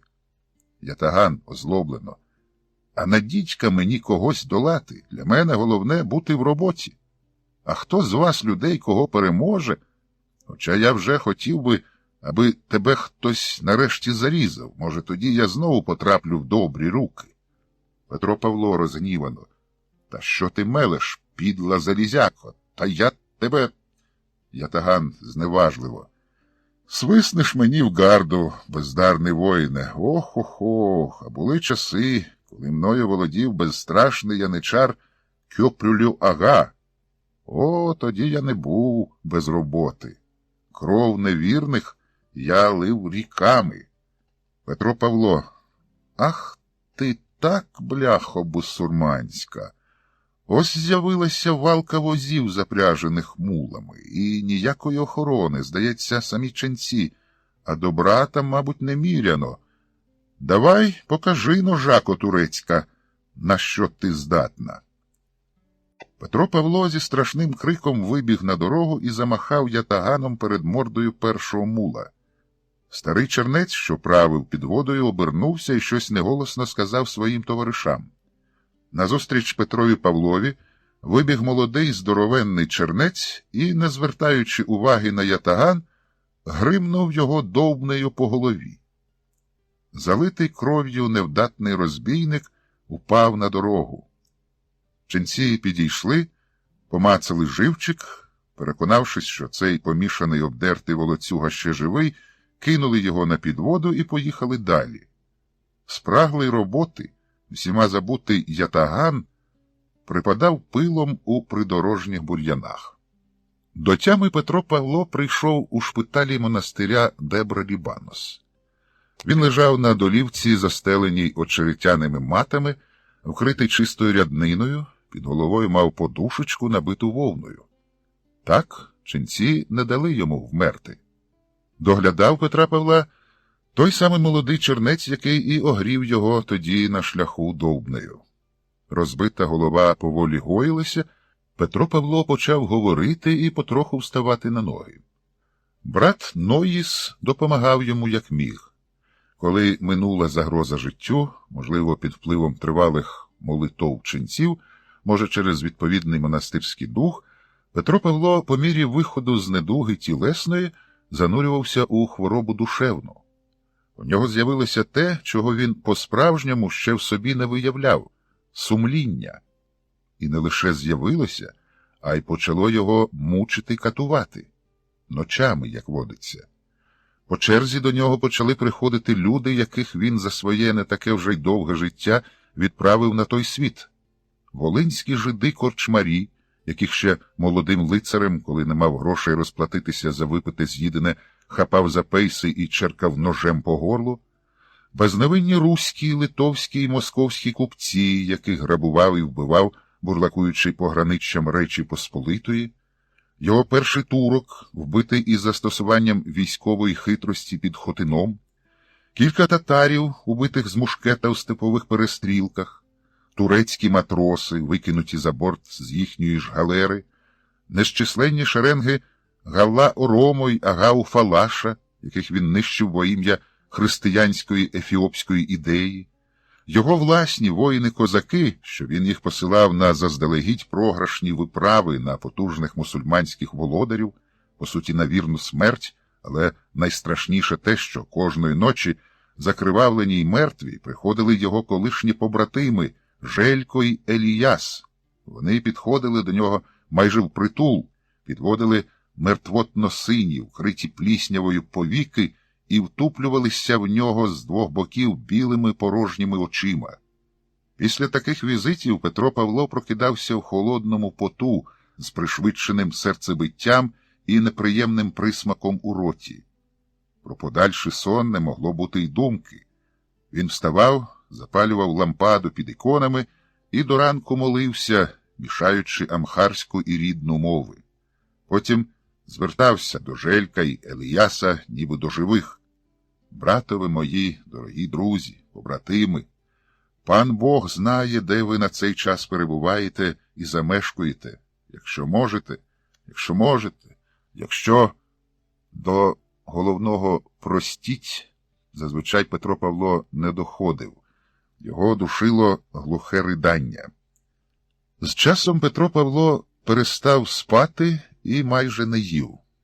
Він схуд, заріс бородою і волоссям і став таким блідим, що темношкірі ченці Ефіопи почали його лякатися. Так далі тривати не могло, і з напівпомішаним біляком побажав говорити Ічиге Архимандрит. Брат Ноїс вимив його гарячою водою з листям індод, обстриг волосся бороди, нігті на руках і ногах, потім дав чисте шамма і повів до архимандрита. Авва, отець Бетра Георгіус, у своїй світлій, просторій, скромній, але вишуканій келії, сидів у різьбленому чорного дерева зі сріблом кріслі, перебирав вервечку з рожевих перлин, на якій висіла святиня зі святинь, хрестик з дерева, на якому був розіп'ятий Спаситель наш Ісус Христос.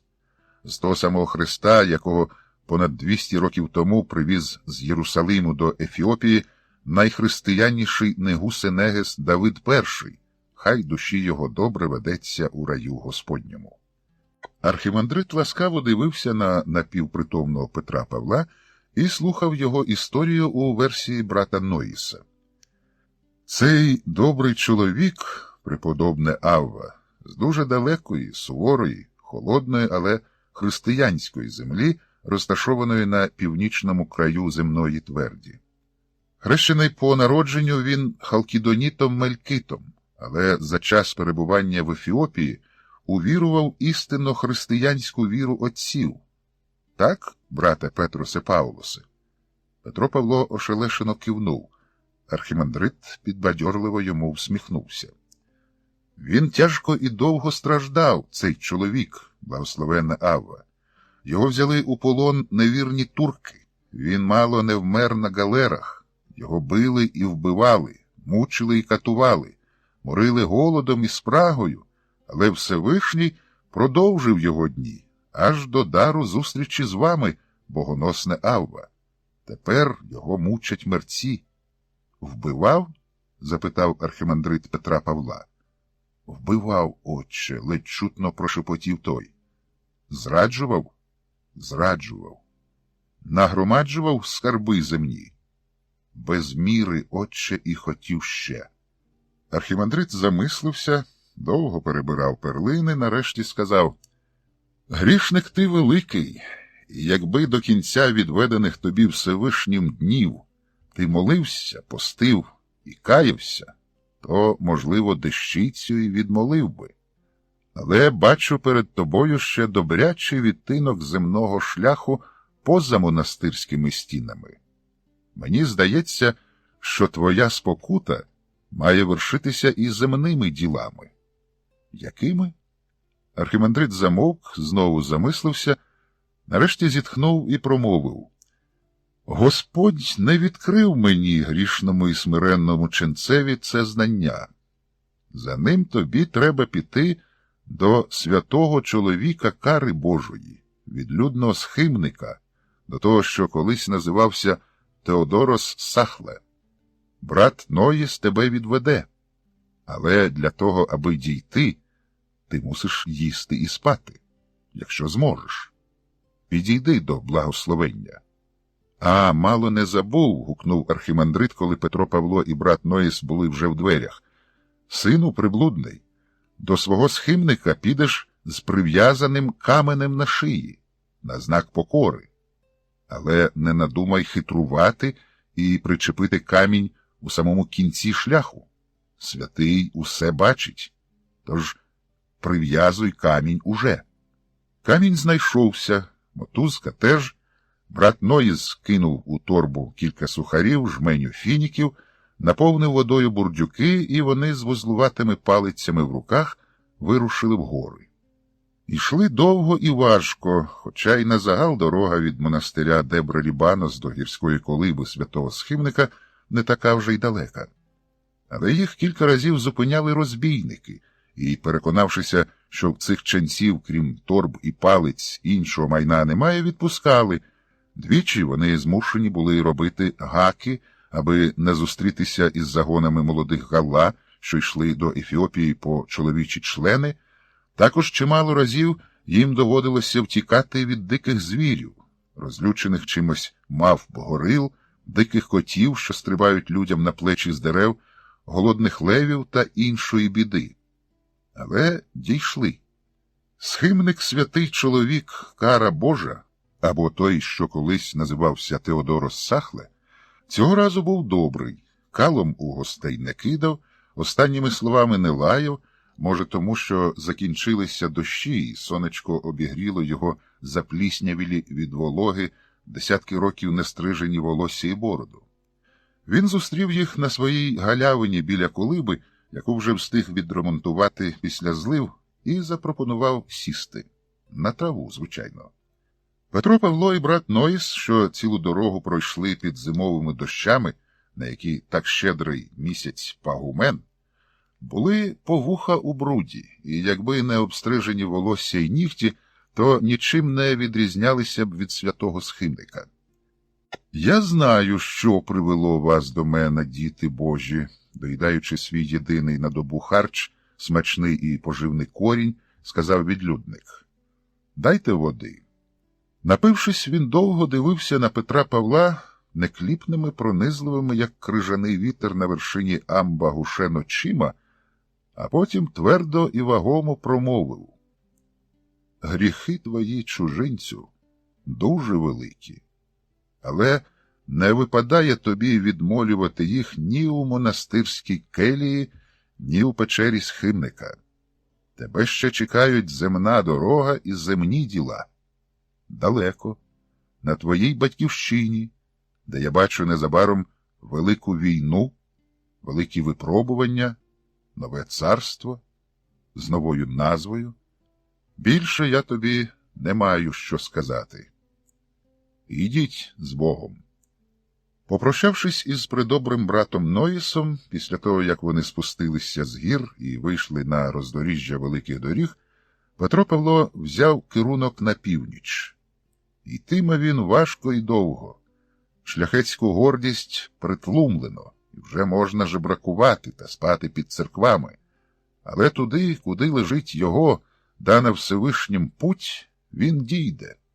На батьківщину, на Русь, котра за видінням схимника невдовзі буде називатися Укран'я. Епілог. Мустафа Лазарли, як завжди, прокинувся від пронизливого тягучого сумовитого співу муедзина, що линув з найвищого у Києві мінарета, висвяченого з колишньої лаврської дзвяниці. За вікном минав травень, весна переходила в літо.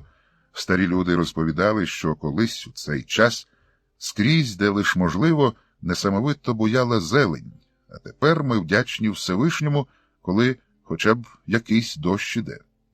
Ва іллягі іль Алла, за звичкою пробурмотів Мустафа і спіймав себе на тому, що думка, яку він кілька останніх років з великими зусиллями відганяв від себе, постала як уламок скелі на гірській дорозі. Не обійти і не об'їхати. «Чого ти хочеш?» – запитав невідомо кого Мустафа. Відповіді, звичайно, не було. Тим більше, що він знав, чого воно хоче. Воно хоче, аби ти збунтувався, пішов проти більшості, проти усталеного ладу, проти логіки духовного розвитку зрештою.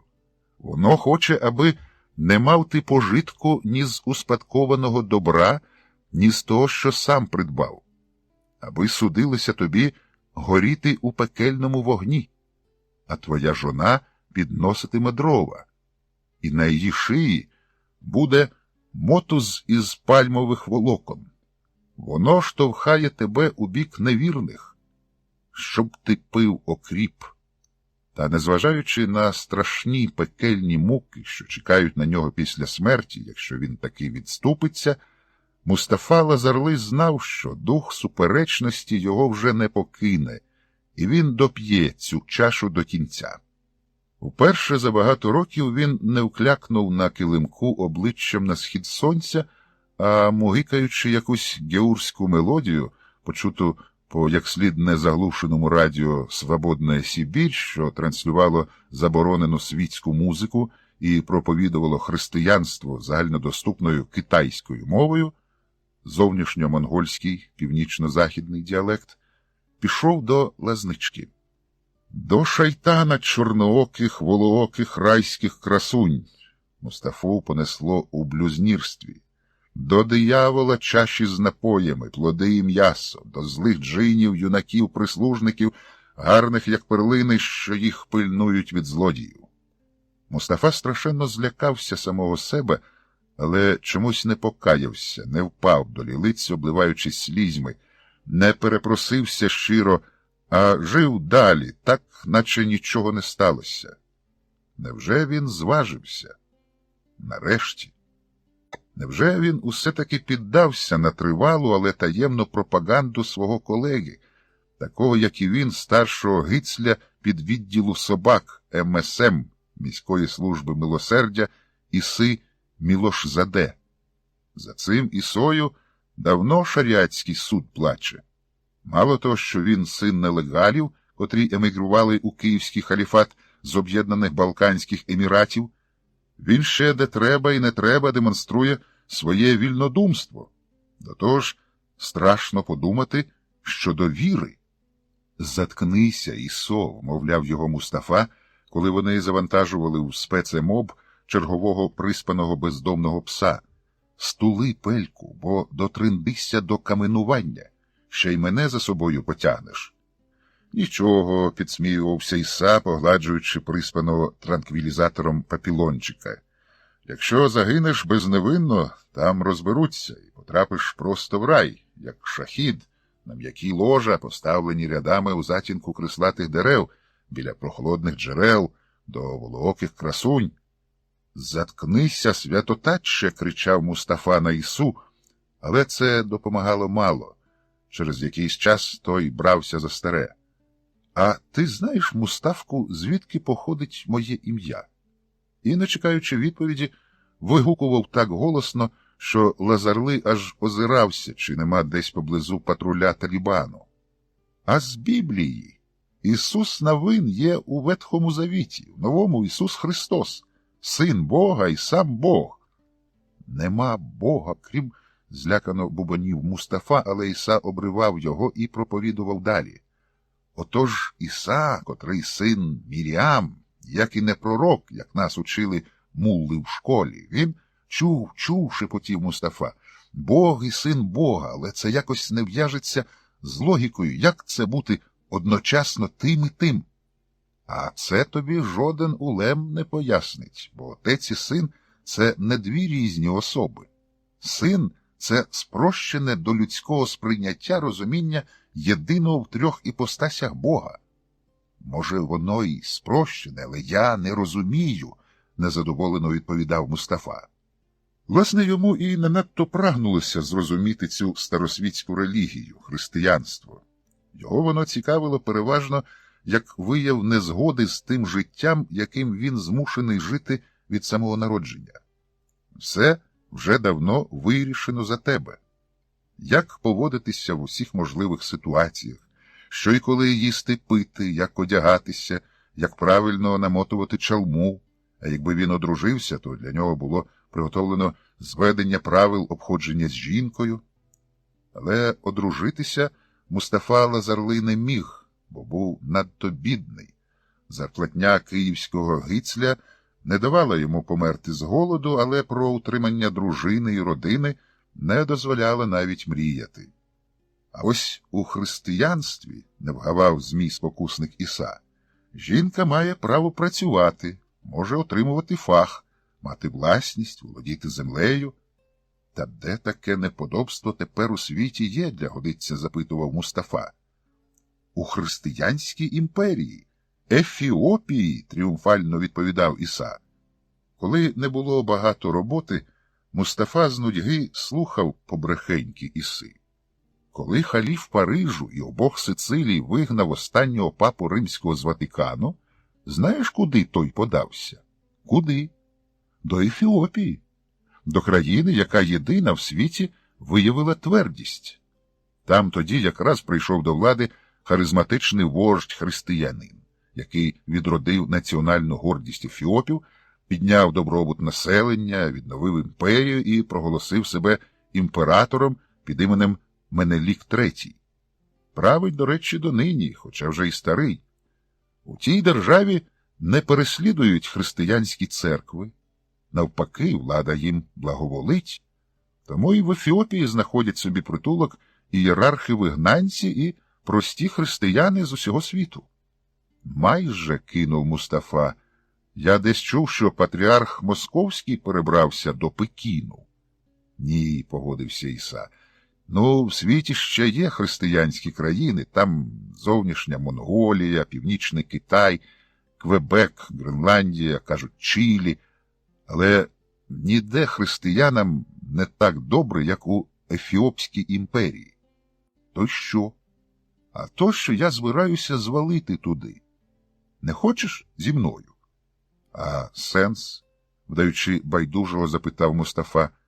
Невже ти хочеш зробити цю небезпечну і накладну подорож лише для того, аби одягнути на шию зображення того стародавнього знаряддя страти з 2 дерев'яних брусів? Ти натякаєш на хрест, усміхнувся Іса, і на те, що я готовий ризикнути свободою, хай якою, і, можливо, життям, заради того, аби повернутися до віри наших предків? Іса посерйознішав і навіть замислився. Не знаю, але в будь-якому разі це не головне. Радше, головне не це. А що, свобода? Смієшся, яка свобода? Свобода всередині тебе. Мене просто нудить тут. Крім того, Іса опустив очі, які підозріло заблищали. За статистикою в Ефіопії жінок десь на 10% більше, ніж чоловіків. Тямиш? Можна обрати собі красуню і одружитися, звичайно, прийнявши християнство. За які такі тугрики ти, прибулець, одружишся з місцевою красунею? Запитав Мустафа. А в них, християн, з тріумфом повідомив Іса, не ти платиш за наречену, а її батьки тобі. Посаг називається. Брешеш? Гнівно вигукнув Мустафа. Не брешу, спокійно сказав Іса. В них так. Я достеменно не знаю, але кажуть, що колись щось подібне було і в нас, у халіфаті. До речі, він і називався тоді по-іншому. Щось схоже на край. Брешуть, уже не так впевнено сказав Мустафа. А якщо ні, пробурмотів Іса. Обидва гицлі міцно замислилися. Зрештою, як підсвідомо перечував Мустафа, ці роздуми до добра не довели. Тим більше, що невірний спокусник Іса щодня підливав пійла маленькому поросяті сумнівів, що завелося у внутрішньому господарстві Мустафи. А знаєш, які ефіопки красиві, шипів Змій Іса, прикриваючи повіками блудливі очі. Знаю, перебивав його Мустафа, чорні, як сажа, з волоссям, як дротянка для миття горшків, із задами та грудьми, як закурені казани, два малі, один великий. А де ви, громадянине Лазарли, бачили голих жінок? Тоном шаріатського слідчого запитав підлий Іса. Мустафа заткнувся.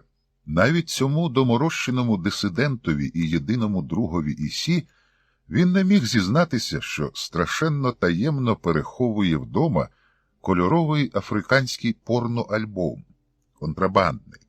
Він вартував йому 220 юанів в еквіваленті 2-місячних гицлівських зарплат, а якщо знайдуть чатові вищих чеснот, вартуватиме життя, бо 220 ударів києм по плечах людина не витримує. А похитливий Іса провадив далі. Ефіопки, щоб ти знав, не чорні, як твої слова, бо вони не негритянки, вони темно-брунатні, як шоколад, хоча самі себе ефіопи вважають червоними. У них великі очі, що світяться вечорами, як маленькі місяці у повні. У них гнучкі тіла, як у молодих кішок. На підтвердження своїх слів він, скотина, сам вигнувся, як березневий кіт. У них гладка, як справжній шовк, і завжди тепла шкіра. Губи в них, хоча й не як у негритянок, але достеменно великі, м'які й солодкі, як... Іса не витримав і ковтнув слину. Мустафа хотів кинути щось жорстоко насмішкувати, але, дивуючись сам із себе, не зміг сказати нічого. Іса ж здивовано дивився на свої тремтячі пальці. Коли все минулося, він провадив далі. А ти знаєш, друже, що в Ефіопії не заборонено алкоголь? Хоча ти, мабуть, не знаєш, що це таке. Що таке алкоголь, Мустафа знав, але з чужих слів, сам не куштував. Чому ж не знати? Знаю, сказав він. Це сеча шайтана.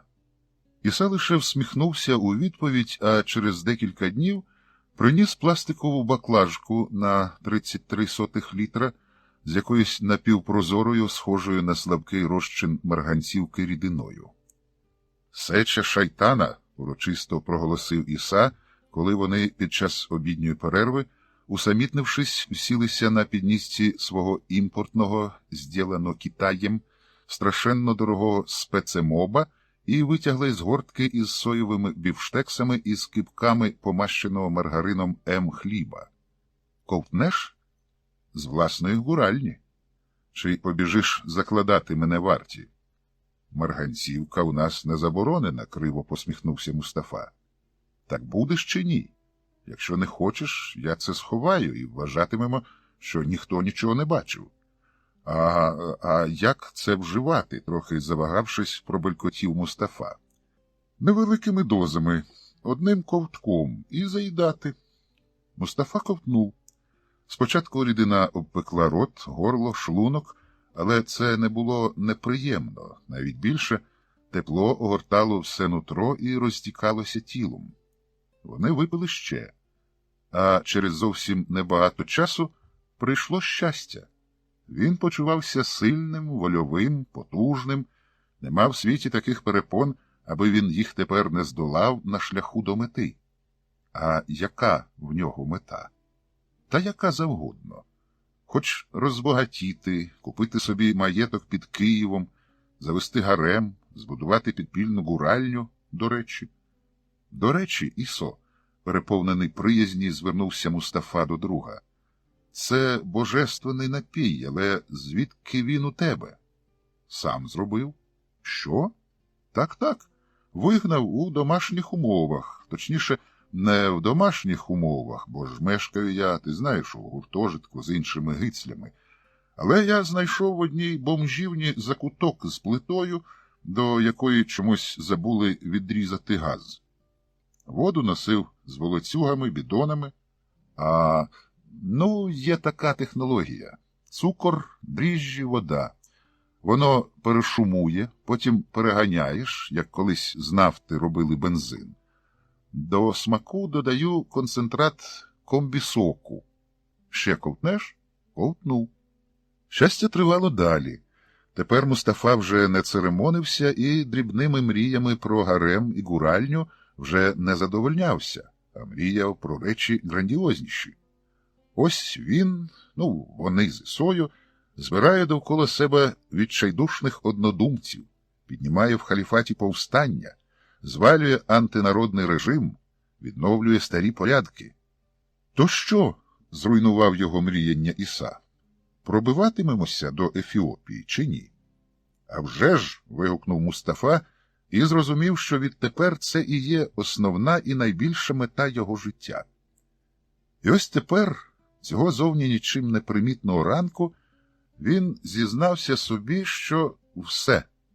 На службі вони з Ісою всілися в спецемоб і вирушили Києвом у милосердний рейд за бездомними псами. Мустафа, що був за кермом, повів машину в зовсім інший бік. Іса здивовано дивився на нього, але нічого не запитував.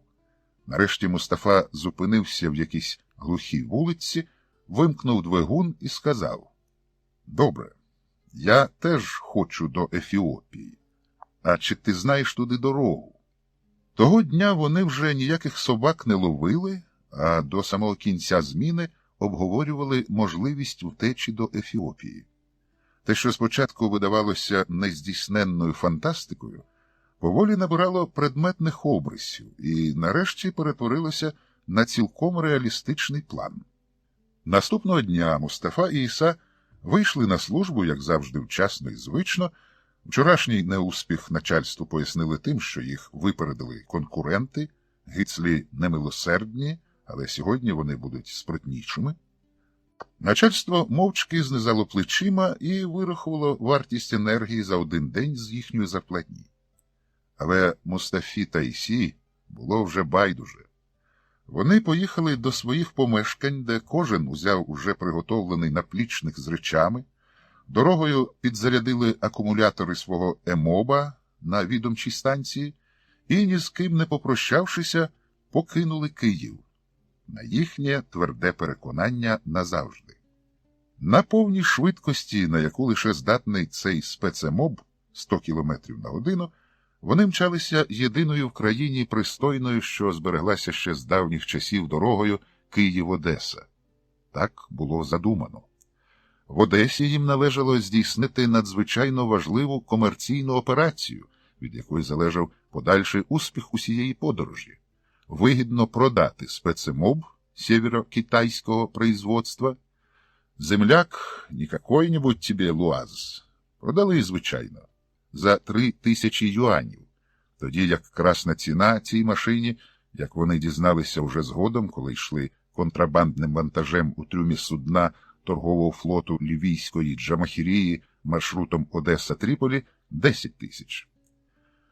У трюмах своїх суден лівійські матроси возили нелегалів з Київського халіфату та Об'єднаних Балканських Еміратів для праці в пустелі Сахара на останніх у світі нафтових промислах.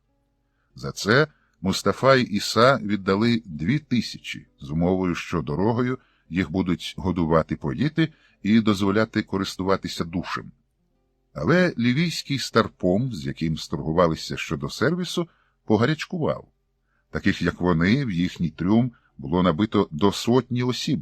Спали вони на дерев'яних піддонах, за постільну білизну правили обривки картонного упакування, не те що душу, навіть всякого такого умивальника вони не мали, а доступ до води давав лише гальюн. Годувати поїти їх ніхто не збирався, а коли всі поїли те, що взяли із собою на дорогу, і почали вимагати у матросів продзабезпечення, прийшов старпом і оголосив, що хто хоче їсти, мусить платити. Сухар хліба коштує 3 юані, кухоль води 5, бляшанка консервованого комбі-м'яса 20. Смачного. У Тріпольському порту вони зійшли на берег, схожі на флоридських зомбі, тобто ожилих мерців.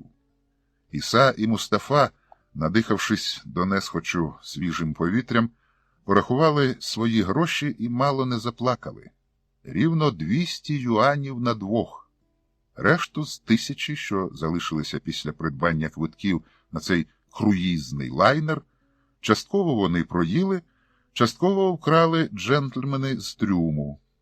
Що далі робити, вони не знали, хоча за їхнім планом після прибуття до Лівії вони мали б мати на руках цілу 1000, за яку добрались би до Єгипту, звідти до Судану і, нарешті, в землю обітовану, де все не так, як скрізь, де людина має право і свободу, де можна бути вільним на вільній землі, де, зрештою, ближче до Бога, крім якого у 3 іпостасях нема іншого. Поки вони роззиралися довкола, приходили до тями, інших їхніх колег по морській подорожі розбирали купці, обіцяли золоті гори, вантажили на військові вантажівки колишньої американської армії і везли в Сахару на нафтові промисли. Мустафі з Ісою не залишалося нічого іншого, як залізти в одну з таких вантажівок. Вони від'їхали якихось 10 кілометрів і з'ясувалося, що потрапили не на цікаву високооплачувану роботу, а в елементарне рабство. Вони сиділи на повздовжніх лавочках, а з краю 2 охоронники у військовій уніформі без знаків розрізнення з важкими штурмовими карабінами, чомусь із примкнутими багнетами. Коли один із щойно завербованих робітників висунув голову за брезентовий тент, аби роздивитись місцевість, охоронник сильно луснув його прикладом карабіна в зуби, додав підкованим черевиком під ребра, а його товариш вдягнув на нещасного кайданки і пристебнув їх до сталевого кільця, привареного до борту вантажівки. Всім усе стало зрозуміло. Якби не сталося так, що їхня вантажівка, де охоронники дали їм такий предметний урок пізнання реальності, йшла останньою в колоні, то на цьому історія 2 київських гицлів, що наважилися вирушити у пошук землі обітованої, вільної християнської Ефіопії, могла б і завершитися. Вони б трохи попрацювали, як раби у пустелі, і загинули б, як тисячі інших євроарбайтерів, від голоду, від спраги, від виснаження, від вірусу XXL або від кулі при спробі втекти. Але щастя, коли воно є, то його багато. До першої сприятливої обставини додалася й друга. У вантажівці разом з Ісою та Мустафою сиділо кілька зрілих дядьків, ветеранів останньої Балканської війни, що втікали від Гаазького міжнародного шаріатського суду. Вони обмінялися поглядами і на одному повороті, коли машину трохи занесло, кинулися на охоронників, управно і швидко скрутили їм в'язи, забрали зброю, пояси, наплічники, здерли уніформу і вистрибнули з вантажівки. Муса з Ісою зробили те ж саме. Решта законослухняних північноамериканців разом з прикутим залишилися. У них, бач, був контракт. 4 втікачі-балканці, володіючи запасом води і сухарів, на 2 молодих хвостів уваги не звертали, а швидко йшли дорогою у протилежний рухові колони бік, сподіваючись дійти до якогось поселення чи оази раніше, ніж у них закінчаться вода та їжа. Іса і Мустафа сподівалися невідомо на що.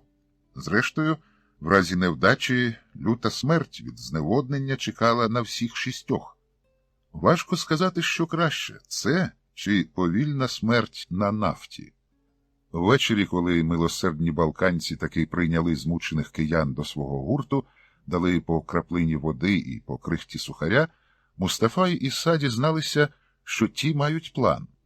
Вони зовсім не збиралися працювати в Сахарі, а мали намір скористатися тим, що їх на дурняк завезуть у глиб Африки, втекти за сприятливої нагоди до Судану і там стати солдатами фортуни, тобто найматися воювати за гроші. Нагода випала раніше, ніж вони планували, бо хто знав, що ті вилупки почнуть приковувати робітників кайданками. «А за кого воювати?» – запитав Іса. «І проти кого?» – додав Мустафа. «Без різниці», – відповів старший балканець, якого решта називала капітаном. «Хоч з неграми проти арабів, хоч навпаки, аби платили». візьміть нас із собою. Балканці промовчали, але потім, коли розговорилися, і Іса сказав, що його давній предок носив прізвище Мілошевич, погодилися. Якимось дивом вони не померли в пустелі, бо їх у дорозі підібрали бедуїни зі своїм караваном. І так вони дійшли до суданського кордону. Там бедуїни пішли собі далі, а білих шпигунів ворожої Скандинавії заарештувала варта державної безпеки. І вкотре вже в їхні долі втрутилося провидіння, бо їх не розстріляли відразу, а лише побили до півсмерті, знову вкинули у вантажівки і повезли на південь. Коли вони трохи отямилися, Мустафа розбитими губами зобразив щось схоже на усмішку і пробурмотів Ісі, як не як, а до Ефіопії ближче. Іса на знак згоди опустив повіку одного незаплилого синцем ока. Цього разу кінцевим пунктом їхньої подорожі був концентраційний табір, куди підлих шпигунів-хрестоносців жбурнули до таких же підлих чорношкірих полонених солдатів півдня. Хоч як балканці та кияни доводили варті, що вони не хрестоносці, їм не вірили. Спробуй доведи, що ти правовірний, коли не володієш найкультурнішою у світі арабською мовою. Колеги по концтабору, полонені солдати-нубійці, що вірували у своїх прадавніх африканських богів, духів і племінні тотеми, теж не виявляли якоїсь привітності до нових в'язнів – білі. Але вони не повмирали. Хоча й повинні були, бо на це і розраховували їхні тюремники, даючи кожному в'язневі на день кухоль води і жменю сорго. Коли вже повмирало десь половину в'язнів, серед них і 2 балканці, а решта готувалася до цього, війська повстанців прорвали фронт, суттєво просунулися на північ і звільнили концтабір. Але про те, аби далі пробиратися до Ефіопії, для Іси та Мустафи не було й мови. Їм було поставлено вибір – записатися в армію визволення Південного Судану або залишитися в цьому ж таки концтаборі, куди негри помістили вже полонених арабів. Рядові Лазарли і Мілош Заде зробили правильний вибір. До речі, капралом їхнім став колега-балканець-капітан. Він і навчив їх стріляти з карабіна і правильно користуватися мінами і гранатами. Армія Півдня ні багато ні мало йшла на саму столицю, місто Хартум. Після кількох неважких переможних боїв Мустафа і Іса відчули себе справжніми солдатами, а коли їхнє військо взяло Сеннар, бувалими ветеранами. Крім того, підносило їхній дух те, що їхня 5-та гренадерська іноземна, вожді повстанці віддавали перевагу назві «Інтернаціональна бригада», наступала крайнім правим флангом, а це означало, що проходили вони у безпосередній близькості з ефіопським кордоном. Отож усе складалося напрочуд вдало. Залишалося лише вибрати вдалу мить для дезертирства. Назагал утекти з повстанської армії не важко. Важко втекти так, аби не спіймала військова жандармерія, що йшла за діючим військом і виконувала, по суті, роль так званих заградотрядів. Начальник Генерального штабу АВПС маршал Н. Бобу свого часу закінчив військову академію в Улан-Баторі і звідти запозичив це прогресивне нововведення.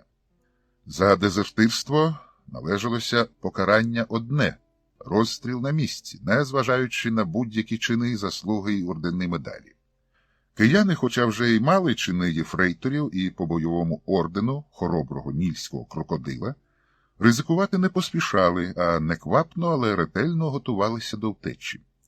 Вони вже дещо знали, що до чого, і більше не покладалися на провидіння, а таємно від своїх однополчан запасалися боєприпасами, вони збиралися втікати зі зброєю, міцним взуттям і теплим одягом, вже знали, що в Ефіопії є гори і там буває дуже холодно, харчами тривалого зберігання і пігулками для знезараження води. Досвід пиття з відбитків копит жирафів і зебр вони вже мали. А ще ножами, електричними ліхтариками, запальничками, похідними аптечками, а також саморобними дерев'яними націльними хрестиками, які мали намір повісити на шею відразу як лише перетнуть державний кордон Ефіопії. Грошей вони не мали, бо солдатам в АВПС їх не платили, а до грабунку цивільного населення інтербригадівців не допускали. Це була прерогатива корінних чорношкірих воїнів. Вивчивши вже трохи місцеві звичаї, вони розуміли, що коли нададуть ефіопським прикордонникам якогось цікавого хабара, то в кращому разі проженуть їх назад до Судану, в гіршому просто застрелять як порушників державного кордону. Як воїни досвідчені, Мустафа з Ісою могли б дати бій тим прикордонникам і навіть перебити, як їм здавалося тут, цілу заставу, але входити з боєм у землю обітовану – це не по-християнськи, казав Іса, що вважав себе глибоким знавцем християнства, бо ще в Києві таємно вивчав якесь Євангеліє. Мустафа погоджувався з ним, але з міркувань значно прозаїчніших. Якщо вони вірвуться в Ефіопію як озброєні агресори, на них рано чи пізно очікуватиме те саме, що станеться, коли їх дезертирів впіймає за ґрат отряд Енбобу. Мустафа вважав, що війти в Ефіопію вони мають без зброї. Зброя необхідна лише в дорозі, або лише з ножами і багнетами, а прикордонникам дати хабара. А що їм дати, коли сам нічого не маєш? Слухай, одного кривавого ранку після 4-ї психічної атаки, яку вкотре відбили арабські кулеметники, вигукнув Мустафа. Ісо, а ти пам'ятаєш, що нам казав полковник Симоненко Ага, коли вручав нам ось цю зброю? Мустафа потрусив своїм карабіном КЕМ-2147 з магазином на 60 набоїв, оптичним прицілом і підствольним гранатометом. Не пам'ятаю, а що? Він сказав тоді, що кожен такий карабін вартує отари кіз. Ну, і що? Почав Іса, але раптом до нього дійшло. Ми маємо хабар для ефіопських прикордонників? Так. Вони вп'яте з бригадою пішли в атаку. Їх не вбили, а супротивник відступив. Мустафа побачив у цьому знак того, що вони з Ісою на правильному шляху. Сприятлива нагода для втечі настала тоді, коли на допомогу центральному урядові в Хартумі прийшли 3 бригади добровольців-шахідів з Франції, Німеччини і Бенілюксу з важкою бронетехнікою і штурмовими гелікоптерами. За кілька днів армію визволення Південного Судану розбили, солдати втікали, як антилопи гну від браконьєрів, змітаючи по дорозі за допомогою боєприпасів, які вони не встигли витратити на ворога грізні донедавна заградотряди. Невдовзі бійці заградотрядів прийнялися духом армії і теж почали швидко втікати. «Пора», – сказали один одному майже разом Іса й Мустафа, і теж втекли. Але не на південь, як решта АВПС, а взяли різко на схід, попередньо зірвавши з себе єфрейторські нашивки, шеврони АВПС, не пошкодували навіть красивих орденів крокодила, тим більше, коли виявилося, що ці ордени виготовлені із штампованої бляхи, розмальованої автомобільною нітрофарбою.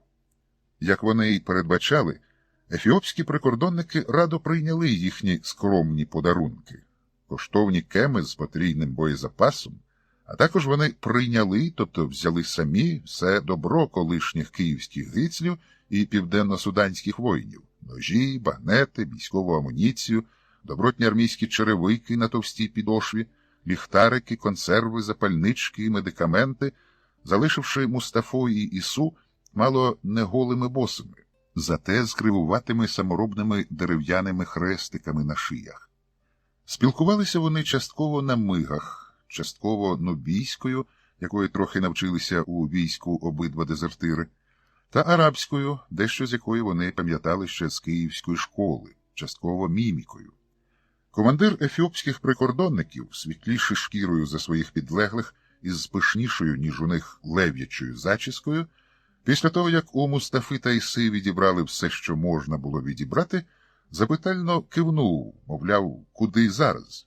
Ті знизали плечима, куди, мовляв, тепер їм, голим босим, неозброєним і голодним іти, як не у пащі диких звірів або в лапи ще лютіших, ніж любі друзі ефіопські прикордонники розбійників, які злі з того, що нема чого взяти, або продадуть їх у рабство, або просто вб'ють, що, погодьтеся, пане полковнику, різниця невелика. Як не дивно, пан полковник їх зрозумів, тому за допомогою всіх наявних комунікативних засобів запитав приблизно таке: «А чого вас, люди добрі, взагалі занесло в нашу країну? Чи ви думали, що таких голодранців, як ви, тут приймають як дорогих гостей і годують молоком і медом?» «Ні, ми так не вважали, пане полковнику. Ми не шукаємо благ земних, ми шукаємо краю, де в пошані віра Христова, істинна і благочестива».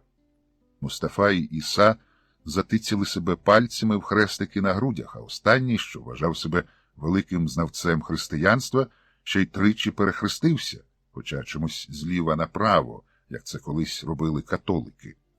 Офіцер підозріло подивився на нього, але не сказав нічого. Коли до нього нарешті дійшло, що ці два біляки не шпигуни Багдада, а навпаки релігійні втікачі, він сказав, тобто дав зрозуміти, що їм треба в монастир, де вчені ченці розберуться, які з них християни. Монастир тут недалеко, в Семенських горах, видобаний у скелях, зате найблагочестивіший на цілий Бегемдир. Якщо швидко йти, то за тиждень будете вже там. Він знущається, шепнув Іса другові. Йти в гори ось таким, це ж... Знаю, обірвав його Мустафа, вірна смерть. Ці браття во Христі просто шкодують для нас 2 набоїв. Хоч як це дивно, але офіцер і на цей раз зрозумів їх. Він щось довго говорив, жестикулював, малював якісь схеми паличкою на землі, повторював кілька разів слово «гондар», і нарешті втікачі збагнули, що їхня люта смерть у пазурах диких звірів відкладається. Пан полковник якраз збирається відправити групу своїх солдатів до міста Гондару, де розташована їхня основна база.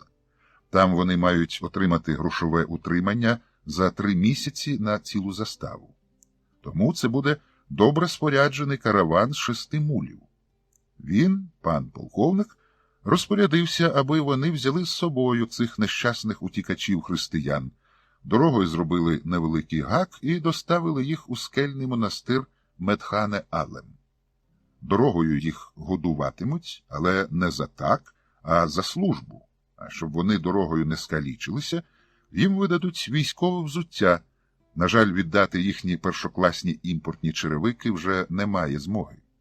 Пан полковник кинув зацікавлений погляд на свої ноги. Зброю вони отримують у дорозі, коли нестимуть нічну варту. З Богом! Офіцер, який був старшим каравану, справді допровадив Мустафу з Ісою до самого монастиря Медхане-Алем, що, як вони дізналися згодом, означало «Спаситель Всесвіту». Мало того, що він піднявся з ними драбиною, зробленою зі зв'язаних личчям жердин на терасу скелі, в якій, власне, й було видобано келії монастиря, особисто відрекомендував їх архімандритові, прийняв благословення і відбув. Архімандрит Селомон спробував розмовляти з прибульцями відомими у цих краях мовами – амхарською, арабською, ефр-інгліш, спробував гінді, іврит і геєз, але марно. Порозумітися вони так і не змогли. Лише коли ті назвалися – Халіфат, Київ, Чайна, Рус, архімандрит усе зрозумів і послав за ченцем, що добре володів, бо сам був з тих земель, так званою північно-китайською, що була спрощеною сумішчю з китайської, англійської і російської мов, якими в чистому вигляді вже мало хто в світі володів. Далі розмова йшла через перекладача. «Отож ви стверджуєте, що є релігійними втікачами, добрі люди, з далекого північного київського халіфату», уточнював для себе розповідь прибульців Авва Селомон. «Саме так, привелебний отче», – відповідали Іса з Мустафою, – «ми страдники за віру, християни у країні, де панує віра відомо яка». «Чи ви знаєте якоїсь мови давнього християнства?» – допитувався архімандрит. церковнослов'янської, грецької, латини, може, московської чи навіть української. Та де там, охоче відгукнувся Мустафа, звідки? Не було кому навчити. Ну, а, завагався архімандрит, як же тоді з християнством? А, втрутився Іса, це зовсім інша річ. Я особисто, хоча й північно-китайською, але Євангеліє майже на пам'ять вивчив. Так, приємно здивувався архімандрит. І якою, по-твоєму, є природа Ісуса Христа? Подвійною божественно-людською чи все-таки єдино-божественною? А Василомон вирішив відразу розв'язати основне, на його думку, питання християнства. Та де там, безпечно почав Іса? Ісус Христос взагалі просто людина. Ні, син то він Божий, але в проміжку від народження до розп'яття він такий самий земний чоловік, як і ми з вами, отче. Архімандрит мало не впав від такої зухвалої єресі, але зумів опанувати себе і прошепотів: «Продовжуй». Іса продовжував. Спочатку не було нічого. Був, звичайно, дух, який ширяв сам по собі, але не було з того жодного толку. Але якось дух, якого ніхто не міг ні бачити, ні збагнути, ні назвати на ім'я, сказав: «Хай буде ангел при мені слугою». Великий просвітлений божественний ангел. Так із світлоносної хмари самопородився ангел на ім'я Небро. І пішло-поїхало. За цим з другої, теж світлоносної хмари, самопородився другий ангел з палаючим, налитим кров'ю ликом, якого звали Саклас. За ним 12 ангелів, аби правити хаосом преісподнім. А далі незчисленні міріади – світила, сфери, космос. На цьому, як водиться, обидва ангели, Небро і Саклас, повстали і вогнеликий не заспокоїлися. Вони почали творити світи. Серед них і наш грішний, занурений у страждання, нікчемний світ. Бо дух світло-бог, що завідує душами, зокрема й людськими, не міг створити таку мерзоту. А де світ, там і люди. Розплодилися і розмножилися, загрузли у гріхах, губили свої безсмертні душі, пили. Деміурги Небро і Саклас не знали, що з усім цим чинити. Небро хотів за одним махом, комплексно, землетрусами, повенями, пожежами, голодом і холодом, знищити цей мерзенний світ. Але Саклас, який мав зіпсований смак і в безмежних гріхах людства навіть вбачав певну чарівність, був проти. Мовляв, хай дійдуть до останньої межі, і тоді є надія, що отямляться. З іншого боку, дух світлобог теж оптиміст, що вірив у можливість отямлення людців, послав їм задля спасіння свого сина. Так у земної жінки Марії народився хлопчик на ім'я Ісус. Архімандрита ченці відпоювали водою. З часом Ісус виріс у гарного молодого професора закону Божого, провадив далі Іса. Міг так і прожити, якби одного разу його улюблений учень Юда не нагадав йому про його місію. А місія полягала в тому, аби, прийнявши мученицьку смерть на хресті, взяти таким чином на себе гріхи цілого людства. «Є у мене передчуття, раббі», – казав Юда Ісусові, «що я маю зіграти у цьому акті самопожертви не останню роль». «Так, Юдо», – ласкаво відповів Ісус, – «ти станеш 13-тим і будеш проклятий іншими, але ти перевершиш їх, бо ж принесеш у жертву чоловіка, чиїм тілом облачений я». Таким притчовим стилем Ісус просив Юду, аби той зрадив його, і щоб таким чином справдилося пророцтво. Юда, чоловік високоморальний, зовсім не хотів залишитися в історії підлим зрадником, але з іншого боку, саме його порядність не дозволила йому відмовитися від цієї сумнівної місії. Тим не менше, він зробив це. Юда прийшов у кімнату для молитви вищих священнослужителів. Деякі писарчуки налякалися, бо вважали його пророком і дивилися, як би схопити його під час молитви. Священики підійшли до Юди і запитали: «Що ти робиш тут? Ти ж учень Христа». Юда відповідав їм за їхнім бажанням. І він отримав гроші і видав їм його. А коли вже було по всьому, Воскреслий сказав Юді: «Підійми погляд свій і поглянь на хмару, на світло всередині її і на зорі, що оточують її. Зірка, що вказує путь, твоя зірка». Юда підвів погляд і побачив світлоносну хмару і ввійшов у неї. Ті, що залишилися на землі, почули голоси з хмари, що провістив велике покоління. «Фу!» – Іса попросив води. Архімандрит, що вже прийшов до тями, з легкою усмішкою дивився на цього зайшлого богослова. «За яким з 4 канонічних Євангелій, сину мій, ти вивчав Слово Боже?» – по-батьківськи примружившись, запитав архімандрит. «Матеуса, Маркоса, Лукаса чи Іннаса?» «Якого і, отче, ніби навіть аж обурився Ісая. А як же називалася та книга, сину?» – обірвав його Авва Соломон. «Кажи, не бійся». «Мені й боятися нічого», – надувся Іса. «Євангеліє від Юди». Якби ченцеві можна було сміятися, Авва Соломон покотився б зі сміху, а так мусив великими зусиллями придушити в собі цей потяг. Згодом йому стало сумно.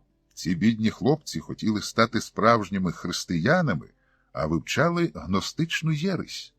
Треба їх рятувати, бо спасіння – справа суто індивідуальна. Вмиратимеш ти сам, і в пеклі за тебе ніхто не горітиме. «Будемо вас рятувати, молоді браття», – сказав їм архімандрит.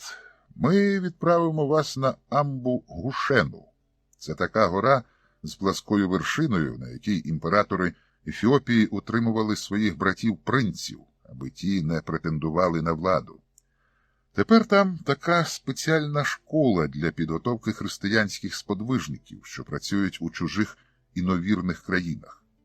Коли Ісу і Мустафу привели на Амбу Гушену, і вони трохи ознайомилися з цим благочестивим закладом, то побачили, що це звичайна школа розвідників і диверсантів, хоча й християнського спрямування до того ж дуже високого рівня. Їх навчали по 20 годин на добу, першим чином основ християнства, Старого і Нового Завіту, Закону Божого, літургії, тобто всього того, що має знати випускник духовного вишу. Навчали мов живих, амхарської, арабської, гінді, ефр-інгліш, мертвих, геєз, івриту, латини, старослов'янської, а що Ісу і Мустафу готували на київський напрямок, то вони посилено вивчали таку собі українську мову, яка, за задумом ідеологів християнської експансії, мала відродитися у заново християнізованій Київській державі зі старою вже забутою назвою. Тоді ж Мустафа вивчив на пам'ять вірш цією мовою невідомого автора ХХ століття. Самої поезії, цілком позбавленої будь-якої логіки, Мустафа не розумів і не збирався розуміти. Але його тішило те, що вже не менше половини слів цієї мертвої мови у вірші він опанував, а це вже успіх. Відтоді перед кожним уроком української мови він подумки кілька разів повторював: «Оксамит України. Неправильні мелодії фальшивих інструментів, ментів розстрижених тривожний хор, не біколор, а фіолетові важкого оксамиту прапори із перекинутими золото христами із липового тешемо поліна, коліна наші мозолясті, мов квітки. Кіннота наша теж неправильна, бо коні на протезах, а вершники хоч за, проте архістратиги проти, і так повзе оця жива ріка під небом темно-пурпуровим, зі схрещеними блискавками, заплавлені у цину золоті нитки, під фіолетом темних прапорів із золотом обернених хрестів на оксамиті України. Їх не навчали вбивати людей, бо не убий, але навчали такого мистецтва самозахисту, від якого можливий нападник сам мусив би померти. якщо вразити його в певну енергетичну точку на тілі. Теж для самозахисту їх навчали володіти основними світовими видами зброї – від кишенькового 10-зарядного епіка до далекобійної мінус-хвильової гармати. А ще працювати на останніх моделях квантових комп'ютерів, найсучаснішої техніки зв'язку і навігації, а також водити різноманітні транспортні засоби, включно з гелікоптерами. Навчали конспірології, як організовувати таємні угрупування, вести нелегальний спосіб життя, вербувати симпатиків і не попадатися ворожій контррозвідці. Але основну увагу приділяли вмінню працювати з людьми. Вони опановували індивідуальну та соціальну психологію, різні психотехніки, включно з таємними методами спецслужб, містичні ритуали, магію тибетських лам і сибірських шаманів, гіпноз, телепатію, яснобачення, екстрасенсорику і основи езотеричного знання про вплив на особу і на маси та про можливість пересування у часі і просторі поза межами матеріального. Під час одного окультного сеансу Мустафа Лазарли поринув туди, де, як його викладачі попереджали, не існує ні часу, ні простору. Роздивившись туди-сюди, Мустафа побачив запеклу битву двох істот – голого, нестриженого і неголеного старого з великим хрестом на шиї та хворобливого вигляду чолов'яги у напіввійськовій уніформі часів Другої світової війни. Билися вони довго, але не настільки, аби Мустафа встиг визначитися, за кого вболівати. Переміг схожий на дикуна старий, але замість того, аби подякувати вдячному вболівальнику за підтримку, а Мустафа, як миттєво з'ясувалося, вболівав саме за нього, старий воїн знову став у бойову позицію і приготувався накинутися на нового суперника. Мустафа не був такий дурний, аби ставати до бою з таким великим бійцем, а прийнятими в цих місцях засобами комунікації швидко пояснив старому, хто він такий. Розговорилися, ба мало не потоваришували. На прощання старий астральний воїн розповів Мустафі дещо з історії його родоводу. Зокрема, Мустафа дізнався, що його далекий предок з прізвищем, що теж походило від Лазар, родом з Київської держави, 500 років тому побував у цих краях і навіть зробив непогану кар'єру, проте з поганим кінцем. Він розповів про це Ісі. Вони побачили в цьому знак долі і символічний зв'язок часів, коли після успішного закінчення цієї благочестивої школи отримали наказ благословення відправлятись для оперативно-християнської роботи назад у країну, з якої вони свого часу так щасливо втекли. Країну, яку вони між собою уже називали не халіфат, а Укранія. Травень 2004, грудень 2005 років. Кінець озвученої книги. Підтримайте наш канал на канапі. Підпишіться.